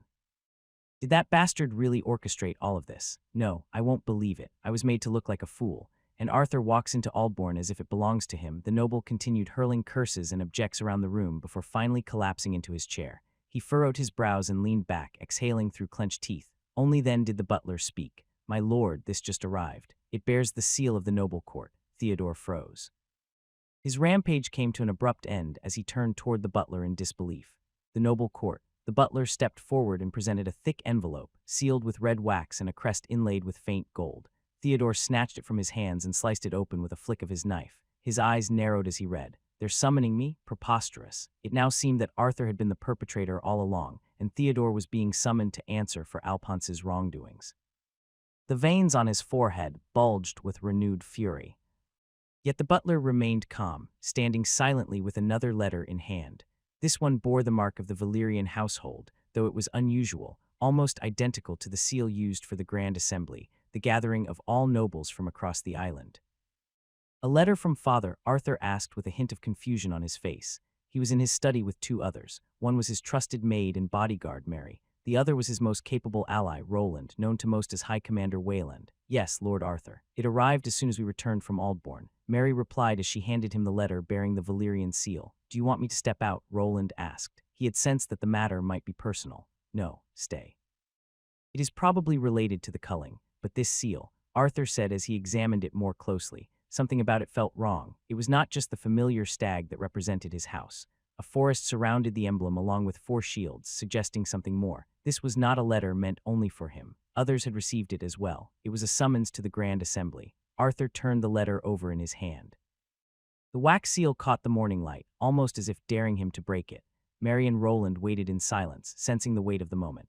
After a short pause, Arthur pressed his thumb to the seal and broke it. His eyes scanned the contents quickly at first, then slowed as the message sank in. When he finally lowered the parchment, his expression was unreadable. His face had turned to stone. They are calling the assembly within a fortnight. Attendance is mandatory for all nobles who hold ruling rights. Even you, is this about the culling or something else entirely? Roland asked, suspicion clear in his voice. We still have the courts reviewing the succession claims in Aldbourne. Could this be something Theodore is behind? Arthur paused for a moment as he took in Roland's words and then replied, that possibility is zero. The only person who can summon the Grand Assembly is my father. Yet something about this feels wrong. Normally, it takes a full month to complete the monster head count. Roaming beasts must be counted too. After that, the winners are announced and a grand ball is held. He fell quiet, unsure of the letter's true purpose. It felt too sudden. Something had changed. Perhaps it was the state of Iskard that had forced his father's hand. Perhaps they just want to assess the damage across the realm and assign duties directly, or they want us to give them funds for the rebuilding efforts. Roland added, his tone grim. A public show of unity, followed by a quiet shakedown. It was a simple idea, but Arthur was not convinced. Would they truly summon so many nobles only to demand money? His father, the Duke, could issue a decree and face no opposition. There had to be more to this summons. If he had received a letter, then his brothers would have two. That meant he would soon be in the same room as many who had despised him for years. 2 weeks. Arthur murmured. Can I do it in 2 weeks? Roland caught on to what the young noble was referring to and responded quickly. Well, it's possible. You have been preparing for a while now. If that is the case, you might be able to manage it on the second or third attempt. Second or third, Arthur repeated quietly. He was not sure where Roland's confidence came from. He had expected to have more than a month for the next step in his plan, which was to reach Tier 3. There had been a strong chance he would be invited to the ball that followed the culling, and he had hoped to display the personal strength he had gained. With Roland's help, he had trained relentlessly. He had leveled many of his skills and pushed himself to the peak of Tier 2. The progress he had made in such a short time was nothing short of remarkable. He had believed that once others saw his growth, they would finally begin to take him seriously. That had been the plan. But now, with only 2 weeks left, he faced a challenge that even the most talented usually needed a full month or more to overcome. A lord's work is never that simple, Arthur mumbled to himself, though he was not alone in his efforts. Roland was not there just to read the letter. He had come for another purpose entirely, to help Arthur retain memories from within the Ascension space. From what Arthur had heard, Roland had made real progress in that field and had already helped Durendal and Cortana advance through some of the more difficult classes. The class Arthur was pursuing was especially challenging to attain, so he needed all the help he could get. It is not impossible, so why don't we just begin? Every second counts. Roland said, I suppose you are right, my friend. In a way, the Grand Assembly works in our favor. My brother Theodore will be unable to move his forces. Arthur replied, there were strict rules regarding the assembly. Once it was announced, all ongoing battles and disputes among the nobility had to cease immediately. That meant Theodore could not make a move to retake Aldbourne, even if he wanted to. Although the trial would be postponed, the delay would give them precious time to reinforce the city with additional golems and troops. It would give them enough time to establish a proper defense and prevent even a larger force from breaching the city. At present, Sir Durendal, Lady Cortana, and Sir Wishart had remained behind to defend Aldbourne.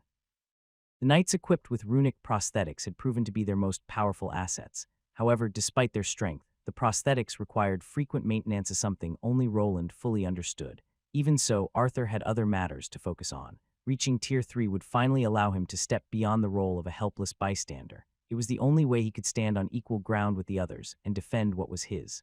Well then, I put myself in your capable hands. After disposing of the letter, Arthur turned to Roland, who was meant to assist him in retaining memories from the Ascension trial he was about to undertake. Roland gave a curt nod and gestured toward the exit with a gloved hand. I have already made the arrangements, but we will need to move to my own workshop. The underground level of the mansion is not suited for this kind of procedure just yet. Procedure, Arthur repeated, raising an eyebrow at the choice of words. He chose not to question it further. Roland had never given him a reason to doubt his loyalty. The mage engineer had proven himself trustworthy more than once. The workshop was located beneath Roland's estate, and they reached it by traveling through one of the secret tunnels that ran under the city. Over the past year, they had worked hard to construct a network of escape routes. One of them began beneath Arthur's mansion and ended directly beneath Roland's home. Roland led Arthur through the winding, surprisingly well-lit tunnel, their footsteps echoing softly off the stone walls. On the ground, Arthur noticed something that looked like tracks, though they didn't yet stretch the entire length of the passage. Roland had mentioned plans for an underground railway, and this was just a prototype. For now, it served only to help them move more quickly during their escape. But in the future, when the city grew more crowded, such a system could become essential.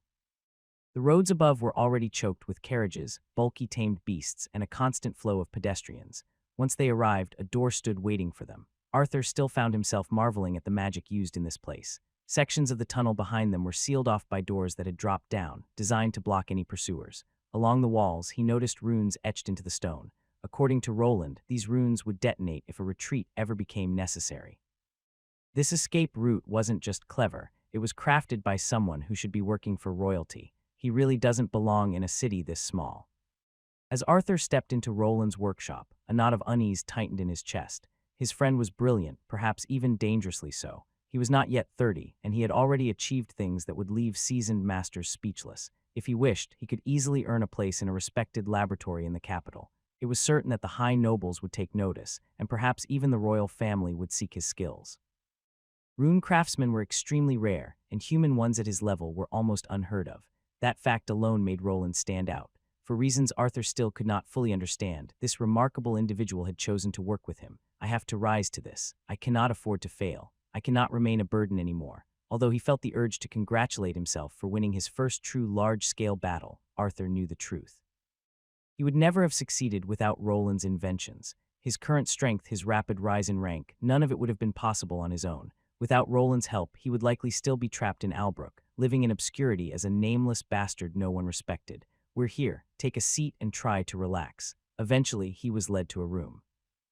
It was a simple white space with no decoration except for a single chair positioned at the center, surrounded by a half-circle of softly glowing consoles.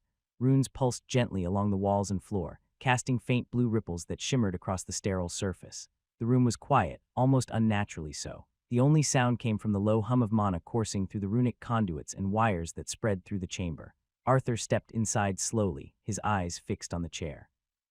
It appeared ordinary at first glance, made of polished steel and dark leather, but the air around it buzzed with magic. It sat directly in the center of several runic circles etched into both the floor and ceiling.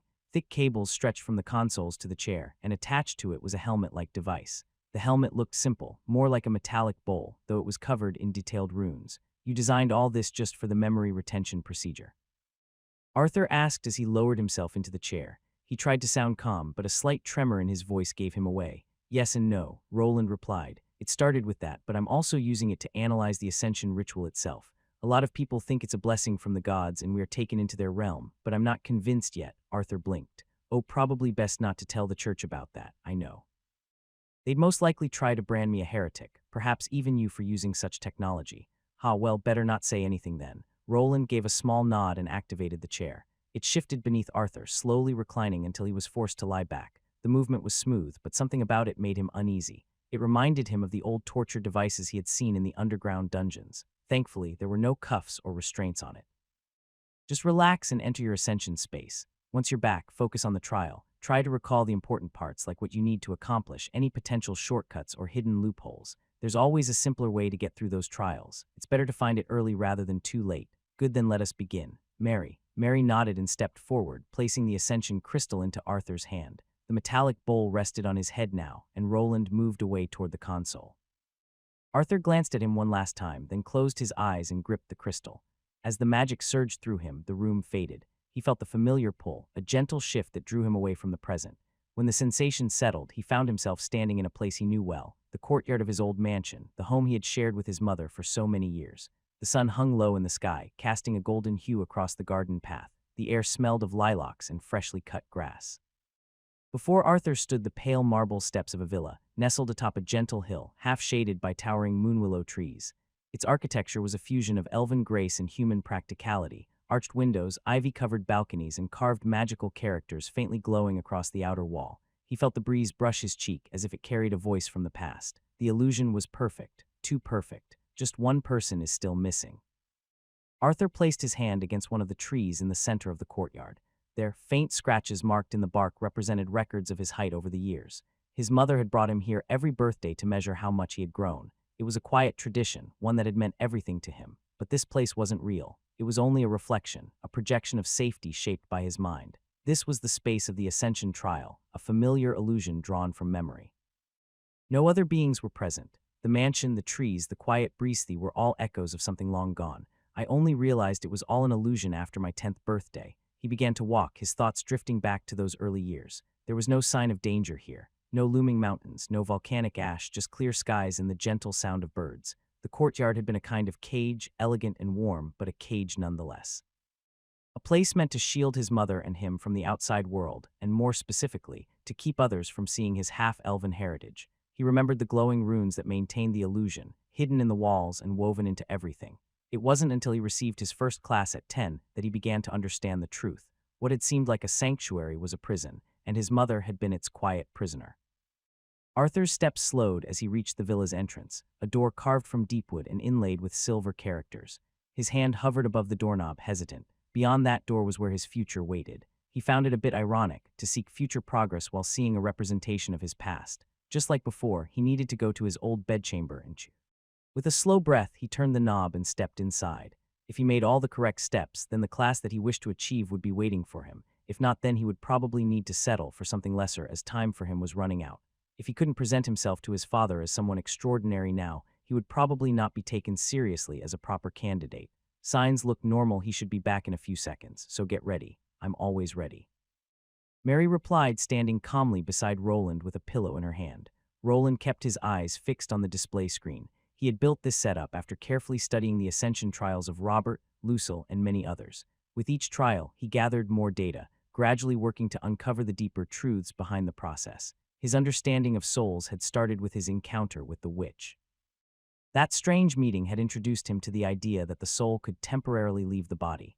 Through further research, he confirmed that during the ascension trial, the soul vanished briefly before returning with the information it had gathered. Although he couldn't interfere with the process itself, he had shifted his focus to what happened afterward.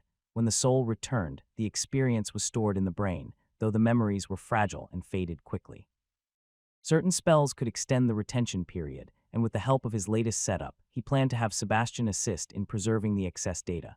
The time window was short, but even a few seconds of clarity could yield valuable insights into the trial, and now the moment had arrived. A subtle shift in the readings confirmed it. Arthur's soul had returned. He quickly activated the procedure, and right before his eyes a series of pictures started appearing. The visuals were sometimes blurry or out of focus, but others clear. He had done it, his creation was working, and with this perhaps succeeding in 2 weeks wouldn't be a pipe dream anymore. I'll be away for a week, taking a break. See you all later. The helmet pulsed with a soft azure glow as the readings stabilized.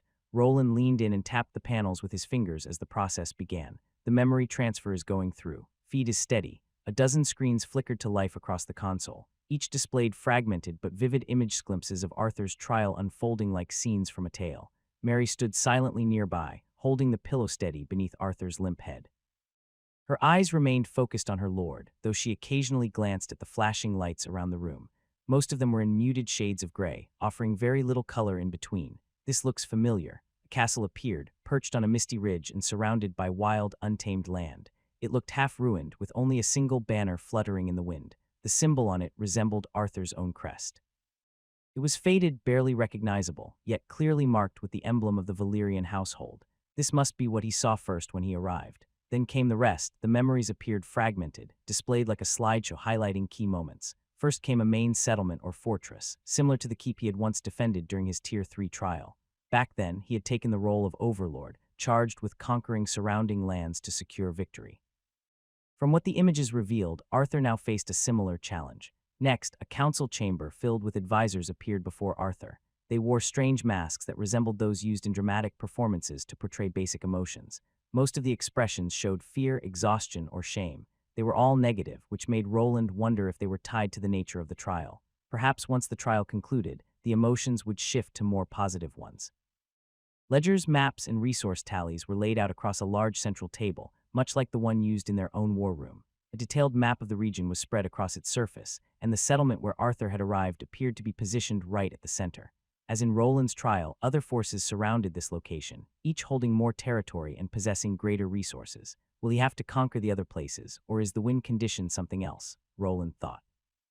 In his own trial, his role had been that of an overlord, one who ruled over lesser lords and brought all regions under a single banner. But Arthur's objective might be different. Until they gathered more data, there was no way to be certain. At least the people in the chamber weren't wooden constructs. Instead, they wore masks that seemed fused to their faces, as if part of their very being.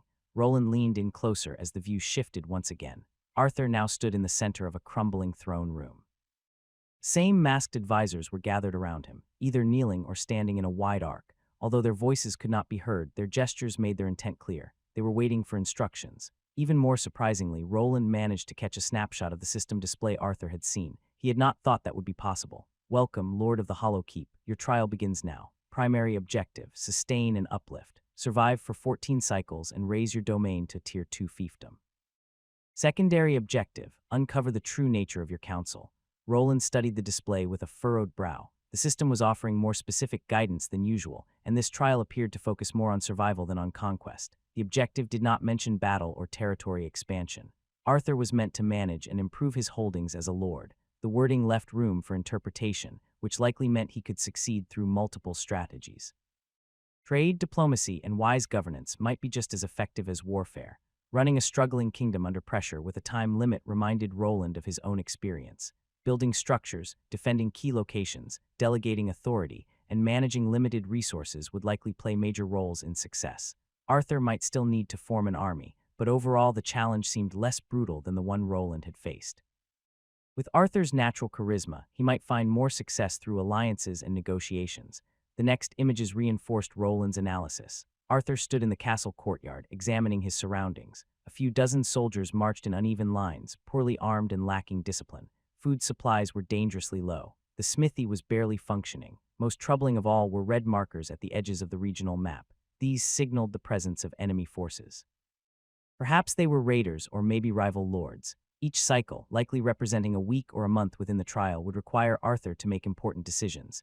He would have to choose which areas to improve, which threats to respond to, and which people to rely on. This was not a simple combat challenge. It was a test filled with countless variables, many of which would be difficult to predict. Fortunately, the runic memory machine offered a possible advantage.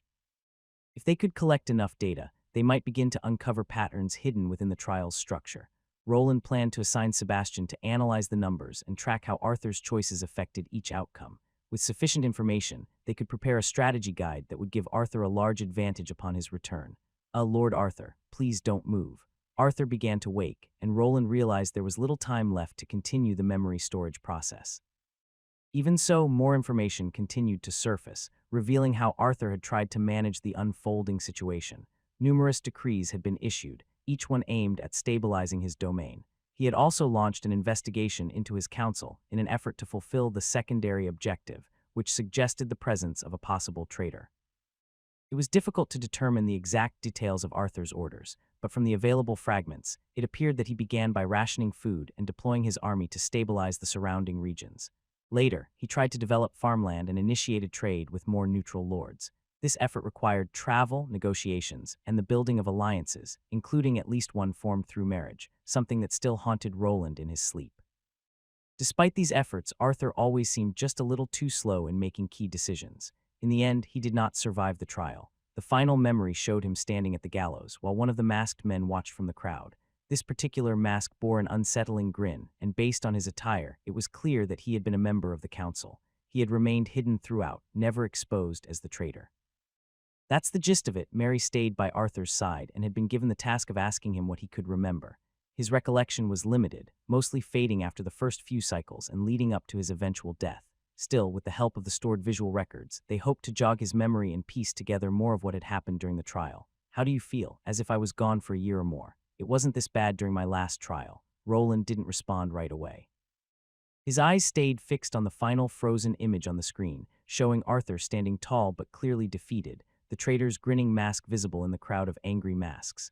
After a long breath, he finally turned to face him. "It is a fitting trial for someone who aims to become a lord. You just need to adapt faster and probably identify the traitor a lot sooner." Roland responded while glancing at the screens. There was one flaw his friend had never overcome: his tendency to rely too heavily on others. Arthur often seemed to carry an inferiority complex when compared to his brothers. In matters concerning the city, he deferred to Roland frequently and rarely contradicted his advice. While this cautious approach might have worked in favor of Roland, it was not the mark of a true leader, and not for someone who aspired to become one. Perhaps this dependence on trusted advisors had been Arthur's greatest weakness. Within the trial, he had no one to trust but himself. It demanded confidence in his own judgment, something he clearly had not yet learned to rely on. "I felt like I was constantly falling behind. Too many things to watch out for, and never enough time." Arthur rubbed his temples with unsteady hands. The mental toll of the trial was clear. The longer one remained inside, the more pressure it placed on the mind. Fortunately, Roland had embedded several protective runes to ease the worst effects. Because of that, Arthur would come away from the ordeal with nothing more than a mild migraine. Roland gave him a moment, then adjusted the chair to a sitting position. Mary remained there as if worried that he would fall over at any moment. However, the combination of mending runes and restorative ones made the pain quickly fade away, but the change in Arthur was there.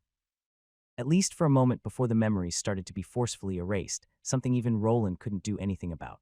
"I think we have some good data. Go rest for now. I'll come back to you later. I'll take you up on that offer, my friend." Arthur gave a slow nod and finally rose from the chair. He was in better condition than most who had gone through similar trials, but he still needed time to recover.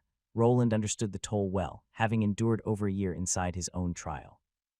Arthur's experience seemed to include a time acceleration feature as well, suggesting he had likely spent several months within that simulated world, but also that he had grown older. Considering this was such an elaborate trial, it might take a while until the next time you can start it, so take your time.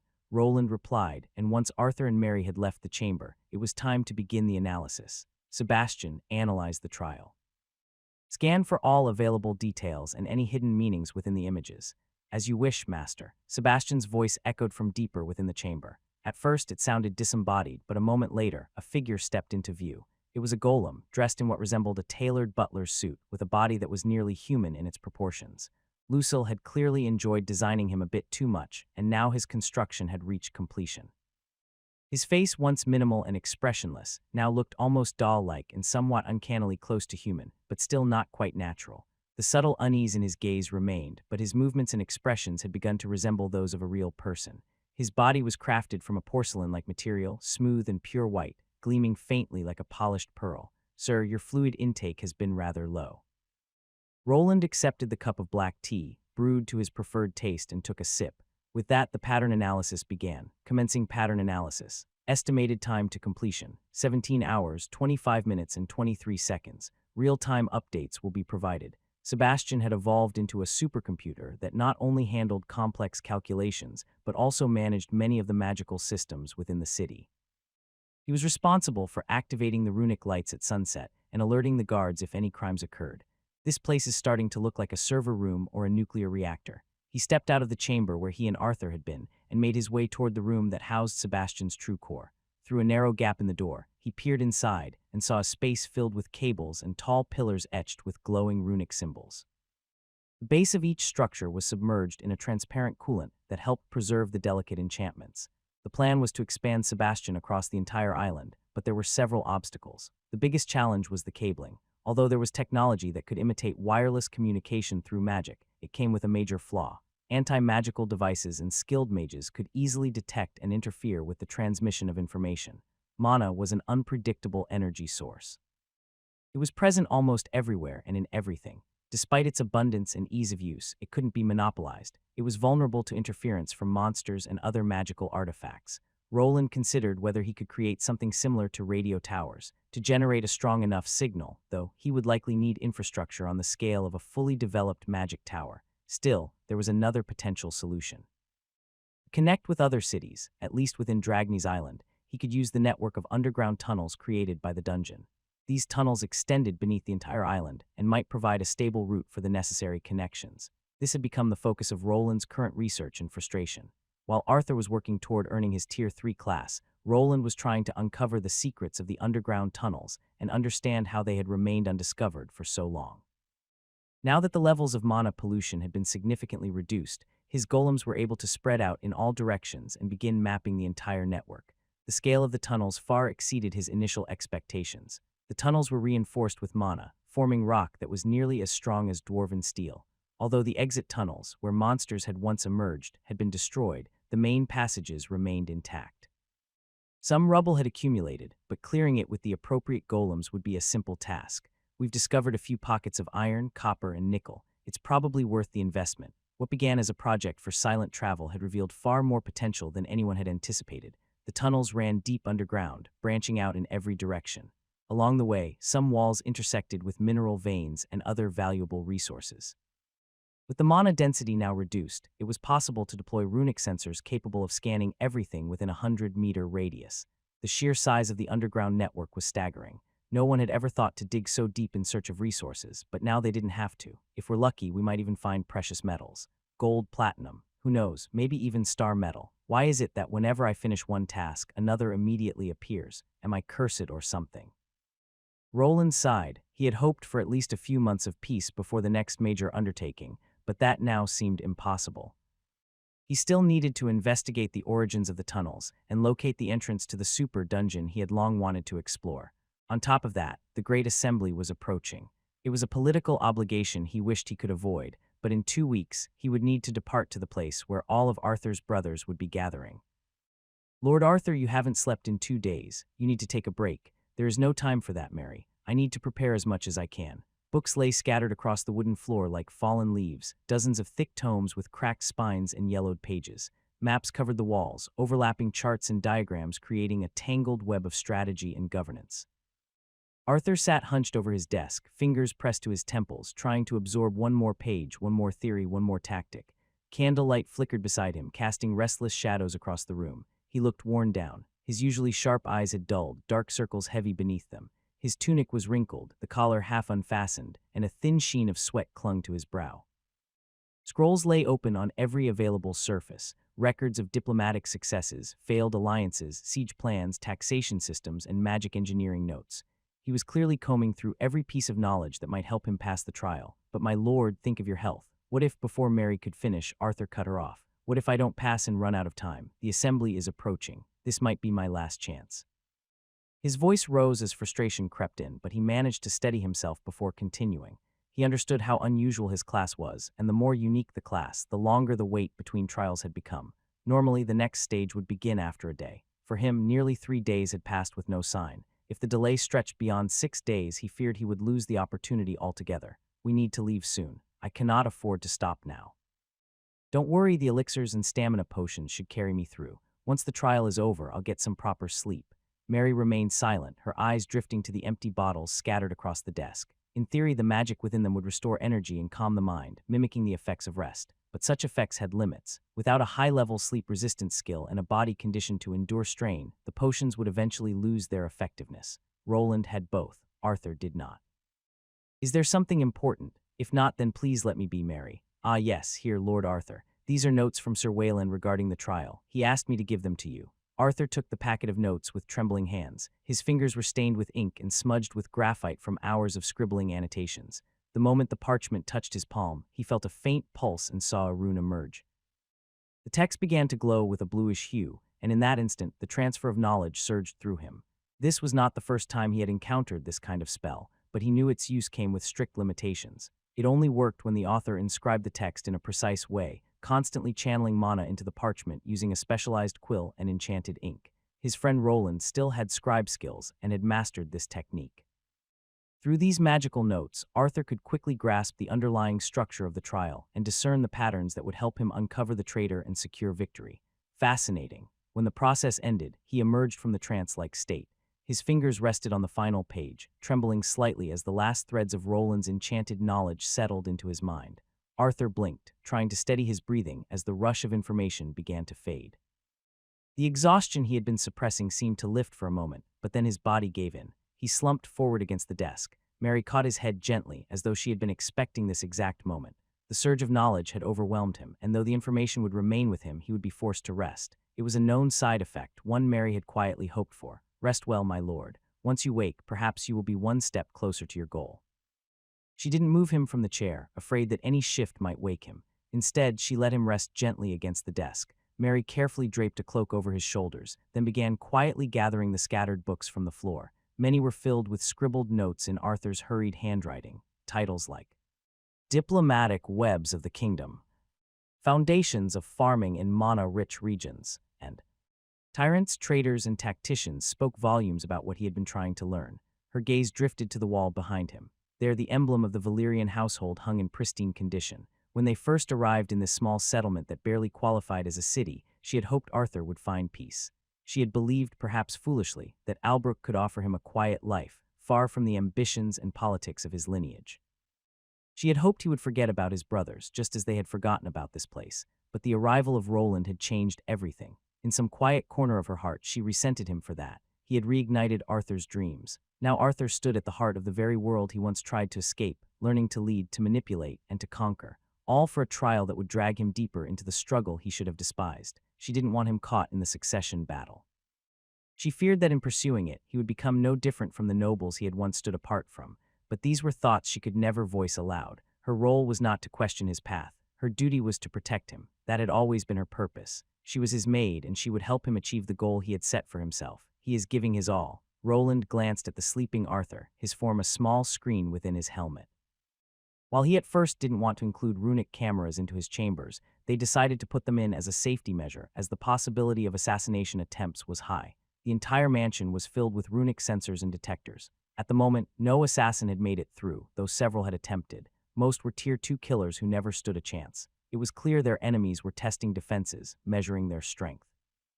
Despite capturing every intruder, none of them revealed any useful information about who had sent them.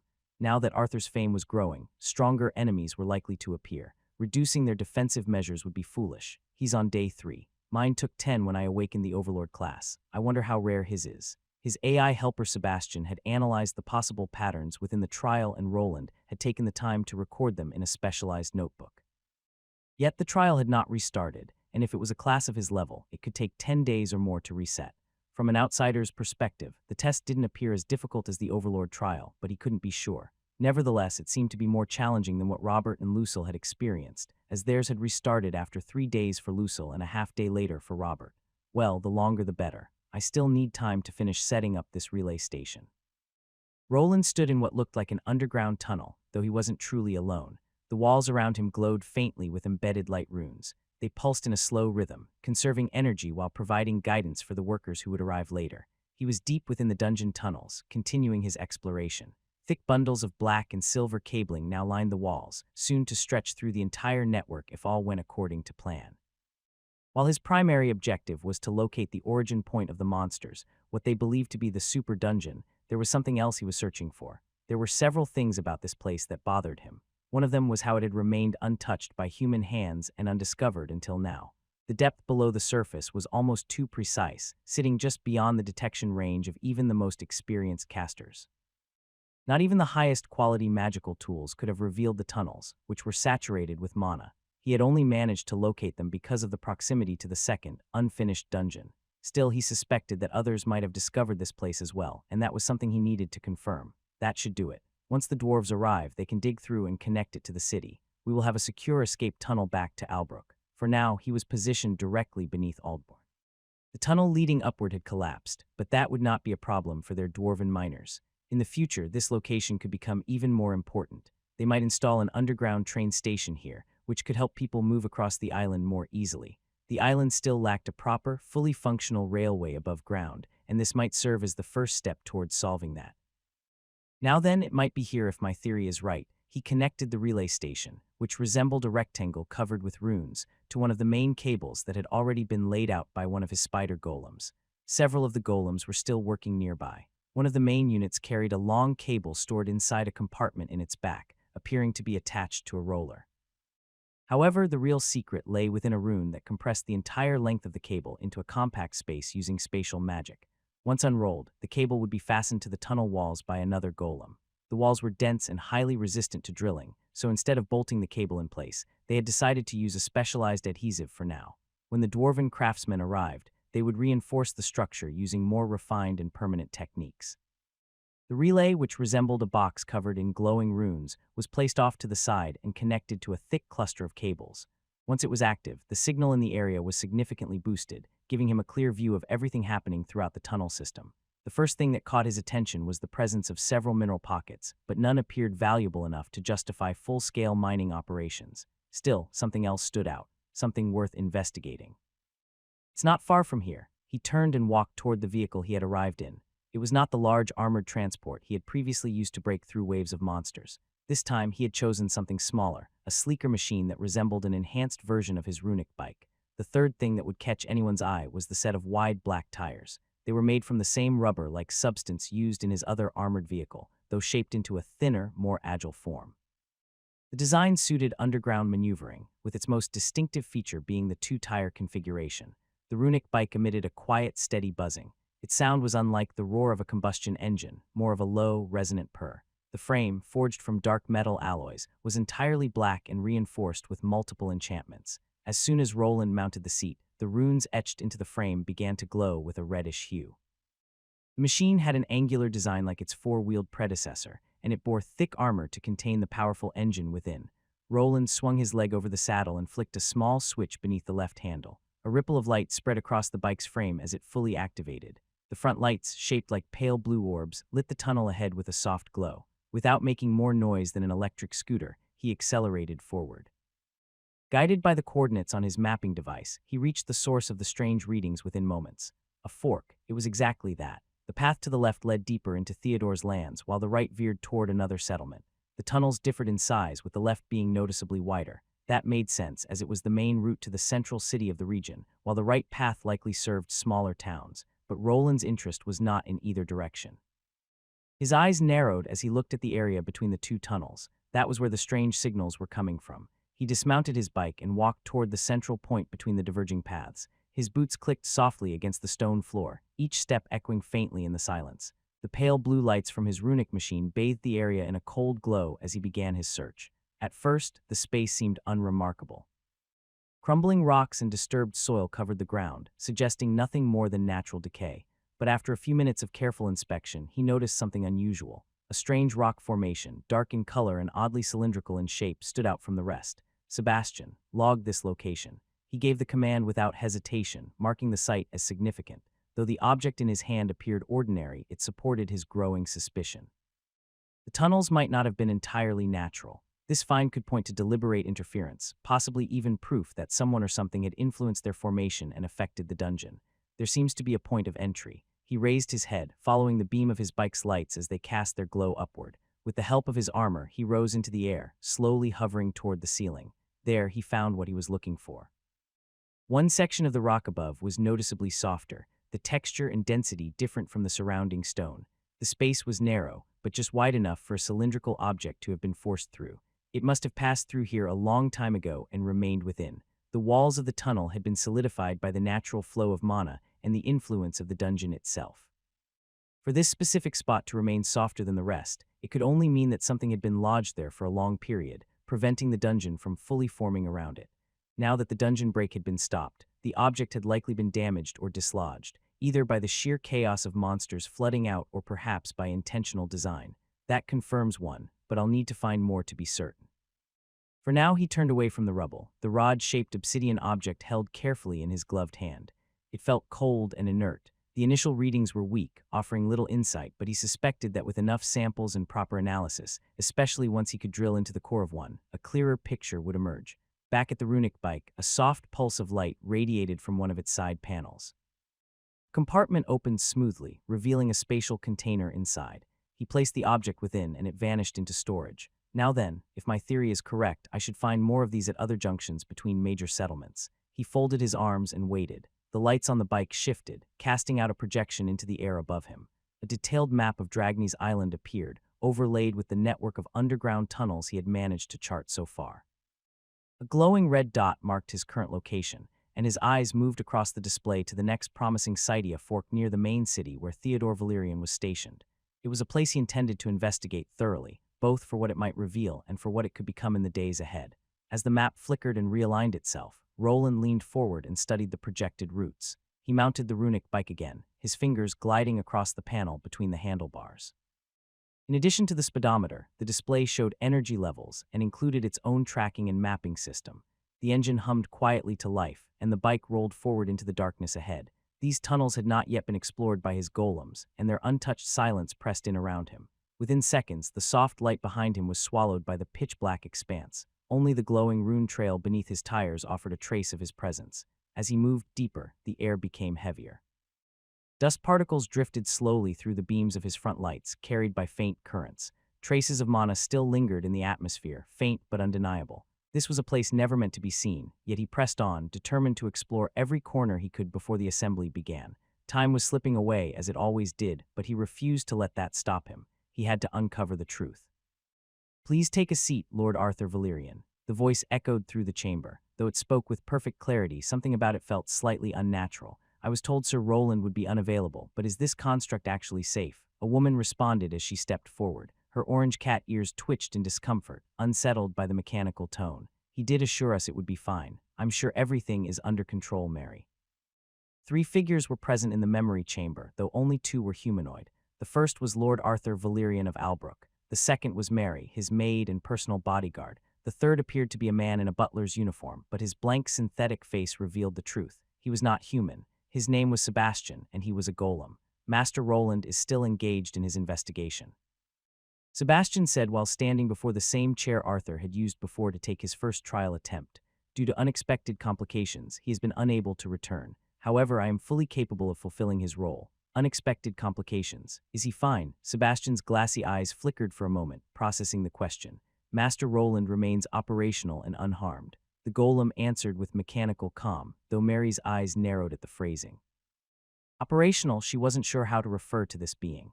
It looked like a man and spoke like one, but Sebastian was clearly nothing more than a runic construct, not a living being. Still, he behaved in a way that went far beyond what ordinary golems were capable of. It was as if he could reason, as if he truly understood everything they said. Was that the wrong word? Please forgive me. My empathy and speech modules are still in the beta testing phase. If you would like, I can adjust my voice. Would you prefer something warmer? No, I think that's fine. Mary shook her head, unsure what the golem meant. As far as she was concerned, it followed orders, and that was all that mattered. Arthur, however, seemed curious. Before she could say anything else, he asked a question. Oh, you can change your voice. Can you sound like Mary? Certainly. Sebastian replied without hesitation. A soft shimmer flickered across his throat as the rune embedded near his vocal area pulsed once. Then in a voice eerily similar to Mary's, almost perfectly matching her tone, cadence, and even the subtle rhythm of her breathing, he spoke. Is this more to your liking? Mary's eyes widened. She stared at Sebastian as if he were a spy pretending to be her. He had managed to imitate a skill typically used only by highly trained infiltrators. The only thing more unsettling would have been if he could also take on her appearance. Arthur, however, let out a tired laugh at the voice change. That's marvelous. I wonder if Roland could prepare some golems that look like you, Mary, or maybe one that looks like me. At first, Mary wanted to shake her head and dismiss the idea, but then she paused. It might not be such a bad idea after all. Having a convincing body double might actually help us avoid future assassins. We should bring it up with Sir Roland the next time we see him. I wonder how realistic these golems could become. Arthur had only been joking, but his retainer was already considering the suggestion as a valuable addition to their forces. The idea was genuinely intriguing. Sebastian was capable of performing simple tasks and responding to orders. While the technology was not advanced enough yet, there was potential. In the future, a body double might be able to carry out certain duties without anyone noticing the difference. Other nobles used magical methods to disguise other individuals, altering their appearance, but no one had yet succeeded in creating a golem that could convincingly pass as a real person. Let's add this to our ever-growing list of tasks. For now, I need to face the trial again. Certainly, Lord Arthur Valerian. Please sit down on the chair. Sebastian responded while still mimicking Mary's voice, which made Arthur chuckle again. Just call me Arthur, and you can stop pretending to be Mary. The real one looks like she might be getting irritated. I'm fine, Lord Arthur. Mary replied as if it did not bother her, but deep down she found it unsettling. Something about the machine using her voice so precisely made her uneasy. Arthur settled into the chair once more, its surface warming slightly under his weight. The runes beneath him flared to life as Sebastian activated them. Just like before, the chair reclined into a horizontal position, and the helmet was placed onto his head. While the memory capture would not be necessary if Arthur succeeded in the trial, it would become invaluable if he failed, especially with the next attempt scheduled for the day of their departure. I am ready, Arthur said quietly, and Sebastian, now speaking in his default voice, responded. Initializing memory capture module. Please begin the ascension trial when you are ready. Around the room, runes began to glow as the systems activated. Screens flickered to life, filling the space with faint light. The helmet on Arthur's head emitted a soft buzzing sound as everything was prepared for recording. Arthur gave a slight nod, tightened his grip on the ascension crystal, and closed his eyes. In an instant, he was pulled back into the ascension space. In an instant, he was no longer in the room. The world melted away, replaced by the dreamscape of the trial. Sebastian turned to the monitor panels in front of him. Runes lit up across the console, forming overlapping circles of light that hovered in the air. Although the trial lasted only a few seconds in the real world, time inside could stretch into months or even years. The longer Arthur remained within the trial, the more promising the outcome. However, if he failed, every critical memory had to be recorded and analyzed to develop an improved strategy for his next attempt. 1 second passed, then another. After about 5 seconds, the panels began to flicker to life. The trial appeared to be over. Arthur's fingers twitched slightly. Splat! A strange-looking creature's head exploded, and violet pus splashed across the stone walls as the runic barrel of Roland's bike-mounted cannon hissed with heat. The monster had barely leapt from the shadows before being torn apart midair by a burst of mana. Screech! 2 more lunged from behind a cluster of rubble, their forms twisted and malformed. Their limbs were sharp like razors, and their eyes glowed with that familiar, corrupt energy. Roland didn't flinch. With a flick of his wrist, his fingers danced across the console embedded between the bike's handlebars.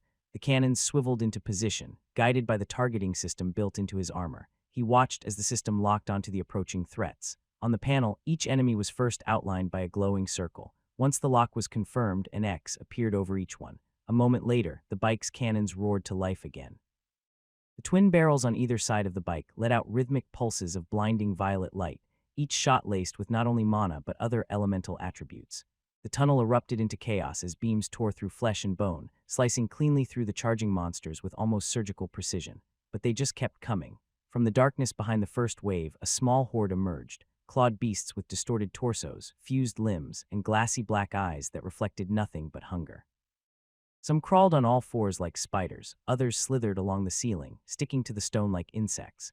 Their howls filled the tunnel like an orchestra of madness. That's a lot of them might be a good time to test that. The deformed monstrosities rushed toward him in a near straight line. The cannons were cutting down a large number of them, but more were closing in from the sides. Even so, Roland did not falter. He stayed on his rune bike and increased his speed, charging straight at them. He tapped through the panel again, and something began to shift. A pointed structure emerged from the sides of the tires. At first, they appeared to be nothing more than a few rods with sharpened ends. Then the runes etched into them began to glow. Light gathered around each one, intensifying until they resembled swords made of pure purple energy. With a sudden burst of resonating energy, the rods extending from the tires snapped into full form, 4 gleaming blades of condensed mana. They spun around with the wheels, turning them into a pair of glowing saws. The edges shimmered with heat and magical power, distorting the air around them. The monsters did not hesitate. Their malformed limbs clawed and scraped against the stone floor as they hurled themselves toward Roland without fear, shrieking and howling, their eyes blazing with unnatural fury. That is, until they slammed into the rune bike barreling straight at them. SHRRRREKKK. The first wave of abominations was shredded instantly. The energy blades carved through them with savage precision, slicing bone and sinew apart as if they were nothing. One creature tried to leap at him, but the front cannons fired before it could get close, tearing through its body and splitting it into 2 smoldering halves. The remains fell to either side, only to be caught by the spinning blades of light and reduced to even smaller fragments. More creatures dropped from above and crashed into his mana shields. Some tried to cling on but slid off and fell directly into the spinning blades. Others were gunned down by the front or rear cannons before they could get close. Despite their overwhelming numbers, they could do nothing to stop him. Roland tore through them like a heated knife through butter. Their broken bodies piled up in his wake, yet he continued forward undisturbed and focused. These must be leftover monsters from the dungeon break, he muttered, but their forms, why are they like this? As Roland pushed through the horde, the creatures' forms continued to trouble him. They were twisted versions of monsters native to the super dungeon, their bodies warped and unnatural. He had tried analyzing them before, but found no clear explanation for the corruption. It almost seemed as though they had been summoned or created in this state by the dungeon itself. Yet something about that theory still felt incomplete.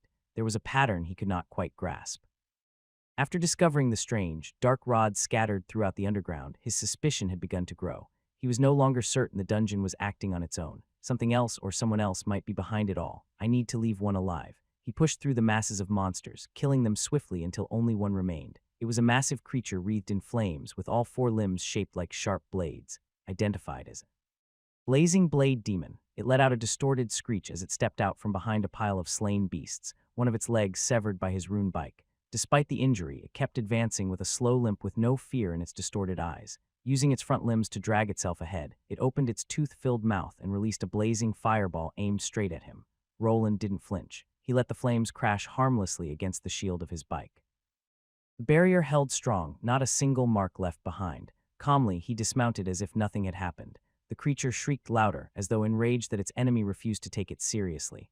Limb regeneration. That shouldn't be possible. He watched as the creature's severed blade leg slowly reformed, and with it the demon gained speed. It rushed at him. The monster swung one of its bladed limbs, but it struck only empty space.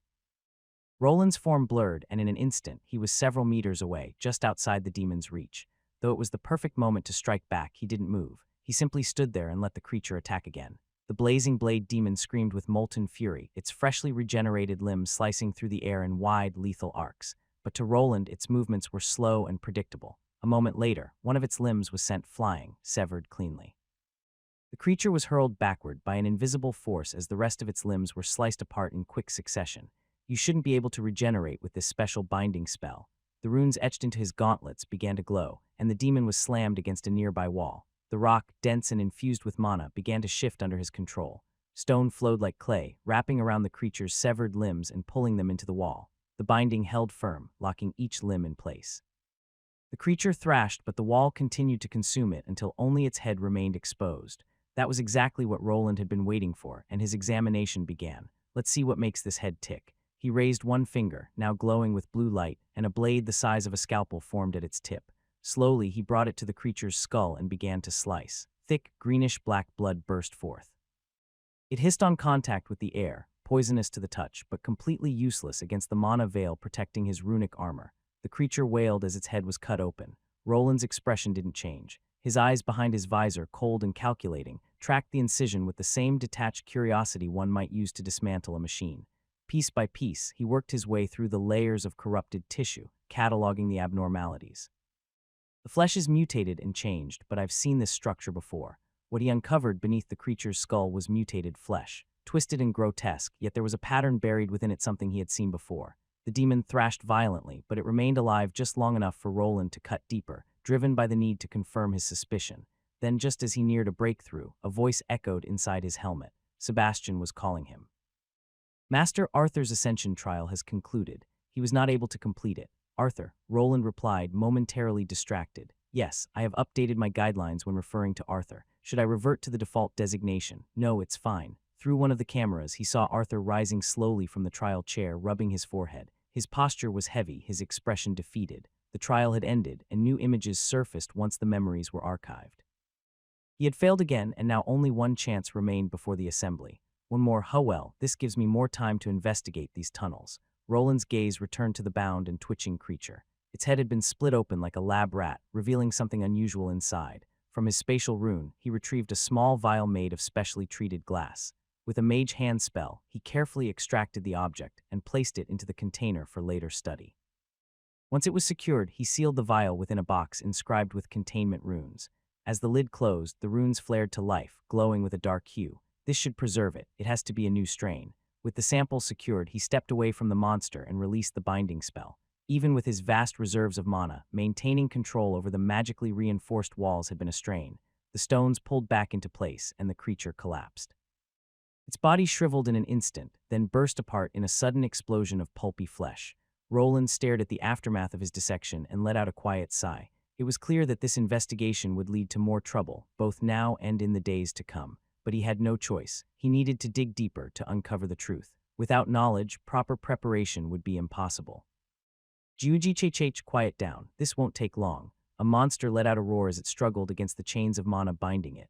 Towering and fearsome, it resembled a lion with bat-like wings and a scorpion's tail. Despite its strength, it was helpless against the iron-clad human methodically carving into its back. Once the task was done, the man retrieved a small vial and removed something embedded near the creature's spine.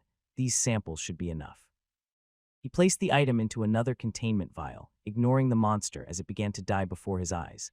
Surrounding it were numerous smaller creatures, ghoulish in appearance. Their bodies emitted dark smoke and pus, which seeped into the corridors and clung to the stagnant air. Roland shook his head at the familiar sight of this phenomenon known as miasma. There's nowhere for it to go. If I don't purify the area, new monsters could form, even without a dungeon involved.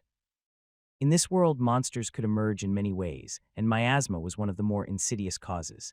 It was a dark, poisonous fog that flourished in mana-rich environments. If left unchecked, it would give rise to abominations. Although mana levels had dropped in the tunnels after the dungeon break, enough remained to pose a threat. This made Roland's task even more difficult. If he didn't deal with the monster remains now, his golems could be attacked later. Stuck with the busy work again, I really don't have time for this. There were 3 ways to handle the issue. The first was to gather and dispose of all monster remains before they could decompose and release miasma. The second was to purify the area using divine magic. While effective in the short term, this method merely delayed the problem if the bodies remained and eventually broke down. The final solution was to incinerate everything, reducing the remains to nothing and preventing any chance of miasma forming. I'll just collect the better materials. The rest is inconsequential. For now, he chose to combine the first and third methods. He would salvage what was valuable and burn the rest to ash. However, just as he prepared to begin the incineration, a system prompt appeared before him. Congratulations, you have leveled up. Getting closer, but he paused, eyes narrowing at the notification. His level had increased again. With this, he was just 5 levels away from reaching level 50 in Runesmith Overlord, the midpoint of his main class. This milestone unlocked the option to take on the Ascension trial. Still, he had no intention of changing classes. Runesmith Overlord granted a powerful stat multiplier, one that suited his build well. Despite the class's raw power, the skills he had been gaining recently felt underwhelming. When he first chose it, he received Overlord's Might, one of his most potent abilities, along with rapid machine reassembly from his previous class, a skill that perfectly complemented his constructs. But over time, the abilities had shifted. They felt more suited for a noble lord like Arthur than for him. The most recent example made that painfully clear: inspiring speech. Passive skill. The ability to deliver rousing speeches that grant temporary buffs to allies, such as increased strength, speed, or resilience. Talking had never been his strength, and the idea of delivering speeches, especially ones that lasted several minutes or hours, was not appealing. While the buffs provided by the skill could be useful, it did not feel natural to him. He was not a leader in that sense or a motivational figure. He was a craftsman, a strategist, someone who preferred working alone or within a small, trusted group. Now that he was nearing the midpoint of his class, he could only hope the next few skills would be more useful than the recent disappointments. It is not all bad. It has a wide range and can affect even an army of thousands. Still, I have to give a speech first. Public speaking had never come easily to him, and he had no interest in spending time learning how to speak well when Arthur could do it far better. During the Overlord trial, he had realized that he could not handle everything by himself. One of the essential skills for a lord was the ability to rely on resources and vassals effectively. Still, the problem remains. How will I even level up? It feels impossible lately. Although his progress had once been rapid, it had slowed to a frustrating crawl. The recent battle with the giant turtle monster and the waves of lesser creatures had given him some experience, but the system had become increasingly stingy. Tier 2 monsters were now far too weak to provide any meaningful gains. Even defeating a level 150 enemy only earned him a single experience point. Tier 3 monsters were not much better.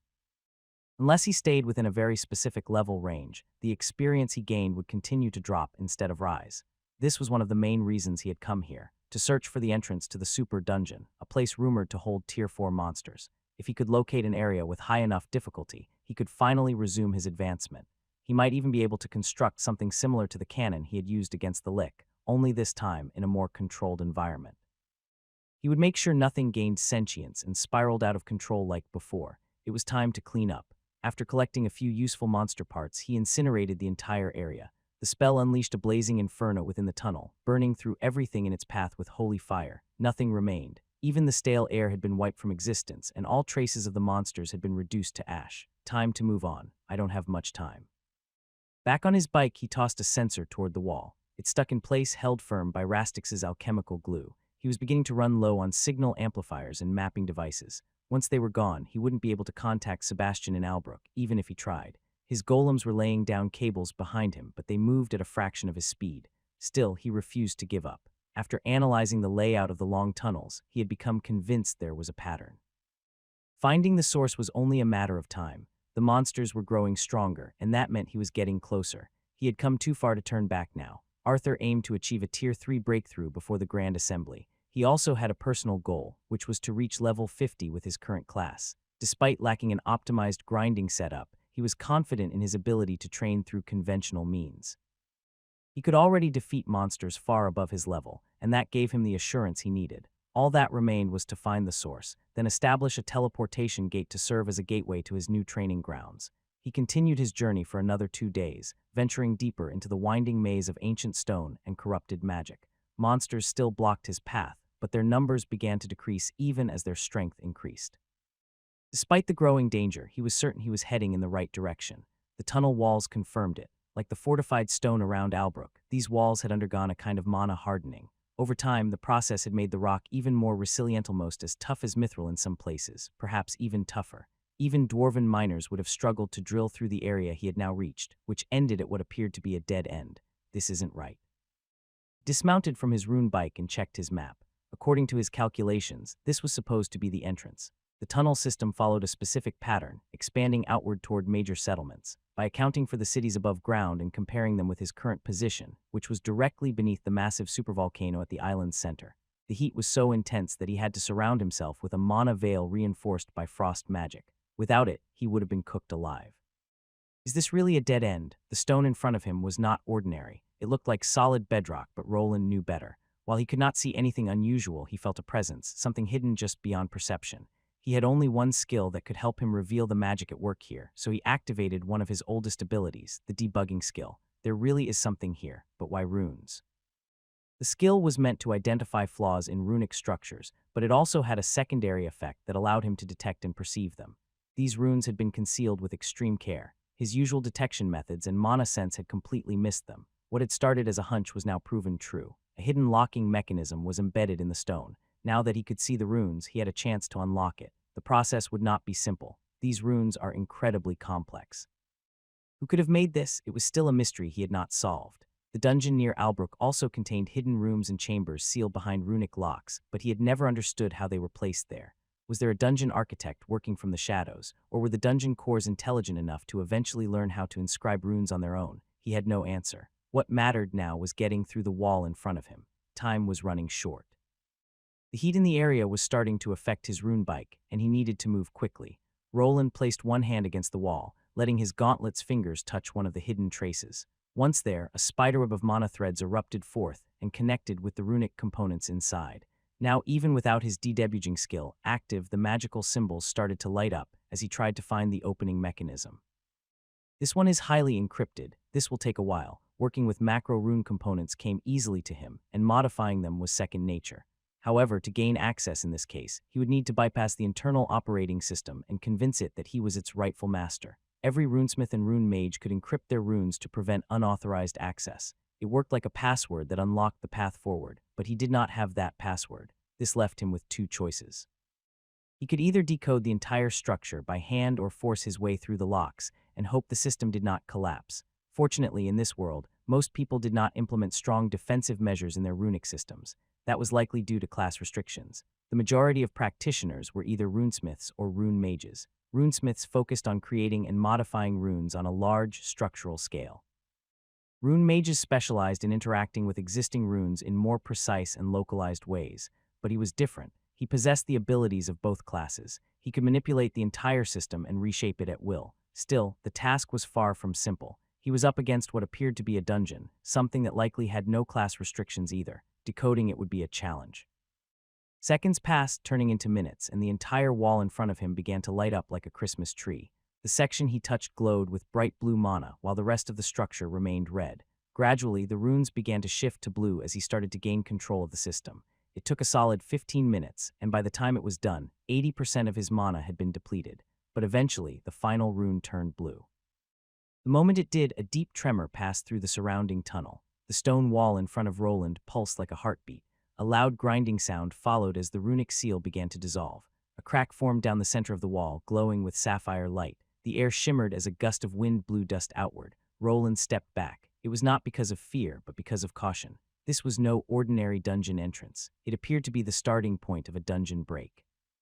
A horde of monsters could be waiting on the other side, and he had already made preparations in case that was true. Behind him, runes glowed along the walls and ceiling, all set to explode as he escaped through the winding tunnels to safety. Empty. Instead of a wave of creatures, something entirely unexpected greeted him. A soft breeze passed through the opening, carrying the scent of fresh air. Ahead stretched a path of lush green grass, reaching into the distance. It was nothing like what he had expected to find inside a volcanic dungeon. The wind was cool at first, but as it moved past him, it quickly became heated. His rune bike trembled under the sudden rise in temperature, and its mana shield began to flicker. He could sense that the dungeon had its own biosphere. Faint sounds echoed from within, possibly made by animals or monsters. This was the entrance he had been searching for, yet he hesitated. He was not sure if stepping inside was the right decision.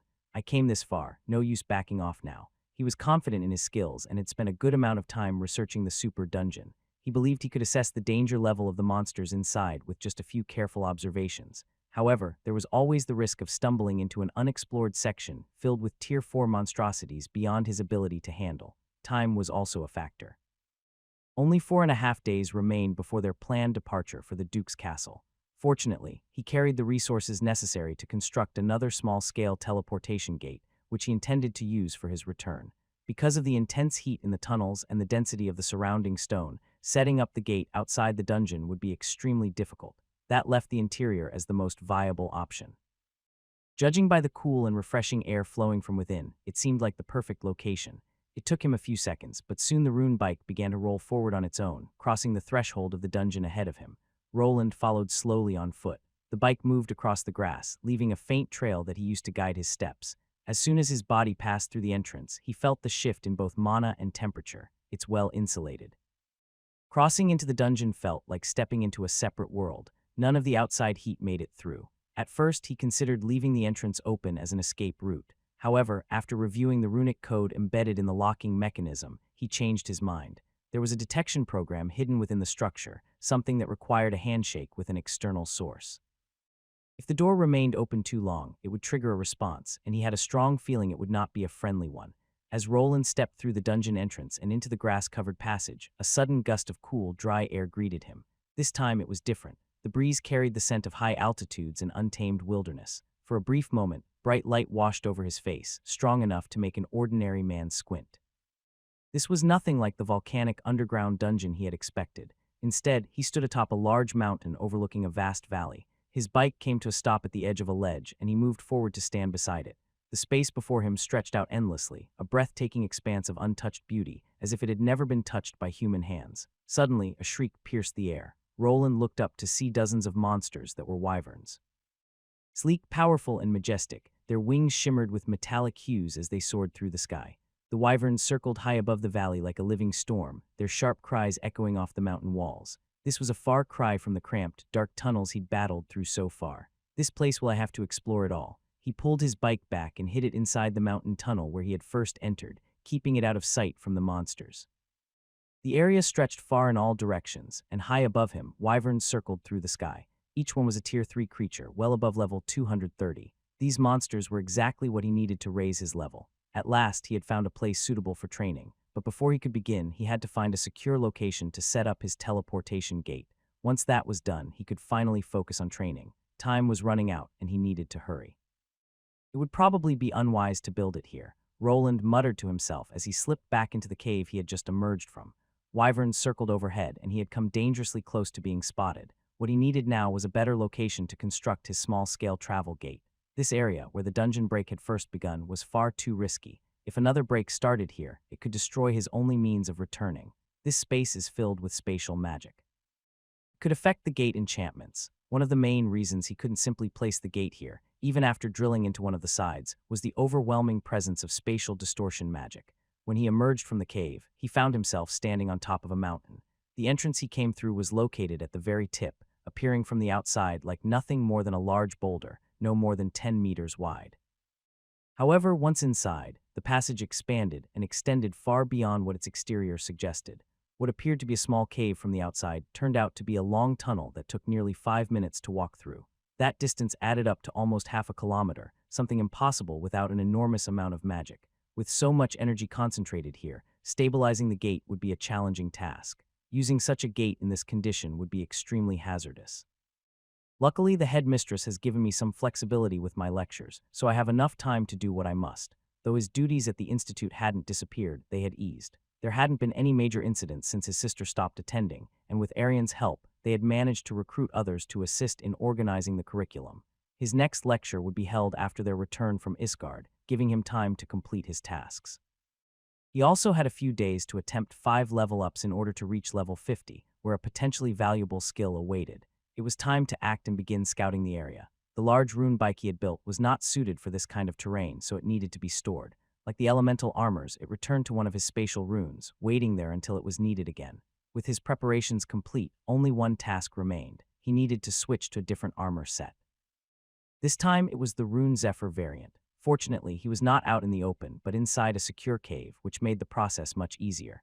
From here, he could safely equip an element more suitable for stealth, one that would help him move unnoticed through the mountain ranges and the valleys below. After a brief moment of hesitation, he assumed the familiar X-shaped stance, just as he had done when activating the Leviathan variant. The silver-gray suit beneath him shimmered as the armor plates detached with soft hisses, releasing built-up mana pressure.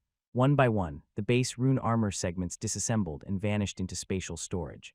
His body glowed with a pale blue light as mana surged across him, then gradually shifted into an emerald green hue as the Zephyr set's elements hovered around him in a slow orbit. The silver-grace underlayer clung tightly to his form, its metallic fibers outlining the contours of his muscular build in the dimly lit cavern. As the light around him turned a vivid green, the armor components began to assemble themselves. The greaves arrived first, locking into place with a clean, resonant snap. They were lighter than anything he had worn before. Next came the bracers, and then, piece by piece, the rest of the armor encased him. He now stood fully equipped in the rune Zephyr, its greenish glow pulsing faintly with stored elemental energy. Roland took a moment to clench his fist and study the armor now covering his body. It was noticeably sleeker and thinner than any of his previous suits. The wind element enchantments woven throughout the armor were designed for speed, agility, and silence. With them, he could move faster, jump higher, and most importantly, walk almost without a sound. Each step would be nearly inaudible. The armor also enhanced his ability to blend into his surroundings, using subtle camouflage effects that adjusted to the terrain. Even more impressive was the armor's ability to control airflow around him. The wind control field would prevent airborne scent molecules from escaping, making it difficult for scent-reliant creatures to detect him. Many monsters had poor vision and relied on smell or sound, but the wyverns overhead were a different threat. They were more like hawks, relying on sharp eyesight to spot movement from above. Still, the wind field could distort his outline just enough to make him harder to detect, especially with the tall grass and uneven terrain covering the mountains and valleys. With that natural cover and the help of the armor's adaptive enchantments, he had a good chance of going unnoticed, and even if he were spotted, this model would give him a solid advantage. It was the fastest of all the elemental sets he had created, making a swift escape through the air well within reach. Now then, I need to see where I am, but judging by the terrain, this can only be one place. Roland was finally ready to leave the safety of the cave entrance. He stepped forward, but not before placing one of his few remaining sensors near the exit. It would serve as a beacon, ensuring he could always find his way back. This area was far too vast to scatter sensors across it, and he needed to conserve what he had left. His main objective now was to locate a suitable spot to establish a base. From the looks of it, this was one of the zones from the super dungeon, and he had to secure a location where monsters would not venture. However, monsters were not his only concern. This region held far more dangerous beings than just creatures. High-level adventurers roamed these lands, many of them potentially over 100 levels above him. This was the domain not only of platinum and mithril-ranked adventurers, but also of the super elites, those of orichalcum rank. Any mistake here could be fatal, so careful planning was essential. If I'm not mistaken, this should be the third ring, the Drachnid Valley. Roland crouched just outside the cave mouth, his Zephyr armor blending seamlessly with the rugged, windswept slope around him. The third ring, known as Drachnid Valley, was infamous not only for its deadly lesser dragon-type monsters, but also for being one of the dungeon zones located beneath a massive supervolcano. To the uninformed, the dungeon might have appeared to be a volcanic region filled with lava beasts and dominated by a massive dragon at its center. However, that assumption could not be further from the truth. The Dragny's Island dungeon, also known as the Infernal Worm Maze, was composed of multiple interconnected rings. Its name came from the first ring, a maze-like structure filled with lava, ash, and worm-type creatures. For a long time, explorers believed that this fiery labyrinth was the entire dungeon. Eventually, however, it was discovered that it was only the beginning. Beneath and beyond the first layer lay a series of zones, each with its own ecosystem. What began as a realm of fire and molten stone eventually gave way to darker, stranger places. One of these was the Rotten Forest, a twisted and decaying region teeming with poisonous treants and unstable, decomposing terrain. This was the second zone of the dungeon, and it ultimately led into the valley Roland now stood above. This valley, known as Drachnid Valley, was overrun by creatures commonly referred to as lesser dragons. These included monsters such as drakes, wyverns, and worms. Though each of these had the potential to evolve into a true dragon, very few ever succeeded in reaching that final, powerful stage. Most were killed long before they could ascend, whether by rival monsters or adventurers. Their bodies were sought after by almost everyone, but once a dragon was born, most knew to stay away. True dragons were unique among monsters. From birth, they were already classified as Tier 3 creatures. Unlike most monsters that needed to gain strength through battle and experience, true dragons started from a different foundation. They were born powerful, and their growth was not initially tied to levels. Instead, they followed a more natural progression. With enough time and sustenance, they would begin to grow physically and magically. Their development was steady but slow, and during this early phase, they were especially vulnerable. Lacking the immediate benefits of leveling, young dragons were at real risk of being hunted or killed before reaching maturity. Because of this, most naturally born dragons kept themselves hidden. They rarely left their lairs, emerging only for brief periods to gather food before retreating again into hibernation. They waited, conserving energy and avoiding danger, until they could awaken as fully realized true dragons. Once they reached that stage, they became vastly more dangerous. Much like Roland's own Overlord class, their evolution granted them boosts in all areas, with enhanced stat multipliers and superior growth potential. From that point onward, they were no longer just monsters, as they became apex predators only challenged by a handful of other powerful beings. The rings surrounding the volcano were vast, said to span a large portion of the island. What made exploration even more difficult was the influence of spatial magic, much like the kind found in the cave he had passed through. These distortions created immense, unnatural distances between areas, making navigation unpredictable and often misleading. From what Roland knew, this region housed monsters that reached up to level 300. It served as a kind of stopgap for many Tier 3 class holders, a place where they either proved their worth or met their end.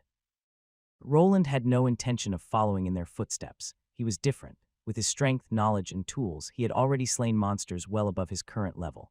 Facing stronger creatures was exactly what he had been waiting for. Luckily, in this area there are no true dragons, but first I need to find a hideout. At last, Roland began to move. He waited for the right moment. Once the wyverns above turned their attention elsewhere, he slipped forward across the uneven ground. Not far from the cave entrance lay a nest, likely used by the creatures, made of twisted branches and scorched stone.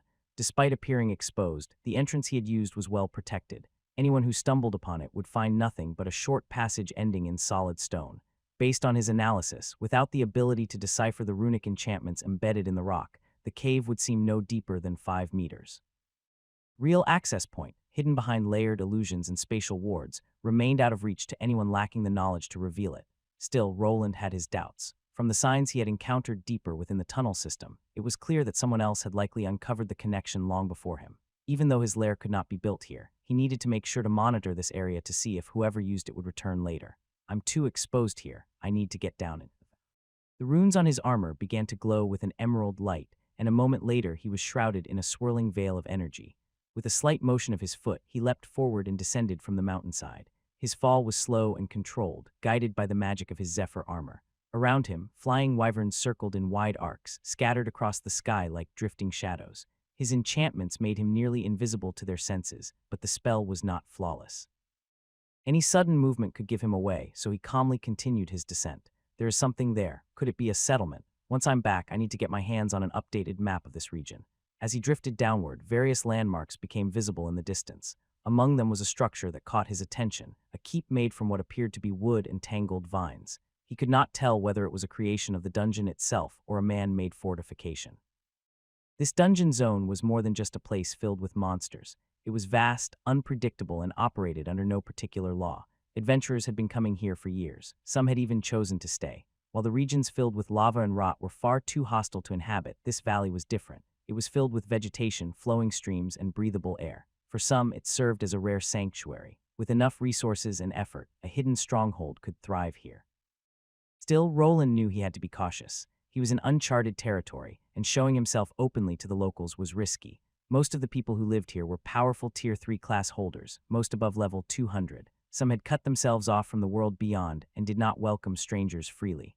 From what he understood, outsiders typically had to pay or go through a process to be introduced to the permanent residents. These seasoned adventurers offered shelter and security, trading goods and information with the outside world on their own terms.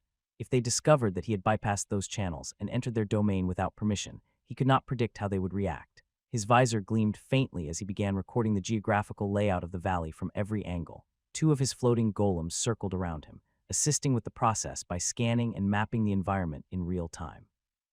The distant settlement was only one of many points of interest. The valley held far more than it appeared at first glance. One of the most striking features was the vast blue sky above. At first, it seemed natural, complete with drifting clouds and warm sunlight. However, a deeper analysis revealed the truth. It was nothing more than an elaborate illusion. There was, in fact, a solid rocky ceiling far above, crafted or shaped by magic to appear open and endless. According to his calculations, the distance from the mountain peak to the valley floor was approximately 6 kilometers, with another 4 kilometers extending above that to the false sky. The entire space was immense, stretching in every direction like a hidden world beneath the surface. He was certain it had limits, but those boundaries were not obvious. It would take time and careful exploration to uncover the true extent of the dungeon's reach. As he continued his gentle descent, Roland identified several points of interest scattered throughout the valley. To the northwest, nestled against the inner slope of the valley wall, a shimmering waterfall poured from what appeared to be the open jaws of a dragon or something sculpted to resemble them. The distance was too great to see clearly, but the formation stood out as something unusual and possibly important. Further south, a wide meadow came into view. At its center stood a ring of tall stones. Their shape and spacing looked intentional, not the result of natural erosion or chance. He could see several drakes moving near and around the formation, roaming freely in the open space. These wingless lesser dragons were large and likely powerful, making them excellent targets for leveling when the time came. To the east, he spotted several lakes, but one in particular drew his focus. It was many times larger than the rest, and its water was so dark that it hinted at it being quite deep. For a moment, a massive shadow moved just below the waterline. It shifted slowly, making him question whether it was worth investigating now or leaving it for a time when he had grown stronger. These were just a few of the many sights he saw as he descended. Smaller entrances to various caves dotted the landscape, and dense forests stretched through the valley, with a long river winding through its center. If he hadn't been so tightly constrained by time, he could have imagined himself spending several weeks exploring every part of it. But under the current circumstances, he had to move quickly. That spot looks promising. No monsters, no adventurers, and the mana density is relatively low. As he neared the ground, he spotted a location that could serve as a base for his teleportation gate. The winds around his armor intensified as he activated his mana. Now that he was far from the wyverns, there was no longer any need to remain hidden. He surged forward, transforming into a streak of emerald light, and headed for his next destination. Jiujichh, quiet down. This won't take long. A monster let out a roar as it struggled against the chains of mana binding it. Towering and fearsome, it resembled a lion with bat-like wings and a scorpion's tail. Despite its strength, it was helpless against the iron-clad human methodically carving into its back. Once the task was done, the man retrieved a small vial and removed something embedded near the creature's spine. These samples should be enough. He placed the item into another containment vial, ignoring the monster as it began to die before his eyes. Surrounding it were numerous smaller creatures, ghoulish in appearance. Their bodies emitted dark smoke and pus, which seeped into the corridors and clung to the stagnant air. Roland shook his head at the familiar sight of this phenomenon known as miasma. There's nowhere for it to go. If I don't purify the area, new monsters could form, even without a dungeon involved. In this world, monsters could emerge in many ways, and miasma was one of the more insidious causes. It was a dark, poisonous fog that flourished in mana-rich environments. If left unchecked, it would give rise to abominations. Although mana levels had dropped in the tunnels after the dungeon break, enough remained to pose a threat. This made Roland's task even more difficult. If he didn't deal with the monster remains now, his golems could be attacked later. Stuck with the busy work again, I really don't have time for this. There were 3 ways to handle the issue. The first was to gather and dispose of all monster remains before they could decompose and release miasma. The second was to purify the area using divine magic. While effective in the short term, this method merely delayed the problem if the bodies remained and eventually broke down.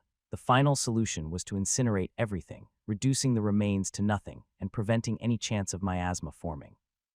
I'll just collect the better materials. The rest is inconsequential. For now, he chose to combine the first and third methods. He would salvage what was valuable and burn the rest to ash. However, just as he prepared to begin the incineration, a system prompt appeared before him. Table class equal chapter table, T-body, TR, TD, P, strong, congratulations, you have leveled up.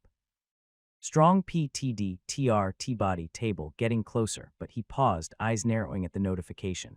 His level had increased again. With this, he was just 5 levels away from reaching level 50 in Runesmith Overlord, the midpoint of his main class. This milestone unlocked the option to take on the Ascension trial. Still, he had no intention of changing classes. Runesmith Overlord granted a powerful stat multiplier, one that suited his build well. Despite the class's raw power, the skills he had been gaining recently felt underwhelming. When he first chose it, he received Overlord's Might, one of his most potent abilities, along with rapid machine reassembly from his previous class, a skill that perfectly complemented his constructs. But over time, the abilities had shifted. They felt more suited for a noble lord like Arthur than for him. The most recent example made that painfully clear. Table class equal chapter table. T-body, TR, TD, P strong. Inspiring speech, strong P, TD, TD, P strong. Passive skill, strong P, TD, TD, P strong. The ability to deliver rousing speeches that grant temporary buffs to allies, such as increased strength, speed, or resilience. Strong P, TD, TR, T-body, table. Talking had never been his strength, and the idea of delivering speeches, especially ones that lasted several minutes or hours, was not appealing. While the buffs provided by the skill could be useful, it did not feel natural to him. He was not a leader in that sense or a motivational figure. He was a craftsman, a strategist, someone who preferred working alone or within a small, trusted group. Now that he was nearing the midpoint of his class, he could only hope the next few skills would be more useful than the recent disappointments. It is not all bad. It has a wide range and can affect even an army of thousands. Still, I have to give a speech first. Public speaking had never come easily to him, and he had no interest in spending time learning how to speak well when Arthur could do it far better. During the Overlord trial, he had realized that he could not handle everything by himself. One of the essential skills for a lord was the ability to rely on resources and vassals effectively. Still, the problem remains. How will I even level up? It feels impossible lately. Although his progress had once been rapid, it had slowed to a frustrating crawl. The recent battle with the giant turtle monster and the waves of lesser creatures had given him some experience, but the system had become increasingly stingy. Tier 2 monsters were now far too weak to provide any meaningful gains. Even defeating a level 150 enemy only earned him a single experience point. Tier 3 monsters were not much better. Unless he stayed within a very specific level range, the experience he gained would continue to drop instead of rise. This was one of the main reasons he had come here, to search for the entrance to the Super Dungeon, a place rumored to hold Tier 4 monsters. If he could locate an area with high enough difficulty, he could finally resume his advancement. He might even be able to construct something similar to the cannon he had used against the Lick, only this time in a more controlled environment. He would make sure nothing gained sentience and spiraled out of control like before. It was time to clean up. After collecting a few useful monster parts, he incinerated the entire area. The spell unleashed a blazing inferno within the tunnel, burning through everything in its path with holy fire. Nothing remained. Even the stale air had been wiped from existence, and all traces of the monsters had been reduced to ash. Time to move on. I don't have much time. Back on his bike, he tossed a sensor toward the wall. It stuck in place, held firm by Rastix's alchemical glue. He was beginning to run low on signal amplifiers and mapping devices. Once they were gone, he wouldn't be able to contact Sebastian and Albrook, even if he tried. His golems were laying down cables behind him, but they moved at a fraction of his speed. Still, he refused to give up. After analyzing the layout of the long tunnels, he had become convinced there was a pattern. Finding the source was only a matter of time. The monsters were growing stronger, and that meant he was getting closer. He had come too far to turn back now. Arthur aimed to achieve a Tier 3 breakthrough before the Grand Assembly. He also had a personal goal, which was to reach level 50 with his current class. Despite lacking an optimized grinding setup, he was confident in his ability to train through conventional means. He could already defeat monsters far above his level, and that gave him the assurance he needed. All that remained was to find the source, then establish a teleportation gate to serve as a gateway to his new training grounds. He continued his journey for another 2 days, venturing deeper into the winding maze of ancient stone and corrupted magic. Monsters still blocked his path, but their numbers began to decrease even as their strength increased. Despite the growing danger, he was certain he was heading in the right direction.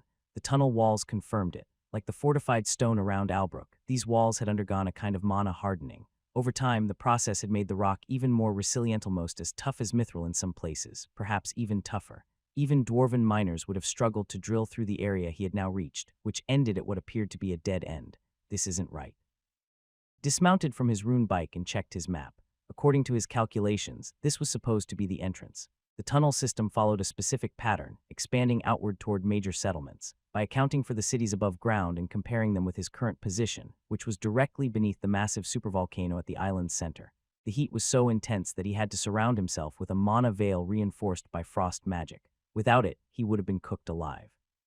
Is this really a dead end? The stone in front of him was not ordinary. It looked like solid bedrock, but Roland knew better. While he could not see anything unusual, he felt a presence, something hidden just beyond perception.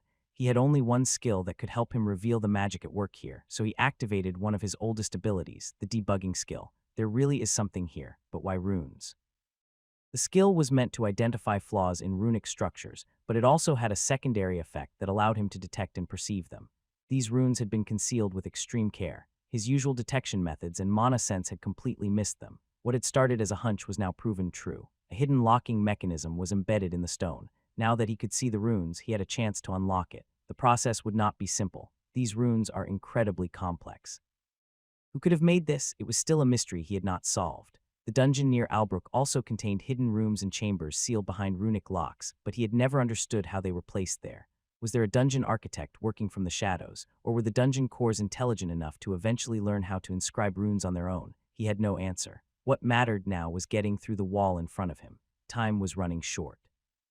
The heat in the area was starting to affect his rune bike, and he needed to move quickly.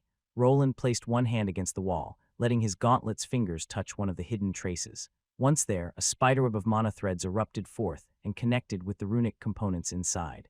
Now, even without his debugging skill active, the magical symbols started to light up as he tried to find the opening mechanism. This one is highly encrypted. This will take a while. Working with macro rune components came easily to him, and modifying them was second nature. However, to gain access in this case, he would need to bypass the internal operating system and convince it that he was its rightful master. Every runesmith and rune mage could encrypt their runes to prevent unauthorized access. It worked like a password that unlocked the path forward, but he did not have that password. This left him with two choices. He could either decode the entire structure by hand or force his way through the locks and hope the system did not collapse. Fortunately, in this world, most people did not implement strong defensive measures in their runic systems. That was likely due to class restrictions. The majority of practitioners were either runesmiths or rune mages. Runesmiths focused on creating and modifying runes on a large, structural scale. Rune mages specialized in interacting with existing runes in more precise and localized ways, but he was different. He possessed the abilities of both classes. He could manipulate the entire system and reshape it at will. Still, the task was far from simple. He was up against what appeared to be a dungeon, something that likely had no class restrictions either. Decoding it would be a challenge. Seconds passed, turning into minutes, and the entire wall in front of him began to light up like a Christmas tree. The section he touched glowed with bright blue mana, while the rest of the structure remained red. Gradually, the runes began to shift to blue as he started to gain control of the system. It took a solid 15 minutes, and by the time it was done, 80% of his mana had been depleted. But eventually, the final rune turned blue. The moment it did, a deep tremor passed through the surrounding tunnel. The stone wall in front of Roland pulsed like a heartbeat. A loud grinding sound followed as the runic seal began to dissolve. A crack formed down the center of the wall, glowing with sapphire light. The air shimmered as a gust of wind blew dust outward. Roland stepped back. It was not because of fear, but because of caution. This was no ordinary dungeon entrance. It appeared to be the starting point of a dungeon break. A horde of monsters could be waiting on the other side, and he had already made preparations in case that was true. Behind him, runes glowed along the walls and ceiling, all set to explode as he escaped through the winding tunnels to safety. Empty. Instead of a wave of creatures, something entirely unexpected greeted him. A soft breeze passed through the opening, carrying the scent of fresh air. Ahead stretched a path of lush green grass, reaching into the distance. It was nothing like what he had expected to find inside a volcanic dungeon. The wind was cool at first, but as it moved past him, it quickly became heated. His rune bike trembled under the sudden rise in temperature, and its mana shield began to flicker. He could sense that the dungeon had its own biosphere. Faint sounds echoed from within, possibly made by animals or monsters. This was the entrance he had been searching for, yet he hesitated. He was not sure if stepping inside was the right decision. I came this far, no use backing off now. He was confident in his skills and had spent a good amount of time researching the super dungeon. He believed he could assess the danger level of the monsters inside with just a few careful observations. However, there was always the risk of stumbling into an unexplored section filled with Tier 4 monstrosities beyond his ability to handle. Time was also a factor. Only 4.5 days remained before their planned departure for the Duke's castle. Fortunately, he carried the resources necessary to construct another small-scale teleportation gate, which he intended to use for his return. Because of the intense heat in the tunnels and the density of the surrounding stone, setting up the gate outside the dungeon would be extremely difficult. That left the interior as the most viable option. Judging by the cool and refreshing air flowing from within, it seemed like the perfect location. It took him a few seconds, but soon the rune bike began to roll forward on its own, crossing the threshold of the dungeon ahead of him. Roland followed slowly on foot. The bike moved across the grass, leaving a faint trail that he used to guide his steps. As soon as his body passed through the entrance, he felt the shift in both mana and temperature. It's well insulated. Crossing into the dungeon felt like stepping into a separate world. None of the outside heat made it through. At first, he considered leaving the entrance open as an escape route. However, after reviewing the runic code embedded in the locking mechanism, he changed his mind. There was a detection program hidden within the structure, something that required a handshake with an external source. If the door remained open too long, it would trigger a response, and he had a strong feeling it would not be a friendly one. As Roland stepped through the dungeon entrance and into the grass-covered passage, a sudden gust of cool, dry air greeted him. This time, it was different. The breeze carried the scent of high altitudes and untamed wilderness. For a brief moment, bright light washed over his face, strong enough to make an ordinary man squint. This was nothing like the volcanic underground dungeon he had expected. Instead, he stood atop a large mountain overlooking a vast valley. His bike came to a stop at the edge of a ledge, and he moved forward to stand beside it. The space before him stretched out endlessly, a breathtaking expanse of untouched beauty, as if it had never been touched by human hands. Suddenly, a shriek pierced the air. Roland looked up to see dozens of monsters that were wyverns. Sleek, powerful, and majestic, their wings shimmered with metallic hues as they soared through the sky. The wyverns circled high above the valley like a living storm, their sharp cries echoing off the mountain walls. This was a far cry from the cramped, dark tunnels he'd battled through so. This place will I have to explore it all. He pulled his bike back and hid it inside the mountain tunnel where he had first entered, keeping it out of sight from the monsters. The area stretched far in all directions, and high above him, wyverns circled through the sky. Each one was a Tier 3 creature, well above level 230. These monsters were exactly what he needed to raise his level. At last, he had found a place suitable for training. But before he could begin, he had to find a secure location to set up his teleportation gate. Once that was done, he could finally focus on training. Time was running out, and he needed to hurry. It would probably be unwise to build it here, Roland muttered to himself as he slipped back into the cave he had just emerged from. Wyverns circled overhead, and he had come dangerously close to being spotted. What he needed now was a better location to construct his small-scale travel gate. This area, where the dungeon break had first begun, was far too risky. If another break started here, it could destroy his only means of returning. This space is filled with spatial magic. It could affect the gate enchantments. One of the main reasons he couldn't simply place the gate here, even after drilling into one of the sides, was the overwhelming presence of spatial distortion magic. When he emerged from the cave, he found himself standing on top of a mountain. The entrance he came through was located at the very tip, appearing from the outside like nothing more than a large boulder, no more than 10 meters wide. However, once inside, the passage expanded and extended far beyond what its exterior suggested. What appeared to be a small cave from the outside turned out to be a long tunnel that took nearly 5 minutes to walk through. That distance added up to almost half a kilometer, something impossible without an enormous amount of magic. With so much energy concentrated here, stabilizing the gate would be a challenging task. Using such a gate in this condition would be extremely hazardous. Luckily, the headmistress has given me some flexibility with my lectures, so I have enough time to do what I must. Though his duties at the institute hadn't disappeared, they had eased. There hadn't been any major incidents since his sister stopped attending, and with Arian's help, they had managed to recruit others to assist in organizing the curriculum. His next lecture would be held after their return from Iskard, giving him time to complete his tasks. He also had a few days to attempt 5 level-ups in order to reach level 50, where a potentially valuable skill awaited. It was time to act and begin scouting the area. The large rune bike he had built was not suited for this kind of terrain, so it needed to be stored. Like the elemental armors, it returned to one of his spatial runes, waiting there until it was needed again. With his preparations complete, only one task remained. He needed to switch to a different armor set. This time, it was the Rune Zephyr variant. Fortunately, he was not out in the open, but inside a secure cave, which made the process much easier. From here, he could safely equip an element more suitable for stealth, one that would help him move unnoticed through the mountain ranges and the valleys below. After a brief moment of hesitation, he assumed the familiar X-shaped stance, just as he had done when activating the Leviathan variant.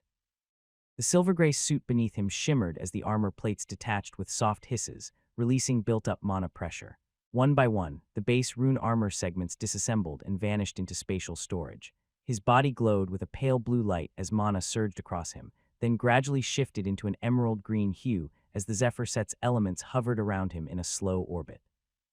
The silver-gray underlayer clung tightly to his form, its metallic fibers outlining the contours of his muscular build in the dimly lit cavern.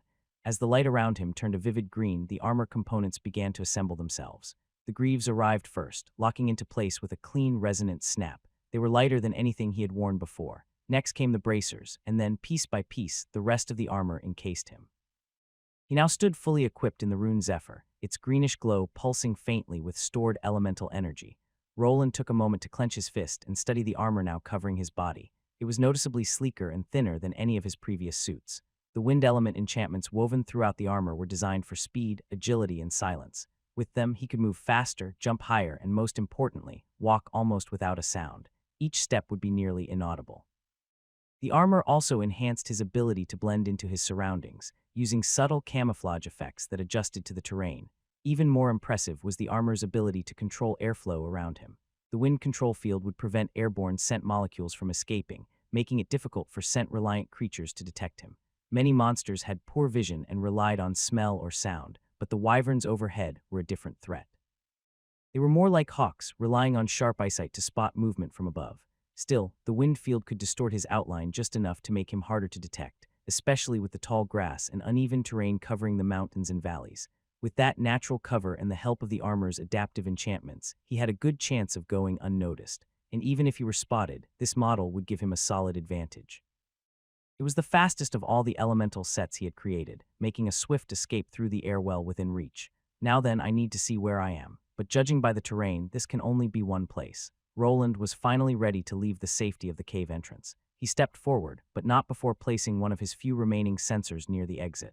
It would serve as a beacon, ensuring he could always find his way back. This area was far too vast to scatter sensors across it, and he needed to conserve what he had left. His main objective now was to locate a suitable spot to establish a base. From the looks of it, this was one of the zones from the super dungeon, and he had to secure a location where monsters would not venture. However, monsters were not his only concern. This region held far more dangerous beings than just creatures. High-level adventurers roamed these lands, many of them potentially over 100 levels above him. This was the domain not only of platinum and mithril-ranked adventurers, but also of the super elites, those of orichalcum rank. Any mistake here could be fatal, so careful planning was essential. If I'm not mistaken, this should be the third ring, the Drachnid Valley. Roland crouched just outside the cave mouth, his Zephyr armor blending seamlessly with the rugged, windswept slope around him. The third ring, known as Drachnid Valley, was infamous not only for its deadly lesser dragon-type monsters, but also for being one of the dungeon zones located beneath a massive supervolcano. To the uninformed, the dungeon might have appeared to be a volcanic region filled with lava beasts and dominated by a massive dragon at its center. However, that assumption could not be further from the truth. The Dragny's Island dungeon, also known as the Infernal Worm Maze, was composed of multiple interconnected rings. Its name came from the first ring, a maze-like structure filled with lava, ash, and worm-type creatures. For a long time, explorers believed that this fiery labyrinth was the entire dungeon. Eventually, however, it was discovered that it was only the beginning. Beneath and beyond the first layer lay a series of zones, each with its own ecosystem. What began as a realm of fire and molten stone eventually gave way to darker, stranger places. One of these was the Rotten Forest, a twisted and decaying region teeming with poisonous treants and unstable, decomposing terrain. This was the second zone of the dungeon, and it ultimately led into the valley Roland now stood above. This valley, known as Drachnid Valley, was overrun by creatures commonly referred to as lesser dragons. These included monsters such as drakes, wyverns, and worms. Though each of these had the potential to evolve into a true dragon, very few ever succeeded in reaching that final, powerful stage. Most were killed long before they could ascend, whether by rival monsters or adventurers. Their bodies were sought after by almost everyone, but once a dragon was born, most knew to stay away. True dragons were unique among monsters. From birth, they were already classified as Tier 3 creatures. Unlike most monsters that needed to gain strength through battle and experience, true dragons started from a different foundation. They were born powerful, and their growth was not initially tied to levels. Instead, they followed a more natural progression. With enough time and sustenance, they would begin to grow physically and magically. Their development was steady but slow, and during this early phase, they were especially vulnerable. Lacking the immediate benefits of leveling, young dragons were at real risk of being hunted or killed before reaching maturity. Because of this, most naturally born dragons kept themselves hidden. They rarely left their lairs, emerging only for brief periods to gather food before retreating again into hibernation. They waited, conserving energy and avoiding danger, until they could awaken as fully realized true dragons. Once they reached that stage, they became vastly more dangerous. Much like Roland's own Overlord class, their evolution granted them boosts in all areas, with enhanced stat multipliers and superior growth potential. From that point onward, they were no longer just monsters, as they became apex predators only challenged by a handful of other powerful beings. The rings surrounding the volcano were vast, said to span a large portion of the island. What made exploration even more difficult was the influence of spatial magic, much like the kind found in the cave he had passed through. These distortions created immense, unnatural distances between areas, making navigation unpredictable and often misleading. From what Roland knew, this region housed monsters that reached up to level 300. It served as a kind of stopgap for many Tier 3 class holders, a place where they either proved their worth or met their end. Roland had no intention of following in their footsteps. He was different. With his strength, knowledge, and tools, he had already slain monsters well above his current level. Facing stronger creatures was exactly what he had been waiting for. Luckily, in this area there are no true dragons, but first I need to find a hideout. At last, Roland began to move. He waited for the right moment. Once the wyverns above turned their attention elsewhere, he slipped forward across the uneven ground. Not far from the cave entrance lay a nest, likely used by the creatures, made of twisted branches and scorched stone. Despite appearing exposed, the entrance he had used was well protected. Anyone who stumbled upon it would find nothing but a short passage ending in solid stone. Based on his analysis, without the ability to decipher the runic enchantments embedded in the rock, the cave would seem no deeper than 5 meters. Real access point, hidden behind layered illusions and spatial wards, remained out of reach to anyone lacking the knowledge to reveal it. Still, Roland had his doubts. From the signs he had encountered deeper within the tunnel system, it was clear that someone else had likely uncovered the connection long before him. Even though his lair could not be built here, he needed to make sure to monitor this area to see if whoever used it would return later. I'm too exposed here. I need to get down it. The runes on his armor began to glow with an emerald light, and a moment later he was shrouded in a swirling veil of energy. With a slight motion of his foot, he leapt forward and descended from the mountainside. His fall was slow and controlled, guided by the magic of his Zephyr armor. Around him, flying wyverns circled in wide arcs, scattered across the sky like drifting shadows. His enchantments made him nearly invisible to their senses, but the spell was not flawless.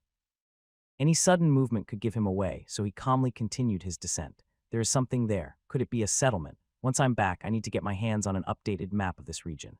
As he drifted downward, various landmarks became visible in the distance. Among them was a structure that caught his attention, a keep made from what appeared to be wood and tangled vines. He could not tell whether it was a creation of the dungeon itself or a man-made fortification.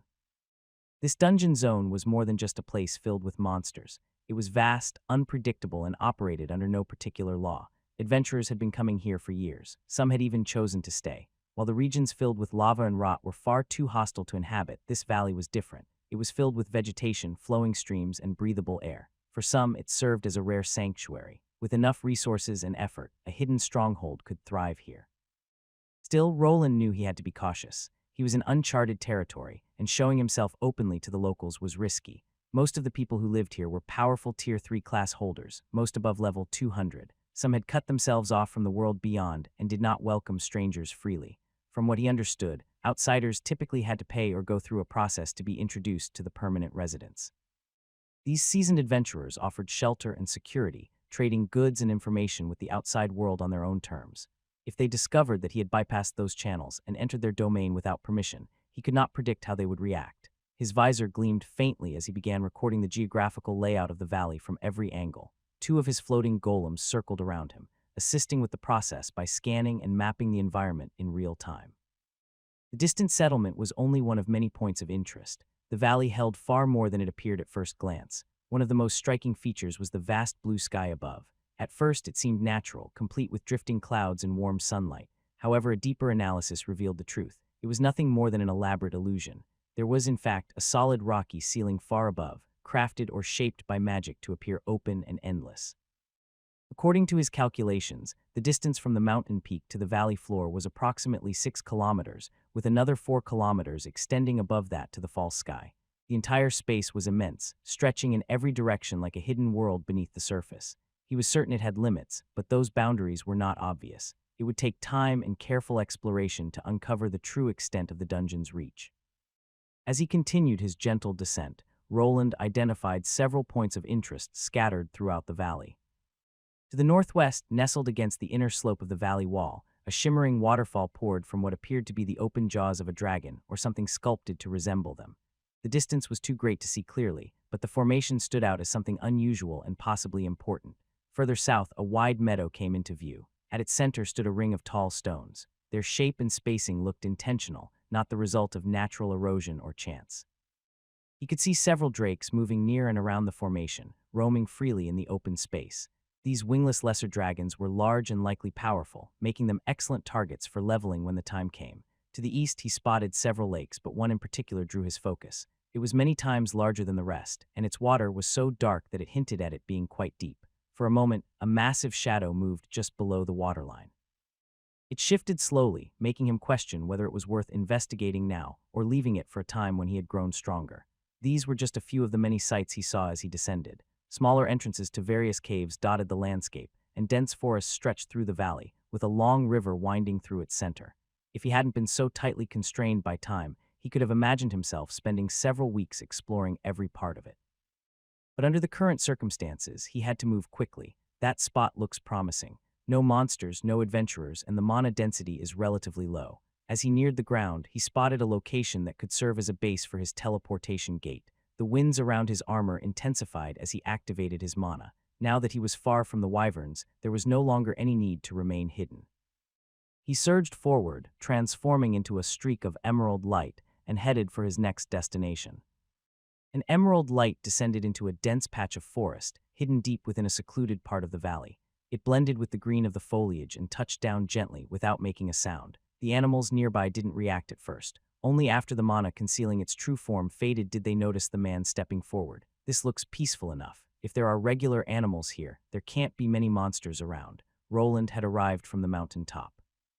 He stood in a calm and seemingly untouched part of the land. It showed no signs of adventurers or dangerous creatures. He wasn't sure why, but it seemed nothing had any interest in this area. A preliminary scan confirmed it. Few high-level monsters roamed nearby, and there were no signs of adventurers pursuing them.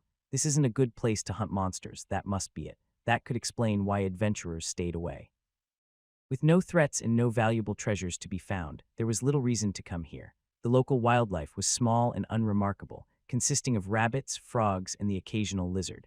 Most dungeon settlements were built in places where larger game like deer were available. Some dungeons offered that kind of wildlife, making long-term survival more feasible for human life. But the main reason no one is here, Roland exhaled slowly, drawing in the forest air through the filters in his armor. The runic enchantments detected the hidden particles in the atmosphere and blocked them before they could affect him. There was something in the air, a toxin that did not bother the local animals, but would harm any ordinary person who entered this place. It would serve as a natural barrier, a deterrent for anyone who might stumble upon the hidden lair he intended to build. The source of the toxin was the strange and unassuming plants growing nearby. They appeared to be ordinary mushrooms at first glance. Nestled among the undergrowth and close to the trees, they blended perfectly with the forest floor. However, a closer look revealed their true purpose. Roland knelt beside one of the trees and picked one of the mushrooms. Its coloring was peculiar, mostly brown with a few thin blue stripes across the crown. He crushed the mushroom in his gauntlet to test it. As he did, a cloud of spores burst into the air. His armor and a thin layer of mana shielded his body, keeping him safe.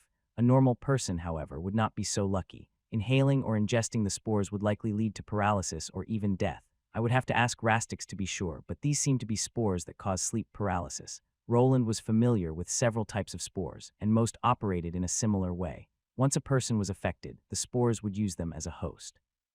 While the victim remained asleep, the spores drained nutrients from the body to grow and eventually spread further. In some cases, the effect was only temporary and could be resisted, but even then it would leave the victim vulnerable. Any nearby monster would likely attack the moment the spores took hold. Sometimes the hosts were turned into a mushroom-like zombie, losing their humanity. He was not entirely certain which outcome applied to the mushrooms in this area, but he had a strong suspicion. Adventurers probably avoided this part of the valley because of this natural trap, and he could use it to hide his presence. The best spot is probably there. Just as he had done with previous hidden chambers in other dungeons, he planned to conceal this one completely out of sight. In the past, that usually meant breaking through a dungeon wall to create a secret compartment.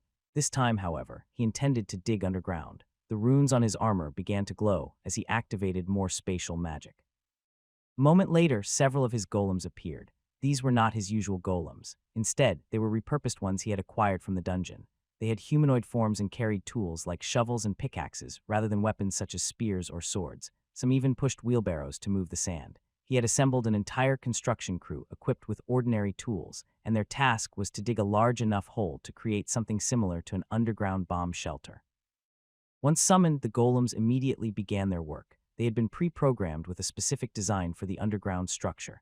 There were not many design options available, so their job was to excavate the exact layout, then assemble and weld the metal components using magic. This magical welding would prevent the dungeon from sealing itself back over the structure. After everything was prepared and he had established a noise-canceling barrier, the real work began. The shovel-wielding golems moved in first. Their enhanced strength and oversized shovels allowed them to function much like modern excavators. As dirt was unearthed, it was transferred to the side and deposited into a specialized container marked with spatial runes. In most dungeons, debris and surface flaws would eventually be erased or absorbed, but this super dungeon operated on such a massive scale that those effects were largely reduced. To avoid leaving traces of the excavation, he needed to remove all excess soil so as not to give away his safe spot. For a moment, he watched the golems move about their tasks and estimated that, at their current pace, it would take roughly an hour to complete the small underground chamber for his teleportation gate. While they worked, he sent his floating golems to different positions around the area. Through their eyes, he gained a clear aerial view of the surrounding land and could spot the tiny figures representing the monsters roaming nearby. Is it a worm, and is it coming this way? Most of the creatures were simply wandering, but one larger figure appeared to be heading directly toward him. Monsters within dungeons usually followed predictable movement patterns, and it was possible he had chosen a spot that intersected one of those paths. If that were the case, he would be forced into a fight before the construction was complete. Roland wanted to stay hidden for now, as he still didn't fully understand the situation within this dungeon ring. However, he had to deal with the approaching threat before it reached his golems, which were ill-suited for battle. The worm was slithering straight toward him, so it made more sense to intercept it and prepare some countermeasures. He soon rose into the air, using wind magic instead of a propulsion unit. Although a propulsion system was faster and placed less strain on his mana reserves, it created more noise and left a visible trail. Wind magic, on the other hand, allowed him to remain far more concealed from sight. After landing in a denser part of the forest, he began preparing his trap. Before doing anything else, he brought out a circular device. With a press of a button on its side, he quickly hid it inside the trunk of a nearby tree. Once secured, it released an invisible burst of energy in all directions. To the naked eye, nothing seemed to happen, but from that moment on, sound would no longer travel beyond the affected area. To any monsters outside the zone, the forest would appear silent and undisturbed. With the sound barrier in place, he started setting traps throughout the area. Some were his old scroll-based types, while others were leftover bombs and mines, which he buried under loose dirt with the help of his mage hand spell. These precautions might have seemed excessive given his current strength, but conserving mana was essential in this environment. It was wiser to rely on pre-prepared tools first. For all he knew, killing the monster might attract more, or worse, alert high-level adventurers. If anyone close to or beyond Tier 4 took notice of him, he would need every bit of mana and every resource he had just to escape. That should be enough. The monster was in no hurry, but once it began to move, it was easy to track. The trees along its path shifted and bent, straining under the force of its massive body. Although it slithered around the trees like a snake, every time it bumped into a trunk, the tree was nearly uprooted.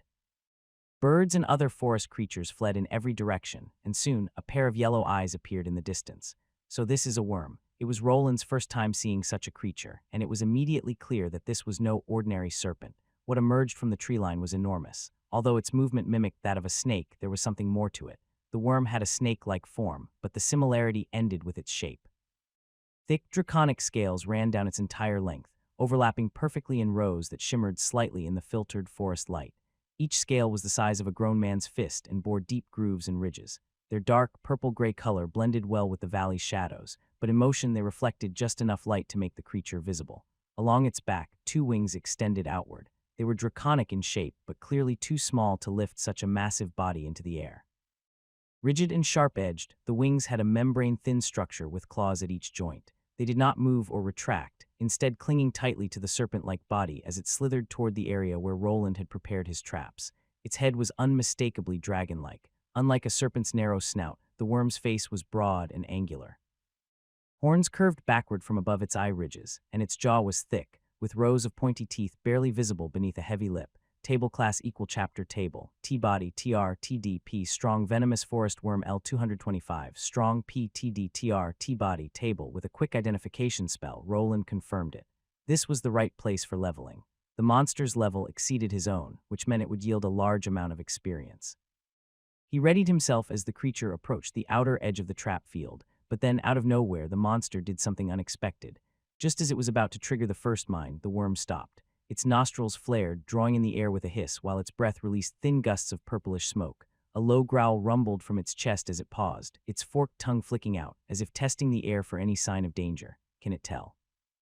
Roland knew that draconic creatures were said to be far more intelligent than ordinary beasts, but he had assumed that those created by the dungeon would be less capable. Somehow, this one had sensed the presence of traps ahead.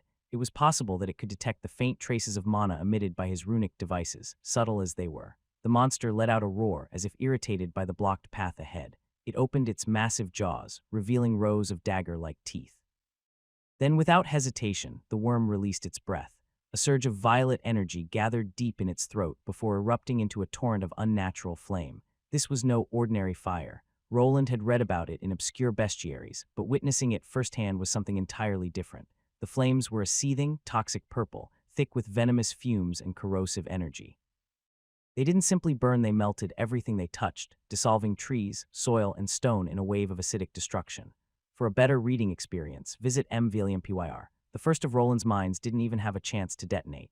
As the worm's breath swept over them, the enchanted casings began to melt and dissolve with alarming speed. Metal turned to sludge, and the runic components failed to activate as their pathways were broken and consumed in an instant. What remained was a trail of ruin, a scorched path the worm now considered safe to travel, having cleared it of all hidden threats. Yet, for all its perception, the creature still failed to detect its true enemy. Roland remained concealed above, hidden among the branches of an undamaged treetop, silently watching and waiting. He didn't move, not yet. From his vantage point above, hidden by both the dense canopy and a layer of illusion magic, Roland carefully observed the worm's movements. The creature slithered forward, seemingly convinced that it had neutralized any threats in its path. Despite its intelligence, it was now moving directly beneath him. Its massive body even brushed against the trunk of the tree he was hiding in. It's cautious, but it still has its limitations. His visor pulsed with a brief glow, and in the next instant, concentrated beams of light shot out from various positions around the clearing. They struck the worm's thick scales, doing little damage but forcing it to turn away from his location. Roland's floating golems emerged from their hiding places, coordinating in a precise assault designed to draw the monster's attention. The worm let out a furious roar and unleashed its breath once again. A wave of violet mist surged forward, but the small, agile constructs darted to the sides with ease. The toxic breath melted through a massive boulder and tore through several trees. It left scorched earth and liquefied debris in its wake. Now fully engaged in chasing down the elusive golems, the worm was distracted. This finally gave Roland the perfect opportunity to strike. Gale forces erupted as he revealed himself, in his hands a large hammer with a tip covered in runes, radiating a massive amount of energy. Without hesitation, he dove from the treetop like a meteor, wind mana coiling around his body in thick, spiraling streams. The emerald glow intensified, pulsing erratically as it gathered at the head of his massive hammer. Then, just before the weapon struck the worm's skull, a second energy flared to life, this one a deep crimson. The two forces clashed and intertwined, forming a chaotic burst of yellow light that surged around the hammer. In the next instant, the weapon crashed into the monster's cranium with more than just wind force. CRASHHH. The hammer struck the monster's head with a thunderous crack that was concealed within the sound bubble. The force of the impact sent shockwaves rippling through the ground. The ground beneath the worm buckled and split, and trees nearby swayed violently. The creature's massive head snapped to the side, and a scream of agony escaped from its massive jaws. Even with its thick, scaled skull, the worm could not withstand the sheer force of the blow. The combination of aura and magic bypassed its natural defenses.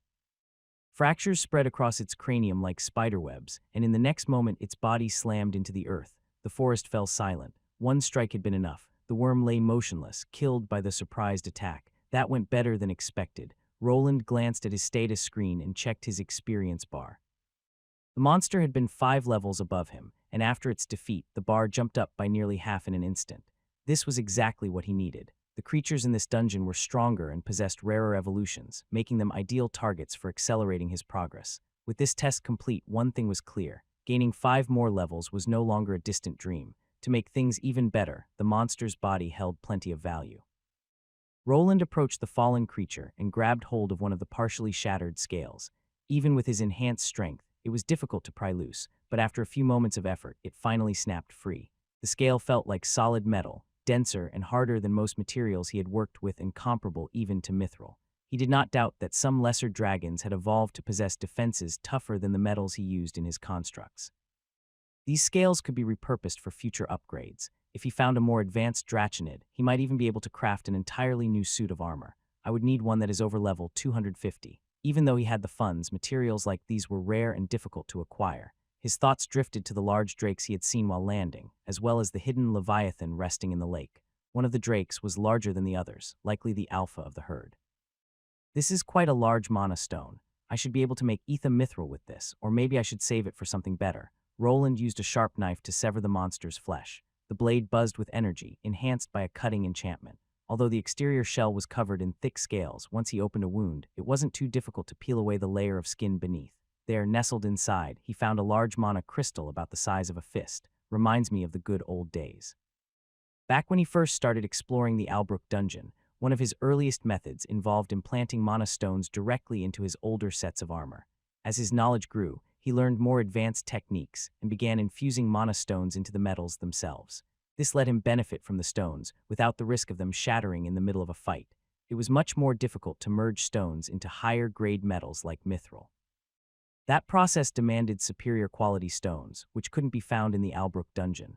Most undead monsters lacked them entirely, relying instead on their monster cores to hold themselves together. The process was expensive and inefficient, but now things could change. He had stumbled into an area teeming with high-level draconic creatures that actually carried the stones he needed. Judging by this worm's crystal, there were likely more just like it.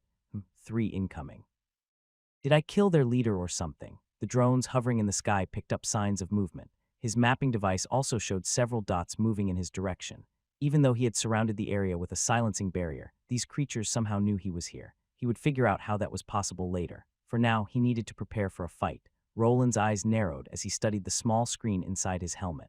One of his floating golems was feeding him a live video feed. The monsters approaching looked like the same type as the one he had just killed, though smaller and a few levels lower. From what he could tell, this species seemed to grow in size with each level gained.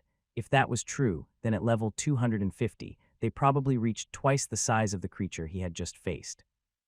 Table class equal chapter table, T-body, TR, TD, P-style equal text align. Center strong venomous forest worm L213, strong PTD, TR, T-body, table class equal chapter table style equal margin left, auto margin right, auto, T-body, TR, TD, P-style equal text align.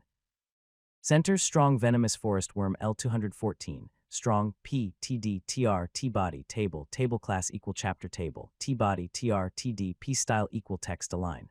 Center strong venomous forest worm L211, strong P, TD, TR, T-body, table. They were all weaker, but that did not mean he could afford to ignore them. Previously, he had combined aura with wind energy to bring down the monster more quickly. This strategy consumed a large amount of mana, but it still allowed him to retain both Overlord's might and mana overflow for when the fight became more intense. Fortunately, his mana was already recovering at a fast pace, and even if it had not been, he still had a supply of recovery items to rely on. His analysis of the species was ongoing. So far, he had learned that they seemed to possess some kind of sixth sense that allowed them to detect traps and lurking threats.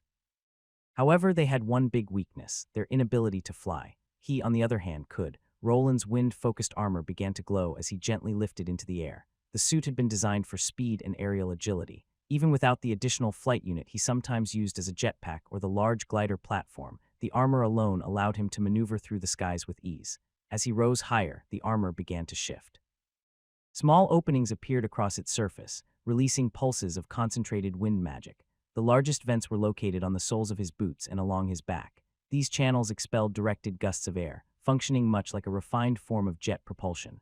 Guided by wind magic, Roland could ride and redirect air currents just like certain massive creatures that seemed far too heavy for flight, yet still soared through the sky with grace. The wind whispered around Roland as he gained altitude, but he was careful not to stray too far. The wyverns he had avoided gathered near the mountaintops, but that did not mean none were lingering near this area. He needed to maintain a careful balance to avoid attracting the attention of any new monsters that might spot him hovering above the forest. Below, the forest trembled before the advance of the 3 lesser worms.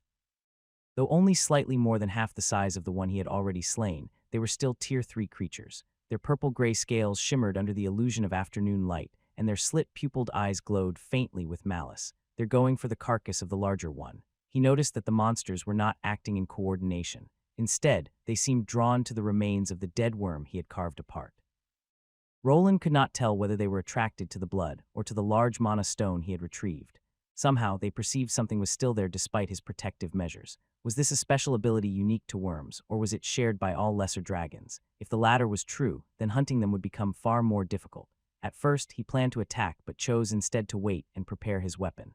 The hammer he had used before unfolded and shifted into a runic staff. Wind energy gathered around him once more, cloaking him from sight as he studied the strange behavior of the monsters below. He had read something about this dungeon and others like it, and before making a move, he wanted to confirm a theory. Roland remained still, floating high above the treetops like a silent specter. The runes on his armor subtly adjusted, channeling the wind to keep him aloft. Below him, 3 worms slithered towards the corpse of their fallen kin. They moved quickly toward the clearing where he had placed the body, entirely fixated on it for reasons that were not immediately clear. The creatures seemed to be fighting over something. 2 of them bumped into each other, hissing and snapping their jaws. This distraction gave the 3rd worm a chance to reach the corpse first. It became clear to Roland what they were after, the large mana stone he had extracted. The creature sniffed the spot where the stone had been and appeared to grow increasingly frenzied at the realization that it was missing. These monsters were not acting like the usual dungeon inhabitants. They behaved more like independent beings. Unlike the mindless creatures he had faced in other dungeons, which resembled golems in their mechanical behavior, these showed signs of thought and instinct.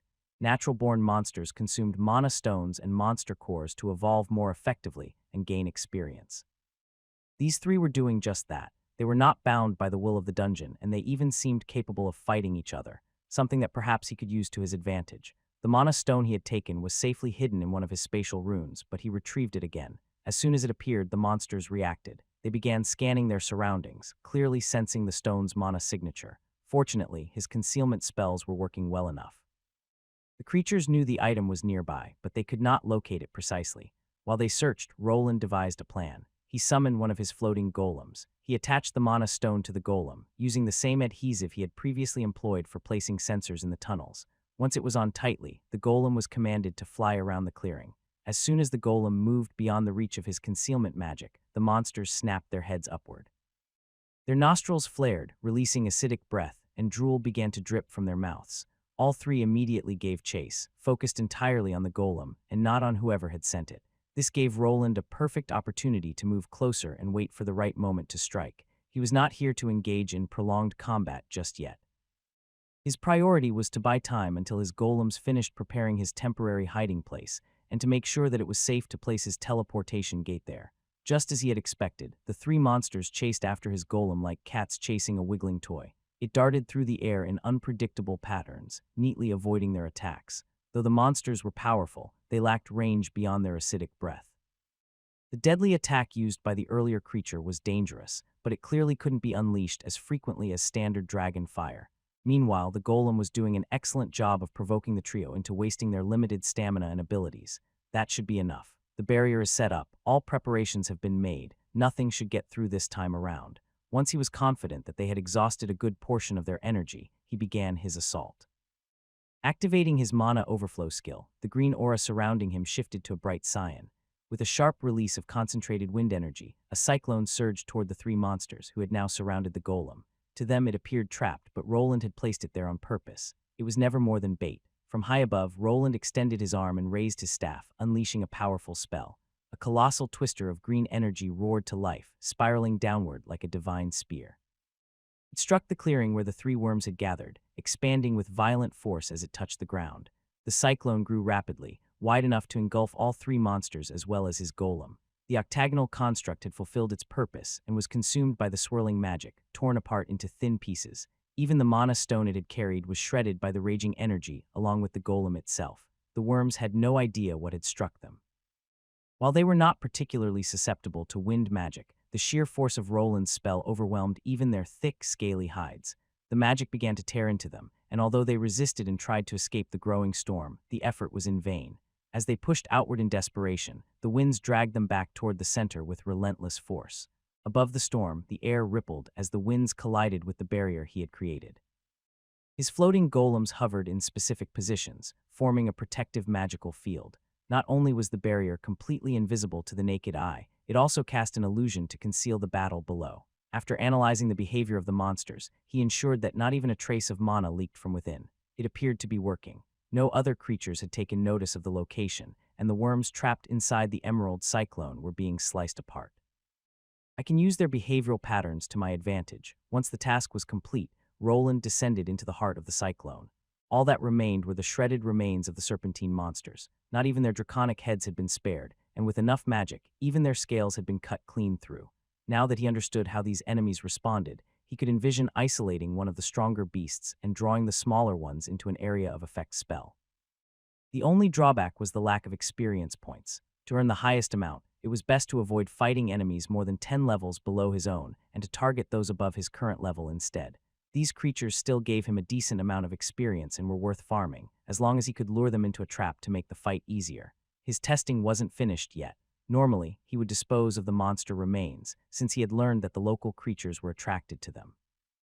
However, if he removed the important parts such as mana stones, and perhaps the lesser dragon hearts, eyes, and fangs, then neither creatures nor adventurers would bother with what was left. After taking what he needed, he waited to see how the dungeon would react to a defeated monster's body. At first, he wondered if it would surprise him again by leaving the remains to decay naturally. But not everything had changed. After about 30 minutes, the remains began to sink slowly into the ground. The process was gradual but familiar. The dungeon was absorbing the corpse, likely recycling its materials for future use.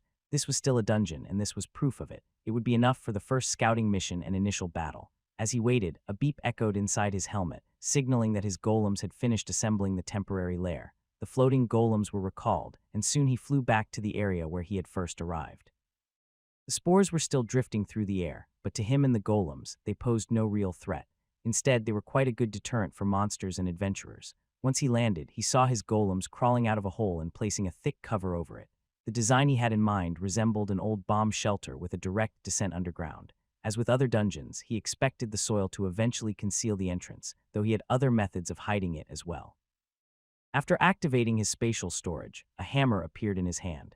He hadn't been certain how to enchant the entrance before, but now he knew exactly what to do. The golems positioned themselves around the area to muffle the noise and block the sparks that started flying. He began striking the lid and the surrounding metal that the golems had already installed. His runes appeared quickly as he filled in empty spaces and connected them to the existing runecrafted traces. It didn't take him long to move into the shelter, which was little more than a rectangular space with a square floor about 10 meters wide. The ceiling rose roughly 3 meters above, and in the center was the circular entrance he had used to come in. There was no need for a ladder since he could float, and he had no intention of bringing anyone else here anytime soon. The surrounding areas were dangerous, and he planned to explore all of them, including the nearby settlement where people were living. He feared those people more than the monsters, as they were far harder to predict. Now then, let's get it all set up. Once the runecrafting process was complete, he allowed a single orb of light to illuminate the room. The lid was closed, and all the humanoid golem workers were retrieved. He, however, moved toward one of the thicker walls that was already imbued with functioning runes and specifically spatial runes. To the average observer, it would have looked like witchcraft. He simply held out his hand, and from within a thin layer of space, items began to appear. Despite the illusion, there was a system behind it. Every item he placed in the spatial storage carried its own unique mana pattern. When he activated the runes that opened the storage, he could sense the location of each item inside. With a simple mage hand spell, he could draw out whatever he needed. The gravity within the magical storage was also weaker, so everything inside felt significantly lighter. Soon, he gathered all the necessary components for the minimalist teleportation gate. It stood 2 meters tall, 1 meter wide, and was shaped like an oval. While teleportation gates were typically circular, it was possible to limit their size. For now, this was the smallest configuration he could manage without causing issues. Further reducing the runes would lead to instability. Time passed, and the setup was finally complete. On the left side of the gate stood a large canister filled with mana fluid. On the right was a rectangular storage unit with several openings designed to hold smaller rune batteries. He had deliberately prepared 2 separate energy sources. Once he left the dungeon, he needed to ensure that it would not draw power from the gate, which remained a real possibility. To prevent any potential issues, he also brought a smaller version of the console that he kept in his workshop. While it couldn't be linked to the main unit or operated by Sebastian, it still offered several useful features. One of them allowed him to monitor the area outside the dungeon. If a monster attacked or another problem occurred, the device would send out a distress signal that could be picked up by one of the sensors he had left near the secret entrance he used to reach this location. That should do it. Should I head home now? Roland felt satisfied. He had accomplished everything he set out to do. If he left now, he would be back in time for dinner. However, just as he was about to activate the teleportation gate, the console lit up red. Something was approaching, and it did not appear to be a lesser dragon or any other monster. Get a move on, a loud man kicked another, sending him stumbling forward. He crashed into a nearby tree, then was yanked back and shoved ahead again. No, please, you don't have to do this, just let me go. The man staggered forward, his face covered in bruises and his clothes torn apart. The one who had kicked him scowled at the plea and pointed ahead as he spoke. Shut it. Do you think we're stupid? You think we'd risk you running off to report this to the guild? As soon as he finished shouting, another man with them began to laugh. This one was much larger, his face bearing a faint resemblance to an orc, though he spoke clearly. Yeah, just keep walking. Don't worry, you won't feel much once the spores paralyze you. Or at least that's what I've heard. Oh, and don't worry. We'll take good care of your wife and daughter. The second man spoke as he continued pushing the injured prisoner forward. The bruised man stumbled again, barely able to stay upright as he approached the mushroom-infested section of the valley forest. The air became thicker, laced with glistening spore particles that became visible only when the light caught them just right. Once the group reached the edge, the 2 men halted. Without hesitation, they hurled the injured man forward and quickly stepped back and then wrapped thick cloth around their mouths. And no, the man rolled across the ground from the force of the throw. Although he was not small by any means, they had tossed him as if he weighed nothing.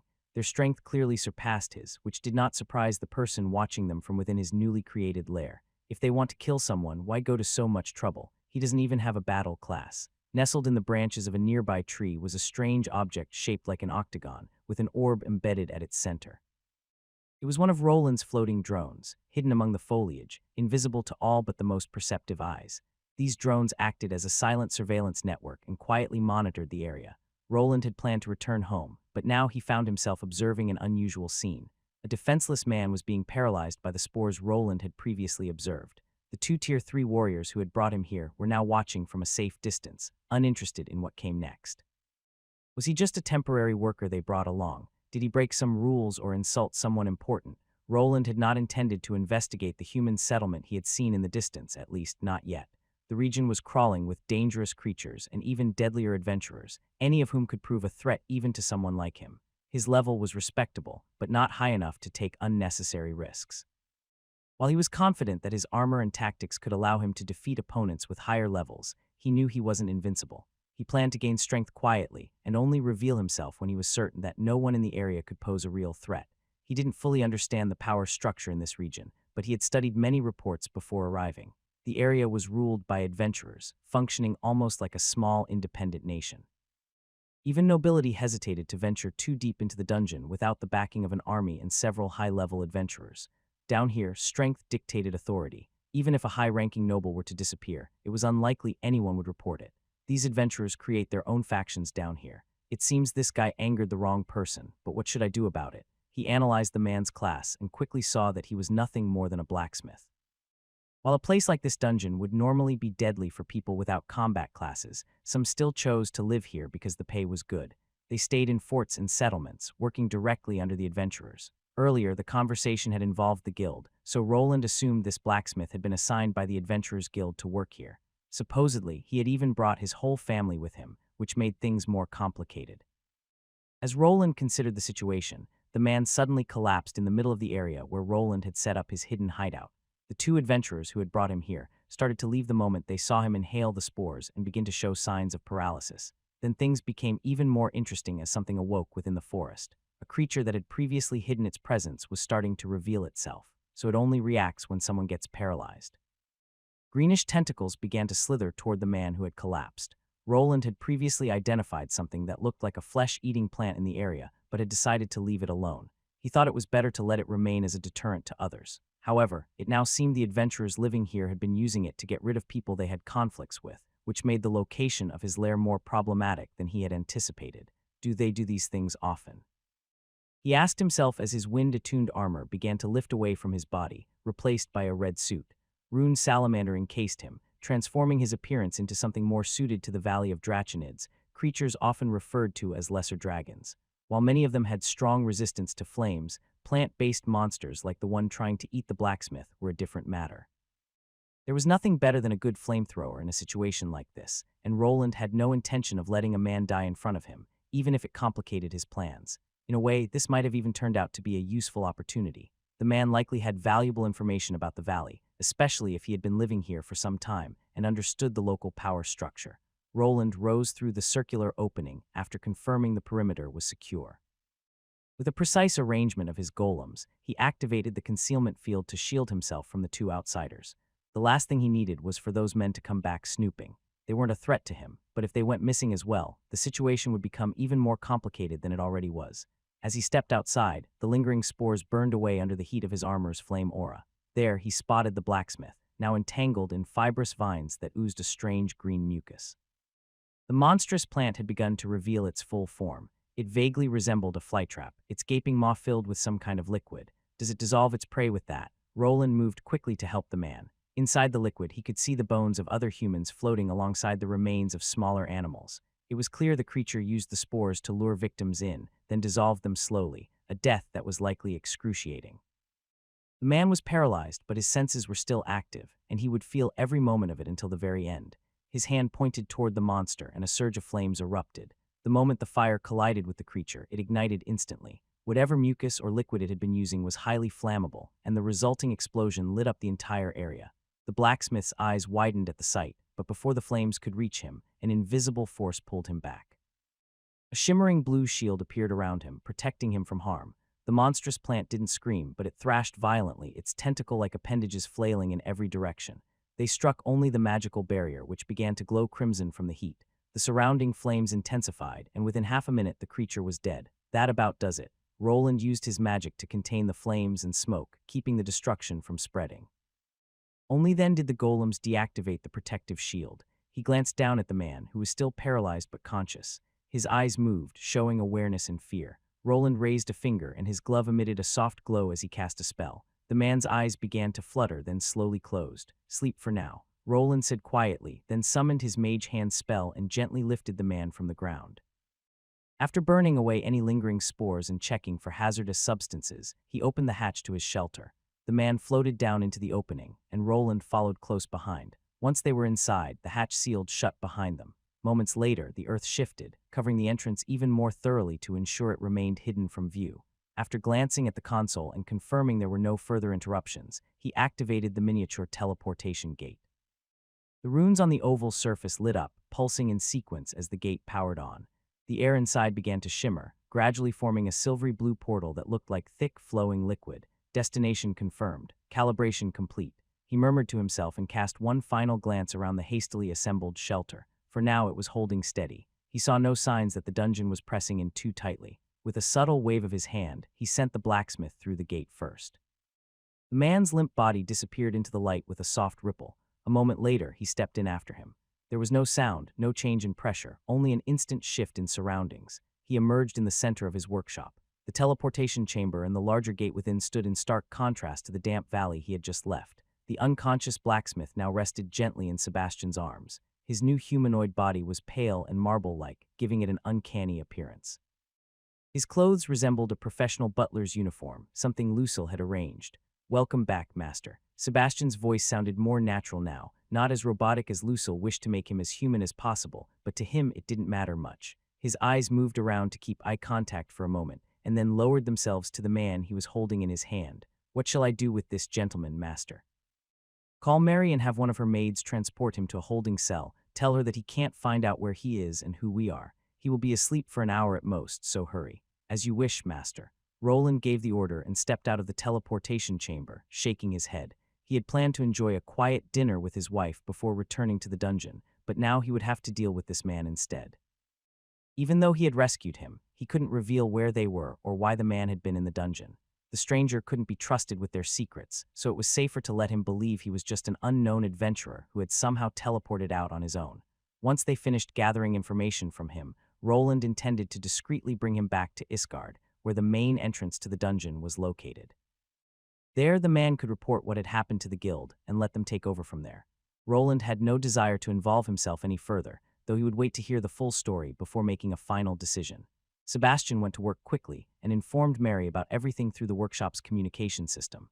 He had a direct line set up with Arthur's estate, and within minutes, 2 masked maids were already rushing through the underground tunnels to retrieve the man from his workshop. Everyone seemed occupied. Arthur was making his final attempt at the Ascension trial before their planned departure, while he was focused on gaining a few more levels and acquiring a new skill. The only thing keeping him grounded was his wife, and he decided to spend some time with her. He removed his armor, the parts separating and settling onto special racks where they would remain until his return. "Oh, you actually made it back in time for once." Her voice greeted him with a touch of sarcasm, but he just smiled. He walked up behind her and gave her a gentle hug. She tried to squirm away as she was still busy cooking. "Hey, stop, go play with Agni. I need to finish this first." She waved her ladle at him in mock warning, and he backed off with a grin. Outside, not much had changed. Agni came running up and immediately tried to lick his face. Bernir was still at work, skillfully handling his tools with his prosthetic arm. The distant smoke rose from Rastix's laboratory, and golems were already racing toward it to put out the fire. In the distance, he heard young voices. The children were playing in their playground near the dormitory that had been built for them. It was a peaceful sight, a welcome relief for his tired eyes, and a reminder of what he had worked so hard to create. Still, some things were in the process of changing. Further out, on a once unused section of his land, a new building was beginning to take shape. It didn't look like much yet, but he hoped it would one day become the foundation of industrialization.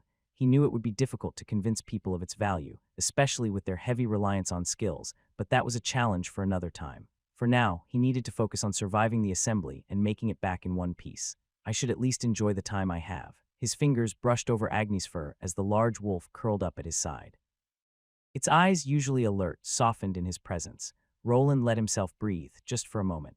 The smell of roasted vegetables and spiced meat drifted from the kitchen behind him, and he could hear Elodia humming softly, a familiar melody, one that always reminded him of simpler days. Days that he wished could last forever, but in this world ruled by power, such things were usually an illusion. Dinner is ready, coming.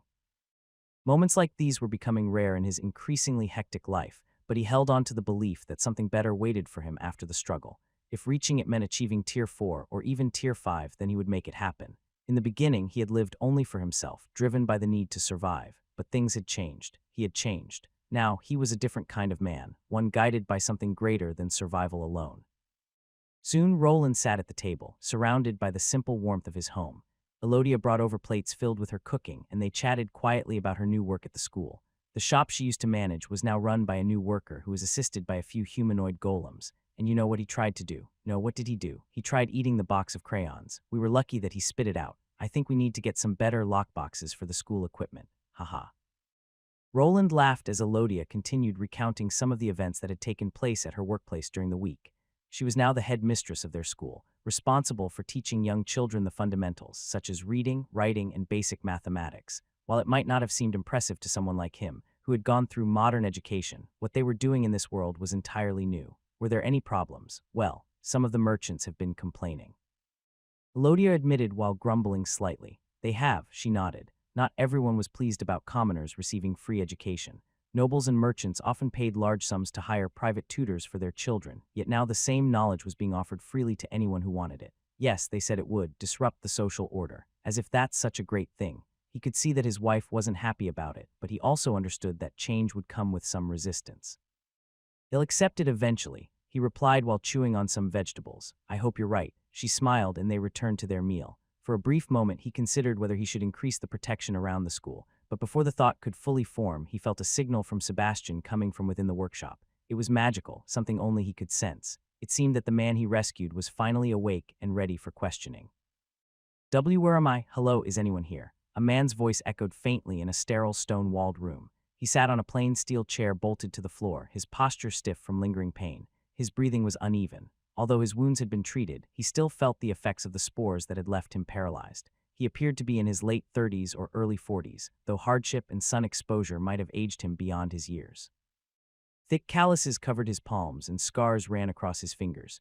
These were the hands of someone accustomed to swinging a hammer and working with metal. His short beard was tangled, and the dark rings under his eyes hinted at long nights without sleep. Despite having well-defined muscles, he looked leaner than he should have.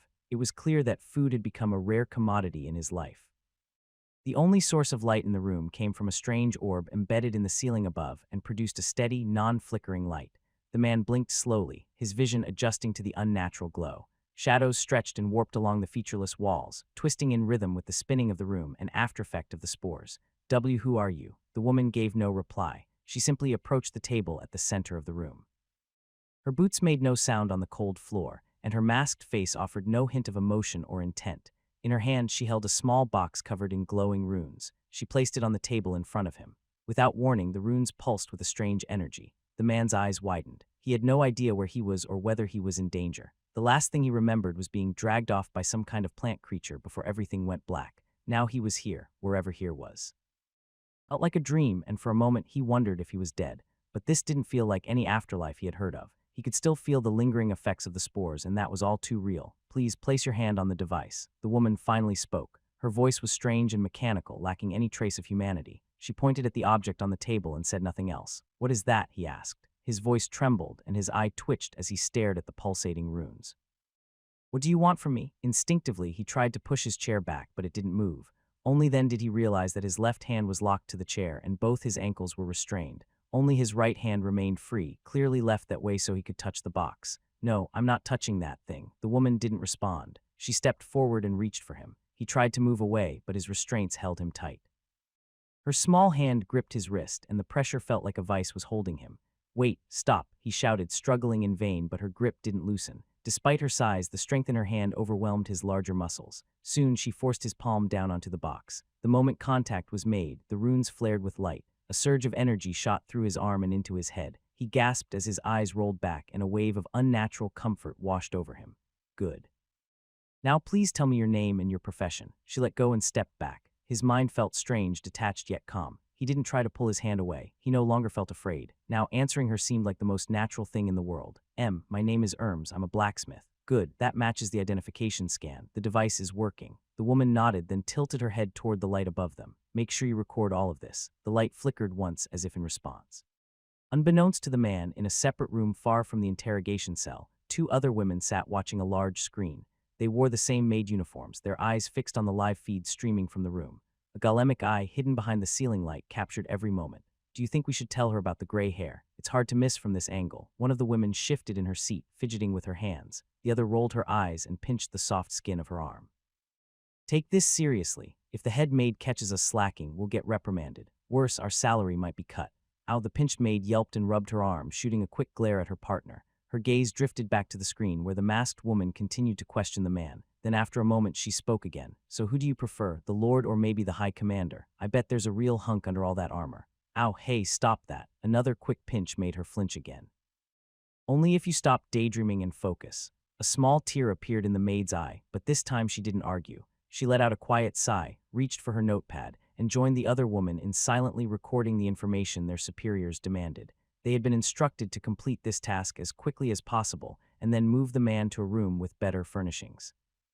He was apparently not an enemy, but they were ordered to keep him confined without revealing their true identity or the fact that they were in Albrook.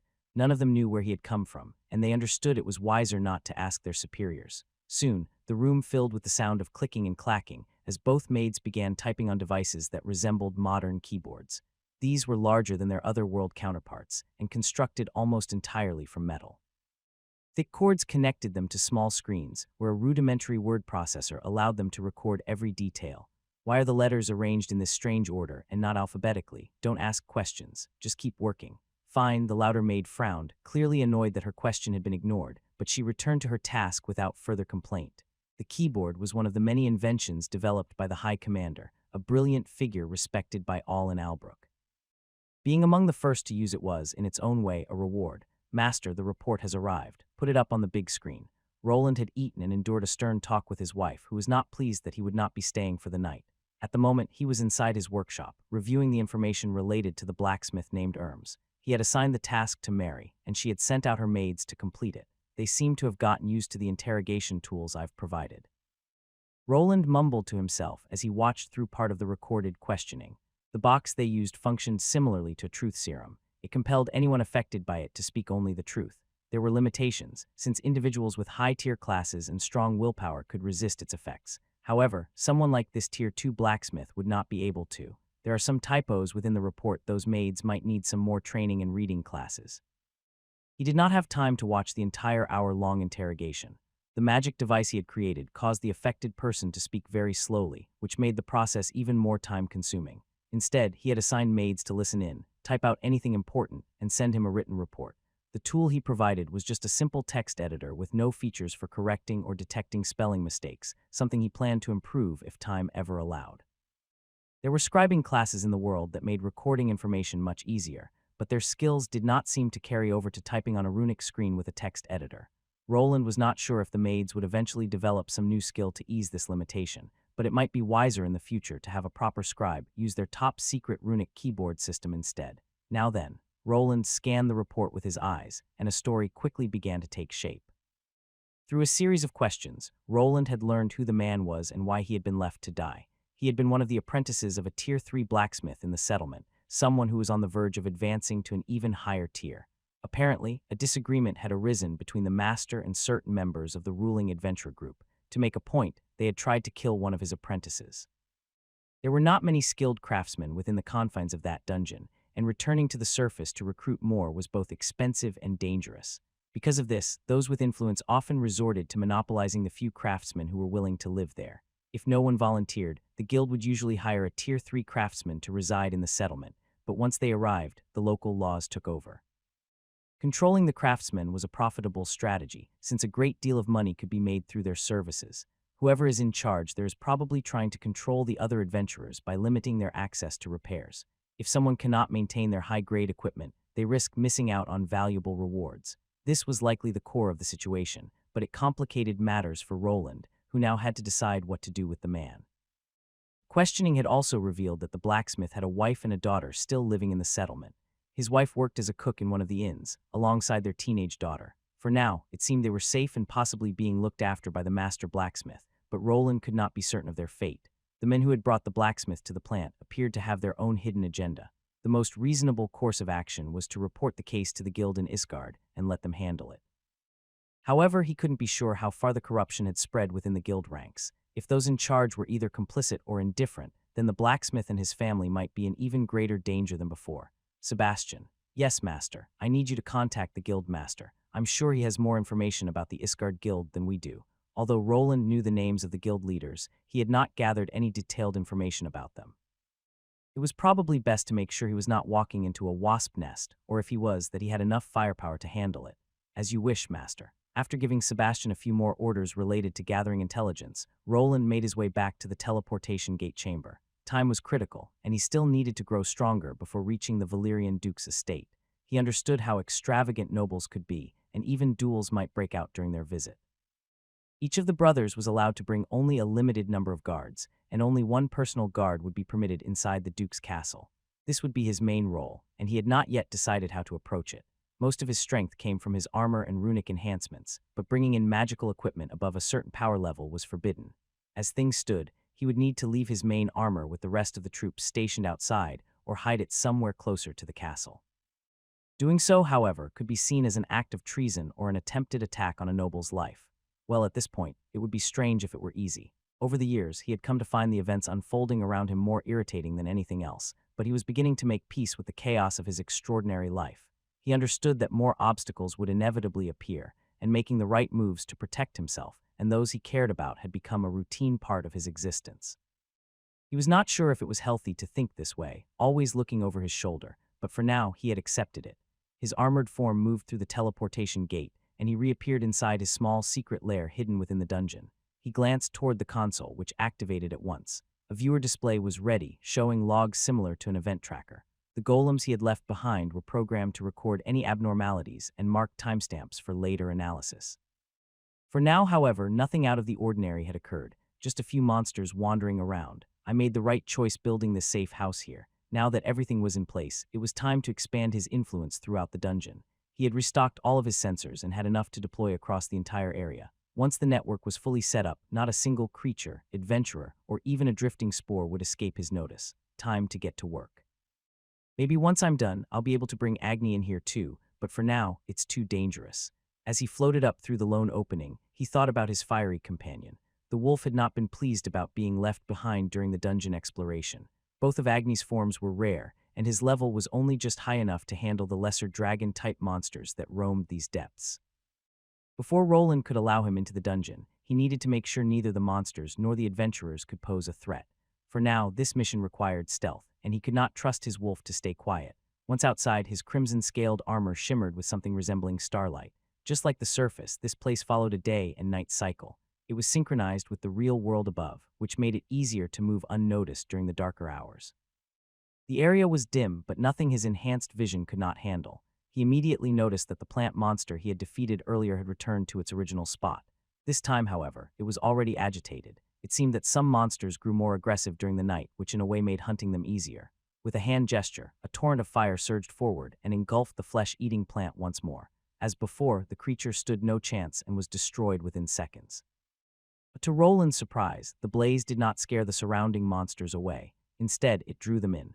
Multiple creatures of the same type began crawling toward him, as if they had sensed that he was in urgent need of experience points. Soon, a controlled inferno erupted as he spun in place, setting every nearby plant monster ablaze. His armor, designed to amplify the power of his fire spells, was perfectly suited for extermination, and tonight the dungeon would become a sea of flames. Ash fell around him like snow while he burned through the advancing creatures. When some of them caught fire, they let out high-pitched screeches that were quickly silenced by the sound barrier his golems had set up around the area.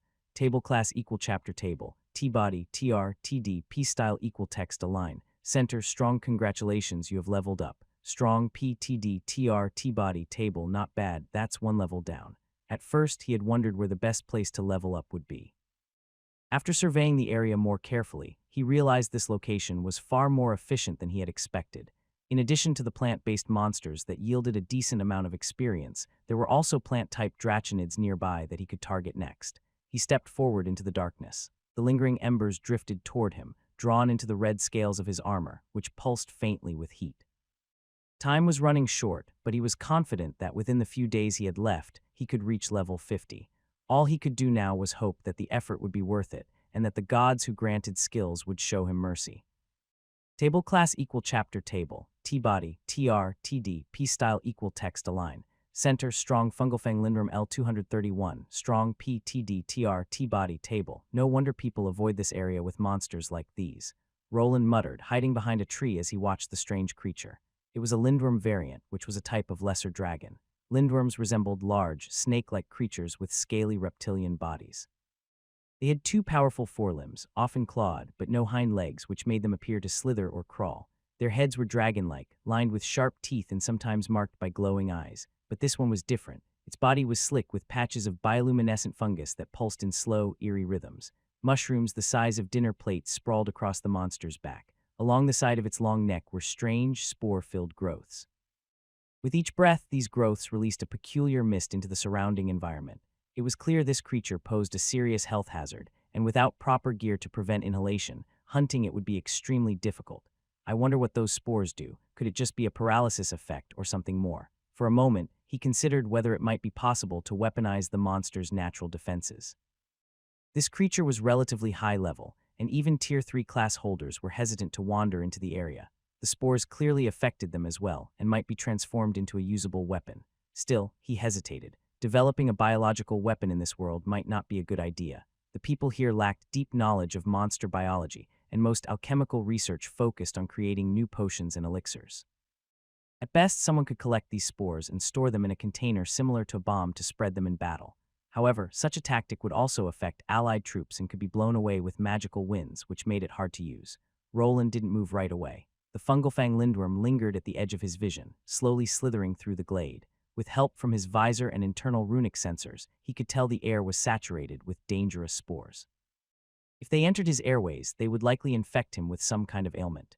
In some cases, these tiny particles could zombify humans like him, turning them into fungal zombies. To the unprepared or those without proper equipment, this was a deadly environment. However, Roland knew the monster's major weakness, fire. The spores floating in the air were highly flammable, and he had already confirmed this through testing. This Lindworm variant was composed of fungal and plant matter. Although its scales resembled those of green dragons, they were not made of true flesh. Its breath attack did not produce heat, but instead released poison or other forms of disease. The time to hunt had come, and Roland had donned his Rune salamander armor for exactly this purpose. Of all the monsters in the dungeon, this mushroom-covered creature was probably the easiest for him to face. In many ways, it was the ideal opponent. Other adventurers avoided this part of the dungeon, which made it the perfect place for him to gain a few more levels without interference. The only concern was containing the flames to avoid drawing attention to his presence. A squadron of floating golems had already taken to the air, spreading out to cover the entire area. Some positioned themselves on the ground, others perched in the trees, each stationed precisely to enclose the section of the glade where the hunt would take place. Gradually, a containment dome began to form around him, sealing off the area and ensuring he remained hidden from any prying eyes. Good, with this I can run wild a bit even if someone appears afterwards. They shouldn't be able to find my hideout. With a final check of the containment dome, Roland advanced. He stepped out from behind the tree, and the runes across his armor flared to life, cloaking him in a thick layer of flame. The spores in the air around him ignited instantly. The reaction was immediate, revealing just how dense the flammable particles had become. The air shimmered with heat as fire surged outward, triggering a volatile chain reaction that raced toward the lesser dragon. The Fungalfang Lindworm reared back and unleashed a thunderous roar that shook the surrounding trees. The flames clearly agitated it, but its body remained mostly unharmed. Instead of retreating, it grew enraged. Its eyes narrowed as it scanned the glade, searching for the source of the fire, and soon locked onto Roland.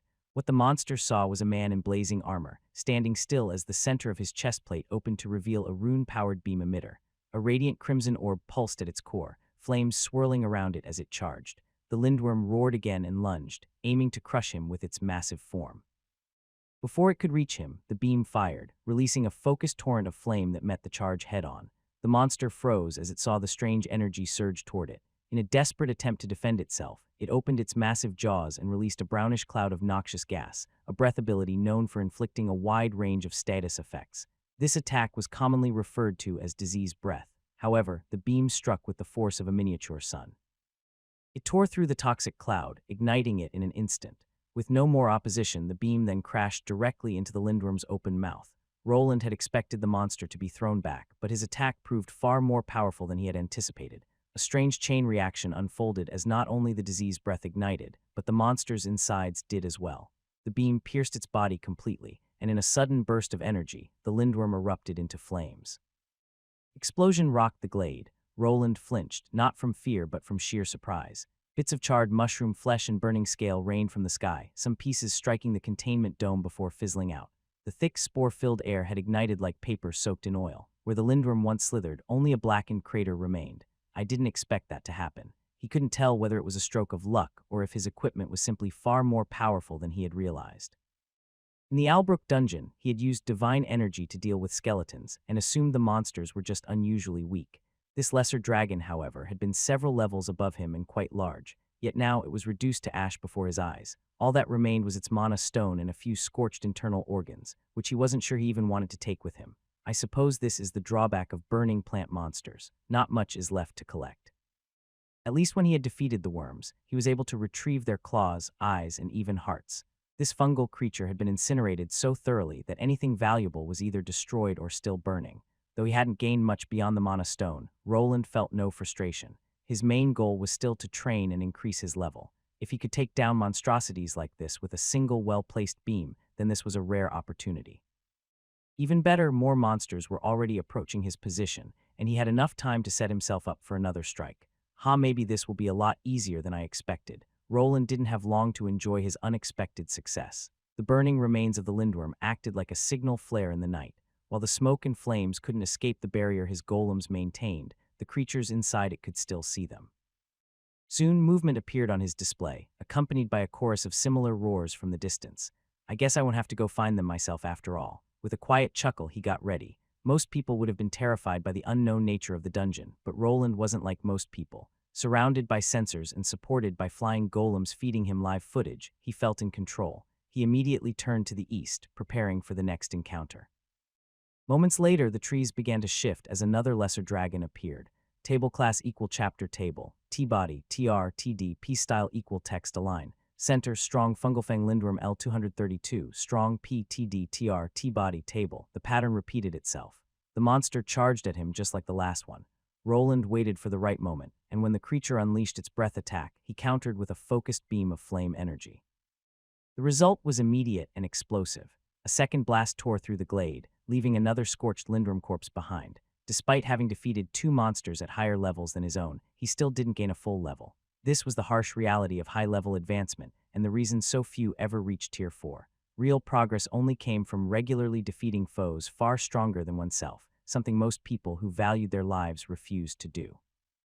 For Roland, however, who always acted with a plan and sought power to protect himself and those he cared about, this was more than acceptable. The next few hours passed in a blur of roaring fire, toxic spores, and shattered fungi-scaled bodies. They kept coming, and he continued to blast them to pieces. The slaughter went on through the entire night, and only when his rune beam emitter began to falter did Roland finally bring his nightly conquest to an end. Probably best not to leave it like this. When he was finished, he switched to his water-based runic armor. With it equipped, he summoned water to extinguish the lingering flames, then absorbed the resulting steam. Only after confirming that nothing could escape outside did he command his golems to retreat and return to hiding. With the hunt complete, Roland made his way back to his concealed shelter to perform some repairs and take a moment to rest. The mini spiders are doing well. While inside his hiding place, he looked at his console. There, he saw the ever-expanding range of his scanners. The floating golems were not the only ones he had deployed this time. As his rune condensing skills improved each day, creating smaller golems had become increasingly feasible. The spider golems he had sent out featured egg-shaped bodies with 6 nimble legs. Their purpose was to move through the area and hide themselves in various locations, and to act as signal magnifiers and sensors. He was now beginning to slowly encroach on the human settlement located some distance away. One of his small spider units had just burrowed into the soil near the outskirts of the town. The blacksmith he had rescued had also provided him with the settlement's name, Dragon Valley Settlement. It wasn't a proper name for a true town, but this wasn't a proper town either. There were no farms nearby, and most of the inhabitants were adventurers or people who supported them. I should take it slow, I can't risk being found out now. The current leader of the settlement was a powerful adventurer and a member of a mithril-ranked team. Roland had gathered some of their names already, but the blacksmith had not been a reliable source when it came to their actual strengths. Instead, Roland had tasked his agents with collecting records and information on them. Now then, back to work. After completing some repairs, he was ready to head out again. The flame beam had proven highly effective against the monsters, but it consumed his mana reserves at an alarming rate. It had been designed as a finishing move to end battles quickly, not as a weapon to be fired continuously. Even so, it remained his most effective tool against the spore-filled lesser dragons. Once he was certain that no adventurers were approaching, he resumed the grind. As the next day began beneath the dungeon's artificial sky, Roland stood once more in the scorched glade. The monster corpses had vanished, but the vegetation had yet to fully recover. The dungeon's healing process appeared much slower when it came to the environment, but he assumed that within 2 or 3 days, all traces of the battle would be gone. Another roar echoed in the distance, and he returned to his task. The flaming inferno of his armor blazed against the monsters that remained, and with each victory, his level steadily increased. Every defeated foe brought him closer to the milestone he had been working toward, and now he was just one level away from reaching the midpoint he so eagerly anticipated. Is this something like an area boss? Table class equal chapter table, T-body, TR, TD, P-style equal text align. Center, strong, high fungalfang lindworm L240, strong, P, TD, TR, T-body table. One last creature stood in his way. This dragon was a head taller than any of the lindworms he had encountered so far. A strange purplish miasma drifted from its body, and the air around it was thick with spores. To make matters worse, the mist appeared to have a resistance to flame. Even when surrounded by his burning aura, the spores in the area did not fully burn. Lesser effectiveness, but it should still be enough. It was clear that this rarer variant would not be defeated as easily. Even though his level had now reached 224, the monster still outleveled him by more than 10. Its stat multiplier was likely higher than that of the Drachonids he had fought earlier. Even so, tougher opponents brought greater rewards, and Roland was certain that this creature would grant him the final experience points he needed to reach his goal. Thus, just like with the previous monsters, he aimed to strike once the creature used its breath attack. The lindworm opened its maw and released a stream of purplish miasma. When the moment was right, Roland fired his beam of condensed flame. This time, however, the result was different. Although the attack connected just as it had with the other lesser dragons, there was no explosion afterward. It's not generating the same reaction. He had somewhat expected this outcome the moment he noticed that some of the spores were not burning completely. The monster's internal structure wasn't as flammable as he had hoped. It was now clear that he would have to defeat it in a more traditional way. A booming sound echoed as his fist struck the monster's scaly hide. The tough scales cracked under the force, and fire surged through the gaps, causing the lindworm to howl in fury. Some of the purplish spores and mushrooms covering its body were engulfed in flames and burned away, but the battle was far from over. The monster lunged again, using its front limbs as its primary weapons. Roland moved like a seasoned boxer, bobbing and weaving around each massive swipe. He countered every time an opening revealed itself. Charred holes began to spread across the creature's body as his attacks landed with increasing precision. Finally, one last flame-covered fist struck the lindworm's jaw with crushing force, ending its life and sending it into the afterlife. The beast collapsed with a resonating thud, smoke trailing from its cracked scales and scorched fungus flesh. Roland stood over it, panting lightly, the flames cloaking his armor beginning to flicker. The high-tier lindworm twitched once, then fell still. The purplish miasma that had stubbornly resisted his flames began to dissipate at last, no longer sustained by the monster's life force. Table class equal chapter table, T-body, TR, TD, P-style equal text align. Center, strong, congratulations, you have leveled up. Strong, PTD, TR, T-body table. What he had been waiting for had finally arrived. He had reached level 225. Most people would have been able to reach level 50 with their first tier 3 class by the time they hit level 200. This was one of the downsides of the path he had chosen, and it had become apparent. Even so, with the dungeon offering such high-level monsters, he was confident he had made the right decision. Now then, this better be good. Table class equal chapter table, T-body, TR, TD, P-style equal text align. Center, strong, you have gained the strong overlord's indomitable will, strong passive skill. Strong P, TD, TR, T-body table class equal chapter table, T-body, TR, TD, P-style equal text align. Center, strong, you have gained the strong rune concealment, strong active skill. Strong PTD TR T-body table O, 2 skills. To Roland's surprise and delight, He had not gained just one skill but two. He quickly scanned their descriptions and couldn't help grinning beneath his helmet. If the information was accurate, then one of his major concerns for the upcoming mission had just been resolved. Small mechanical legs clicked softly as an egg-shaped spider climbed a steep wooden wall. Rather than digging its legs in, it clung to the surface by magnetizing itself to the high metallic content within the wood. Slowly, it reached the top and used its single large eye to scan the surroundings. Nearby, it spotted a lone guard leaning against the wall of his lookout tower, completely inattentive and struggling to stay awake. "I shouldn't have drunk that ale. The boss will kill me if I fall asleep. I need to hang in there," the man mumbled to himself while the small arachnid scanned the surrounding environment. It fed the visual data into the main console hidden within Roland's shelter and also transmitted valuable information to dozens of other spider units that were slowly approaching the area. One group was already closing in on the circular wall, preparing to infiltrate the interior. People were walking around and shouting. This was clearly a place meant for adventurers, as almost everyone was carrying a pitcher of alcohol and appeared to be drunk. The noise provided excellent cover, allowing the small golem to blend in easily and proceed with infiltration. It descended along the wall, and upon reaching a building, began burrowing into the ground deep enough to remain hidden, yet shallow enough to eavesdrop on every nearby conversation. In time, many more of the egg-sized arachnids began scaling the walls of the Dragon Valley settlement. They slipped inside and continued burrowing underground, spreading throughout the area. The man behind the infiltration watched a screen as the once empty map gradually filled with detailed renditions of the exteriors. "The draw KSHHHH have been rowdy lat KRRZT. I heard a rampage BZZZZT could occur at any moment SHHHK. A man's voice came through the feed. At first, there was some static, but after a few adjustments, it began to come through clearly. "KZZZ, why are you talking about this now? Just shut up and drink. Ha, you're right. No use worrying now. We'll get through it like we always do." The conversation came from inside a rowdy tavern not far from what appeared to be the central square. With all the overlapping audio inputs from outside, it was difficult to make out exactly what people were saying. Still, given enough time, Roland hoped to gather enough information to prepare for whoever was in charge of the settlement. From how the blacksmith had been treated, the place didn't seem to follow any clear laws, but he couldn't be sure of who to blame yet. It was possible that multiple factions were working against one another and that the leader held no real control over them. Everything is progressing smoothly. That should be enough for now. In his small underground lair, Roland stood before the console. He watched as the map took shape in real time and had already made the decision to keep all his golems underground, avoiding any placements in higher vantage points.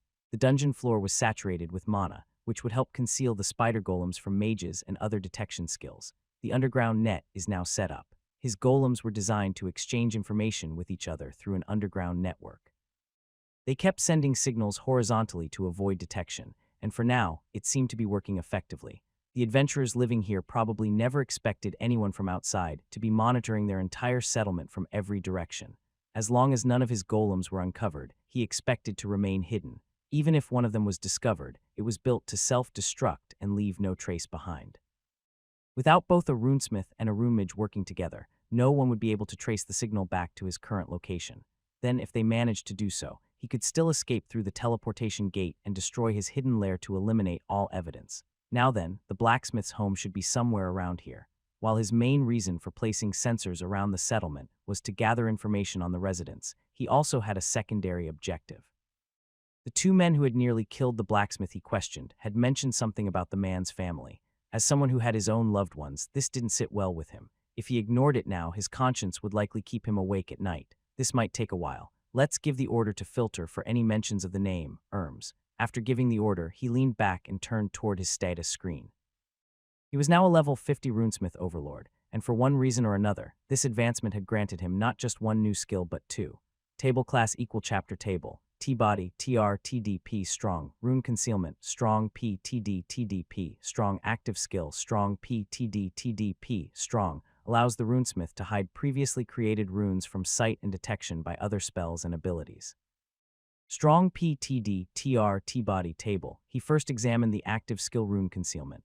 At a glance, it didn't seem particularly impressive as it simply allowed him to hide runes from view. However, after testing it, the results were unexpectedly remarkable. Quite fascinating, it's as if there was nothing there from the start, he said as he reached out with his hand, which was encased in armor. The runes were engraved on various parts and also on the underside of the armor's plating, and whenever he cast spells, they would usually flash and emit mana.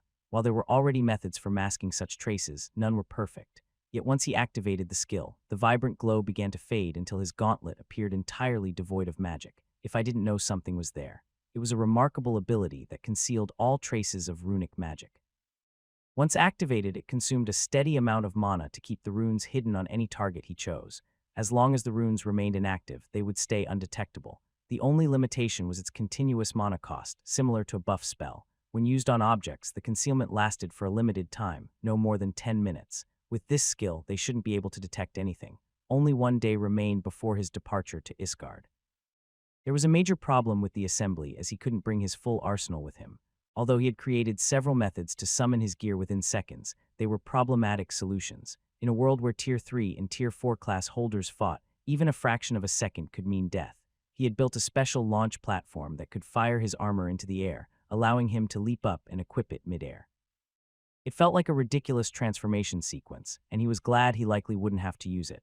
If he could conceal the runic equipment he wore, he could simply store everything inside a spatial container. But if he could smuggle gear in, it meant others might be able to do the same. I might be overthinking things, but there were aspects of this assembly that unsettled him because they broke from tradition. He understood how nobles clung to their customs and only abandoned them in the face of extreme circumstances. He didn't want to expect trouble, but the second skill he had acquired was designed for situations where attacks came without warning. Table class equal chapter table, T-body, TR, TDP, strong, overlord's indomitable will, strong PTD, TDP, strong passive skill, strong PTD, TDP, strong. This skill activates automatically when the overlord's health drops below 20%. Upon activation, it fully restores health and mana, resets the cooldowns of all overlord class skills, and extends their active durations. Additionally, it grants a temporary boost to durability and resilience. Can only trigger once per day. Strong, PTD, TR, T-body table. This one sounds like it's giving me a second phase. While the first skill had helped him resolve a recent dilemma, the second possessed far more dramatic potential. It was a passive ability that only activated when he was critically injured, but once triggered, the effects were astonishing. Not only would it restore him to full health and replenish all his mana, it would also allow him to unleash his overlord's might again, this time for an extended duration. It was a skill meant for desperate situations, and though he wanted to test it, intentionally lowering his health below 20% was a dangerous gamble. Although he was no stranger to pain, he decided for now not to resort to self-harm. The skill was useful, but he had no intention of ever needing it in the future. With careful planning and thorough research, he would ensure that such a situation never arose. Still, it was reassuring to have this ability when faced with overwhelming danger. His enemies would likely never anticipate him gaining a second wind ability similar to those found in certain creatures. Perhaps the Overlord class truly was connected to monsters, and he could only wonder what kind of skill he would unlock upon reaching level 100. Before he had time to think further, his monitor flashed. It seemed that someone had mentioned the name of the blacksmith he had rescued. He quickly ordered the nearest underground spider drone to focus on the conversation. Where is he? It's been several days. Those bastards did something. It must be that man. It's because father's master refused to repair his weapon. Millie, keep your voice down. What if someone hears you? But mother, I know, but still this is not what your father would want. Bring this up with those people. There's no telling what they could do. Roland listened closely. The girl named Millie appeared to be the blacksmith's daughter. During the interrogation, the man had given them this very name, so he assumed this was the person he had been referring to. Knowing that the two were alive and safe brought him some relief. Millie's tone and words made her anger clear. Her mother was trying to calm her down, likely out of fear that speaking too openly could attract attention from dangerous people. They seemed to be ordinary commoners with no combat abilities, likely relying on others for protection. Roland wished he could help them more, but doing so would risk exposing himself to adventurers. There was no guaranteed way to get in and extract the two women. Even if he managed to infiltrate the area as he had during Lucille's rescue, they would likely refuse to cooperate. The capabilities of the adventurers remained uncertain, and there was also the growing issue with the lesser draconic monsters in the dungeon. These creatures had become more agitated and violent, causing most of the adventurers to remain inside their settlement. This made any attempt at infiltration much more difficult. Half of the residents there were Tier 3 class holders, and some were even mithril-ranked adventurers who were only one step away from reaching Tier 4. I'll see to it once I'm back, but for now you'll have to hold on. Roland leaned back from the console. The infiltration mission had ended, and none of the adventurers had detected his small golems hidden around their headquarters. Due to the increased agitation among monsters, the surrounding mana concentration had also risen, which made it easier to conceal the golem's presence even with more adventurers nearby. I should head back. Arthur will be going through his final attempt soon. It was time to leave. He had done all he could in this short window within the dungeon. While he wished he could spend a few months here grinding levels, retreat was necessary. His base of operations was assembled, and the monitoring system was partially complete. With everything in place, he could continue gathering data on both the adventurers and the monsters they fought. By the time he returned after the assembly, he would have a detailed list of their strengths, weaknesses, class types, and even party names. All of this would give him an edge if he chose to act. When he returned, he planned to infiltrate their base properly and determine whether he could use it to his advantage. Soon, the gate activated and he stepped through, arriving in his workshop. Only one day remained until their departure. Arthur had one final chance to reach Tier 3 on his third attempt. If he failed, he would be forced to leave, as he was a Tier 2. This might be his only opportunity to prove his progress to his father, an opportunity that could open the path for him to be considered a legitimate heir candidate. As things stood, Roland was uncertain whether Arthur, as an illegitimate son, could ever claim that title. Fortunately, some nobles valued ability more than bloodline purity. Perhaps Arthur could become one of the rare few born out of wedlock who went on to lead their family. It's a hard road he chose for himself. Roland watched the teleportation gate fizzle out while his thoughts turned to the future. Arthur was not hiding, he was doing the opposite, making himself known to the other nobles and especially to his father. This approach contrasted sharply with how Roland had lived for most of his life, always trying to stay out of sight, avoiding his family and the world around him. But time had taught him that hiding would never be enough. Only by gaining power and forging strong alliances could he hope to secure the freedom he longed for. While thinking about the future, he stepped forward and walked into his armory. His armor detached from his body and was placed on a rack beside his 4 main elemental sets. Some of the slots were empty because he had not yet completed all of the sets, though several pieces were partially finished. He reached for one of these, a single armored glove polished in white. The piece looked pale, as if it had been coated in snow-colored paint. When he held it and channeled mana into the runic components, a warm glow filled the entire room. After nodding, he picked up a different gauntlet, this one pitch black. When activated, it emitted a dim, shadowy glow that immediately began to drain his vitality. He quickly deactivated the effect, realizing it was more potent than intended. This should be enough for now. When the test was completed, he set both gauntlets aside. After inspecting all of his gear and confirming that everything was in order, he received a message from the city lord. It was time for the final attempt, and this time he would take part in the trial instead of Sebastian. Just as they had done during the 2 previous attempts, they gathered in the memory chamber and prepared to begin. "Are you ready?" Arthur stood there, more determined than ever. He responded with a strong nod and quickly got onto the chair. "I will not fail again. I can't, I see." Roland replied while fiddling with the panel controls. Arthur looked past him, not quite focused on the question. It was as if his eyes were lingering on the image of his father standing behind Roland. There was exhaustion in his gaze, and it was clear that he had gone several days without sleep. Once the trial begins, your body will feel refreshed, but it's still better to get some rest beforehand. Roland gave him some advice, but this only made Arthur chuckle dryly. "Sleep, at a time like this? That's not happening, my friend. I suppose you're right. Let's begin then. Good luck." Soon, Arthur grasped the crystal and was transported back into the Ascension trial space. Roland remained behind, gathering data and waiting for his return. He could only begin recording once the trial ended completely and the brain was fully flooded with the returning memories. It's taking longer than before. Even though it was only half a second longer than the previous attempt, it was a promising sign. At last, the monitors flickered to life, and Roland began watching the stream of memories playing out from within the trial. For a moment, he stopped before one picture, his mouth becoming wider. "Wait, what is this? No?" Did he? For a moment, he was speechless, his eyes twitching in disbelief, but he could not deny what he was seeing. Today we celebrate the union of Arthur Valerian and High Priestess Melline of the Velvet Grove. Arthur's mouth twitched as he stepped slowly toward a lone figure cloaked in white. He walked barefoot through a grassy meadow, a ceremonial tradition of the forest folk. The sky glowed with the light of 2 large moons, and the wind carried the rich scent of tree sap. When he looked down, he saw he was dressed in a ceremonial robe of white and violet, the colors that marked nobility. Music began to play.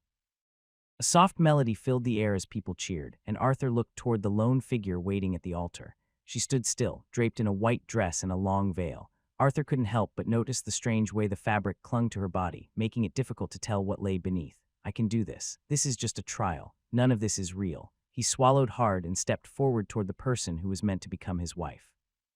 It was nothing more than a political marriage, much like the ones he had read about in real life. He had avoided this path during his first 2 attempts, but now he knew that without it, he would only fail again.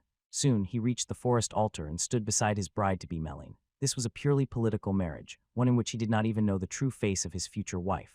The trial's space had fast-forwarded through many events, making it difficult to follow everything that had transpired.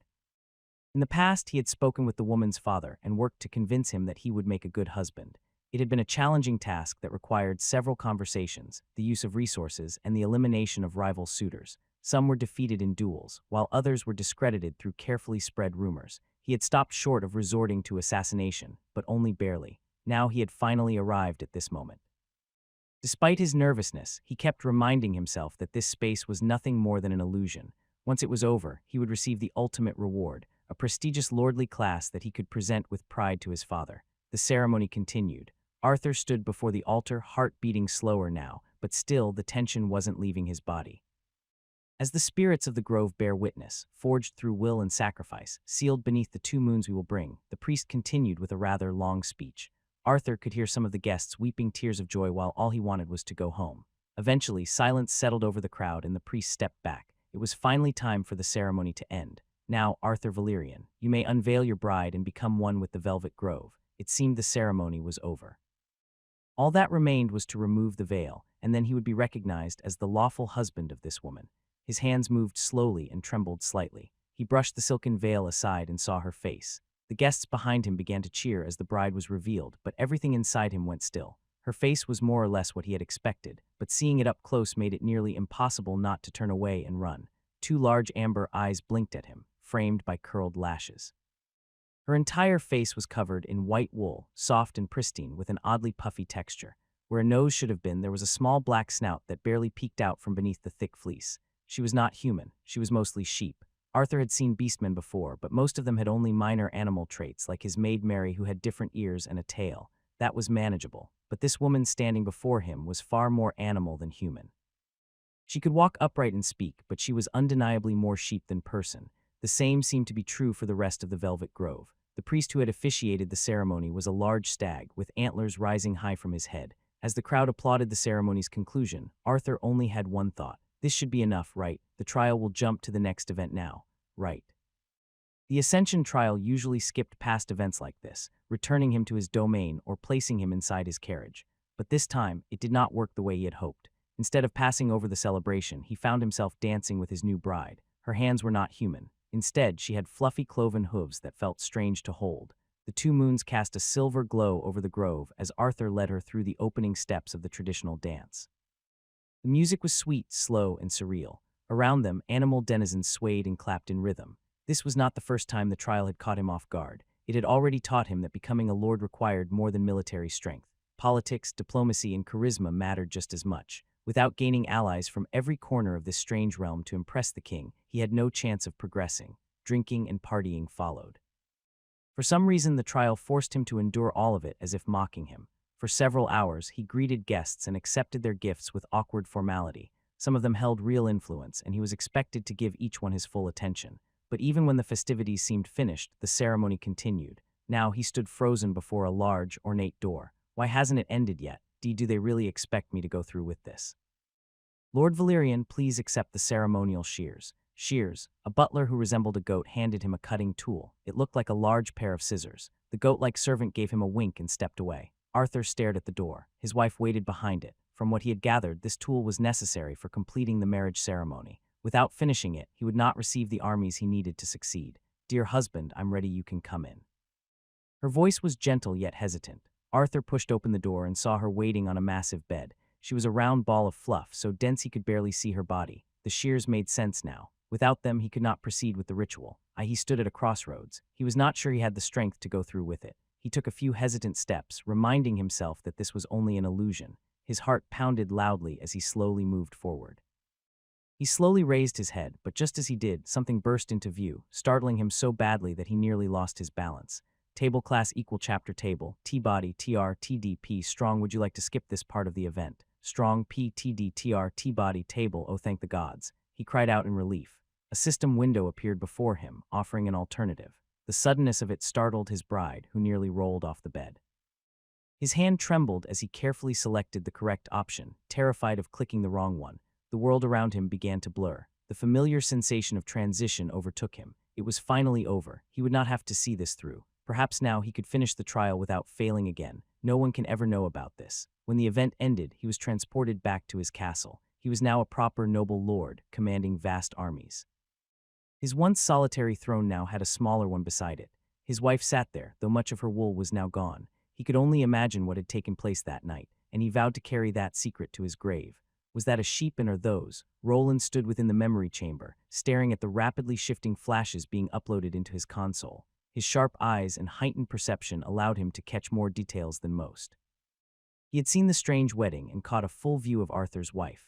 It appeared they even had sheep children. The sight reminded him of his own trial involving a wooden puppet wife, a memory he had tried hard to forget.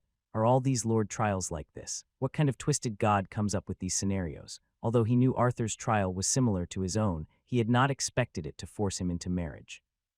He could not decide what was worse, a wife made of wood who was also a puppet or a walking sheep. Mary, who had been standing nearby, heard him mumbling and her large cat ears twitched. A sheep, she asked while narrowing her eyes. Oh, it's nothing, forget about it. More importantly, Roland realized Arthur would likely prefer to keep that part of the trial secret. A few images showed them together, but he could not tell how far the marriage had progressed. He quickly turned his attention elsewhere.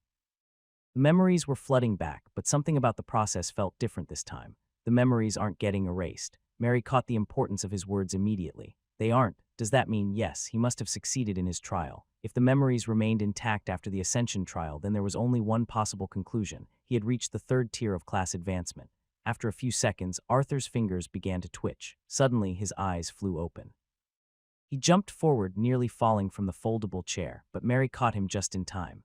Lord Arthur, you're back. Everything is fine now. Please be at ease. Why you? Roland moved around the console and approached Arthur. He knew that spending so long within the Ascension trial would leave him disoriented. By Roland's calculations, Arthur had spent more than a year there before being forced back into the real world. It would take him a few moments to regain his bearings. Take your time.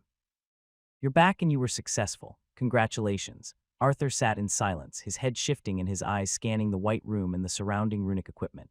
Slowly, his memories returned. Just like Roland before him, he realized that he had made it back. I did arg. His joy was brief. The pain hit him as his internal transformation began. His organs, bones, and muscles were torn apart and rapidly reassembled into a stronger form. It was a brutal process.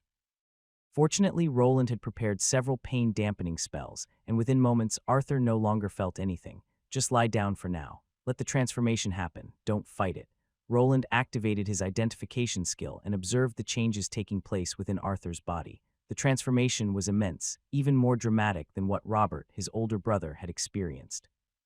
Meister instead of a master. Table class equal chapter table. T-body, TR, TDP, strong name.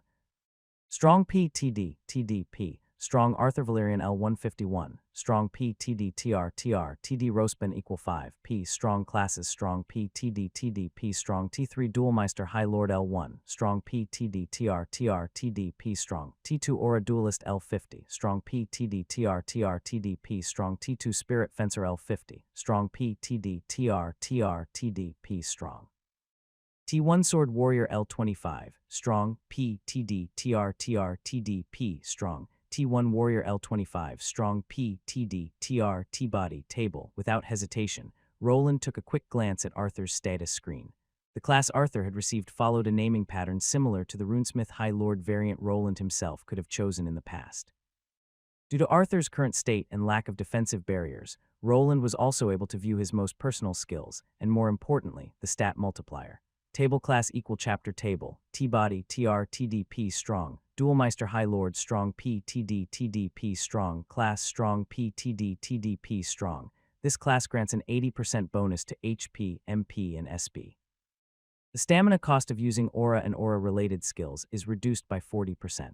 Strong P, TD, TR, TR, TDP, Strong. Tier 3 Strong, Strong High Lord Strong, Strong, Strong P, TD, TDP, Strong Trait Strong P, TD, TDP. Strong adds a multiplier of 4 to all of the basic stats. With the exception of luck and charisma, Strong P, TD, TR, T-Body, Table. That sounds quite similar to my Overlord class.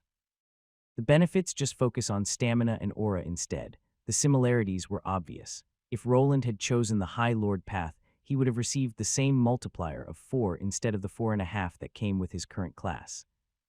Table class equal chapter table, T-Body, TR, TDP, Strong. High Lord's Aura strong PTD-TDP strong active skill strong PTD-TDP strong. When High Lord's Aura is activated, all aura-based attacks become more powerful for 5 minutes. During this time, their cost is reduced by 50%. Strong PTD-TR T-body table. He even gained a skill similar to Overlord's might. As Arthur struggled to collect his thoughts, Roland continued reviewing the skills he had received. Some appeared to be slightly weaker versions of his own abilities, while others were more distinct and unique. Table class equal chapter table, T-body TR TDP strong, High Lord's charisma strong PTD TDP strong passive skill strong PTD TDP strong increases the High Lord's charisma, making it easier to persuade and charm others.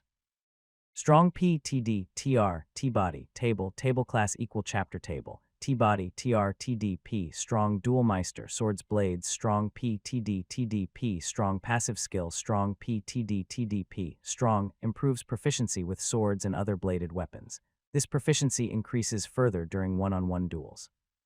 Strong PTD TR T-body table class equal chapter table, T-body TR TDP strong aura master strong PTD TDP strong passive skill strong PTD TDP strong enhances the user's aura flow and increases aura-based damage. Strong PTD TR T-body table class equal chapter table, T-body TR TDP strong stamina surge strong PTD TDP strong active skill strong PTD TDP strong boosts stamina recovery speed by 50% and increases total stamina by the same amount. Strong PTD TR T-body table that covered the main skills Arthur had gained. Most of them enhanced his combat effectiveness and aura control. With this many improvements, Arthur could likely use his strongest techniques for longer periods, delivering devastating strikes without suffering the usual drawbacks that aura users faced. Aura was a powerful force, but it was also known to deplete quickly. You really did it, Arthur. Congratulations again. Roland nodded slightly as he reviewed the assortment of skills. Arthur had managed to receive a powerful Tier 3 class, one that would make many nobles envious. While Roland wasn't sure what the other Valyrian brothers had received, it was hard to imagine anything surpassing the High Lord class granted to Arthur.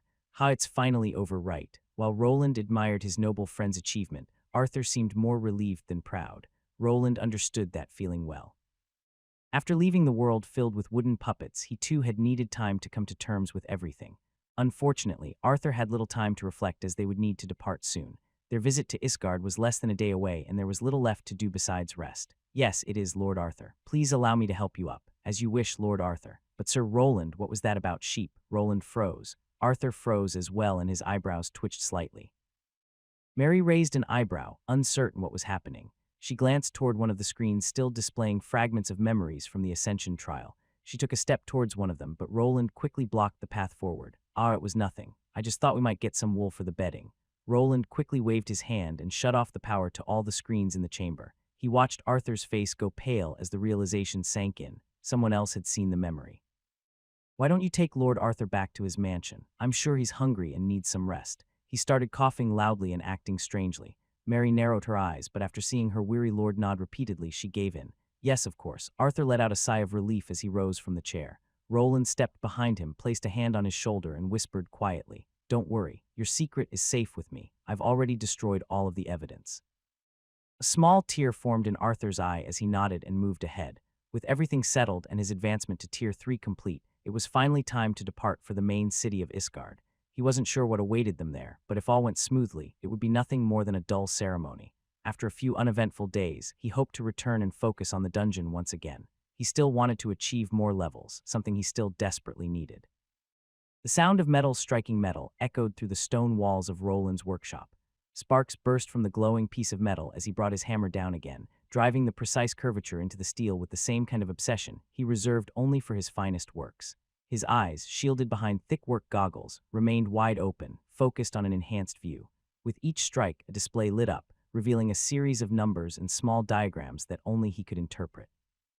Sweat dripped down his brow toward the glowing anvil, but the drop vanished in a hiss of steam before it could land.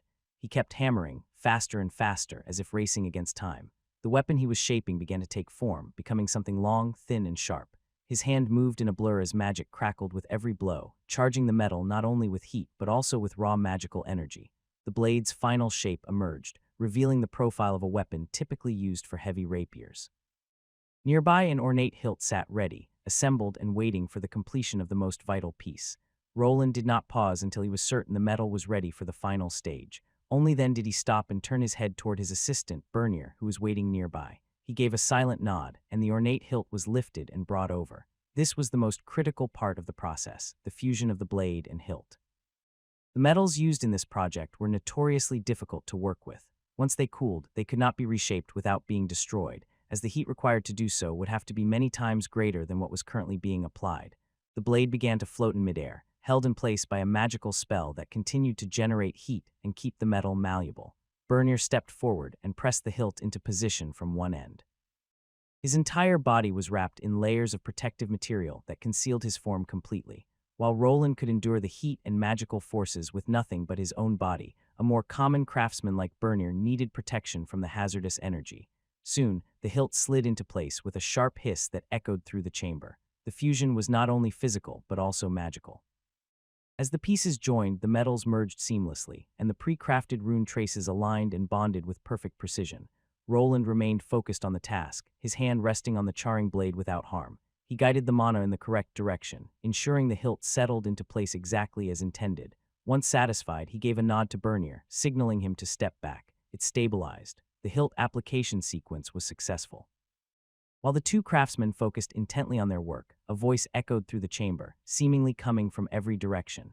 It was Sebastian, observing the entire process and recording it for future reference and analysis. Roland understood that there were always aspects that could be improved. He also hoped to eventually automate these procedures, so collecting detailed data on his custom creations was essential. "We did it, boss. Not quite yet. It still needs some work." "You mean the decorative gems? Don't worry, I'll handle that in no time. Just leave it to me." Roland nodded as he watched the hilt and blade enter a specialized cooling phase. Unlike other metals that could be quenched in water or oil, this mithril blend was far too volatile for conventional methods. Instead, structures resembling tuning forks emerged from all sides of the bench where the blade had been assembled.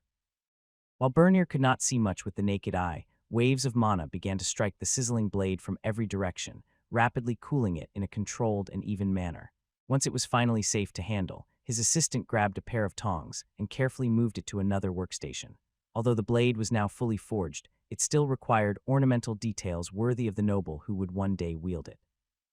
As the newly forged blade was set gently onto a padded resting block, its pale silver surface shimmered under the soft glow of the workshop's runic lamps. To the side, another sword, identical in every measurable aspect, lay on a red velvet cloth. Roland walked over and stood above this other rapier and picked it up. Table class equal chapter table. T-body, TR, TDP, strong name. Strong PTD TDP, strong Overlord's right rapier. Strong PTD TR TDP, strong classification. Strong PTD TDP, strong rare plus strong PTD TR TDP, strong durability. Strong PTD TDP, strong 70/70, strong PTD TR TDP, strong attack rating. Strong PTD TDP, strong B+, strong PTD TR TDP, strong set bonus, strong PTD TDP, strong 2, plus 20 agility dexterity, strong PTD TR T-body table. Roland raised an eyebrow as he examined the weapon. Originally, it had no set bonus, but now that he had nearly completed the twin blade known as Overlord's left rapier, this one had gained a set effect. Set bonuses were rare, as most weapons functioned as standalone items. However, exceptions occurred when the weapons were designed for classes that specialized in dual wielding. What he held was a heavy rapier, though to him it felt as light as a feather. Compared to some weapons that resembled tree trunks in size, this one was sleek and elegant. As he examined it, he had to admit he had come a long way since his last ascension trial. If his creations were now judged purely on style, he was confident his score would be much higher. A weapon fit for a lord. Although Roland wasn't an aura user himself, he could mimic the energy to some extent. This particular weapon had been crafted precisely to enhance Arthur's aura-wielding abilities. With it in hand, Arthur would be able to fully unleash his power without risking overload from his class's rarity. While rare classes often granted immense strength, that strength could backfire and overwhelm lesser equipment. Roland understood this better than most. Even his own armor and runes constantly required maintenance and careful monitoring to prevent deterioration. He had the skills to repair and reinforce his gear when needed, but Arthur did not. That meant the weapon could not fail him, no matter the circumstance, as his life depended on it. Roland carefully set down the rapier in his right hand, then turned to the newly forged blade that was nearly finished. The aura of heat had long since faded, allowing Bernier to complete the final touches by attaching a large decorative gem to the end of the hilt. Although it resembled a mana stone, its purpose was far less significant, and its durability matched that of the sword itself. Even if struck, the gem would not chip or detach. Roland had chosen the pieces with care to complement his latest creation, which was meant to serve not only as a weapon, but also as a symbol of wealth. "Don't worry, boss. I can finish this by myself. Why don't you prepare for your trip instead? I'll leave the rest in your care then." The assembly of the two weapons had begun immediately after Arthur completed his class change, although the preparations had started much earlier. With most of the work already done, the final step only required selecting the appropriate runes, shaping the blade, and attaching the hilt to the weapon. The design and appearance of the weapons had mostly been decided by their future owner, who was expected to receive them within a few hours. Before leaving, Roland glanced at his assistant, who seemed to be enjoying the work. Bernier's level was approaching 150, and it looked like he would soon reach Tier 3. "I'd rather keep this quiet for now, but I suppose there's no helping it." He moved forward, reflecting on the meaning behind this assembly. Although they had defeated many monsters and managed to liberate a city from Theodore's control, it did not mean they had won the culling event. Still, their actions were likely to draw attention. Nobles and shadowy figures alike would examine them closely, trying to understand how such a group could rise so quickly and produce so many Tier 3 individuals in such a short time. I wish I knew what that duke was really after. It still bothered him. The reason for the assembly remained unclear, and it felt as though he was willingly walking into the belly of a beast. He had no idea what the Valyrian house was truly planning. In the worst-case scenario, the gathering was a trap designed to bring all the brothers and nobles together for a different kind of culling. Although the likelihood was low, he couldn't ignore the possibility that they might be attacked during the journey. What made things worse was the knowledge that his magical gear would likely be confiscated. The armor he wore was embedded with a large number of custom-made runes and crafted from rare, expensive materials. In modern terms, it would be like bringing a machine gun to a cocktail party.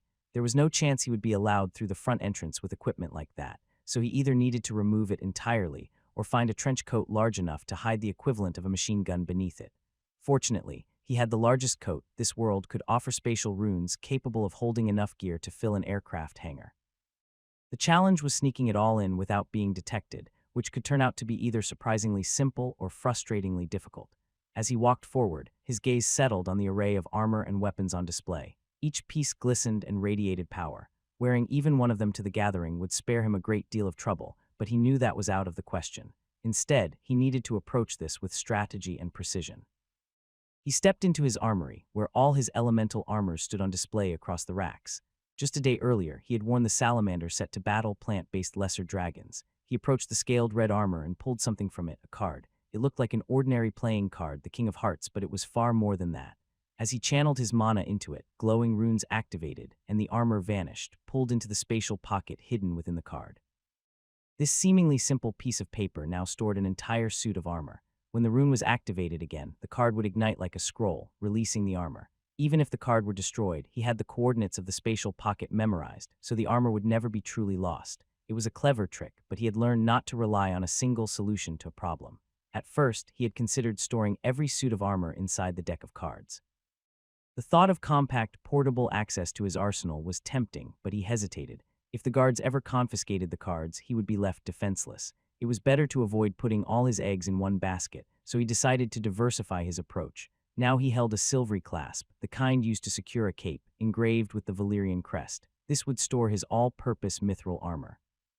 Other tools and pieces of gear would be hidden using similar tricks, each stored in a different item to minimize risk.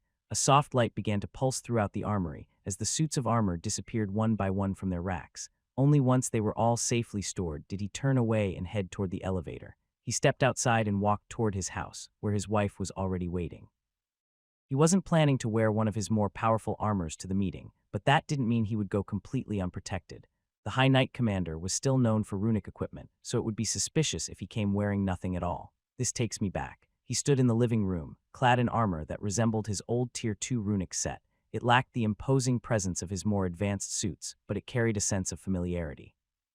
Elodia looked at him with a small, wistful smile. She stepped closer and let her fingers trace the silvery clasp on his shoulder, her touch lingering on the familiar weight of the cape. The fabric shimmered softly in the morning light, catching the glow alongside the metallic wristbands and chestplate. "The red goes well with the rest of it. You've become quite the gallant knight." Her words awoke a memory. He recalled the day she used her sewing kit to attach his first real knightly cape. It had been the first time he stood before others as a proper knight commander. Since then, he had come far, rising to a position far greater than that. "I'm sure you're tired of hearing this," she said, adjusting the cape with care. "But please be careful, come back in one piece." When she finished, she stepped in for a slow embrace. He returned the hug and opened his mouth to offer a few comforting words, but a series of sharp howls outside interrupted the moment. Agni pushed his woven snout through the window, and his movement caused the building to shake. "It looks like Agni might be more worried about me leaving than you are." Elodia chuckled as she watched the red wolf trying to squeeze through the window. The wooden wall holding the frame began to buckle under the pressure, and it was only when Roland jumped in to push against him that the sound of splintering would finally stop. Agni let out a whine, clearly unhappy about being left behind. Roland grunted as he braced himself against the frame, his boots digging into the polished floor. "Stop it, Agni. They wouldn't allow you inside Iskard. You would just end up spending the night in the horse stables or locked in a cage." "Ow!" Roland managed to push him back, but even he struggled against the power of his sunlight wolf. Without his proper runic equipment to assist him, Agni's larger body strength became even more apparent. Elodia, meanwhile, continued to laugh at the scene unfolding before her. "Is this because I didn't take you into the dungeon?" Woof. As soon as Roland mentioned his recent dungeon expedition, Agni jumped back and started barking at him loudly. Roland grew concerned that his companion might give away his position or fall victim to the spores. While Agni was a powerful ally, he lacked the ability to stay quiet or calm in tense situations. Even now, he was frightening the shopkeepers and alarming the guards stationed outside with his howling. "Okay, stop. I promise that once I'm back, I'll take you to the dungeon." His eyes narrowed as if testing whether Roland was serious. After a long pause and one final low growl, Agni backed away from the window, his enormous tail swinging like a crimson propeller. Roland sighed and shook his head, brushing wood splinters off his shoulder. Elodia was still smiling, her amusement barely contained as she handed him a leather-bound satchel. "Here. Documents all the permits, the invitation, and your lunch. You packed lunch for a high knight commander." He raised an eyebrow as he peeked into the satchel, finding some neatly assembled sandwiches along with a few other items. "No, I packed lunch for my husband, who is always too busy to eat." He gave her a soft, appreciative look before tucking the satchel beneath his arm. "Just try not to kidnap any noble ladies again." "I'll try." He chuckled, then leaned down to place a kiss on her forehead. With one last glance at Agni, who was now lying outside, he stepped back into his workshop to retrieve the newly finished heavy rapiers. With them in hand, he made his way through the underground tunnels toward Arthur's estate, where his entourage was already waiting. It was time to enter the belly of the beast, and he could only hope he had made enough preparations for what lay ahead. "How do I look? Like someone trying too hard? How about you relax a bit? You think so? Is this better?" "Barely." Arthur gave an awkward chuckle when he was told he was putting on too much of a front. He was holding both of his new weapons and striking an overly gallant pose. Mary stood nearby, and Roland could sense the animosity radiating from her eyes. While the others kept quiet, he had no problem speaking to Arthur plainly now. He didn't see himself as one of Arthur's retainers, but more like a partner in crime. Just as Roland had to worry about appearances to a certain degree, Arthur was facing a different kind of pressure. He was one of the heir candidates who had not yet earned true acceptance from the others. They all knew that if his brothers noticed any flaw in his behavior or appearance, they would likely cause a scene. Roland could only imagine how much stress his friend was under, but there wasn't much he could do besides playing the role of the perfect High Knight commander. "Don't get discouraged, Lord Arthur. You look quite gallant and fashionable. I'm sure all the other nobles will be green with envy." While Roland shared his honest opinion, Mary chose to compliment Arthur on his dramatic posing. He was clearly overdoing it, but that did not mean he looked bad. His long white hair matched the polished richness of his attire, which had been crafted with both tradition and extravagance in mind. Arthur stood confidently, dressed in a refined outfit that reflected his natural sense of style. His black coat, trimmed with silver patterns inspired by the Valyrian crest, was elegant without being excessive. Beneath it, he wore a dark green vest and a crisp high-collared shirt, the deep green drawing attention to his eyes. His long silvery white hair was neatly brushed and draped over his shoulders, deliberately concealing the tips of his ears. "How do they feel? Is there a problem with channeling your aura?" Mary focused on complimenting Arthur, but Roland remained focused on the task at hand. They were nearly out of time, and it was time to leave. The new blades Arthur held were still prototypes, but by the look of things, they were a success. "These are quite astonishing. I just wish I could practice more." Of all the things I thought I would lack, time was not one of them. Arthur held one of the rapiers in his right hand and gave it a quick flourish. With his current Tier 3 class, he had reached superhuman status. The speed at which he moved the blades would appear as a blur to most observers, even those who had also reached Tier 3.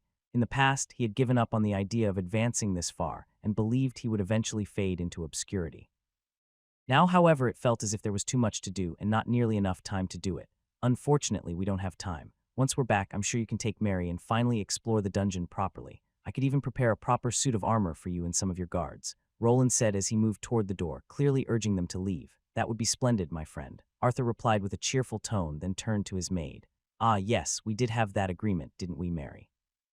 I suppose you won't have any excuses left now. Yes, Lord Arthur, Mary replied with a tone of resignation while Arthur smiled. The young lord had longed to explore the dungeon and experience a true adventure. For years, he had been confined to training with bound monsters, striking them repeatedly just to raise his skills. He had promised not to face real danger until he reached his current level, and now that the time had come, he was ready to train seriously and explore in earnest. A noble had many duties and experiences to face, and venturing into deadly dungeons to face monstrous creatures was one of his next goals. But before that journey could begin, they all had to tackle the next challenge. It might be a minor step forward, or it might prove to be a mountain waiting to be climbed. They wouldn't be sure until they arrived at the city of Iskard. Shall we? Roland asked as he pushed the door open. Arthur nodded. Indeed. Behind the door stood two armored men in full suits of armor. Their visors were lowered, and both saluted their lord before taking their positions behind him. Roland remained at the front as he led the group forward, and was the first to step through the exit of the mansion. Only after he had stepped outside and given a nod did Arthur emerge, where everyone was already waiting for his departure. Outside, many servants stood in silence. The maids and butlers were present with their heads bowed. In front of them stood a large carriage prepared specifically for this mission. It was a gleaming testament to noble wealth and enchanted craftsmanship. Its body was painted a pristine white with a subtle sheen, accented by golden highlights that caught the early morning light. At first glance, it appeared to be nothing more than an overly expensive carriage drawn by 4 white steeds. However, it had been constructed from costly alloys, and multiple runic enchantments were hidden beneath the chassis. Though it looked like a normal, lavish carriage, it held a few surprises. I wish we could have spent that money elsewhere, Arthur muttered as he looked at the extravagant carriage in front of him. Roland knew exactly how much it had cost to build and had personally modified the original schematics to fit more runic enchantments. For the price of the single carriage, they could have likely created several battle golems, which made the whole thing feel like a waste. Even so, they had to maintain appearances. Without it, Arthur's brothers would certainly mock his arrival. We can dismantle it for parts once we're back, Roland whispered to Arthur as the two made their way toward the carriage. He would not be riding inside with his friend. Instead, he had been assigned to a horse positioned just in front of it. While the 4 horses pulling the carriage were all snow white, the stallion given to Roland was pitch black. He wasn't wearing his usual heavy armor, but he still looked unmistakably like a noble knight. His cape fluttered as he mounted the steed, which was covered in heavy runic barding, and he glanced back toward his supposed lord. Mary was the only one permitted to sit inside the carriage, her status as the chief maid granting her that privilege. She opened the door and waited for Arthur to enter first, then followed him inside. His voice echoed from within the carriage shortly afterward. Let us depart then. The entourage of around 60 well-equipped soldiers and knights began to move. Morian and Gareth, the 2 knights who had waited patiently outside Arthur's private quarters, now rode behind the carriage, flanking it on either side. As the company descended from the estate's elevated position and entered the first tier of the city, Roland couldn't help but feel a strange tug at the edge of his thoughts. They hadn't even reached the city square yet, but the streets were already lined with people, cheering people, which in itself was odd. The announcement had been made to clear the streets for Arthur, who was preparing to leave. This was not meant to be a triumphant event or an opportunity to gain more favor with the people. They were simply departing toward the current main city teleportation gate. Originally, they had planned to build the gate within the range of the barracks, considering it was primarily a military asset. However, after they began harvesting mana fluid before the culling event, they amassed such an immense amount of funds that they were able to construct 2 gates. The one they were heading to stood in the center of the city, closed to the public, but the one that had been finished. It appeared that the people of Albrook held genuine affection for their noble lord. The soldiers wore awkward smiles as the commoners cheered, a clear sign of how well the city was being governed. Roland, who had anticipated some hostility due to the extensive monitoring system, was somewhat surprised. Yet it seemed that as long as the citizens were fed, clothed, and sheltered, they asked for little else. At least for the time being. I'm not sure it will stay that simple forever. Roland had the modern world to reflect on. The inventions he had once taken for granted were considered luxuries in this one, accessible only to kings and high nobles. He understood that as they continued to develop their lands, people would begin to expect the technological comforts they were introducing, such as constant hot water and a functioning sewer system. Their visit to the noble gathering was not only a chance to display Arthur's rising power and status, it was also a critical opportunity to forge alliances and build connections. They were in dire need of new sources of income, because the mana fluid harvested from the dungeon would eventually run out. Without fresh means of funding, sustaining their growth would become difficult. Even those elemental metals won't be enough. The more we push onto the market, the lower their value will become. He continued thinking to himself as his horse trotted forward. For some reason, many of the waves from the crowd seemed directed at him. He could only assume it was because he was riding in front of the carriage, receiving the attention meant for Arthur, who outwardly appeared to be the mastermind behind their operation. Even so, when he passed by groups of people, many turned their heads and kept watching the man on the dark stallion. Roland paused in thought, then awkwardly raised his hand and began waving back. By now, he understood the value of acknowledging the people who lived under his rule. Cheers broke out as the elusive High Knight commander returned the crowd's greeting, and so they continued on their way toward the gate that would lead them to Iskard. The gate's grounds were still under construction. Only the foundation and the first 2 levels of the tower that would house it had been completed. In the future, it was set to become a major travel point, and possibly a location the Mage Guild would make use of. While they could not force the mages to establish a branch in Albrook, they hoped to attract them with promises of research funding. The nearby dungeon filled with Tier 3 monsters was an enticing bonus that few mages would ignore. Wayland, don't worry, I'll keep everyone safe while you're gone. As they neared the unfinished tower, Roland saw a muscular man shouting at him from a distance. Beside him stood a smaller half-elf who immediately smacked the back of his head, prompting an argument between the two. When Roland saw this familiar pair, he couldn't help but smile. Normally, the idea of leaving Albrook and his wife behind would have made him nervous, but now he had more allies than ever, people he could truly rely on. Hey, don't turn your head away. Nevertheless, he chose not to react to his brother-in-law's antics and simply continued toward the building ahead. The gate was already beginning to activate. It was much larger than the one he had in his own workshop, large enough to accommodate Arthur's carriage along with the soldiers accompanying him. As the last of the troops moved up the wide stone ramp toward the towering arch of the blue teleportation gate, the air around them shimmered with runic energy. Roland took one final look at the familiar skyline of Albrook, then passed through the gate. The familiar pull of the magic took hold instantly, and within moments he found himself on the other side. His horse seemed slightly disoriented, but it had been trained for this kind of travel and continued forward without issue. He was now in Iskard, a city he had only visited briefly in the past as a stopping point. However, the area he now stood in was unfamiliar. Keep formation. Lord Valerian will be coming through soon. While maintaining the appearance of the perfect knight, Roland made sure his soldiers stayed in formation. They had arrived in a large open space without a ceiling, surrounded by tall stone walls. Along the top of the walls stood archers and various other guards, watching the newcomers carefully. Not much of a grand welcome. I expected as much. The city of Iskard was vast, many times larger than Albrook or any other city on the island. It was home to over 1 million residents from various races, with humans making up about 70% of the population. The people gathered around them did not all belong to House Valerian. Only a few appeared to have come specifically to greet Arthur, the Duke's son. The lack of a formal reception was no surprise. There was a clear reason for it. Arthur was a bastard. Roland's troops moved forward and spread out in a half-circle formation. The luxurious carriage began to pass through the gate, but Roland's attention was focused more on their surroundings than on the procession itself. They were clearly in a heavily controlled area, guarded not only by soldiers, but also by advanced magical defenses.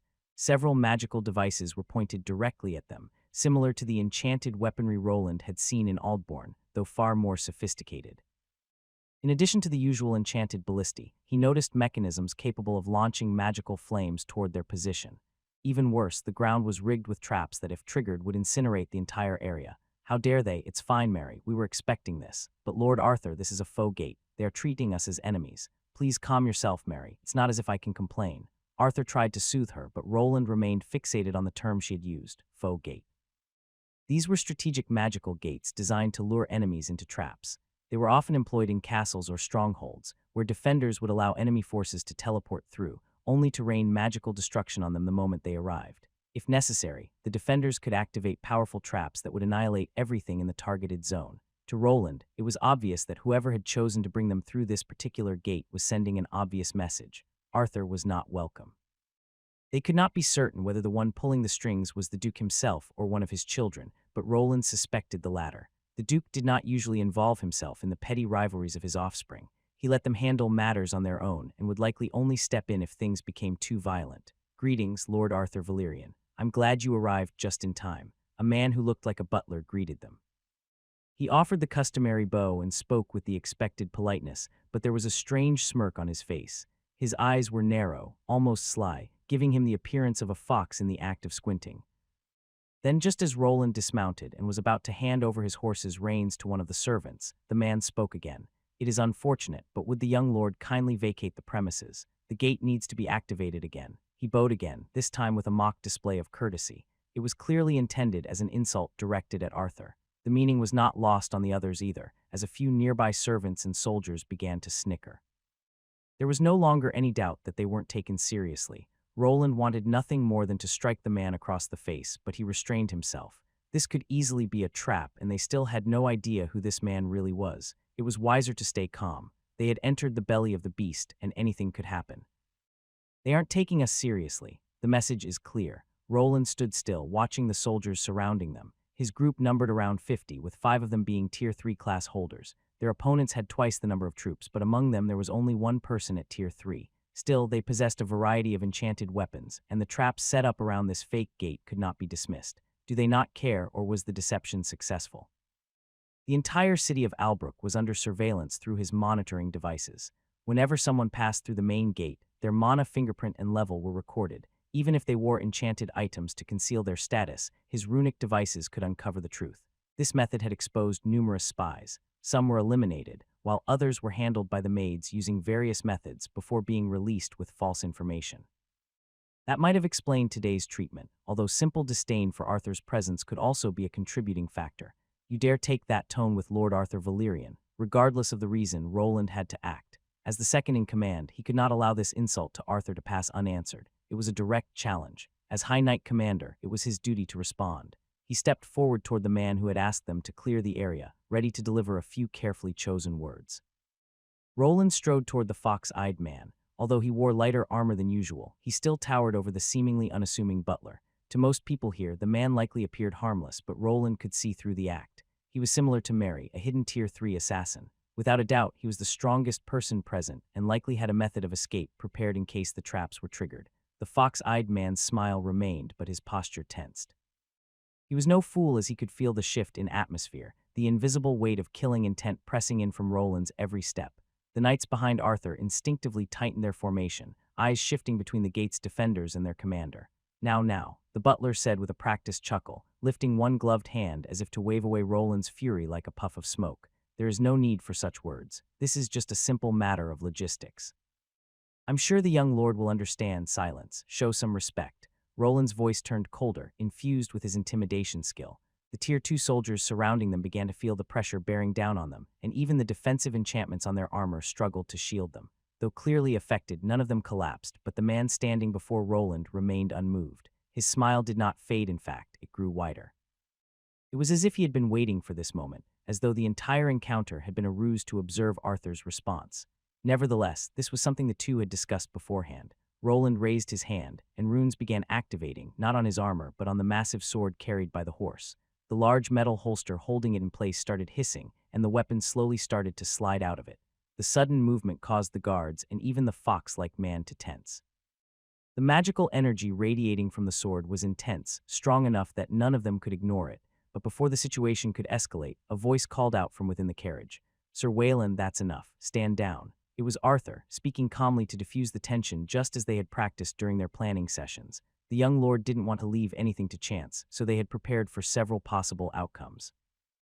One scenario resembled this exact moment, and they had agreed that Roland would display a controlled show of force before Arthur stepped in to de-escalate the situation. The fox-eyed man's smile twitched, only slightly, but Roland noticed it. That flicker of uncertainty was all he needed to confirm the bluff had worked. The butler had probably not expected any pushback to come from someone like Arthur.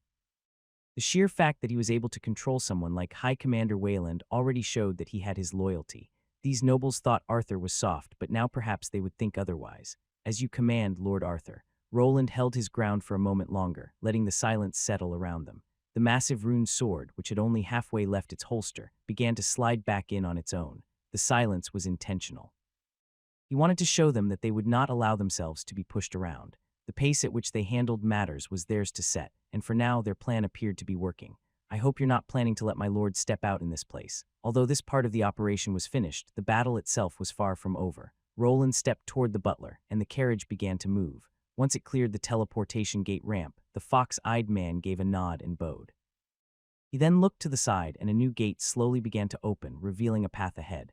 Of course, Sir Wayland, allow me to guide you to your temporary accommodations. Temporary accommodations? Isn't the grand assembly taking place today? The man paused and looked up, still wearing a broad smile. Roland already had a sense of what was happening but chose to press further. No, good sir. The assembly will take place in 2 days. Some of our guests are scheduled to arrive later. Roland said nothing. This was another layer of mockery built into the event. They had been given an official date and time for the assembly, yet the schedule for using the gates varied for each brother and noble. This manipulation served to establish a hierarchy. Those forced to arrive early and wait in temporary guest houses were viewed as lesser. Since Arthur had arrived 2 days in advance, he ranked somewhere in the middle. Some nobles had been summoned even earlier.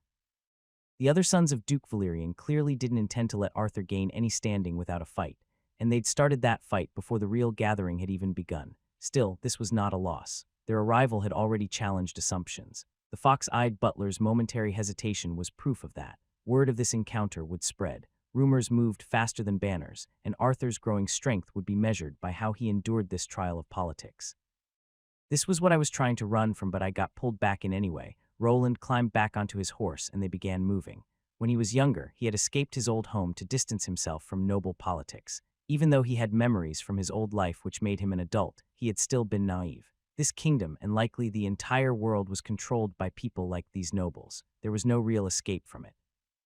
The only way forward was to gain power of his own or align with factions strong enough to shield him when he lacked the strength himself. I hope it ends at this. I should probably take it easy. If I posture too much, they might actually ask me for a duel. While Roland didn't fear the other knight commanders, he had not worn his best armor to this event. He understood that if he acted too aggressively, some knights might take offense and challenge him to a duel. Such confrontations had occurred in the past, and he couldn't ignore the possibility that one of Arthur's brothers might seize this chance to test his strength.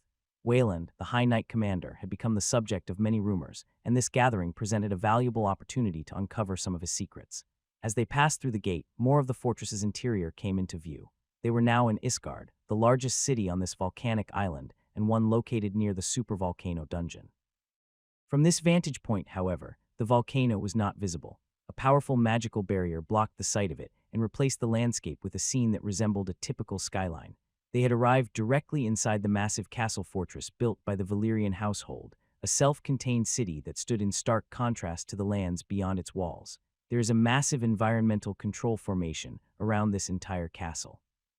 He had noticed it earlier, but the temperature here was surprisingly mild. He had visited this city before, and back then the heat from the volcano had been ever-present, seeping into every corner. The entire castle radiated with magical energy, a force that prevented the volcanic warmth from penetrating the interior. Even in the event of an eruption, the lava and ash likely would not breach the magical defenses. Interesting. I should analyze it.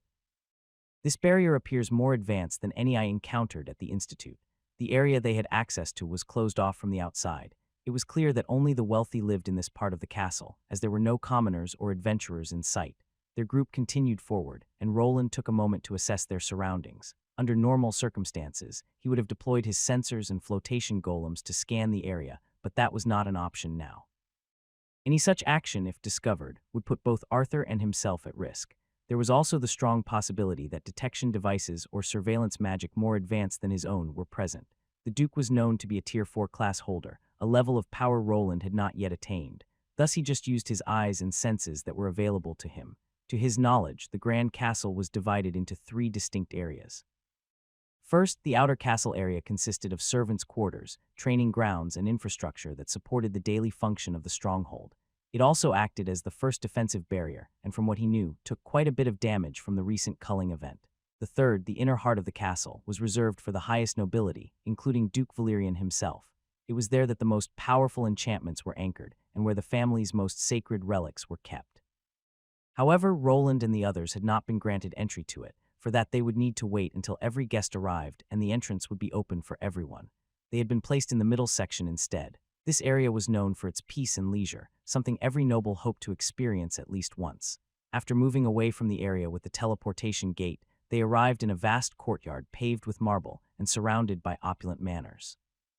For a moment, he wondered if he had been transported to another magical institute, as towering spires rose around him, carved from enchanted obsidian and glowing moonstone.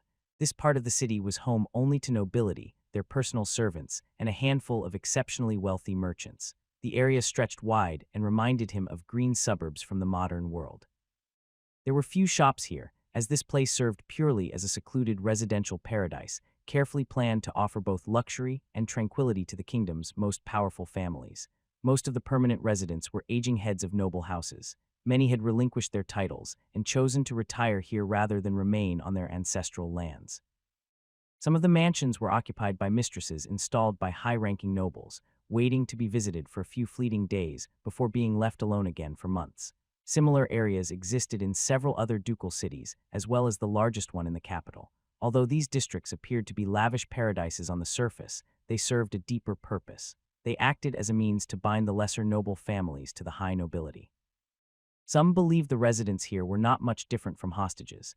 They were rarely permitted to leave and could only access select districts within the outer castle grounds, which included various businesses and an exclusive pleasure district reserved for the wealthy. Is something wrong? No, everything is fine. Let's just continue and get this over with. As they passed through the area, he could tell Arthur's heartbeat was quickening. The nervousness was becoming more obvious. Arthur kept shifting in his seat, restlessly glancing out of the small carriage windows. From what he knew, this was where Arthur's mother had once been kept, though he wasn't sure if she still lived there. This doesn't really look like the area from Arthur's ascension trial. She might be held somewhere else. The memory capture device allowed Roland to peer into Arthur's personal memories. The first zone appeared as a lavish mansion, enclosed by an illusory dome that resembled the barrier currently hovering above them.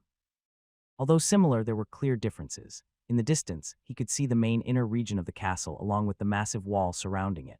This was certainly the main Iskard castle, not a hidden area concealed by illusion. There is something there, but I won't be sure unless I examine it more thoroughly, he thought while scanning a few suspicious locations. The obsidian spirals were not merely decorative. They emitted strange magical fluctuations that he felt compelled to investigate. Just as he began to strain his senses, he noticed the suspicious-looking butler watching him. The man smiled, as if he had realized what Roland was attempting, prompting Roland to halt his investigation, at least for now. To make things worse, people were starting to look at him as they moved through the flat road. They were all nobility. Their gazes were mostly focused on the luxurious-looking carriage and the Valyrian crest on it. As the carriage finally pulled up to their designated temporary mansion, Roland couldn't help but scowl. It was impressive on the surface.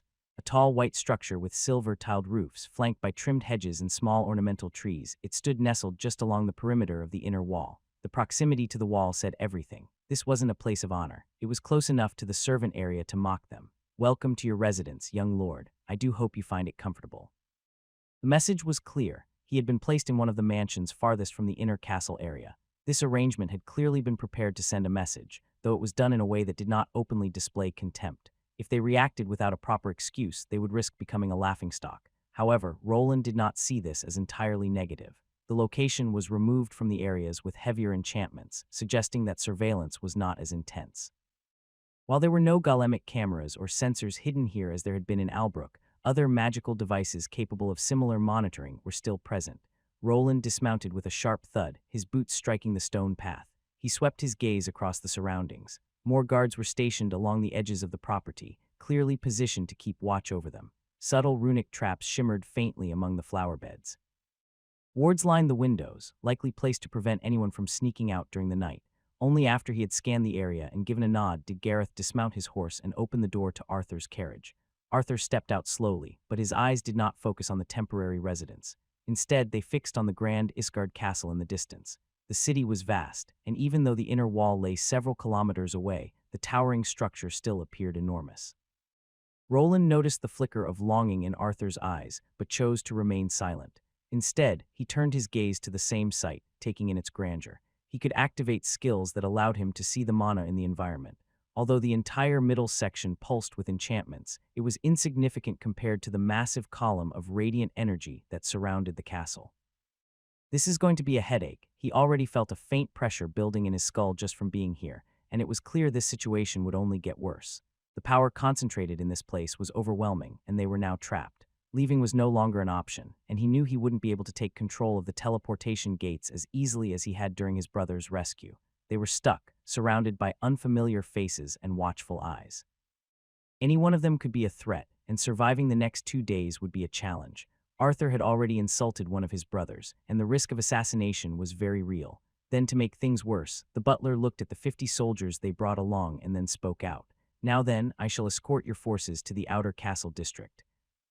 Roland looked at the grinning man before him but gave no response to the statement. The soldiers around him also remained silent, waiting for the order. The men who had escorted them showed slight nervousness at the lack of reaction. Their numbers were limited, and only one of them held a Tier 3 class. "Captain." "Yes, High Knight Commander." Roland did not move. He simply spoke the word. The man he summoned appeared in front of him, wearing armor that set him apart from the rest of the soldiers. His gear marked him with the rank of Knight Captain. "Take the soldiers to the outer district and wait for further instructions." "Yes, sir." There was no surprise in this. From the moment they entered the district, it had been clear that Arthur's entourage would be reduced. Before arriving, they had been forced to choose who would accompany them. Roland had decided not to involve Robert and Lucille.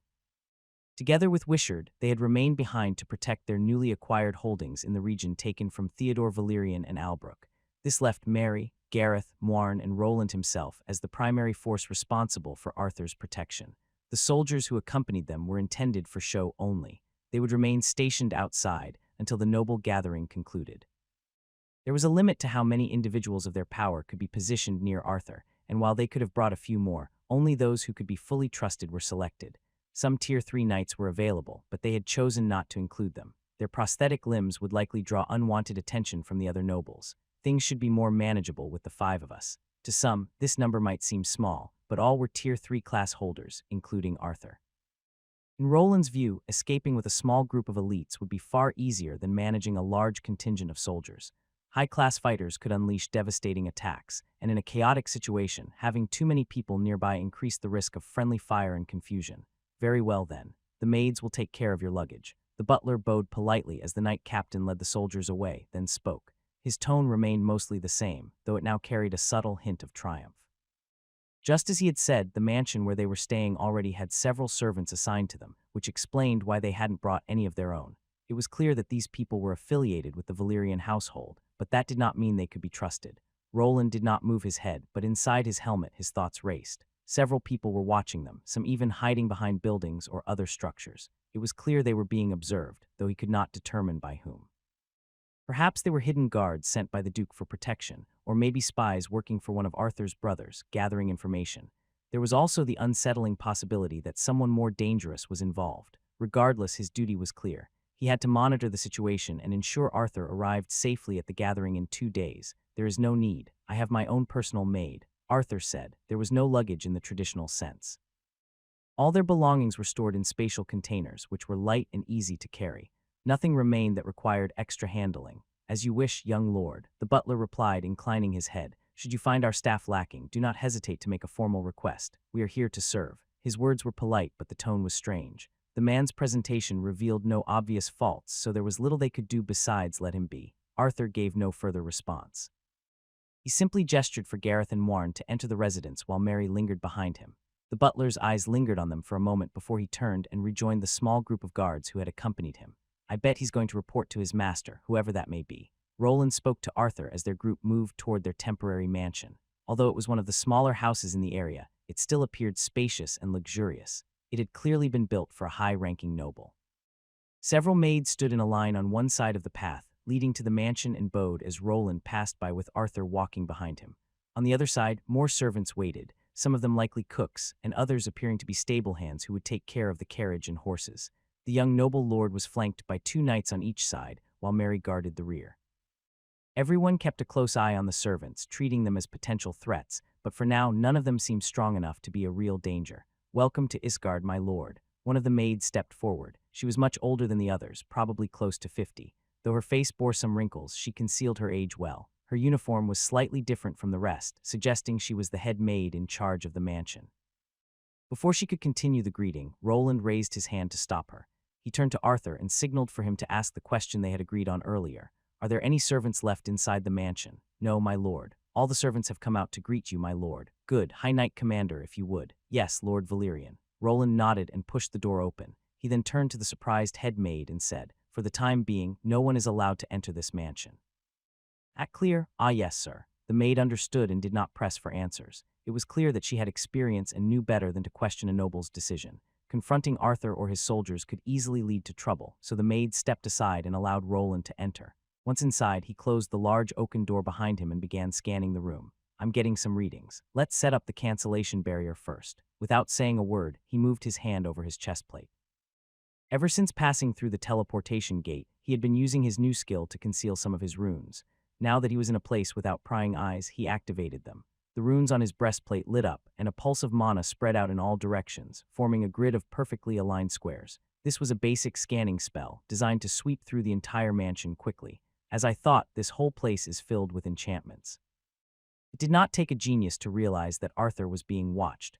There was likely a reason he had been assigned to this particular mansion, located near the outer district of the castle. Even before entering, he had noticed concealed magical threads running toward another district, likely where someone was monitoring them. Now then, let's just feed them some false information. Although Roland could have easily blocked the signal from escaping, that approach carried too much risk. Everything were suddenly cut off, it would raise suspicion. Whoever had installed these enchantments would immediately know something was wrong. It was far better to appear less capable and less aware. Feeding their enemies false information would create a false sense of security and lead them to lower their guard. When the time came, that overconfidence would give Roland the advantage they needed. Let's get this over with. They'll grow suspicious if I stay here too long. First, I need to deal with the dummy enchantments. Roland quickly realized that their enemies were aware a rune specialist was among them. Various enchantments, not all written in the same magical language, had been placed throughout the mansion. Some were clearly meant to serve as decoys to obscure the real ones. He decided to disable the most obvious enchantments, since leaving them intact might make them appear careless or incompetent. Once the initial scan was complete, he summoned a few of his floating golems. They began sweeping through the rooms, identifying potential threats. For someone like Roland, who had studied monitoring magic extensively and had developed an entirely new system back in Albrook, what he encountered here was rather primitive. There were no visual spells meant to record them, only audio-based enchantments and presence detection spells similar to his own mapping devices. Is it that kind of spell? As he moved through the mansion, he discovered even the toilet had been bugged with enchantments. This particular spell appeared to create a replica of the building in another location, with phantoms mimicking the movements of anyone inside. Multiple enchantments had been placed at key positions, allowing someone elsewhere to watch these phantoms and listen in on their conversations. He had no idea why someone would go to such lengths, but he had prepared for this possibility. That should do it. His golems completed their sweep.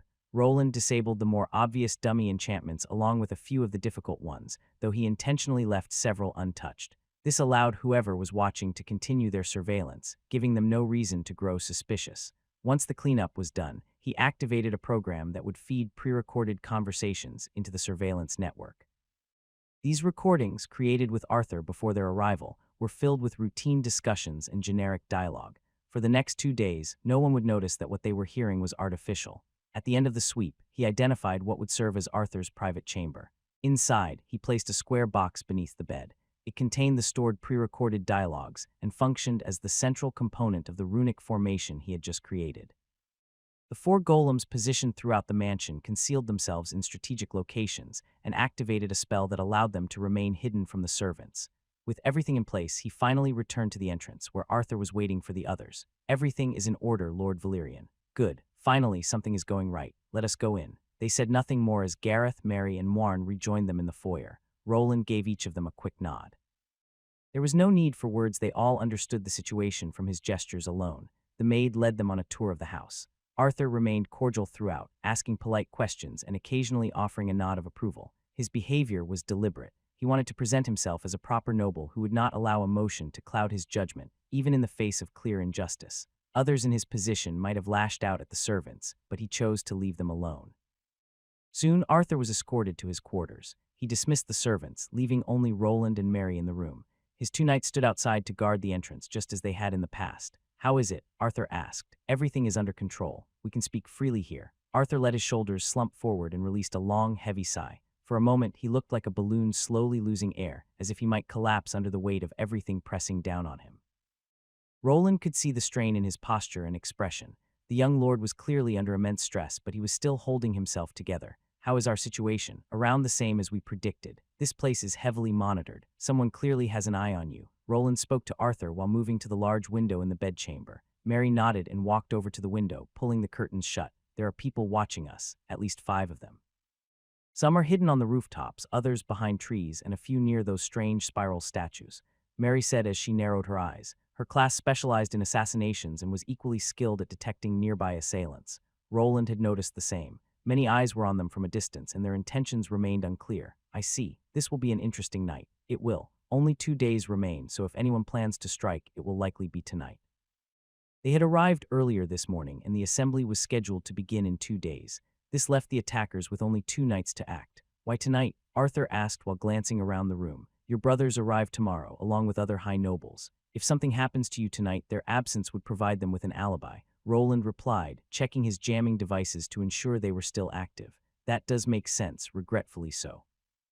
Now that they were here, instead of calming down, they could do nothing but worry. It was possible the people watching from outside were only sentries keeping an eye on everyone and that nothing would actually happen. Still, they could not leave their fate to chance. There were those with real reasons to get rid of them, and they needed to be prepared. We still have most of the day. What would you propose we do? Arthur asked Roland, who replied quickly while walking toward the door. They're probably going to keep watching us even after we leave, but there's no reason not to go outside and walk through the city.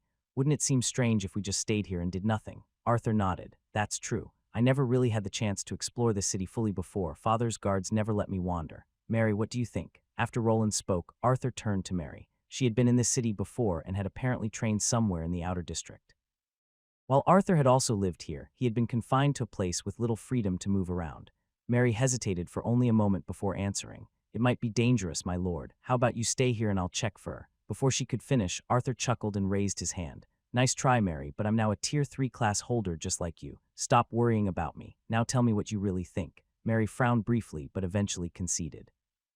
It would probably be wise to examine the area around the house and identify who is trailing us. If you are their true target, Lord Arthur, they will likely reveal themselves. Roland nodded in agreement. From his perspective, the obvious target was Arthur. Whoever was following them would likely continue doing so and eventually expose themselves in some way. While many tracking enchantments existed in the city, most were within the mansion rather than along the roads. This was not Albrook. There were many places without oversight, and he could easily lure their pursuers into one of those dead zones if necessary. I don't think they'll attack us in public. There are other nobles with their own knights wandering around who have nothing to do with this situation. It might actually be safer outside than here. A decision was made soon after. They agreed to go outside for a short time and do some sightseeing. Although this was primarily a residential district, there were still a few places worth visiting. With so many wealthy merchants and nobles in the area, several shops offered expensive items and even magical devices. Roland, though already an established craftsman, knew there was always new magic to study and adapt for his own creations. There was little to prepare, as everything they needed was already on them. They spent a few minutes checking that everything was in order before heading outside. The head maid greeted them again, but after a brief exchange and a quick dismissal, their small party of 5 made their way into the city. This time, Roland took the rear while Mary led the group, as she was the one familiar with the area. Roland scanned their surroundings, the visor in his helmet glowing faintly as he worked to identify any new pursuers. As expected, there was movement behind them. Just act normally. Each member of the group wore a special runic accessory for communication. For Mary, it was a pair of newly enchanted earrings. Arthur wore a stylish breastpin that served the same purpose, and for the 2 other knights it was their helmets. Now then, who are we dealing with here? Shadowy figures emerged in the distance.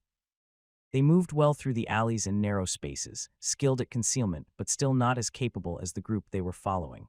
They likely had no idea their movements were being tracked and their mana signatures recorded. Roland could not tell if they intended to attack, but if they did, he would be ready. Several figures slipped into the shadows, hiding from view. Not far from them, a group of 5 moved through the middle district of the castle. They appeared unaware of the hidden watchers, their attention fixed on landmarks such as the large fountain that depicted one of the former dukes who had once ruled the region. Although the observers remained concealed from the eyes of passing nobles and merchants, their intended targets were not fooled. Even now, their movements were clearly displayed on a small screen inside the helmet of the man standing at the rear. His mouth was hidden, but he was transmitting voice messages to the other 4. Every motion the hidden group made, no matter how subtle, was being tracked in real time. We have 4 on the left and 3 on the right. They're keeping their distance, but it's obvious we're the ones they're after, Roland said, trying not to act too unnatural. The others received the message through their devices, and the first to respond was Arthur. Are we sure they aren't just part of my father's guard? Similar people used to watch over my mother and me when we lived here. That's a possibility. Was there anything distinct about that particular group? Roland asked as he turned toward the large fountain. He looked down into the water and saw a surprising number of coins. It was clearly a place for the wealthy, not just because of the coins, but because he spotted silver and even some gold coins within the water. Regretfully, no. They don't use any obvious symbols that would give them away. Mary replied. She was the only one besides Roland who could sense the presence of these people. She was also the only one here who had previously encountered the guards keeping Arthur's mother hostage. Whoever these people were, they weren't doing a very good job. Their presence had been noticeable ever since the group left the teleportation gate, and their numbers only seemed to grow, which exposed their presence even more. So we don't know if they're allies or not. That complicates things. If we attack people from the Duke's house, we could get into serious trouble, but it's yet to be seen if they turn hostile, Roland said, tossing a copper coin into the fountain. He watched it sink while Arthur stepped beside him. Let's just leave them alone for now. They might be here for our safety. Maybe Father sent them. Roland didn't answer right away, but after a moment he asked, was he the kind of man to do something like that? Arthur hesitated, searching his memory before finally responding. Not really. Father never seemed to care much. Maybe if it were one of my older brothers. The Duke had always been a strict and distant figure, much like Roland's own father. It was possible that Arthur's recent notoriety had caught his attention, and that he was beginning to take his son's life more seriously. Still, they couldn't be sure. For now, let's just act normal. Are there any places we can visit without drawing too much attention? Mary thought for a moment, glancing around at the shops and carefully watching the faces of passing nobles. There's a tea house near the western edge of the Middle District. It's popular with younger nobles and is known to be neutral ground.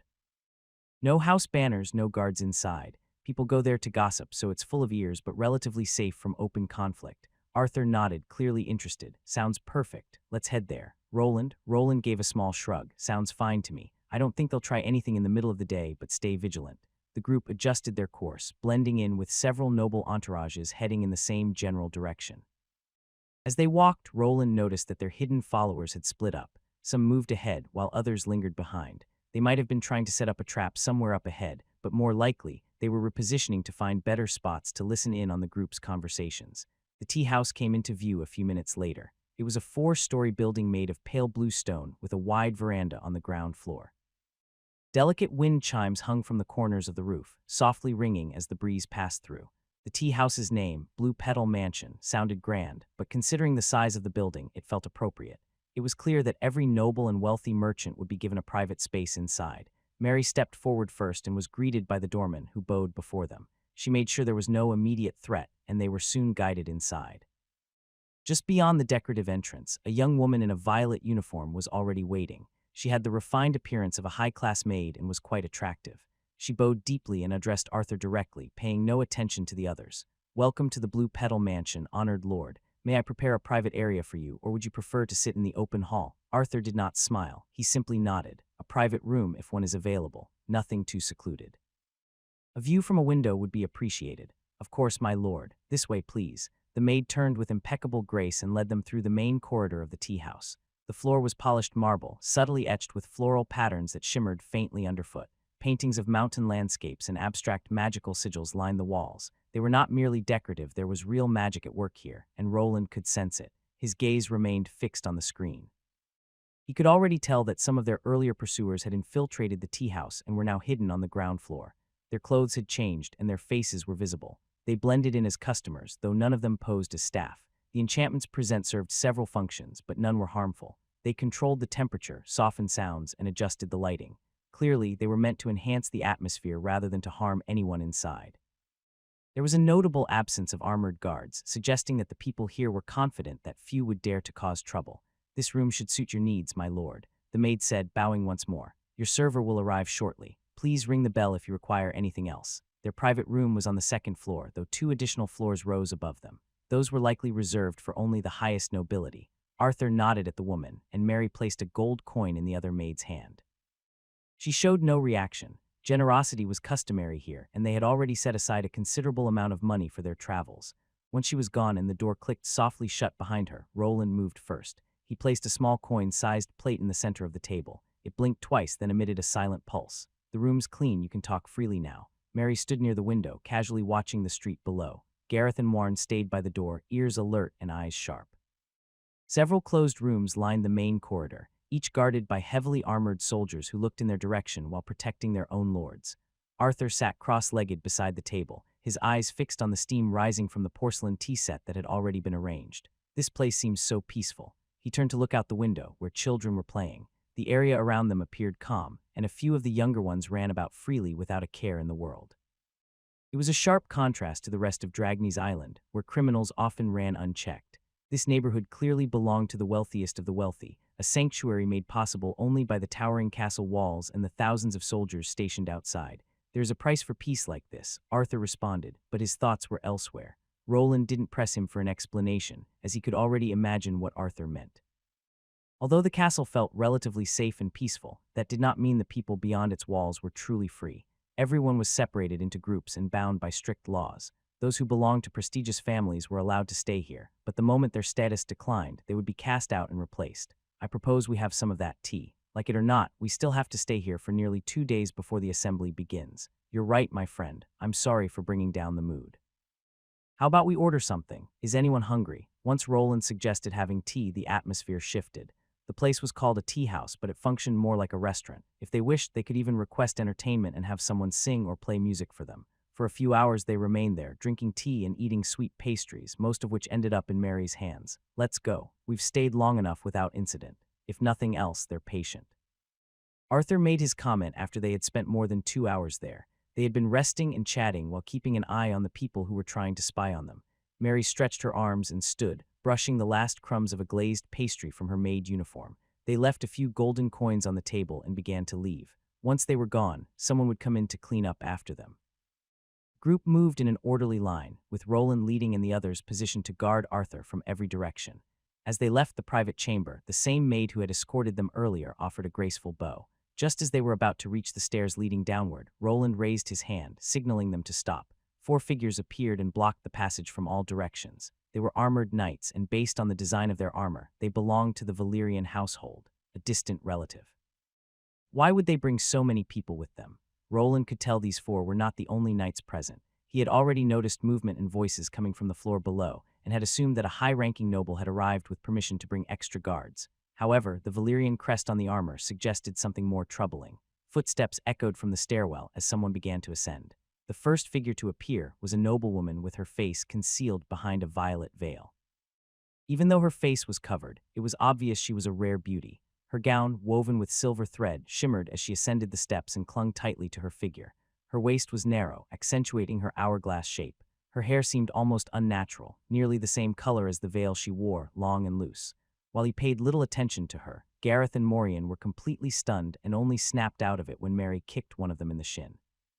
Roland and Arthur were focused on someone else. Their attention was drawn to the man beside her. He was tall, with broad shoulders wrapped in dark noble attire. His hair, a deep shade of crimson, was tied neatly at the back with a silver band, and a well-groomed beard framed his angular jaw. Though he appeared to be engaged in conversation with the woman, his gaze briefly shifted, and he paused mid-step. "Why is this man here?" Roland recognized him instantly. He had seen portraits and heard enough descriptions to be sure. He didn't need to look at Arthur for confirmation. The sudden spike in his heartbeat told him everything. This was no ordinary noble. This was one of the Valyrian siblings. "Why are you here? Who let you in?" The man just stopped and instantly frowned when he looked in Arthur's direction. It was clear that Arthur was momentarily baffled by the encounter. Although he had prepared himself to face his brothers, that did not make it any easier. A scowl formed on the man's face as he grew visibly displeased with Arthur's silence. Instead of repeating the question, he turned to one of his knights. The armored man seemed to understand his lord's intent and stepped forward, likely preparing to grab Arthur and demand a clear answer. "What are you doing?" "I can't move, my lord." To everyone's surprise, something strange occurred. The knight managed only 2 steps before becoming rooted in place. Roland had reacted swiftly, using his runic magic to restrain him. To most observers, it appeared as though he had been stopped by an invisible force, but a mage would have seen the swirling threads of mana wrapping around him and holding him still. "Don't approach Lord Valyrian without his permission." His wristbands began to glow as he raised his hand in a silent display of power. He made no attempt to conceal his strength, choosing instead to demonstrate that he was not afraid to retaliate against what he perceived as an imminent threat.